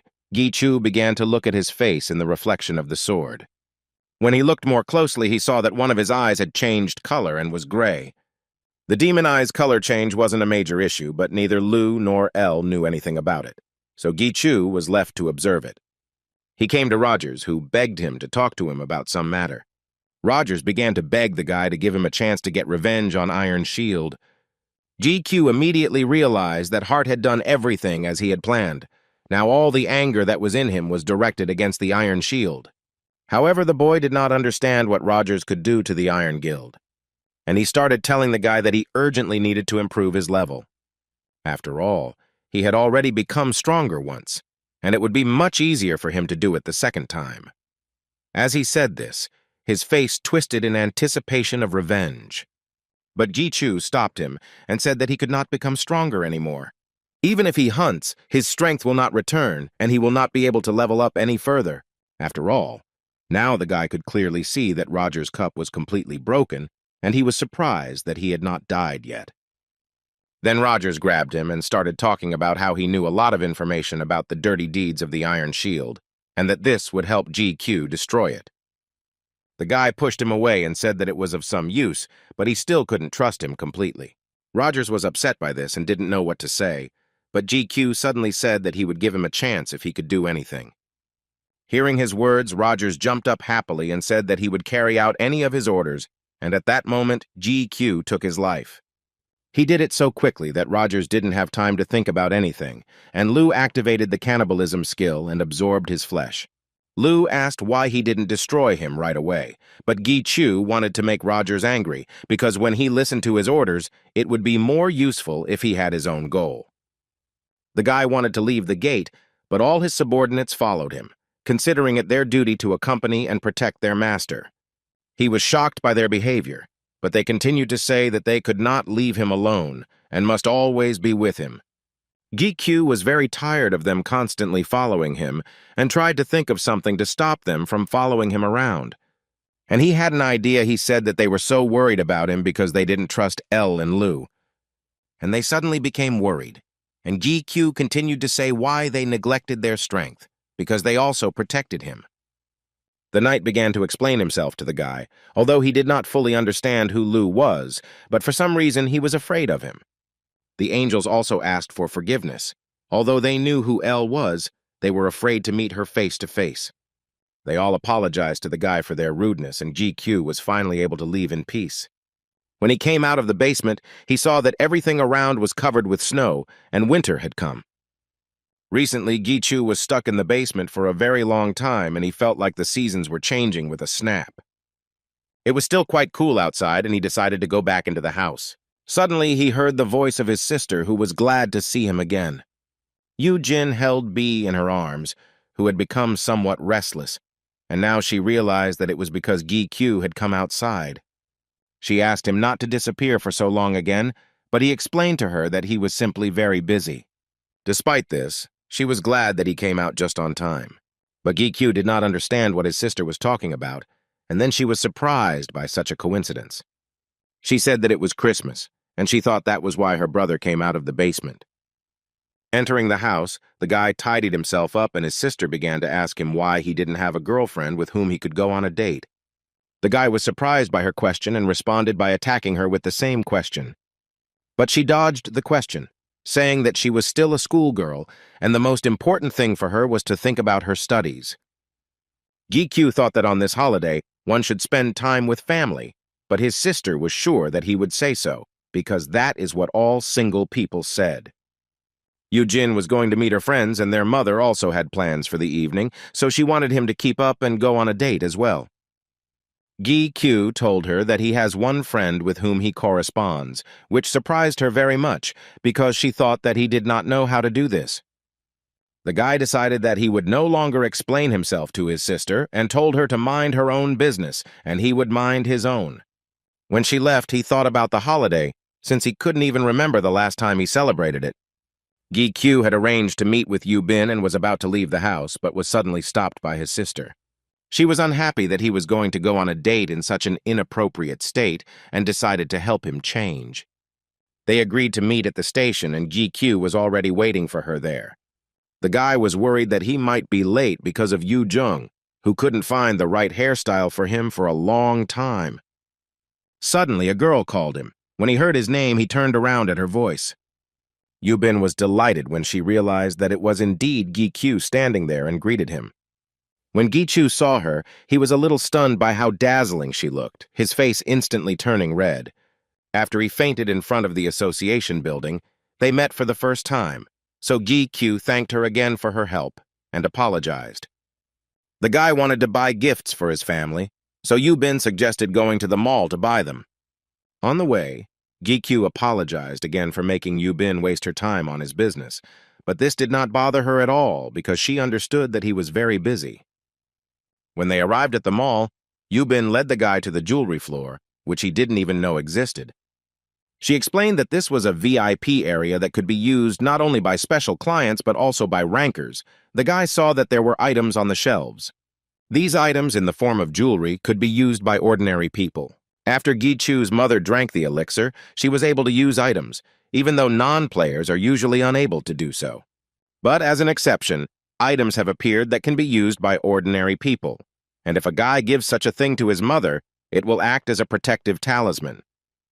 Such an ornament was hard to get even at auction, so the price was not small. Yu Bin was worried that it was too expensive for Gi Chu. The guy told her that the price didn't bother him at all, because he had asked her to recommend a gift for him and was very grateful for that. But there were so many items that it was difficult for him to choose, since he knew that his sister would not like the one with a high level of protection. Then Yubin asked him to pay attention to the jewelry brand Horsain, which was very famous in Korea. She said that the brand usually only produces a few items a year, but recently the number has increased dramatically. In terms of quality, they looked a little worse than other items, but the price was reasonable. Gichu decided to take a closer look at the jewelry. He was overcome by the feeling that he knew whose hands this work was, and his ego felt the same. Lu confirmed the guy's guess and said that all these were Grandpa Huang's products. Now Gichu understood where Huang got the money from, because he no longer made weapons. It turned out that he had a part-time job, since after fixing L, he was constantly busy with something. Yubin approached the guy to find out if he had chosen any jewelry, and he agreed, and also thanked her for her help, and offered to treat her to dinner. They went to another floor and sat in a restaurant where GQ ordered them food. Yubin was very impressed by the place and wondered how often he had been there, but GQ was recommended this place by a friend, as he himself had very rarely visited something like this. They started eating dinner and the guy really liked the taste of the dish. He decided that he would come here with his sister and mother next time. When they finished eating, Yubin began asking the guy about his hobbies. The guy was surprised, because he had never even thought about it, so she decided to ask about his favorite movie. But he replied that he hadn't watched anything for a long time, and when she asked about his favorite music, the answer was approximately the same. The guy felt uncomfortable that he had rather boring answers to all the questions. But Yubin said that there was nothing wrong with that. She just felt like GQ had no free time for himself. She suddenly began to scold herself, because it seemed to her that she was interfering in something that was none of her business, and she apologized to the guy. Lu began to tell the guy that the girl was very meticulous, but she was right in that GQ did not live like a normal person. The guy didn't understand what ego meant, and then Lu explained that the guy didn't have his own time, or more precisely, he didn't have his own life. He began to give him examples and tell him that his revenge was just a release of energy and that his becoming strong was only for the safety of his family. Gichu had never done anything for himself, and the boy suddenly understood what Lu was talking about. Back when he had to take care of his mother and sister alone, he must have had some desires, something he wanted to do. But he had to forget about all this because this was the only way he could survive. After meeting the ego, he gained strength and got out of poverty, and it seemed to him that he had solved many problems. But what you give up is not so easy to return. Yubin continued to apologize as she felt very ashamed of her words, but suddenly she heard the guy thank her. She looked at him in surprise, and he thanked her again for worrying about him. His words made Yubin very embarrassed, and she instantly blushed and covered her face. Then she decided to ask about going to the cinema together, if the guy would have time for it. Before they could respond, GQ and Yubin heard cries for help coming from the street. When they ran to see what was happening, they saw that a special gate had opened in the very center of the city. The area was evacuated, and experts from the association, as well as players who were nearby, gathered at the gates. Yubin and GQ were also there, watching the events closely. The appearance of gates in the center of the city is not a rare occurrence, but so far there have been no cases of people losing consciousness. The association was nearby, so they arrived quickly, and there were a lot of players nearby, so they were able to help the victims. One of the association representatives addressed the players and thanked them for their assistance, and they will also hold a lottery to see who will get the chance to clear the gate. Gichu looked at his watch and asked Yubin if they needed to attend, since rankers automatically became participants, and she confirmed his words.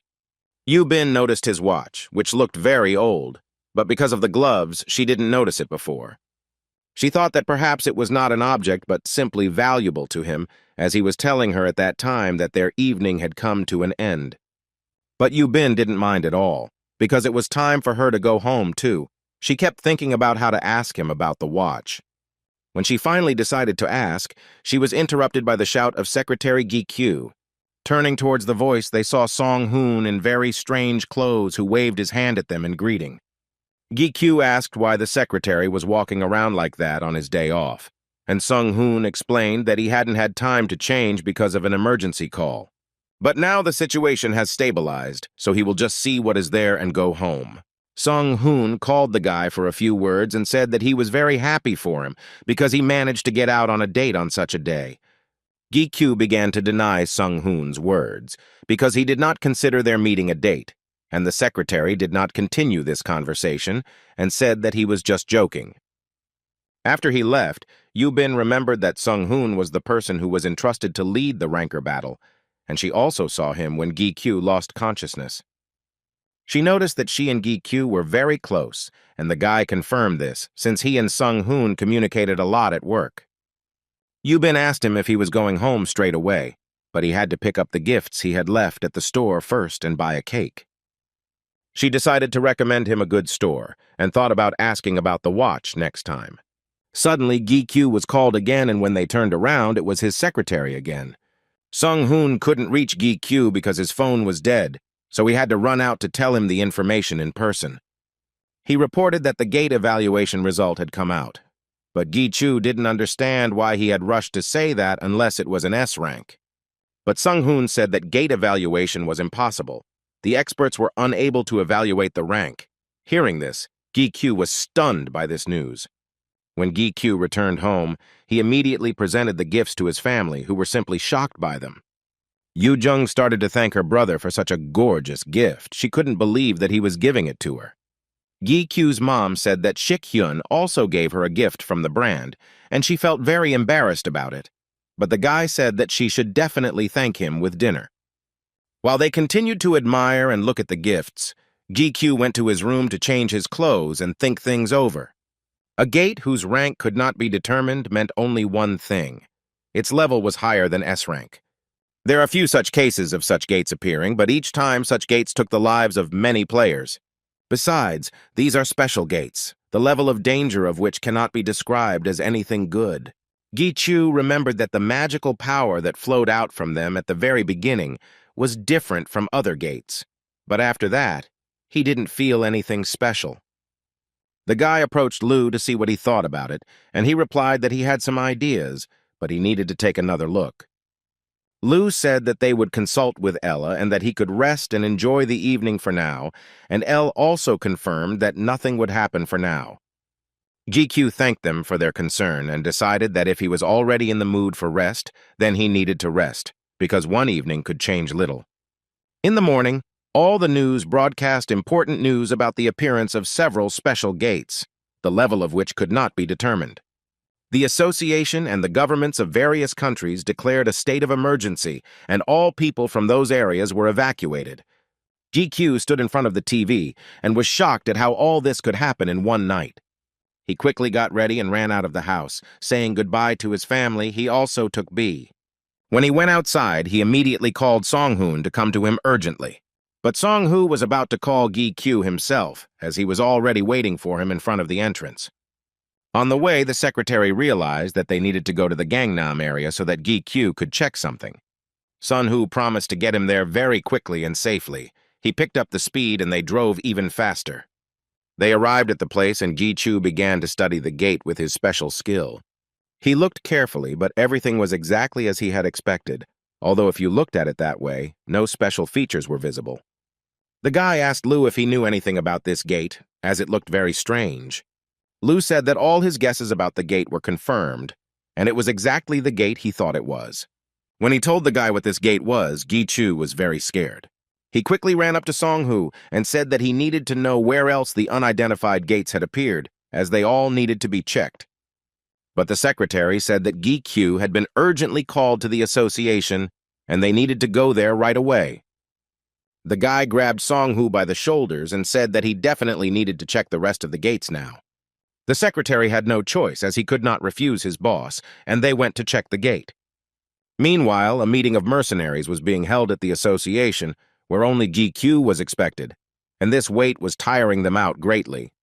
By evening, Gi-kyu and the secretary finally finished their business and arrived at the association.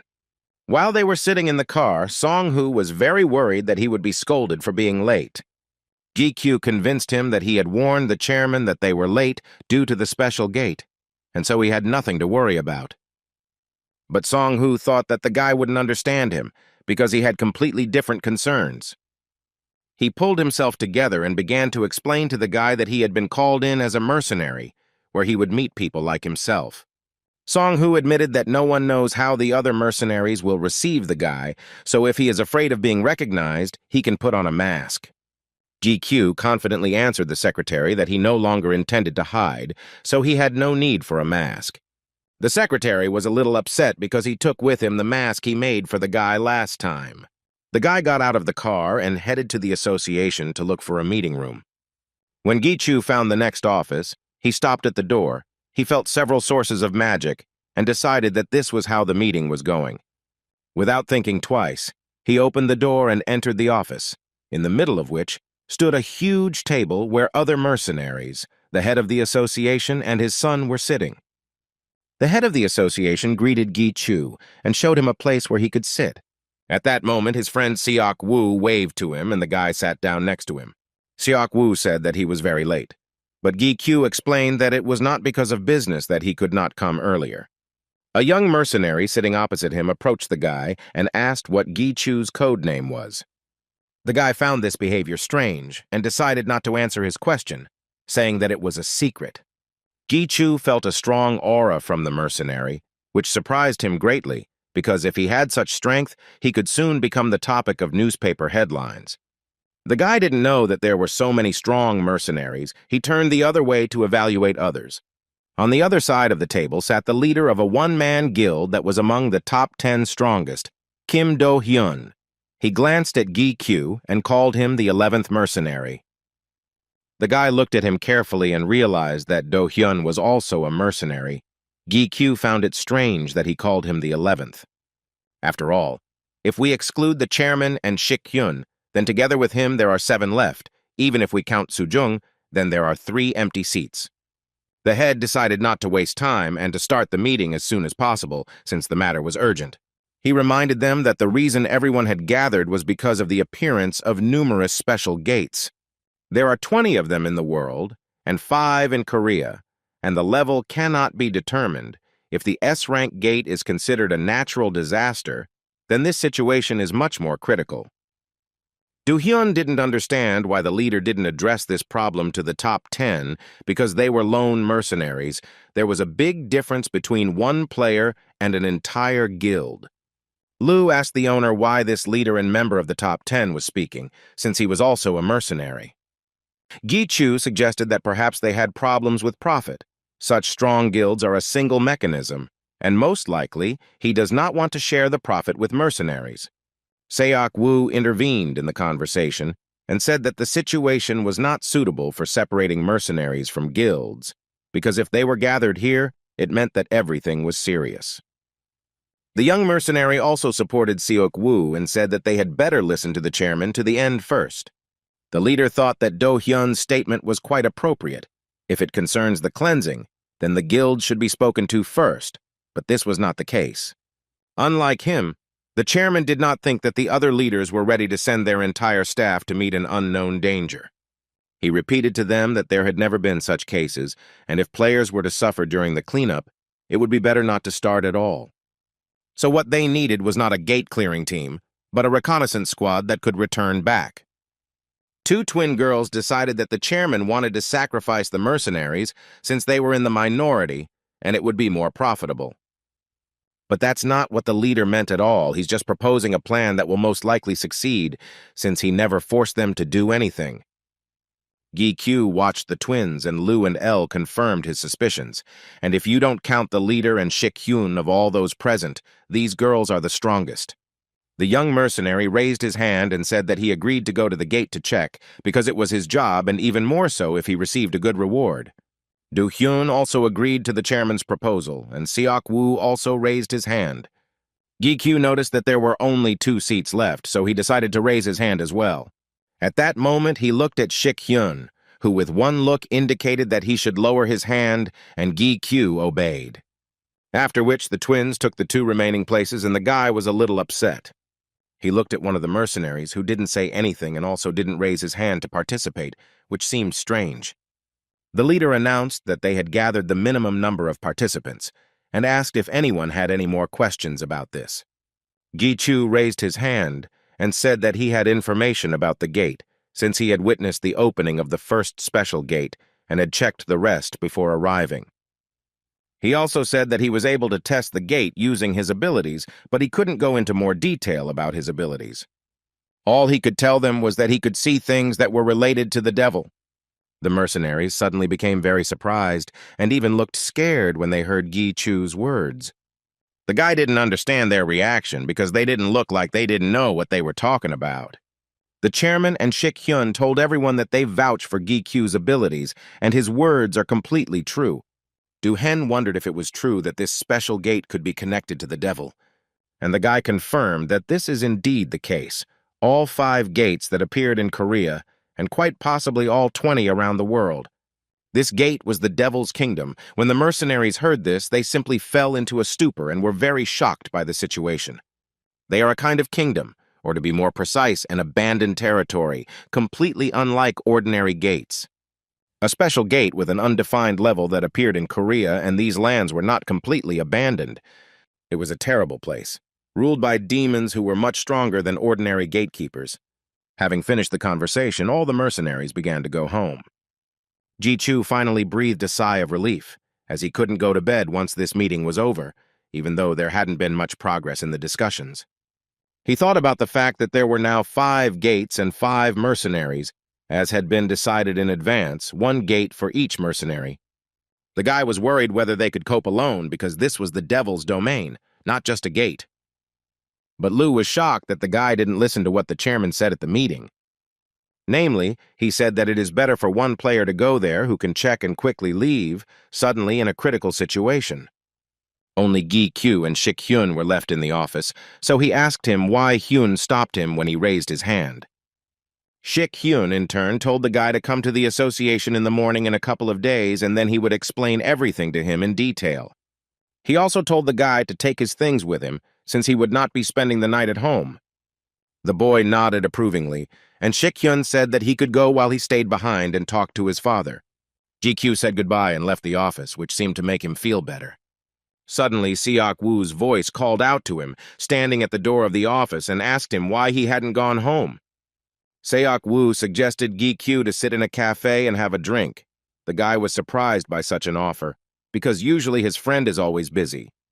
But Seok Woo explained that he was facing such an unusual task, and he was a little anxious, so he decided to relax while he could. Lu reminded Gi Chu that he had promised to treat his secretary to dinner for keeping him late. The guy asked Seok Woo about having another person have dinner with them. When they all gathered at the cafe, Gi Kyu set the table for Sung Hoon as promised, and they also bought drinks.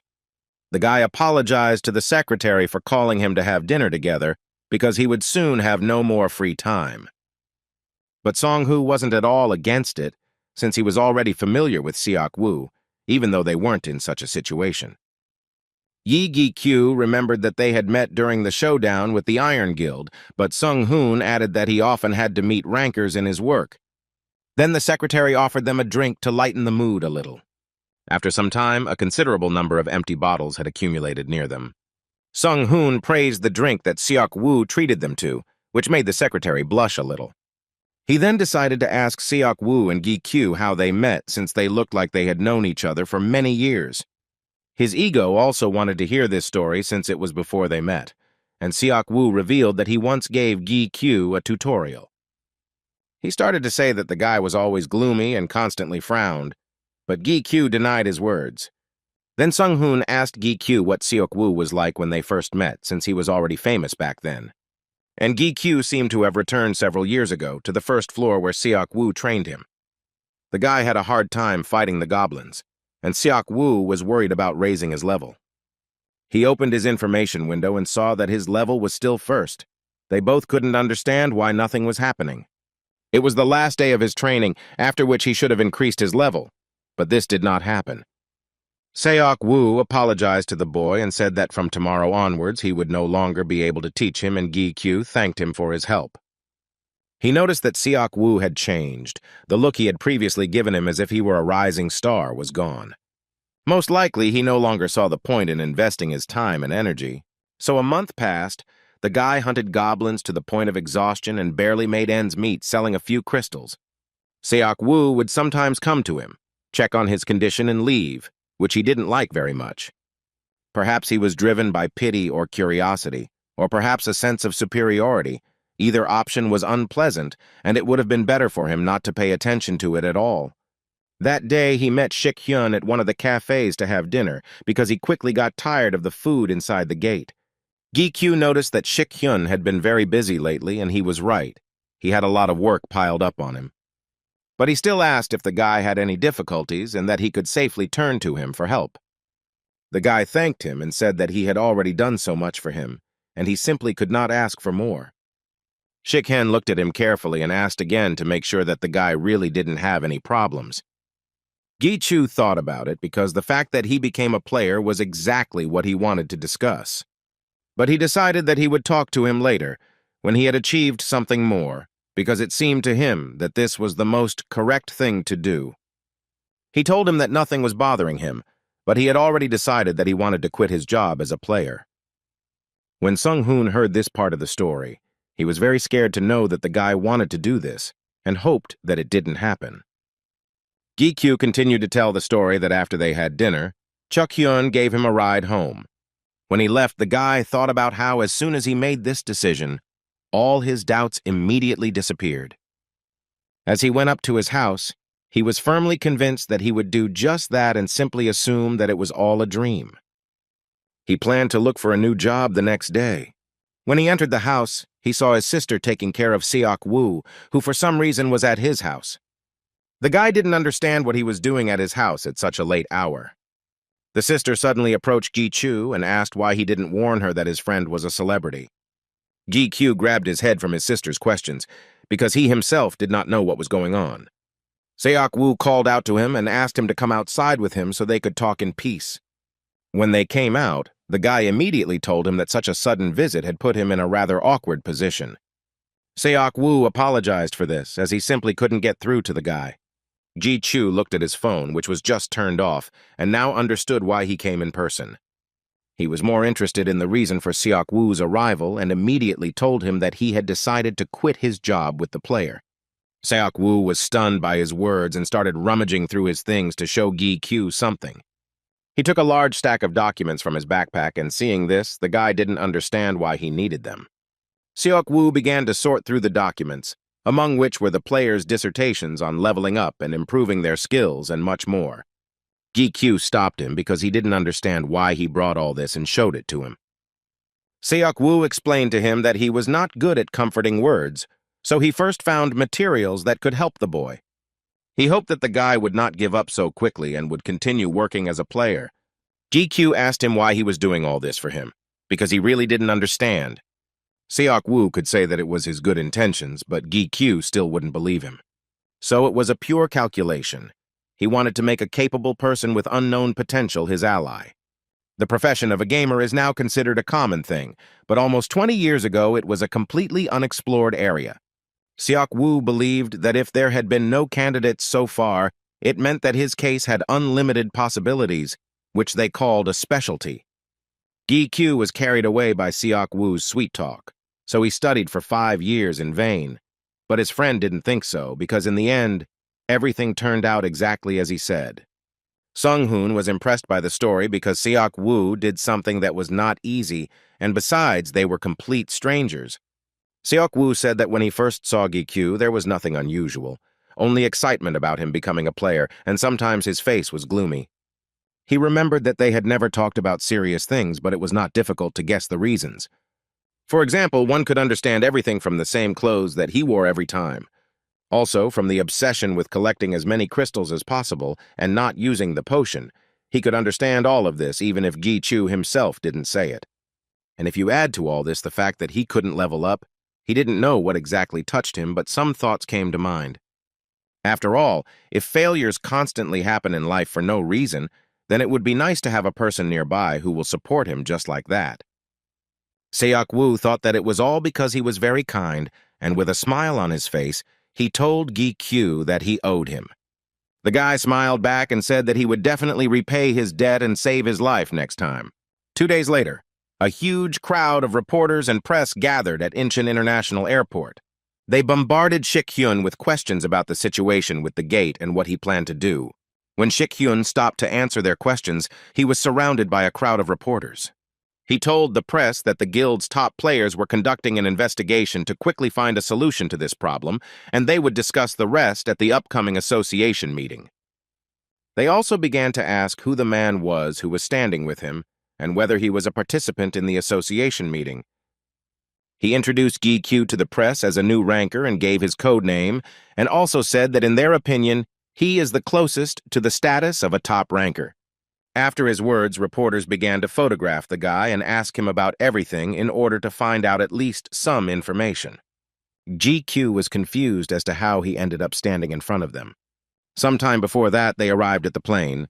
The guy was a little shocked, because Shik-hyun did not say that they would fly to the States. He didn't understand what kind of a meeting of associations this was, and why he couldn't use the portal and fly on a plane instead. Shik-hyun believed that execution was important in their business, since the guy himself said that he no longer intended to hide his powers. But still, Gi-chu didn't expect that he would suddenly decide to introduce him to reporters, and even make him go to a hairdresser and buy a suit.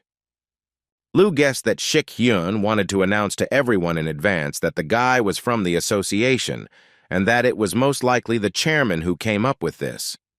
Gi-chu was still unhappy with this, as he felt that he could have warned him in advance. He suddenly started taking off his shoes right before entering the plane, because that's what Yu Jung told him to do. Shik-hyun didn't say anything to him, but simply went silently to take his place. When they arrived in Los Angeles and checked into the association's hotel, the guy lay down to rest a bit. He was lying on his bed with his phone in his hand, texting his sister, who was just making fun of him, but he promised her he wouldn't let it go. Gi-kyu put his phone down and decided to try to pay and collect his thoughts. He closed his eyes and felt that there was a very strong aura concentrated in the hotel. Most likely all the world's strongest players were flocking to this place. Gi-chu called out to L, who quickly took on the form of flesh and bowed to him. But he didn't call her to give her a task. He just wanted her to feel comfortable. He looked at her wings, which were too noticeable, and he asked her how they could be made smaller. And she suddenly removed her wings, which really surprised Gi-chu, because he didn't know that she could do that. Then he asked about her clothes, which also needed to be replaced with something simpler. She suddenly lit up and her appearance began to change before his eyes. Now Elle sat before him, fully dressed in battle armor. She said that this armor protects her well but is not very maneuverable, so she only wears it when necessary. Gi-chu felt a little uneasy and decided that Elle urgently needed to buy some normal everyday clothes. Meanwhile, a special gate in the city center was guarded from the outside by several people from the association. While in the gate itself, Seok-woo fought with huge demonic monsters. One of those big monsters attacked him, but Seok-woo easily dodged its attack. He activated his ice attack skill and instantly struck back at the enemy, completely engulfing him in his ice. When he looked around a bit, he saw how many traces he had left behind, and realized that secret penetration was not for him. But on the other hand, what was important to them was not secrecy, but the result of the test. He walked forward a little and found the most suspicious place. It looked like a huge hole in which someone might have lived. Seok-woo began to think about what to do. At first he wanted to go down there, but then he felt that an unusual aura was coming from there. Besides, he had spent a lot of magical power, so he decided not to take any risks, and first returned to report to the association. Suddenly, huge white tentacles began to appear behind his back, trying to grab him. But he reacted in time and took out his sword to free himself from them. After all, no matter how tired he was, it was difficult to catch him with such primitive tricks. But suddenly even larger tentacles began to emerge from this hole. They grabbed Seok-woo and began wrapping his body and arms, preventing him from moving. The sword he was holding was knocked out of his hands, which made him even more tense, as it was impossible to get out of the web. She wrapped him up to the point where he could no longer breathe properly, turning his body into a cocoon. The tentacles began to drag him into the pit, and all he thought about was how to tell the association about this, because he was in a very dangerous position. And at the American Association Hotel, Sung-hoon stood in the corridor and waited for Gi-kyu to scare him. For this reason, he used the portal to get here, and specifically for this purpose, he bought an invisibility necklace, hoping that Gi-chu would not notice him. He watched the elevator and suddenly felt that it was Gi-chu coming up, so he quickly ran towards him. When the elevator doors opened, Sung-hoon screamed at the top of his lungs and greeted Gi-kyu. But suddenly his face changed, and he stood there, perplexed by what was happening. Gi-kyu stood in the elevator with his subordinate L, and they also looked at him and did not understand what was happening. When they arrived at the bar, Gi-chu looked at everyone present. Each of them was a strong player that could be counted on one hand. Lu warned the owner not to activate the demon's eye under any circumstances, otherwise he would be in big trouble. Sung-hoon also noted that it was rare to have the chance to see so many strong players in such a place, and he was right, as there were many famous faces gathered in the bar. Not far from them sat a Middle Eastern ranker. His code name was Oil King. He was an oil tycoon even before he became a player. And on the other side of him sat the Japanese ranker Sizanu. Suddenly Gi-chu felt a strange sensation of the presence of an unknown energy. The other players sitting at the bar also felt it. A tall man in a white suit entered the bar and attracted so much attention. Gi-kyu watched him closely and asked Sung-hoon if it was his aura that everyone felt, but he replied that there were so many rankers gathered here that it was impossible to understand. But the guy felt an unusual flow of magical power in this player. He felt like he was quite strong, perhaps next in strength to Soo-jong. The player suddenly glanced sharply at Sung-hoon and affected him with his aura. The secretary couldn't withstand such force, so he was twisted in pain, and Gi-kyu was very afraid for him. The guy couldn't take it anymore and responded by activating his power to protect Sung-hoon. After he did this, the player suddenly stopped attacking him with his energy, and Gi-chu also stopped. The player liked that the guy was able to withstand his energy attack, and he looked at him with a smirk. Gi-kyu, in turn, was very angry about what this player had done. But he was interrupted by L, who was also very angry that he dared to threaten her master. She was literally burning with anger and revenge towards him, and Gi-kyu tried to calm her down. The player suddenly started calling L a sacred maiden, trying to find out why she was with someone who had the spirit of an unclean demon coming from them. Gi-chu and L looked at each other and couldn't understand why he called her by such a strange name. The guy looked at the player and realized that he definitely felt some strange energy from him, but he couldn't understand what kind of nonsense he was talking about. Suddenly, an adult man entered the bar, called the player Michael, and ordered him to stop. Upon seeing him, Michael immediately dropped to one knee and bowed in greeting to His Holiness the Pope. When Gi-kyu and Sung-hoon heard this, they were stunned, not understanding what was happening. Lu assumed that this man was some kind of religious leader who lived up to his title. This old man was so strong that he could have taken on everyone in the bar. A few seconds later, Shik-hyun walked in behind the man and waved hello to Gi-kyu. But the guy was interested in why he appeared with the Pope. Shik-hyun explained that as a representative of the association from Korea, he had to communicate with representatives from other countries.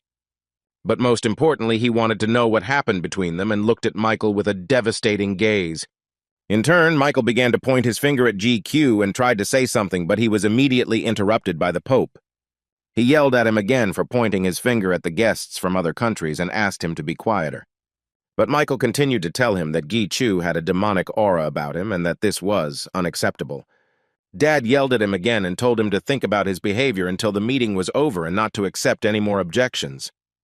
Michael was very upset by his words, but agreed and left without saying another word. The guy breathed a sigh of relief, because this whole situation had been really stressing him out.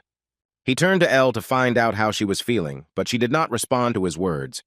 She sat at the table and whispered the player's name under her breath, as if she were in a trance. Suddenly, after repeating the same thing several times, she felt uneasy and fainted. After Gi-kyu returned Elle back to the accessory, he and Shik-hyun returned to the room. The guy continued to look at his hand, and Hen asked how she felt.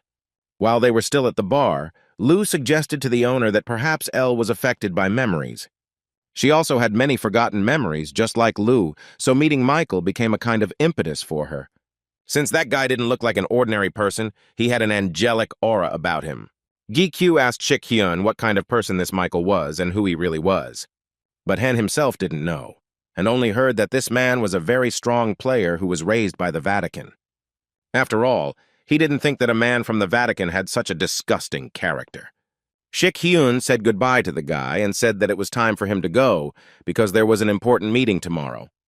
He also added that Gi-kyu would be going with him since it was a general meeting so he also needed to go to bed early. The next day they arrived at the general meeting, and Hen asked the guy to wait in one of the halls while he went to the conference hall. GQ wondered why he didn't take him with him, and why he went with him then, since he wasn't doing anything at all. Shik-hyun explained that this was a rite of passage, as it was customary for association representatives to come with an escort. Although now the heads of associations are strong rankers, in the past everything was completely different. This condition helps to maintain the balance of power so that it does not shift to either side and also maintains competitiveness. All those present at the meeting were famous players in their countries, so he should not have done anything stupid under any circumstances. But GQ had no intention of doing anything like that, as he believed that he always behaved calmly.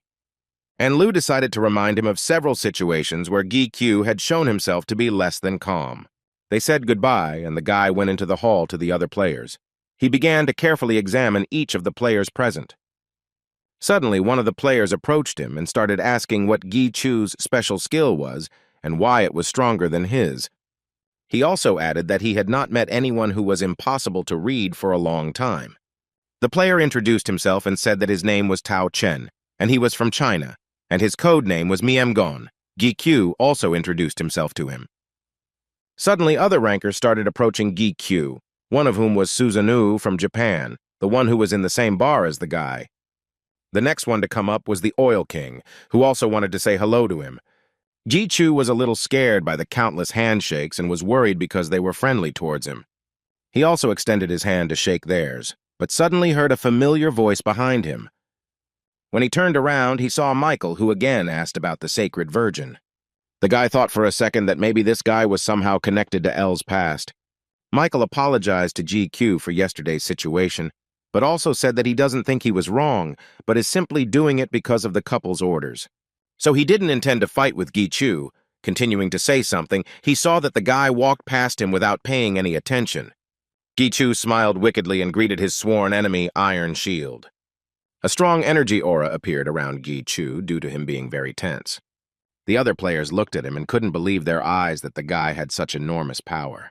Iron Shield saw Gi Chu and didn't understand how he managed to become so strong in such a short time. The guy in turn answered him that he missed him a lot, and that he was better off than his subordinate Rogers, but he said this without a drop of regret. Gi Chu also didn't forget to tease Iron Shield about his injured leg, saying that it looked much better already. Iron Shield was so furious at Gi Chu's insolence that he was ready to destroy him right on the spot.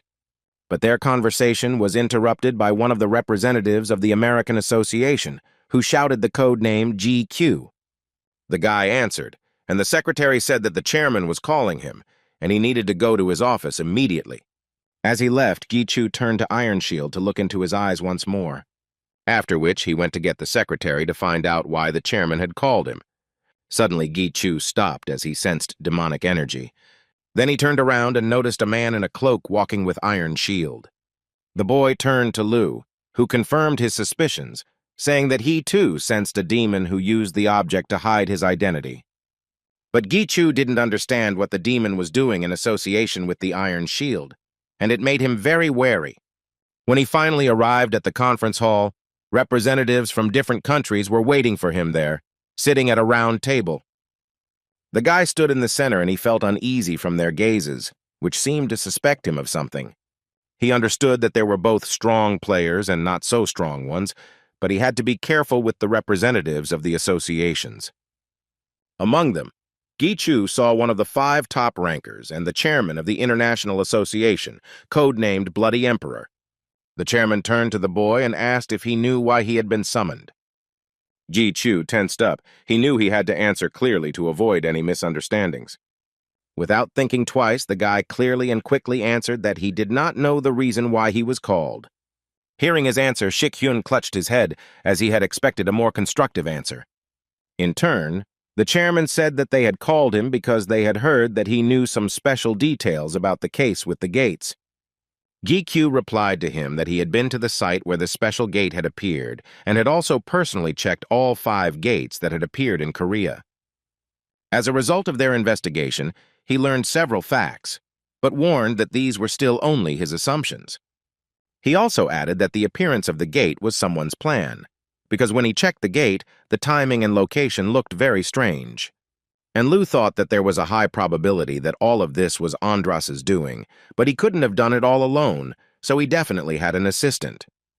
His assumptions shocked the representatives a little, and one of them suddenly hit the tables with his fist, calling the guy's words complete nonsense. He was approached by Zeus, a representative of the European Council, who did not agree that it was possible to control the gates purposefully. He believed that no one person could do this. The guy replied that he couldn't be sure about that since he didn't know about the player's abilities, and what's more, he didn't even know about Gi Chu's abilities, even though he was standing right in front of him. Zeus was shocked by the guy's answer and wanted to answer him, but the chairman interrupted him and asked him to sit down, as he believed that there was sense in Gi Chu's words. Then the chairman asked the guy what grounds he had for making such loud statements. And the basis of Gi Chu was his unique ability, which he could not tell them about. He also made an amendment and said that the criminal may not be human, and it is quite possible that it could be a demon. The representatives began to whisper among themselves, trying, and did not seem to be very surprised by this. Gi Chu noticed the confusion on their faces, although he thought that they would be more worried. But Lu explained that people like them are always calm. But the guy was interested in something else. The Blood Emperor brought him with him to the Iron Shield meeting. Gi Chu couldn't believe that a strong player like the chairman didn't realize that Iron Shield had brought a demon with him. And why did they allow his presence in the association, and yet everyone remains silent and hides it? After the meeting ended, Shik Hyun came to Gi Chu's hotel to check on his well-being, as he was being overly emotional, which was not like him. The guy said that there was one thing that was bothering him and that he couldn't understand. Then Hen asked if his resentment was related to the fact that Iron Shield brought a demon with him, and Gi Chu was a little shocked that he knew about it. Shik Hen sat down next to the guy and said that he understood him perfectly, but not all demons were their enemies. He gave the example of Su Jung, who also goes everywhere with a demon, but he doesn't bother anyone.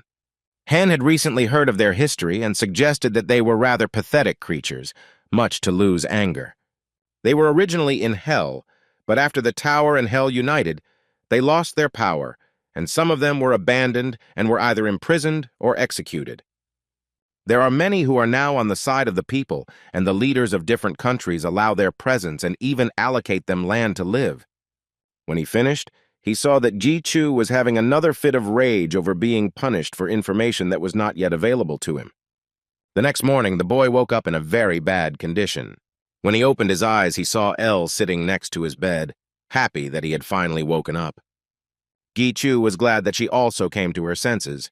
Because she had slept for a long time after the incident at the bar, Elle immediately apologized for making the owner worry. But he told her that she should apologize and could tell him about her fainting later, since she needed time to collect her thoughts. Gi Chu thought that because of some information he was out of commission for almost a day, and perhaps they could attack him in this way. Because players below the 50th floor will have no choice but to take the hits, Elle decided to explain to the owner that 3 conditions were needed for punishment. The first condition is that the listener must be interested in this information. The second is that the listener must have the ability to obtain such information. And thirdly, the speaker should not have the intention of hitting the listener. If at least one of the conditions is not met, then there will be no punishment. Hearing this, Gi Chu realized that the conditions were indeed not simple. He picked up his phone and saw that the meeting had already started without him, as Shik Hyun had allowed him to take a rest. Elle suggested that he rest, since she had only healed him a little, and it would be better if he didn't waste his strength. But the guy convinced her that he felt better about him, and moreover, he had important things to do. After all, he came to the States and even met the Iron Shield. He couldn't miss his chance. He started looking at the map to see where New York was and was shocked that it was very far away. Lu asked him what that meant, and Gi Chu told him that he would be heading to the Iron Guild. When Brunhard absorbed the gate and progressed, the guy gained one new ability. Namely, it is to open several entrances to the gate and secure them, but so far its limit was only 2 entrances. In simple terms, if he opens the gate in New York, he will be able to travel from home to the States and back at any time. Therefore, his business was related to the fact that he would install a gate in the basement of the Iron Guild. Lu praised him, but he didn't understand the only thing. why instead of the Iron Guild building he came to some public toilet. But it won't be easy to infiltrate one of the world's strongest guilds, and besides, Gi Chu doesn't have stealth skills, so the toilet was just right for the job. But Lu didn't understand why the owner started to undress until he saw B's pendant. Gi Chu thought it would be a shame if he couldn't do what his servant could do. He entered one of the booths and activated the elemental water skill, which turned his body into water. And with the new skill of elemental synthesis, it allowed him to use skills. Merging with the spirit of the elements, he turned his body into water and entered the building through the sewers. Lu always knew that his master would be able to do something like this someday, but he never thought that his abilities had grown so much. Elemental water, fire, and darkness is a skill that transforms the body into an element with a certain attribute and the spirits are combined. This skill is aimed at allowing Lu to use elemental skills, but the main thing is the connection between him and Lu because it only adds to the degree of mastery of elemental skills. Transforming the body into another state causes enormous resistance within the body, but thanks to the fusion of two skills, he succeeded. When he reached the sewer basement, he was completely unharmed. He raised his head and felt that he was underneath the Iron Guild building, just as he had followed his feelings. Gi Chu opened the gate, and the system informed him that there was one place left to install the gate, and he confirmed its installation in that place. After which, Grandfather Huang came out of the gate, surprised that he was in the basement of the Iron Guild. Gi Chu apologized for calling him so suddenly, but Huang, on the contrary, was pleased to see the states, even though they were only in the sewers. Grandfather's task was to hide this gate, since even though Gi Chu controlled the magical powers that flowed from it, someone could still accidentally enter the sewer. With Paimon's legacy lost, it will be difficult for him to make an item that can withstand this. But Huang convinced Gi Chu that he could trust him with this matter, and even if it didn't work out, he would call Min Su and they would solve this problem together. He also added that he would keep his hobby a secret. The guy didn't understand what he was talking about until he saw that the skill was unlocked and he was standing naked. Gi Chu began to justify himself to his grandfather, saying that it was just a misunderstanding. After he finished his business, he activated the water fusion skill again and returned back to the same booth. The guy put on his clothes and left the toilet as if nothing had happened. When he came out, suddenly someone's voice called out to him and asked where he had been. Gi Chu quickly drew his swords and turned to face the man who spoke to him. This man was Michael, which made the guy even more wary. Michael, in turn, noticed the sacred sword in his hands and also tensed up. Gi Chu began to wonder why he hadn't sensed his presence if he was so close and was most likely watching him. The guy began to worry about whether the player actually saw what he was doing or whether it was just his imagination. Michael asked Gi Chu why his eyes were full of an ominous aura, as if he wanted to destroy him, and added that he was acting like a puppet of the devil. He asked Gi Chu to calm down, as he had no intention of fighting him. The guy started asking why he was following him and when he started doing it, but Michael replied that Gi Chu had misunderstood him and that he had not been following him. He said that he simply had business in the Iron Guild, just like Gi Chu, and pointed his finger at him. After his words, the guy felt as if he was struck by electricity, and he thought that Michael had seen everything he did, and he was simply torn apart with anger. Michael tried to stop Gi Chu and said that he just felt his energy heading towards the Iron Guild, but he didn't see anything else. But judging by the guy's reaction, I realized that he had done something, since some strange energy was rising from the basement. Lu tried to calm the owner down, because according to Michael, he really didn't see anything, and they should have listened to him first. When Gi Chu had cooled down a bit, Michael continued to tell the story. He was in the Iron Guild, as it was connected with the Vatican. The guy guessed that she was tied up because of the sacred sword. But suddenly Michael got angry at Gi Chu because he called himself an escort, but he showed up with a demon. An ominous aura began to emanate from him, and the guy could not understand why he was acting like this and why he hated demons so much. Gi Chu remembered Shikhyun's words and told Michael that a player like him should know that there are demons who help people. Hearing these words, Michael was beside himself with rage and did not understand how the guy could say such things because the Vatican fell because of demons. Gi Chu felt very awkward because he didn't know this information.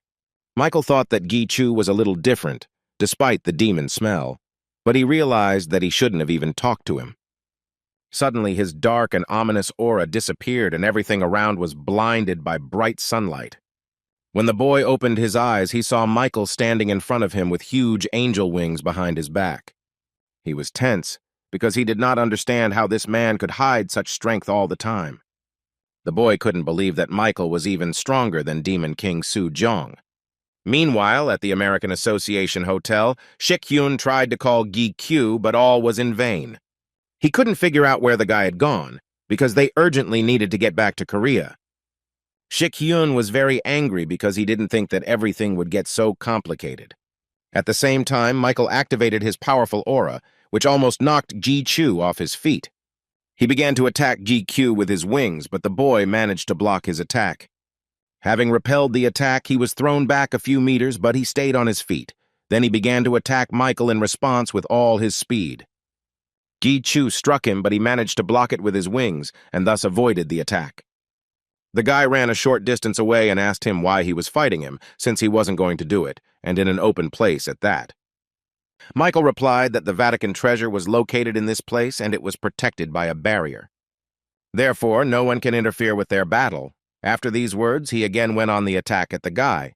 Enormous wings approached him, as if several swords were attacking him at once, but Gi-chu managed to activate his skill and reflected the accumulated damage onto Michael. He was able to dodge this too and protected his body with his wings, while Gi-kyu was already behind him. Michael noticed this, but he knew that Gi-chu did not have wings, and even if he were to fly, he would not be able to control his body properly. Hearing this, Gi-kyu opened the gate and called Hal for help, who put his hands out so that the owner could push off from them. Jumping back, the guy began to attack Michael and managed to tell him that he had misunderstood his words about the demon. In turn, Michael replied that he knew right away that there was no evil spirit in the guy. He just wanted to fight him and flew towards Gi-kyu to deliver his blow. When they collided, everything around them glowed with a bright light and led to a small explosion of energies between them. Michael's attack seemed simple to Gi-kyu, but at the same time quite powerful. Lou also thought that this guy really wasn't in the mood for a real attack. Michael wasn't going to fight to the finish line, but rather seemed to be testing Gi-kyu. Suddenly, Elle approached the guy and asked him to allow her to talk to Michael. He raised his sword and Elle transformed into her angel form. When Michael saw her, he immediately bowed before her, calling her a sacred virgin. He greeted her and said that he felt an aura coming from the sword, which was still hers. Gi-chu was surprised that the player calmed down so quickly at the sight of Ella, as if he had not been burning with the desire to fight before. He didn't understand why the sacred maiden and what it could mean, but Lou suggested watching them to find out at least something. Elle asked Michael why he called her a sacred virgin and how he knew her. He answered her that she was emitting a huge divine energy that was impossible to cope with, and if she was not a sacred virgin, then who else was she? Elle was surprised that he called her that only because of some energy, since he himself was not sure of the truth of his words. But he began to say that it was not only about the energy, but also that when he saw it, he was overcome by a very strange feeling. He didn't know how to describe it in words. It was something like a feeling of kinship. Elle turned to Gi-chu and said that she also felt similar sensations as if she had met him before. She knew it the moment she heard his name, but Lou believed that being related to the owner of the sacred sword meant that he was more than just an angel. Gi-kyu turned to Michael and asked if he was a man or an angel. But Michael didn't understand why the guy was saying that, since he was sure that he was a human. Then the guy asked another question about the wings that appeared behind him at the beginning of the battle. Gi-chu warned him to tell the truth in front of the Ellas, as they weren't stupid enough to miss the obvious. He suddenly grabbed his chest and hesitantly replied that he was a human, but then he wilted. The guy looked at him and realized that Michael himself didn't know who he really was. He began to ask for forgiveness from Gi-chu for misunderstanding everything and finding fault. It seemed to him that this way he would be able to find out the answers to his questions. Elle also told the guy that in a conversation with the angel, she seemed to start remembering something. And thanks to Michael, she remembered the most important thing, namely, a way to progress right now without the help of the necessary components. The conditions for Elle's progress are, in addition to Hwang Che-il's seed, 3 ego-former souls are needed for 1 sacred sword. With souls, it wasn't difficult, but due to the lack of a sword, Gi-chu delayed Elle's progress, but now it was possible to make it without these components. He decided not to miss this opportunity and try to make this progress for L. The guy quickly ran up to Michael and started telling them to forget everything that happened between them, and that they simply didn't understand each other. He extended his hand to him, his face twisting slightly with a smile, as he couldn't wait for Michael to leave so he could open the gate and check on L's progress. After that, he returned to the Association Hotel, where a very angry Shik Hyun was waiting for him, not understanding where the guy could have been for so long. GQ didn't expect him to be so angry with him, and in order not to anger him even more, he said that he was just walking around the city. Shik Hyun explained to the boy why he was so angry. It was all because bad news had arrived. The reconnaissance teams that entered those 20 gates around the world are no longer in contact. Hearing this, GQ immediately remembered his friend Seok Woo and was very scared for him. He started telling Hyun that they urgently needed to return back to Korea and remembered about the portal that they could use. But Shik Hyun told him that they were not the only ones planning to return and that there were special rules for traveling between countries, so it was much more difficult. Because GQ arrived late, they missed their turn. And besides, there are too many gates in Korea where dozens of people are sent to help. GQ didn't care about this. He wanted to get there as quickly as possible and started telling Hyun about it. But Hyun didn't know how to do it. And then the guy told him that he had an idea how to do it because he had an open gate. When they entered the gate, they quickly found themselves in his basement, which left Hen a little shocked. He was surprised that now, with the help of the gate, it was possible to move in space, but the guy explained that for now, only to a few places. Inside the gate, I noticed griffins, that the details were in the sky, and on the ground an army of undead. In strength, it was comparable to the average guild. GQ asked Hyun if they would have any problems because they had moved for an urgent matter. But Chek Hyun convinced the guy that all the formalities would be corrected and finished by Song-hoo, whom he left there. He added that the clearing of the special gates needed to be done tomorrow, but he would not be able to go with them since he might have to go through another gate. Shik Hyun told the boy to rest while he could, but GQ didn't plan on doing that since the matter was very urgent. But Hen explained to him that if they entered the gate without preparation, they would suffer huge losses and they had better think rationally. He also asked GQ to spend the evening with his family, since he doesn't know what might happen, since the case this time is really dangerous. The guy nodded approvingly, and Hen said goodbye to him as he had other things to do. He wanted to go to GQ's mother to at least say hello to her. The guy heard his words and wished him good luck. The next day, a lot of players gathered in the city center near a special gate. In the center of the entire crowd stood Chae Chang-yeon, the leader of the Blue Dragon Guild, and explained the plan of action. According to the plan, his guild will go there first, as the strongest and most powerful, since they need to be prepared for any unexpected situations. Following them, the Kane Guild was supposed to enter the gate, and after them, the Gypsophila Guild. He then announced that 2 assistants from the association, Song-hoo and GQ, would be coming in after them. The guy listened carefully to his plan, which was well thought out, but this way they were only wasting time. After all, if Seok Woo, who can create portals, did not come out from there, then there was a danger inside that prevented him from doing so. Perhaps his friend was still between life and death, but GQ tried not to think about the bad. Suddenly, the leader of the Blue Dragon Guild turned to Gi Chu and began to approach him. The guy didn't understand why he addressed him specifically and became a little tense. He looked at the guy for a moment, and when he turned to leave, he said that he hoped Gi Chu would not get in his way. The guy didn't understand why the leader was talking to him in such a tone, because he was seeing him for the first time. Sung-hoon calmed Gi-kyu down and told him not to be upset with the leader, since he was acting like this because the guy didn't have a very good reputation among the rankers. Gi-kyu smiled at the secretary and said that he did not hold a grudge, because good people are always attacked by others and he was used to it. He was sure that all of this was Shik Hyun's fault, since he was perceived as almost a high ranker in the association. Meanwhile, Chang Yong gave orders to his guild to enter the gate and told the next ones to enter in 20 minutes. Gi-kyu understood that this plan was the best solution for the safety of the operation, but at this rate they might not be able to save Seok Woo in time. He decided that he would act alone, and to do this he needed to enlist the support of a second team. He was lucky to meet the Vice Guild leader Kane during the showdown with the Iron Guild. In the Gypsophila Guild, the leader was his acquaintance Yu Bin, who just happened to look at him at that moment. But suddenly she turned away and turned completely red, and the guy didn't understand what had happened to her. Deputy Guild leader Kane announced that 20 minutes had already passed, and it was their turn to enter. At his command, everyone obediently began to enter the gate one after another. When they crossed to the other side, the deputy suddenly stopped and was a little scared. There were a huge number of monsters lying around them, and also many members of the first guild that entered the gate. Lu warned the owner and told him to be careful, as this gate was the territory of a great demon of the Baal level. Gichu remembered that Baal was the first of the 72 who had power, which meant that the enemy was very strong, and this gate was different from the ones that came before.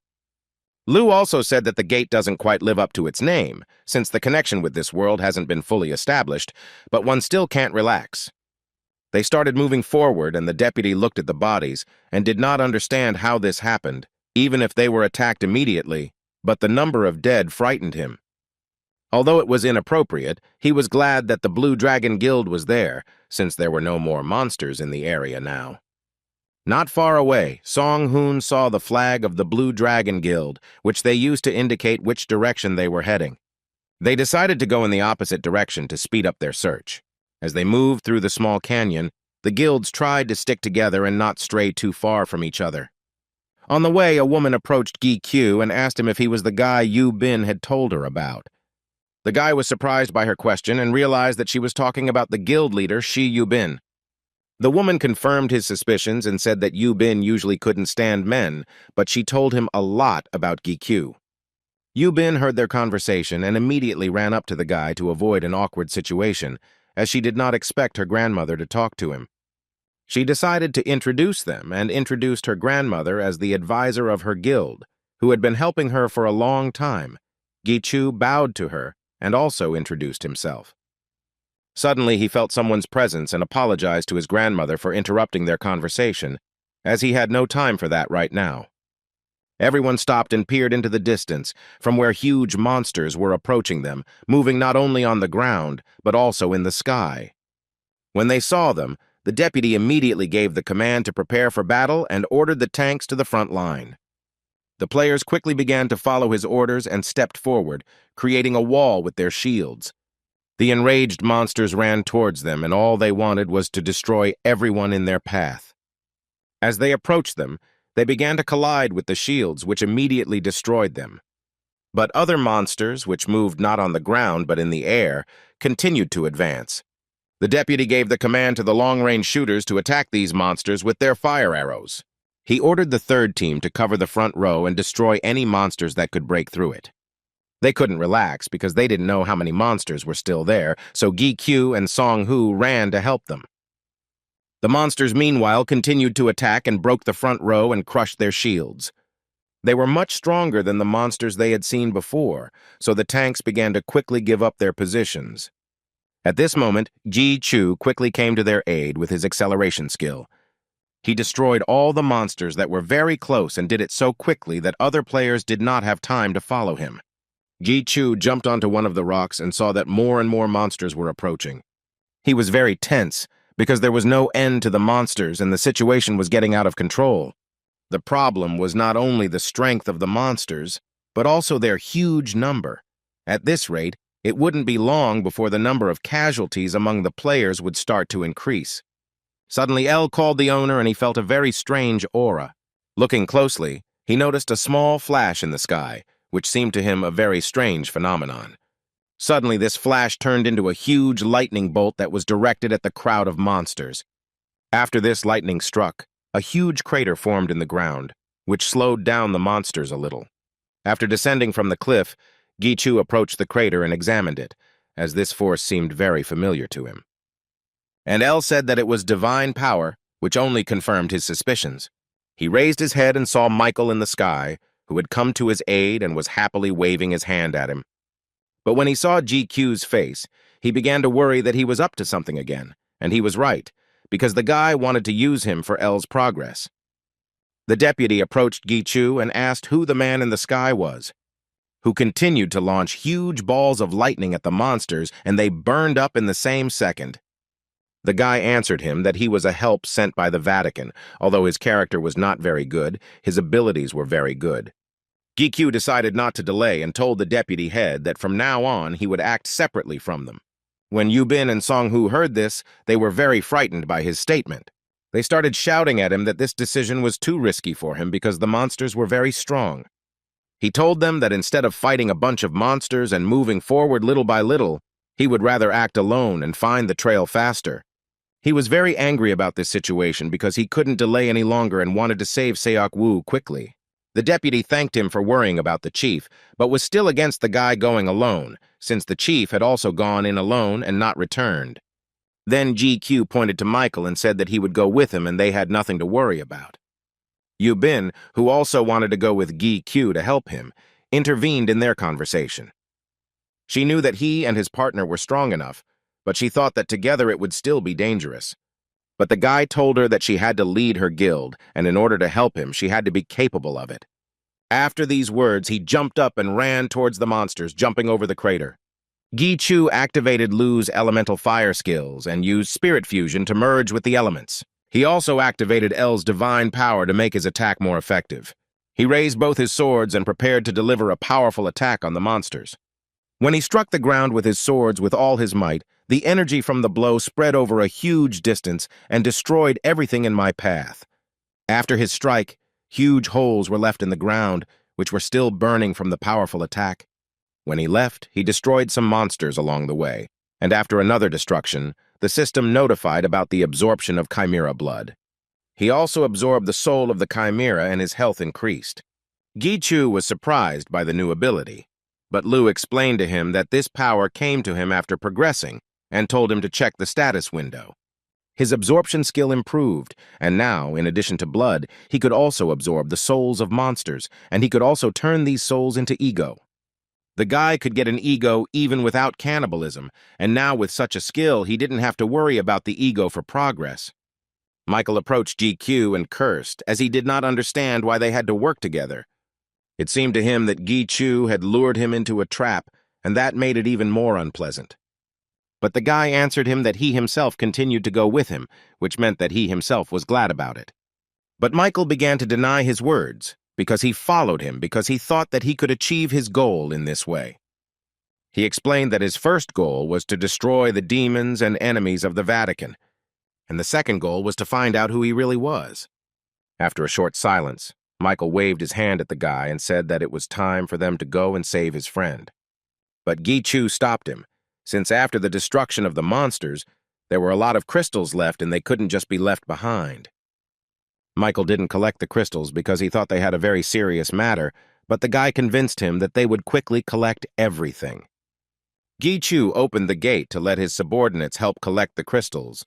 When Michael saw this, he was shocked that he could open the gate. Lu was surprised that his master was showing off his army, but Gi-Chu thought it was better to show them right away, since they would still need to be taken out when the battle began. Michael was shocked that the guy had both demonic and divine powers and even the ability to open gates. When they finished with the crystals, they went further and came across a huge hole in the ground that looked like a tunnel. Gi-Q looked around and noticed signs of a battle, meaning that Seok Woo was most likely downstairs. Michael looked at the hole, where even the bottom was not visible. He did not understand how Gi-Chu would go down there, because he did not have wings. But Gi-Chu replied that he could also fly if necessary, but they wouldn't need it to go down into the pit. He assumed that they could safely jump into the hole without any problems, since it probably led to another space. Lu confirmed his master's words, as there was indeed some kind of portal installed downstairs, which was a magical device. Michael was still perplexed that the boy could feel even that, although he understood that a person like him was definitely capable of it. Gi-Chu decided that before jumping into the hole, he needed to leave a clue. Since Michael couldn't feel what was inside, it meant that the others wouldn't be able to either, so he left a note on the ground for them to just jump into the hole. After which they collected their thoughts and jumped into that very hole. Gi-Chu couldn't wait to see the face of the great demon that sat in that hole. When they entered another space, the system notified Gi-Q that he was on the lands of Bodis, and his right to take the place of the owner was confirmed. The system also confirmed that Gi Chu was given the authority to declare war. He didn't understand what this meant, so he asked Michael if he had heard any notifications from the system. Michael's alerts were completely different from Gi Chu's, and he was a little surprised. But Lu explained that their information was different because he approached it differently. It is quite possible that Gi Q is the master of the gate. Since he can control it, most likely this is the very right to take the place of the master. Lu remembered that the system had also announced that this was the land of Bodis, and he knew this demon well. He said that he had no special abilities. He rose to his rank with the help of combat power, which meant that the demon was strong enough. While they were talking, Michael approached GQ and said that they needed to move slowly, and the guy agreed with him. As they walked forward through the cave, the boy told him to cover his back and that GQ would take care of what was ahead. Suddenly, the guy felt uneasy. He started shaking all over and twisted in pain. He couldn't control himself, and he felt like his head would just split in half. Lu said that the aura in the cave was close to death, so his balance between life and death was upset, as one side outweighed the other. Michael noticed that something was wrong with GQ and began to worry a little about him. He also saw that the guy's eye had changed color and asked what was happening to him. GQ couldn't think of anything better and said that he had colored lenses, but Michael naturally didn't believe him. Meanwhile, other guilds continued to clear the gates and collect very rare crystals from the monsters. The Blue Dragon Guild leader approached the other guild leader to introduce himself and thank them for agreeing to cooperate. Standing in front of him was the top ranker Tao Chen, who remembered that Korea had helped China more than once, so he had to repay the debt. While the other guild members were healing each other's wounds, the leaders were watching the situation, which turned out to be quite serious, since the gate was of a high level.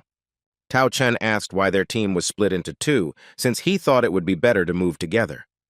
To which the guild leader Chang Yen replied that he did not want to fight with extra baggage on his back, but Tao Chen did not understand what he was talking about, and he did not continue the conversation.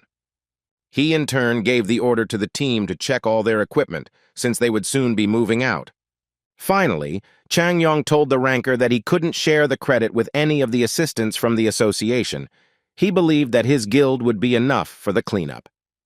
When Tao Chen heard this, he thought for a moment he felt like he was being too biased towards those players, but he decided not to say anything. Meanwhile, Michael continued to question Gi Chu about his eye, as he felt that it looked like the eye of a demon. But the guy denied all his guesses and stood his ground, leading that if he starts digging deeper into him, it will be worse for him. Michael began to doubt the correctness of their direction and began to ask the guy who was confidently walking forward about it. Gi Chu explained to him that he was going to where the demonic energy was felt the most, as their target was the gatekeeper. Michael also had feelings for demons, but Gi Chu's perception skills simply amazed him, and he couldn't keep quiet about it. Suddenly, Gi Chu stopped and said in Korean that he felt Seok Woo's aura ahead. But his partner did not understand what he was saying because he did not know Korean. Suddenly, Gi Chu took off and, accelerating, ran towards the direction from which his friend's aura was coming. Michael was a little shocked by this and started shouting after him to wait for him. He started running after him, trying to catch up with him at least a little, but it was all in vain. GQ was too fast, and Michael didn't understand where he got such speed from. After running a little, he suddenly stopped right in front of Gi Chu, who was looking at something. Michael started asking the guy why he suddenly stopped so abruptly, but when he raised his head, he understood everything. In front of them was a huge cave in which large cocoons were made of webs. Michael was very frightened by this sight because he had never seen anything like it before. GQ whispered under his breath that his friend Seok Woo was in those cocoons. He warned Lu and El that he planned to start destroying the webs in order to find and free Seok Woo. Lu stopped him and said that inside the cave was Bodis's lair and a bunch of demons with all sorts of barriers and traps, so even he would have a hard time surviving. Ji Chu didn't understand what he needed to do, but Lu reminded him of what the system had informed him of in the beginning. The guy remembered that he had the right to declare war, so he did just that, declaring war for territory. The system confirmed the start of the war and began to move them to the battlefield. Michael saw that his hands began to dissolve in space and was very scared. Within seconds, they had completely disappeared from the cave, and the last announcement was that the winner of the war would take everything. At the same time, both teams met near a huge hole faster than they thought. Chanyong noticed that the second team was missing a player, GQ, and asked what happened to him. Deputy Guild Leader Kane tried to explain his absence, but was interrupted by another player. He pointed to a sign on the ground that Gi-chu had most likely left for them. The teams were very surprised that the guy needed to jump into that hole. Changyong said sarcastically that the guy only does what he wants, and he really didn't like it. Tao Chen asked him if this was the player he saw at the meeting in the States, and Chang Yong confirmed his suspicions. He also added that Gi-chu was called a burden to everyone because he always did whatever he wanted, but for some reason Tao Chen was sure that this was not the case at all. The Blue Dragon Guild leader continued to say that he didn't trust Gi-chu and wouldn't jump down just because of some note. His words made Yu Bin very angry, and she started telling him that he didn't dare to speak like that about a ranker. Her grandmother stopped her and asked her not to quarrel, since now was not the time for it. Suddenly, they all heard notifications from the system that they had declared war on the territory and were moving to the battlefield. They suddenly all became frightened, because they did not understand what kind of war was being discussed. But before they could figure anything out, they disappeared in literally a few seconds. Just as quickly, they appeared on the other side of the gate and began to look around. They saw in front of them a huge field surrounded by high cliffs. Chang Yong managed to hear that war was declared, and Ranker Tao Chen said that he had already heard a similar expression from the demon who was helping China. This is a way to establish who is the boss among the demons and quickly become stronger. But Chan Yan didn't understand why the fight was among the demons, and they were the ones on the battlefield. Gi Chu and Michael came up behind them. The guy looked around and was surprised that a war for territory was taking place in such a place. Lu said that this was the best way to minimize losses. Yu Bin and Song Hu saw him and were very happy that he was okay.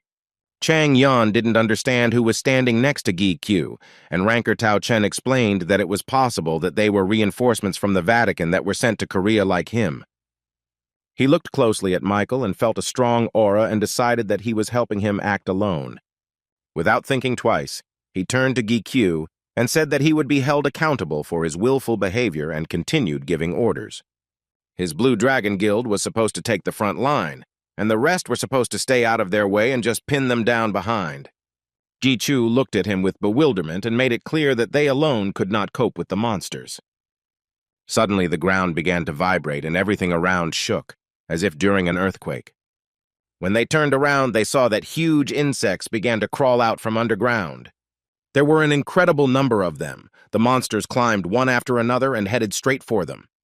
Chang Yen roughly estimated that there were at least several hundred monsters, but there were also 3 huge commanders with them. He began to shake with fear and anxiety because it seemed to him that he would never be able to cope with such a number of enemies. Then he heard Gi Chu's voice calling out to him, asking him not to rush to conclusions and to move a little, as he was in his way. When he turned around, he saw that the guy had opened the gate, which amazed him even more. Everyone around was also shocked by Gi Chu's capabilities. An army of skeletons began to emerge from the gates, ready to fight for their boss. When the teams raised their heads, they saw huge griffins flying out of the gates. And behind them came a demon knight on a large horse that gave goosebumps. The last one to come out of the gate was Lich Heart, who was also quite a powerful warrior. Chan Yong looked at all this and couldn't believe his eyes, because he had never seen anything like this before. The huge army of skeletons, along with the monster birds, looked so impressive that the teams had no words to describe the spectacle. From the very beginning, Chan Young disliked Gi Q, who in his opinion became a ranker through connections through an unofficial battle of rankers. Moreover, the association openly promoted him and did not even hide its intentions, and now it would be clear to him why he wore a mask. He felt that the skeletons were emitting a very strong magical power and could not count how many of them there actually were. When he saw the Death Knight who was radiating demonic energy, he began to think that perhaps this territorial war had started because of him. The sight alone shocked him because he had never seen such power before. Countless numbers of griffins, each with their own king who led and guided them. He had never heard of such a summoner in his life. Tao Chen also stood next to him and was in a late stupor. When Gi Chu closed the gate and turned to the chief of the angels, Hamiel, asking about their readiness, to which he unquestioningly gave a positive answer. Hamiel also progressed, and his two minions, namely Kamael and Anael, took the form of swords in his hands. Michael, standing behind the guy, was shocked that he could even control angels. Gichu called upon El, who immediately responded to his call and began to take the form of an angel. She appeared in front of GQ and Hamiel and ordered him to begin. El remembered one important detail, and that was a way to progress right now without having all the necessary components to do so. All it took was for Hamiel to plunge into her the two linked swords that the other angels were. Meanwhile, the army of skeletons fought the insect monsters at full force. One of the three leaders began to be attacked from the sky by griffins, which he found difficult to fight off. Chan Yang watched them and couldn't let his guild lose. He raised his sword and gave the order to his team to begin the battle, to show the full power of one of the top 10 guilds. They immediately responded to his order and began to attack the monsters. Their leader kept thinking that even if Gichu had summoned assistance, his power also could not be infinite, because all magic has a limit.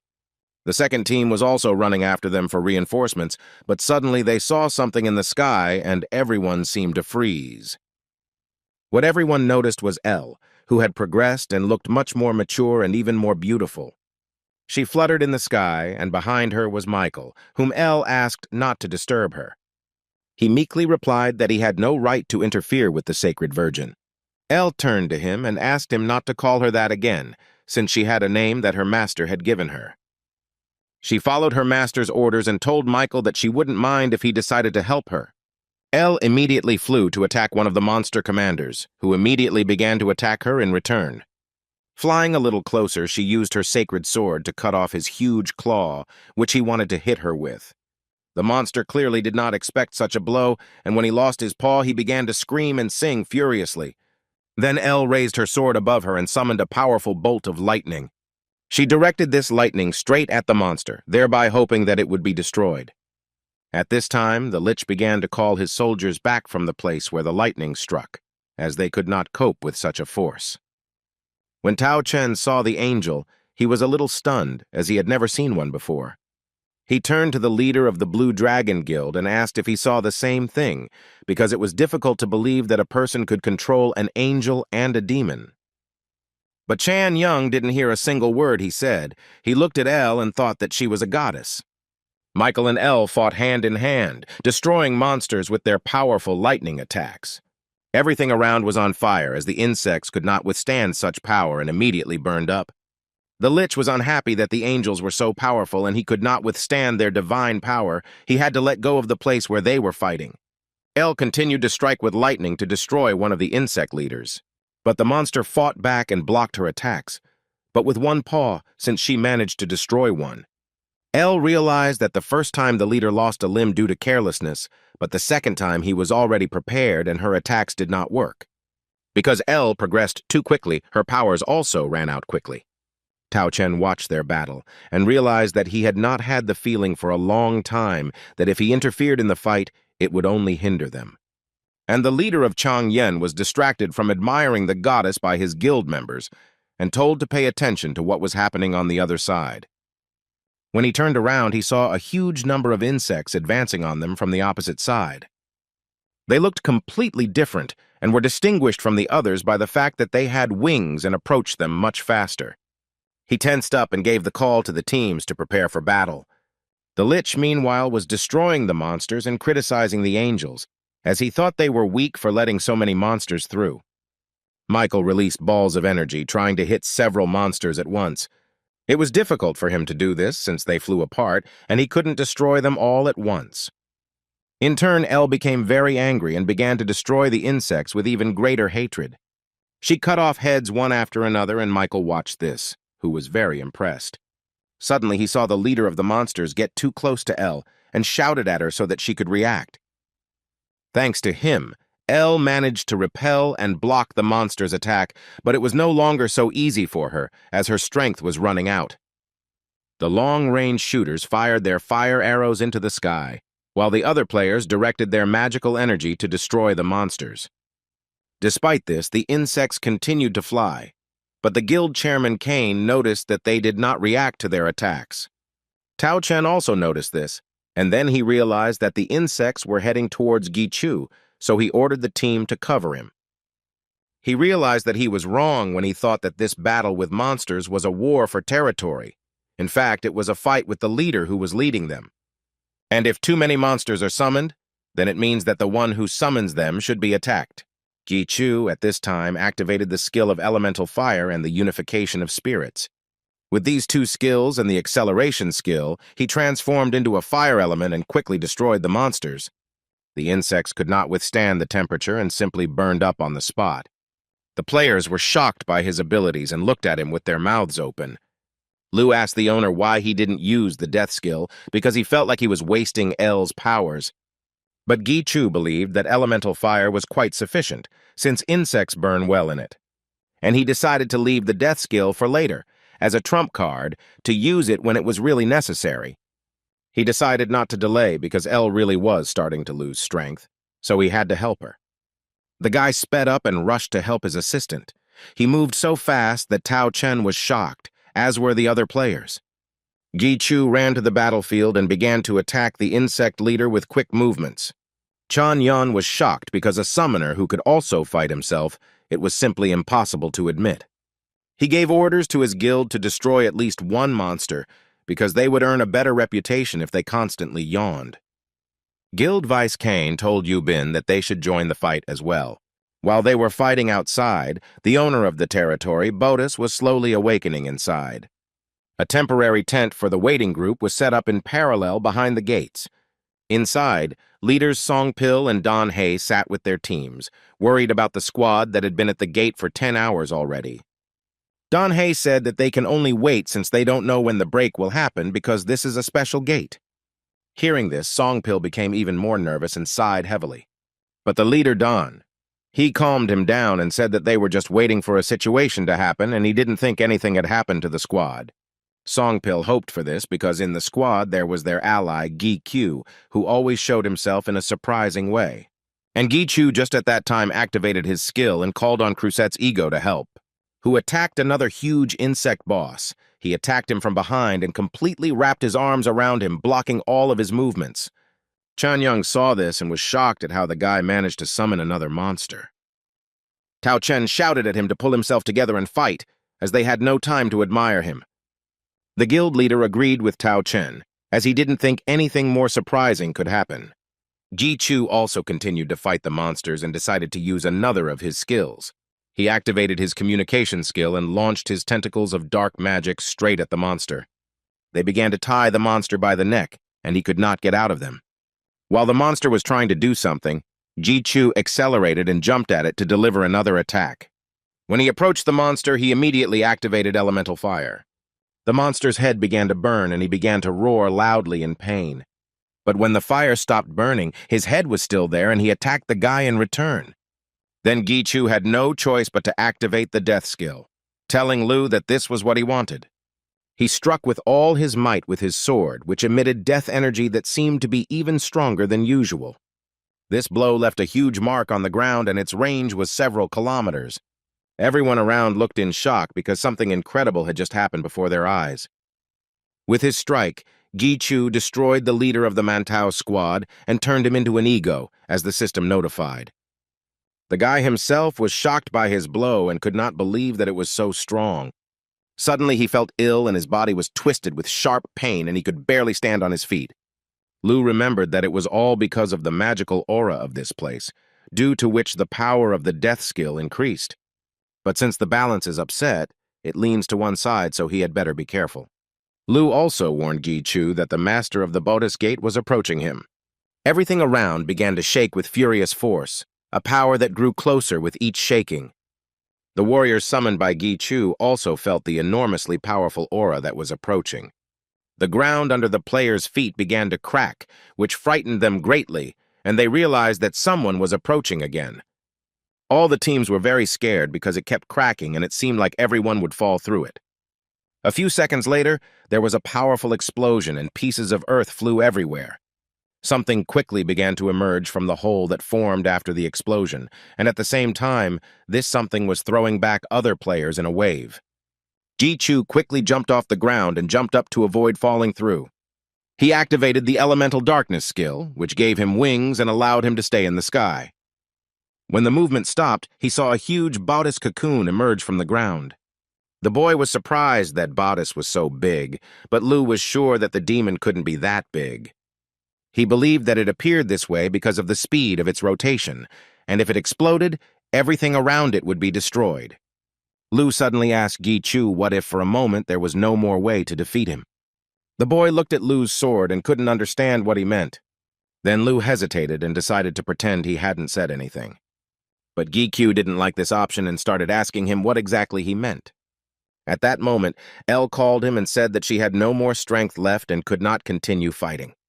The guy praised his subordinate and she turned into an accessory. She apologized for not being able to help much, but Gi Chu thought the opposite and thanked her again. He also opened the gates and let the angels go, as they too were probably tired of fighting. Lu called the owner and said that he felt something approaching. The guy noticed the cocoon, which began to move and seemed to curl up.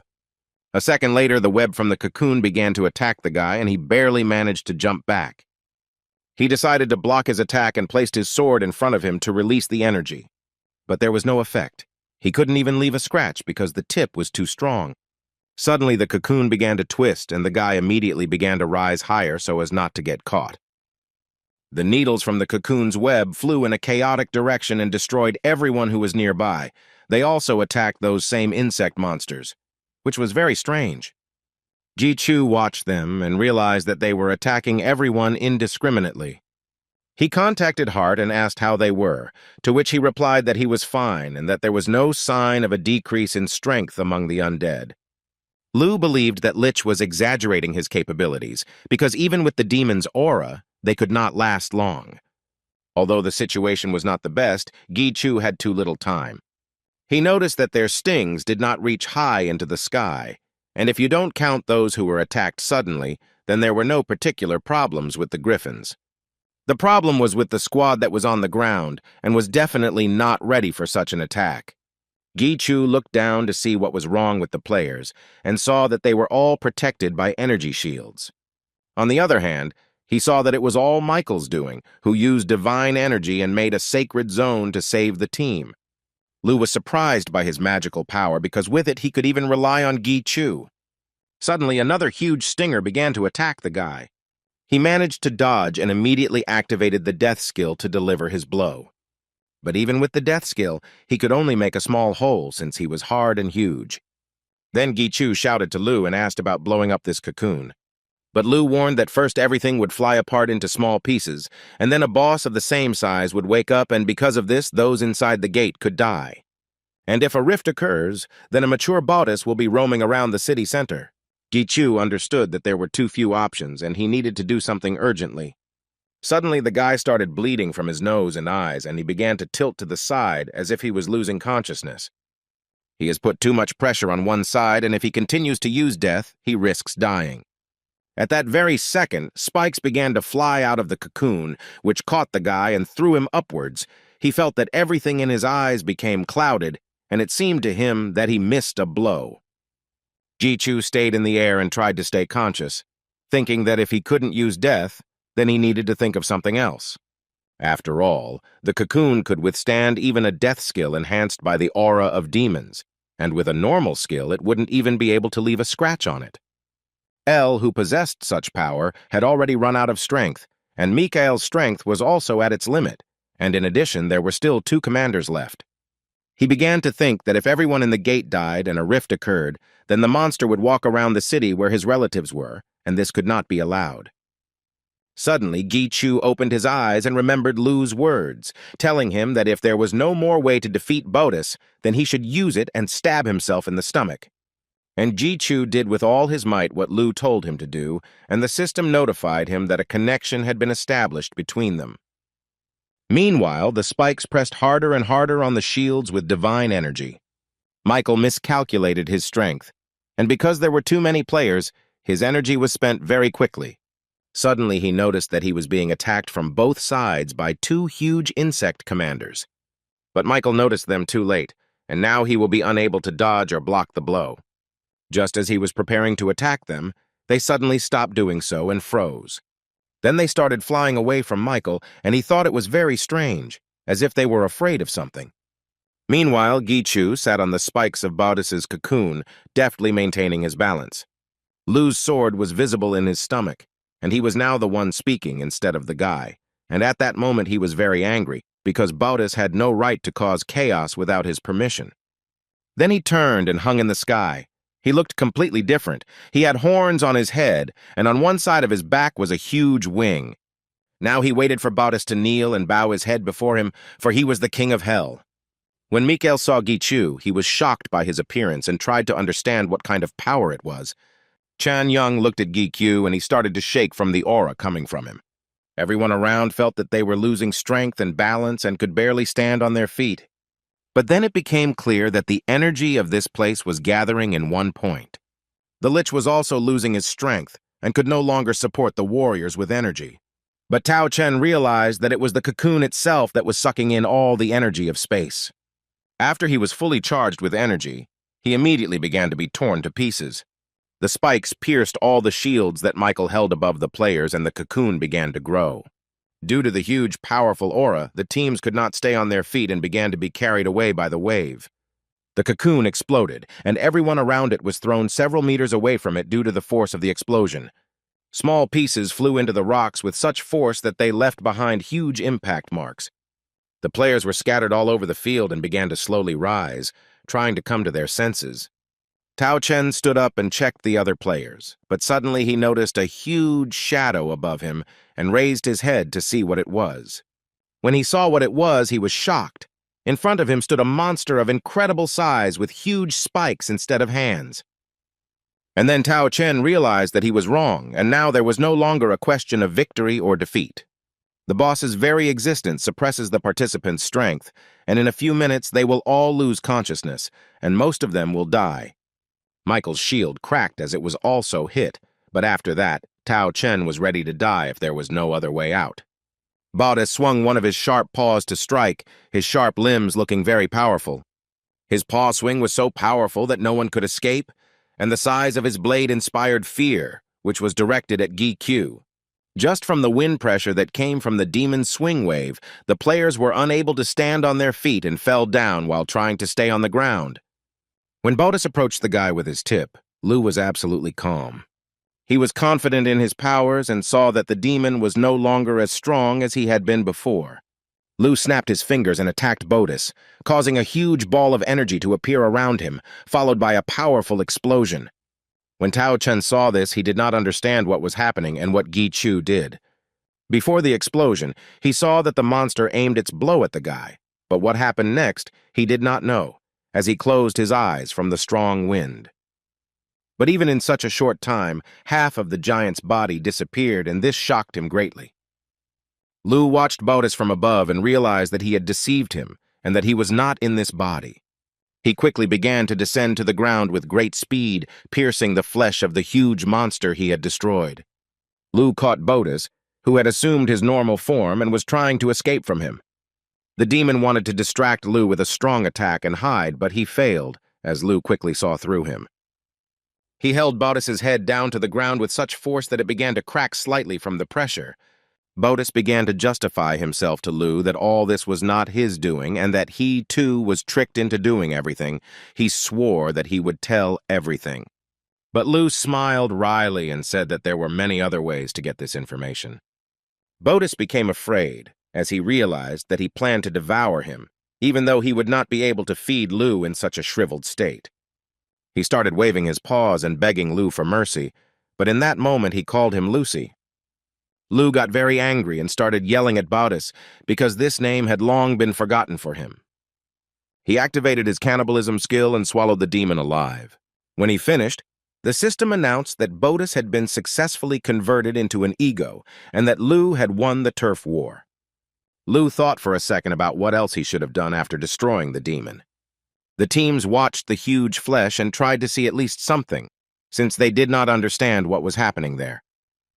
Suddenly, they heard the sound of movement, and something jumped out of the huge hole. In front of them stood Gichu, but he was completely controlled by Lu, although they didn't know it, and in his hands he held Seok Wu. He let go of him and he fell to the ground without any movement, as he was unconscious. When the deputy and his guild saw their leader, they breathed a sigh of relief.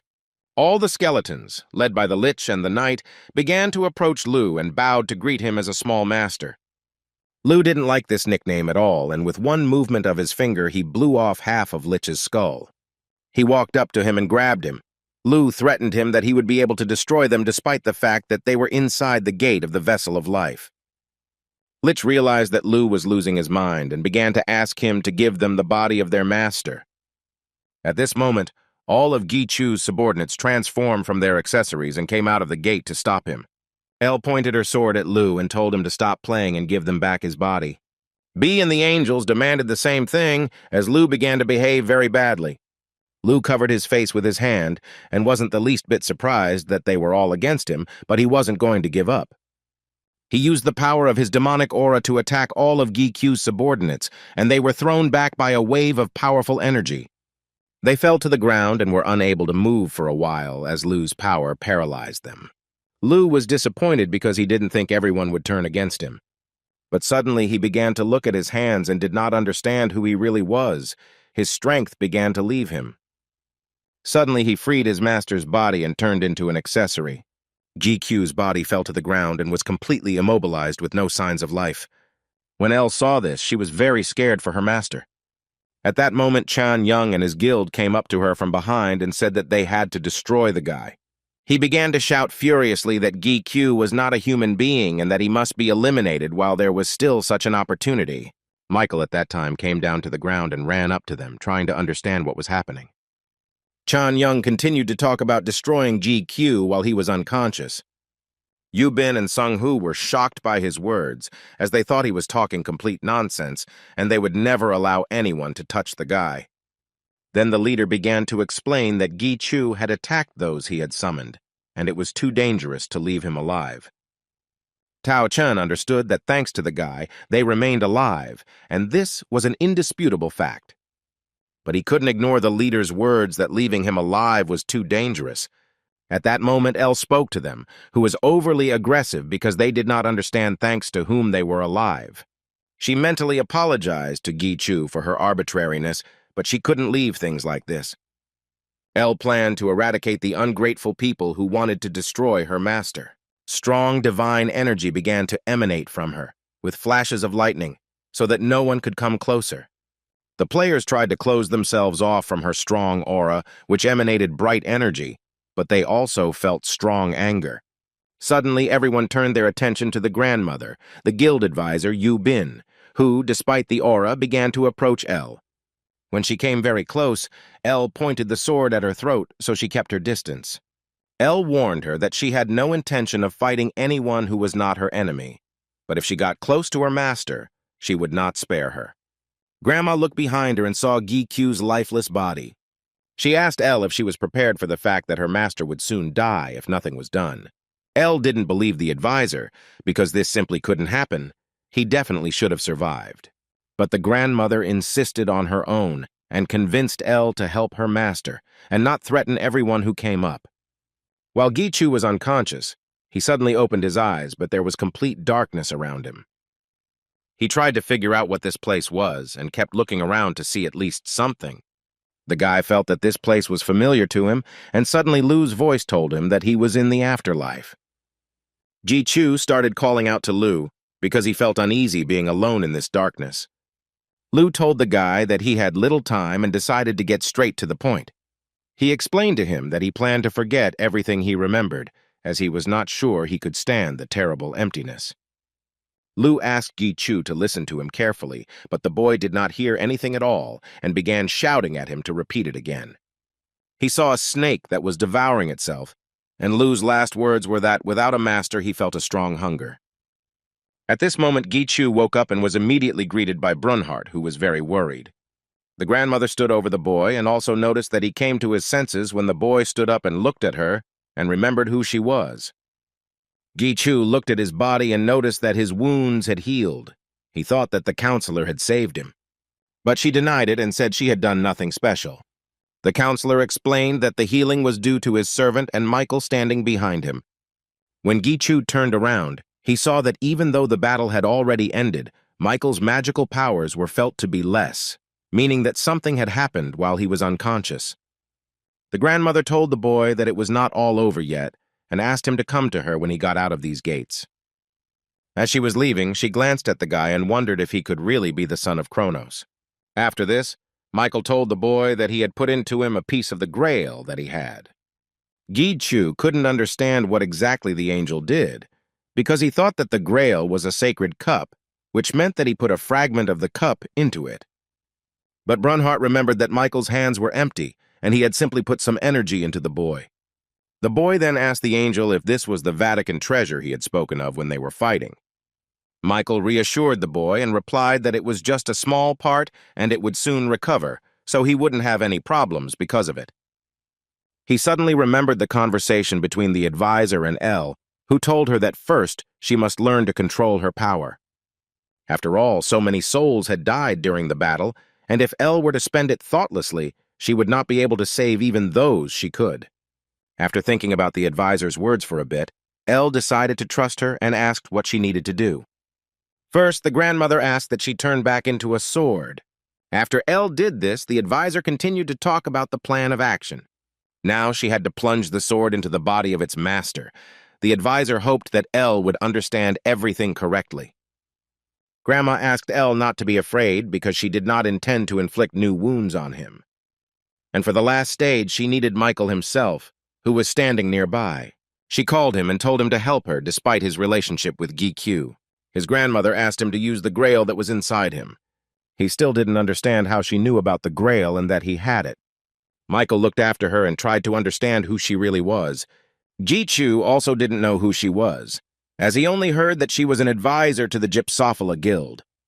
Michael also told the guy that he didn't know anything about him either, since he was the only one who could accept the grail so far, but Gi-Chu endured the fragment and accepted it even better than Michael. The guy suddenly remembered Su-jung's words, who was surprised that he was able to summon the demon eye. He didn't know what to answer Michael, because he himself didn't fully understand who he really was. Meanwhile, Song-hoon touched the cocoon and realized that it was part of the boss. A system notification appeared, and they could now move to the reward room. Gi-Q watched them from the side and also decided to touch the cocoon. When he did this, a window appeared indicating that he could absorb the gate, but he would have to wait for everyone to exit the gate. The guy turned to Lu and asked if he really didn't remember anything, but he replied that he had forgotten everything, just as he had planned. He added that he had taken some measures, but he would tell about them later, and the guy agreed with him. He was worried about Ella not responding to him, but Lu said she had simply spent too much strength and energy, so he needed to wait until they recovered. Suddenly, someone's voice called out to him, and when he turned around, he saw Chan Yon approaching him with his guild. The leader could not collect his thoughts and choose his words for a long time, as he felt uneasy after that situation. They silently bowed before Gi-Chu, thus expressing their gratitude for saving their lives. The guy didn't expect them to thank him, so he stood silently and watched them. He told them that they didn't have to bow to him because he was just doing his job of clearing the gate. The guy came closer to Chan Young and leaned towards him and said that from now on they would both think that nothing happened. When they left, Brunhart asked the owner why he did not take revenge on them, but Gi-Q explained that he was not a murderer, so he let them go. Moreover, in his condition, he would hardly be able to resist them since there are several high rankers among them. At the same time, outside the guild gates, everyone was still waiting for the signal and dozed off a little. Suddenly, the gates started to behave strangely, and the whole guild suddenly woke up, waiting for what would happen. The squads that were sent to clean up began to emerge from the gates, and when they saw them, they were very glad that everything was okay with them. Other players began to help the wounded and provide them with first aid. The deputy guild leader, Kane, also came out of the gate, carrying his unconscious leader on his shoulders. After some time, they saw Gi-Q, who came out last, and they were very happy to see him. After everything was over, the guy went to the association to get himself in order. Upon arrival, he immediately went to the shower room to wash himself and relaxed a little under the pressure of hot water. Standing under the shower, he began to think about the fact that he never got to ask the demon why he didn't kill Seok-woo and why they kidnapped him. But Lu told him that he could ask these questions because Bodice had become his ego, as it happened when he was unconscious. Gi-Chu was even more surprised when Lu said that he ate the demon. The guy asked Lu again if he was sure he wasn't speaking figuratively and if he had simply swallowed him up. But Lu answered honestly that he really did eat the demon, and Bronhardt confirmed it. After digesting this information for a bit, Gikyu went to the toilet and stuck 2 fingers in his mouth. In this way, he induced vomiting because the very thought that he had eaten some creature made him feel uneasy. When he returned home, his sister took B away from him as usual to play with him, but at some point she realized that he was not an ordinary puppy. Because my brother took B every time he went to work, but when he came back, he often forgot him and went away to bring the puppy. She lifted B in front of her and decided that he must be some kind of player summoner. Yujin started petting him again. She didn't want Gikyu to take him to dangerous places. But if this even slightly guaranteed her brother's safety, then she could not speak out against it. But still, she decided to tell him, because she was angry that he was hiding the truth from her.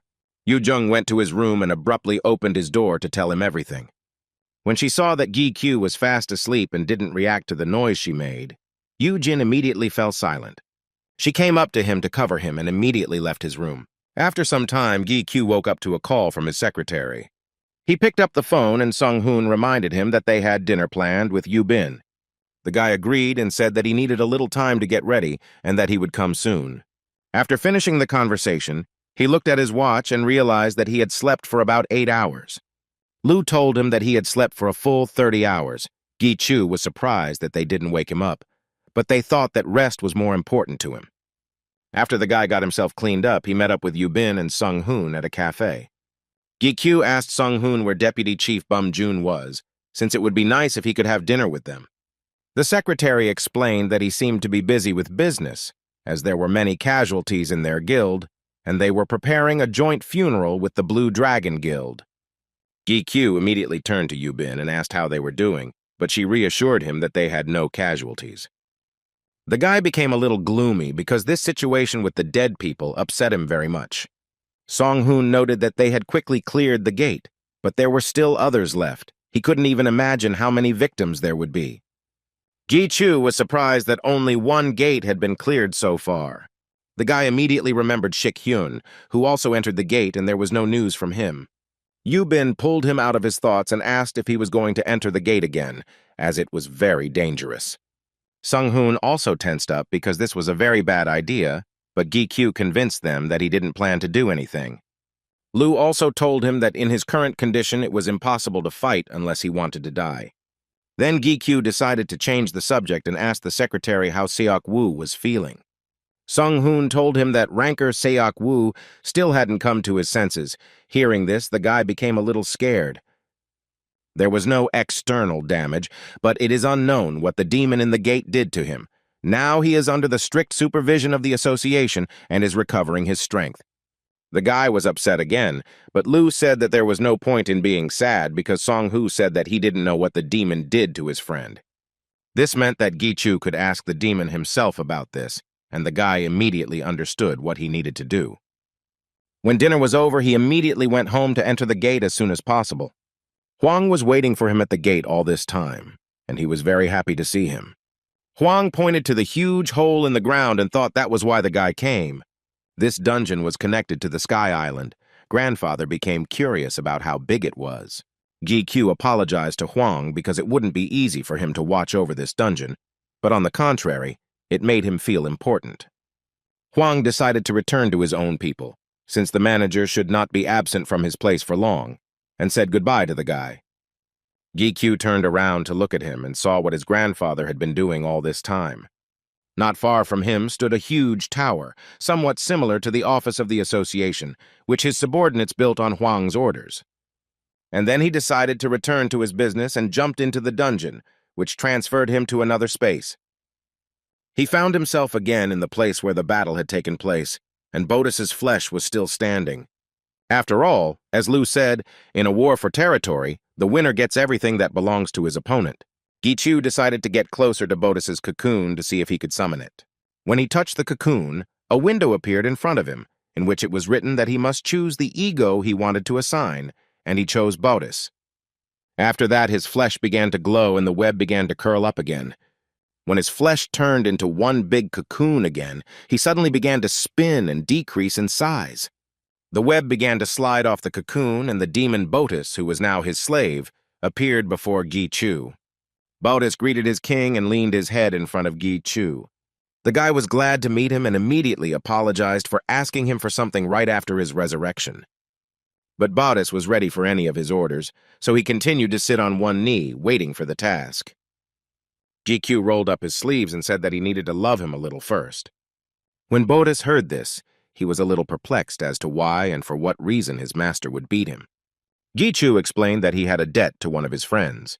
He assured him that he would not hit him too hard, but Botus was still a little scared. After he hit him, the demon was left with a small dent from Botus's fall. The guy asked Lu if he was happy because it was difficult for him to control his strength in this place. Lu would have liked to try again, but he knew they needed Botus alive and hoped he would have another chance to do it next time. GQ turned to Botus and asked if he was ready to tell him everything. But the demon replied that he had intended to follow the boy's every order from the very beginning. Then the guy started asking him about Andras's goal and what he planned to do when he opened the gate. Botus was surprised that Gi-Chu knew that this was all Andras's doing, and revealed that he had made an offer to the other demons. His proposal was to steal the players' bodies and attack the land. When Gi-Chu heard this, he became very tense because they were holding Seok Wu. Lu did not believe Botus, as he believed that Andras could not have done such a thing. The demon began to say that his words were the pure truth, because it was impossible to do this with Andras's strength alone. But if you think about it, creating multiple gates also sounds absurd. He said that Andras was able to do something similar with the help of Paimon's legacy. Gi-Chu remembered that it was this legacy of Paimon and himself that was stolen from Grandpa Huang's shop. Lu also added that it is no longer just a body-snatching issue. After all, when a demon takes over a player's body, those who previously could not show power on Earth will now be able to do so. Gi-Chu turned to Botus again and admitted that even if their plan succeeded, it did not mean that they would win. There are still demon kings or strong players like Li Xian-ho on Earth, and even Botisa was able to defeat Gi-Chu, which means that the probability of a successful outcome according to their plan is not that high. Botus agreed with the guy, but what happened to him was just bad luck, and even with a small chance of success, it was worth the risk. He also added that according to Andras, there is already an assistant among the people. This assistant was in a country called the USA, and upon hearing this, the guy immediately guessed who he was. When the boy returned, the grandfather began to boast about his huge building, which was very tall. Huang had already planned that the first floor would be used to display foreign cars, and the second floor would be Gi-Q's office. But the guy was a little confused by the construction method, because it was very different from the usual one. Huang convinced him that he, as a descendant of Paimon, together with Min-Su, was capable of many things. Moreover, he had everything he needed for this, and most importantly, free labor. And if we continue to build further, it will be possible to connect the tower with the heavenly island. When they finished discussing the construction, Huang asked the guy what he originally wanted to talk about. Sometime before, when Gi-Chu was still in the dungeon, Lu told him that he needed to worry about the demons hiding among people.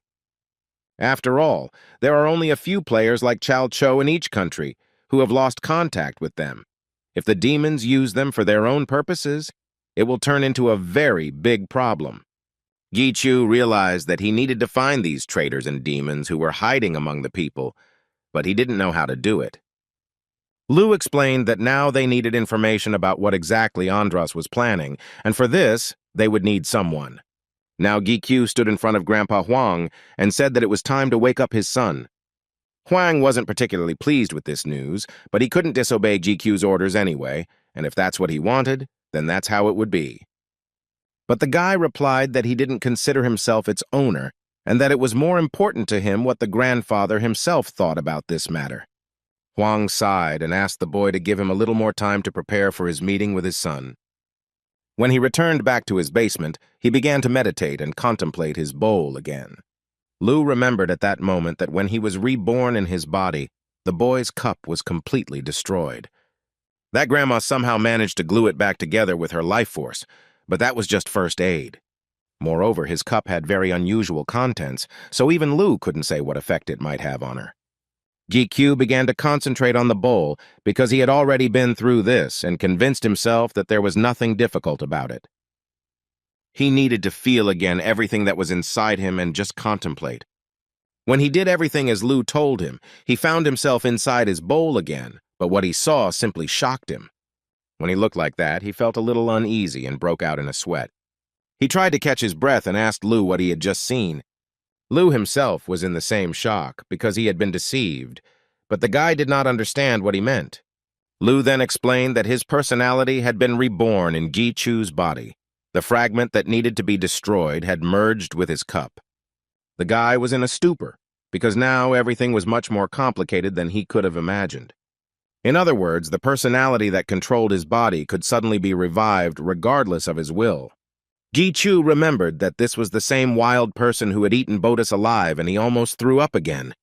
Lu didn't know what to do about it, so they had to find that advisor urgently, because she herself told Gi Chu to come immediately after he exited the gate. But first Lu suggested that the guy do what he could, namely wake up L and adjust the balance, although this is a temporary remedy, but it is safer with it. Gi Chu began to think about options on how to wake up L, since he couldn't beat her the same way as Lu. But Lu reminded him that L didn't have enough life force, so now she was just sleeping. Gi Chu needed to infuse her with strength, but at the same time it would be nice to jumpstart her progress. He opened the information window and saw that thanks to Lu, he had many souls that had turned into egos. For her progress, Gi Chu decided to use Mantaos's ego, Chelamont's ego, and King Evil Eye's fragment, because the stronger the ego, the more power L would have. Lu assumed that even with this, L wouldn't be able to use the summoning skill like Gi Chu, but the guy decided not to rush to conclusions and wait for the progress to finish. The only part left for progress was the sacred sword, but all the swords he had before were broken, so they would no longer work. Lu suggested that he solve this problem faster and contact Grandpa Huang. The guy felt awkward asking him after talking about his son, but there was no other choice. When he returned back, Huang said that he could help him because he still had the fragments of the Sacred Sword of Nine and what he collected last time.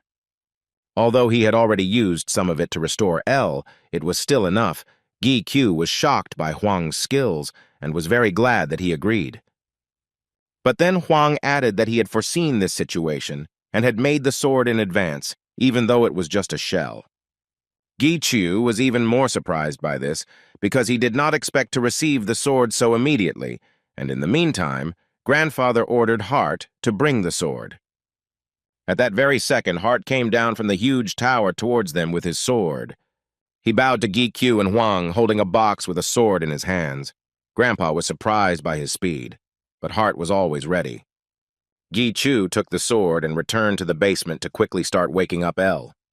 Lu began to encourage his master and reminded him that he had already been able to revive the destroyed sacred sword once, and he could do it this time too. Gi Chu asked Lu if he would become an angel after this, but he said that it was impossible, especially since his grandfather had already done a lot to restore this sword. Then the guy decided not to hesitate and began to connect the fragment of Chelamont and the part of the ego, where a ball of energy appeared on one side. Then he started to connect the King Evil Eye fragment and the ego part, and now another ball of energy appeared on the other side. And now, with the help of Mantius's ego, Chelamont's ego, and the Evil Eye's ego, he gave the command to begin progress. After his words, the sword glowed with a bright divine light, and progress began. After a few seconds, his sword would turn into an angel, and Elle appeared in front of him. She greeted her master, but she looked completely different from before. Gi Q asked her if it was really her, since she was simply unrecognizable. He had a lot of questions for her, but at first he was interested in why she only had one pair of wings, because after progress, she should have regained her former strength. Elle explained to him that the wings weren't really necessary unless she needed to use her full power, but she put one pair out just in case. She offered to pull out the others if that was what her master wanted, but Gi Q asked her not to do it if it was convenient for her. Then he asked about her hair, because it didn't look right and had become half purple, but Elle herself didn't know what was wrong with it. Lu was surprised that the owner didn't realize that Elle's hair was just mixed up. He explained that Matthias's ego, which he used for her progress, mixed with Elle, and the result was an angel with the power of a demon. Now Elle is the only one of its kind because he created it himself. The guy was a little shocked by his words, but kept his cool. Lu suggested to Gi Chu that they arrange a duel between the master and the subordinate. And if his guesses were correct, then something interesting should happen. Gi Chu suddenly became wary of his words. Moreover, Lu wanted to test not only L's abilities, but also his master's, but the guy didn't understand what kind of test he was talking about. Then Lu reminded him of his new connection skill. He could now take over some of the skill from the ego connected to him. And the last person Gi Chu connected with was Bodis, and now he could test his strength. After all, he now has a special power that allowed Bodis to take 72nd place, and perhaps he will be able to use it too. Meanwhile, Elle took out a feather from her wing, which turned into a sacred sword. She handed over the sword to Gi Chu and said that with it, he would be able to fight like before. Gi Chu was shocked that she was able to copy herself, and he thought that if she could copy a sword, then she could do it in unlimited quantities. But Elle refuted his theory and said that this sword was her incarnation, because only one copy can be made by the power of the main ego, so that it does not harm the main body. It has some slight time restrictions, but the sword has the same full power as before, although it will have more power as you progress. Gi Chu found it hard to believe, but his strength had almost doubled due to his connection with him. Elle walked a short distance away from Gi Chu and took out all of her wings, preparing to fight. Gi Chu also activated all of his movement and defense skills and got into a fighting stance. They began to fight with swords, using only one technique at first. Gi Chu attacked Elle with his swords, and she deftly dodged and blocked his blows. Every attempt he made to strike was repelled by his subordinate, and he was very pleased with her. The guy noticed that she was doing quite well, since he didn't think she was so good at close combat. But Elle replied that she had learned all this from her master, and she felt a little embarrassed about it because she still had a lot to learn. Gi Chu ran a short distance away from Elle to try out his new skills. He asked Lu to explain to him again about Bodis's special power. But Lu replied that he should first pay attention to Elle, who had sensed something in her abilities. When he looked at her, he saw that demonic energy was emanating from her, and she warned him that she would now fight with all her might. Elle looked so powerful that Gi Chu even became a little tense, as he didn't know what to expect from her. He knew that she had demonic power, but he didn't think that she would be able to control it. But Lu told the owner not to be too surprised by this, because this was far from the entire manifestation of strength. When he heard this, he immediately looked at Ella, who was able to activate the same death skill as Gi Chu.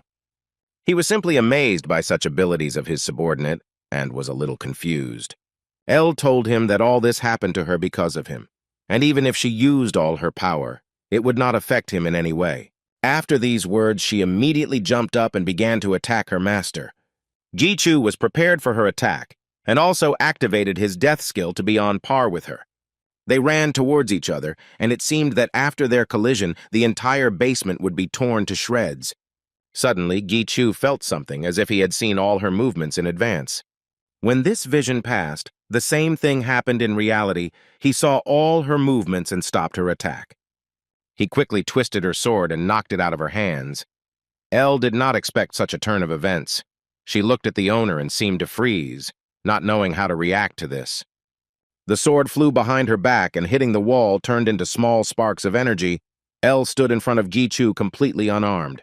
She knew he would repel her attack, but she didn't think it would be so perfect, and bowed to him. But Gi Chu suddenly realized that her level at that moment was related to simply predicting actions or sharpening her vision. And Lu picked up on his thought and said that Elle seemed to have seen the future and that this was the most accurate explanation. Lu congratulated the owner and said that this was Bodis's special power, the vision of the future. There are various limitations to this skill, but with it you can see the future. Gi Chu couldn't understand why Bodis had lost to him then if he could see the future, but that was the very limitation. It is impossible to see everything that will happen, and in the face of a huge force that cannot be resisted, such a skill is completely useless. Gi Chu thanked Elle for the training and asked her to return back to the accessory. He wanted to test his abilities further, but he needed to rest, as he had not yet fully recovered. As he was about to leave, he glanced at his watch to see what time it was, but for some reason it had stopped. Lu assumed that it was simply broken. But Gi Chu had been wearing this watch since childhood. It belonged to his father, and since then it had never broken or stopped. Then Lu asked if it was an object because he didn't feel any magical aura from them. GQ continued to look at his watch and didn't understand why it just stopped. However, his player's instinct told him that something unexpected was happening.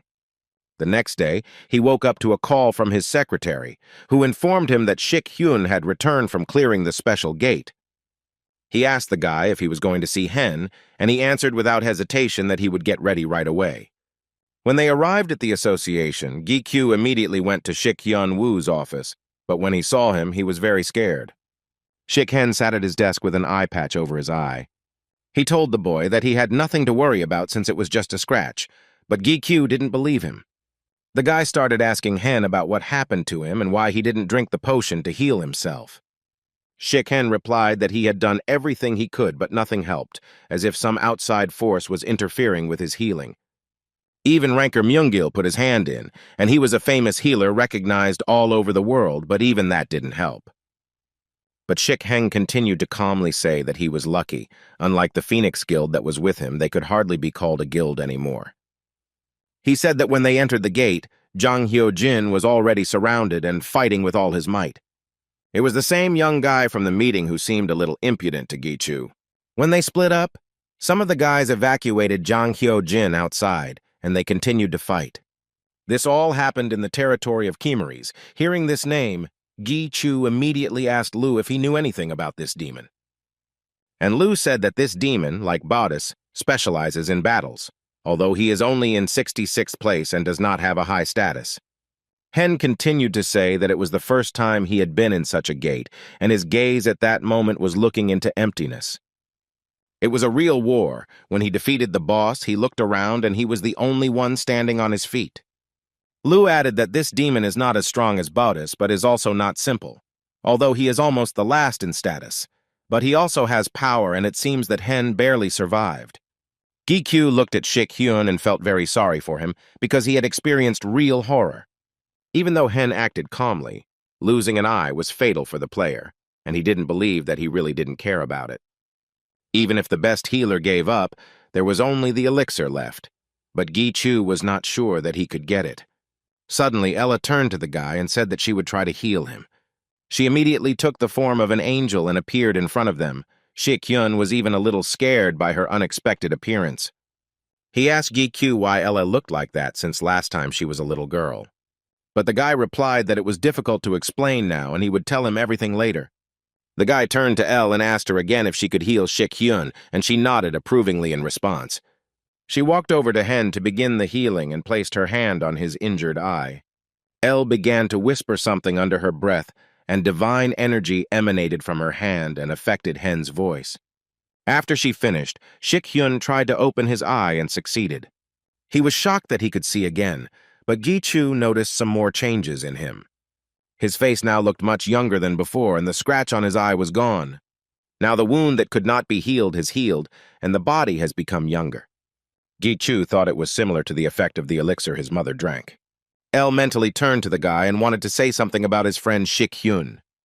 She said that during the healing she saw his cup in which something was sleeping. When Gi-kyu heard her words, he immediately broke out in a sweat and became very scared. He remembered Bodice's words about how they wanted to take over the player's body and conquer the entire land. The guy looked at Hen and couldn't believe that the demons could do something to him while he was in the gate or that there was a demon inside him. Meanwhile, in the office of the association chairman, the head asked his subordinate about the gates in the city center, which were cleared first. He said that there are very strange rumors going around there. Everyone is talking about seeing a huge monster and also an angel. So he asked his subordinate whether he was coping with his duties as a supervisor. The subordinate he was talking to was Song-hu, who listened attentively to his boss and replied that he was doing his job. Then the chief asked him another question about what Gi-chu did during the clearing of the special gate and whether there was anything out of the ordinary. At the same time, Gi-kyu did not understand what to do and how to help Hen, but Elle said that it was not about the demon at all since he was not there. Lu also added that if he had taken over his body, he would have acted completely differently, and most importantly, he would not have allowed Elle to get close to him so easily. Elle confirmed Lu's words. What she felt was not the aura of a demon. Although now they have learned to hide, it is possible that it is just a trap. But if we reason like this, their doubts will never end. Most likely it was some kind of poison. Gi-chu thought about El and Lu's words, trying to figure out what he should do. Shik-hyun saw his serious face and asked what was wrong with him, but the boy replied that everything was fine. El came back transformed into an accessory and told Hen that it was time for him to go. Hyun was surprised why the guy was leaving so quickly, but Gi-kyu explained to him that he just came by to check if he was okay and was convinced that he was. After they said goodbye, Gi-kyu walked out of the office and began to think about what kind of creature could be inside Shik-hyun. Before explaining, El asked Gi-chu if he felt any awkwardness from his friend. After all, he has so much strength and experience, and a fairly high position in the association. All the players she met knew about the demons and the secret of the tower, but Shik-heng surprisingly knew nothing. El's touch was not only for healing, but also to find out where her feelings of inadequacy came from. And the result of this was, as she said, there is a huge secret inside Shik-hyun. Gi-kyu began to think about it and remembered again that the effect of Shik-heng's treatment was similar to that of an elixir. Perhaps El's power had the same properties. But Lu contradicted his guess, since his friend was able to be healed because the unknown force inside him was demonic. And El was able to control both divine and demonic power. And she also added that Shik-hyun had become younger because she had given energy to his fading life source. Unlike the player who tried to heal Shik-heng and was only human, El's healing power is very different from that of a human. But Lu warned Gi-chu that he shouldn't count on her to heal all the time. It was just that this case was special. Lu had doubts about whether El was the one who healed Shik-heng, but he didn't say anything about it. Gi-chu didn't like that he kept leaving things out, but he didn't dwell on it and praised Ellie again.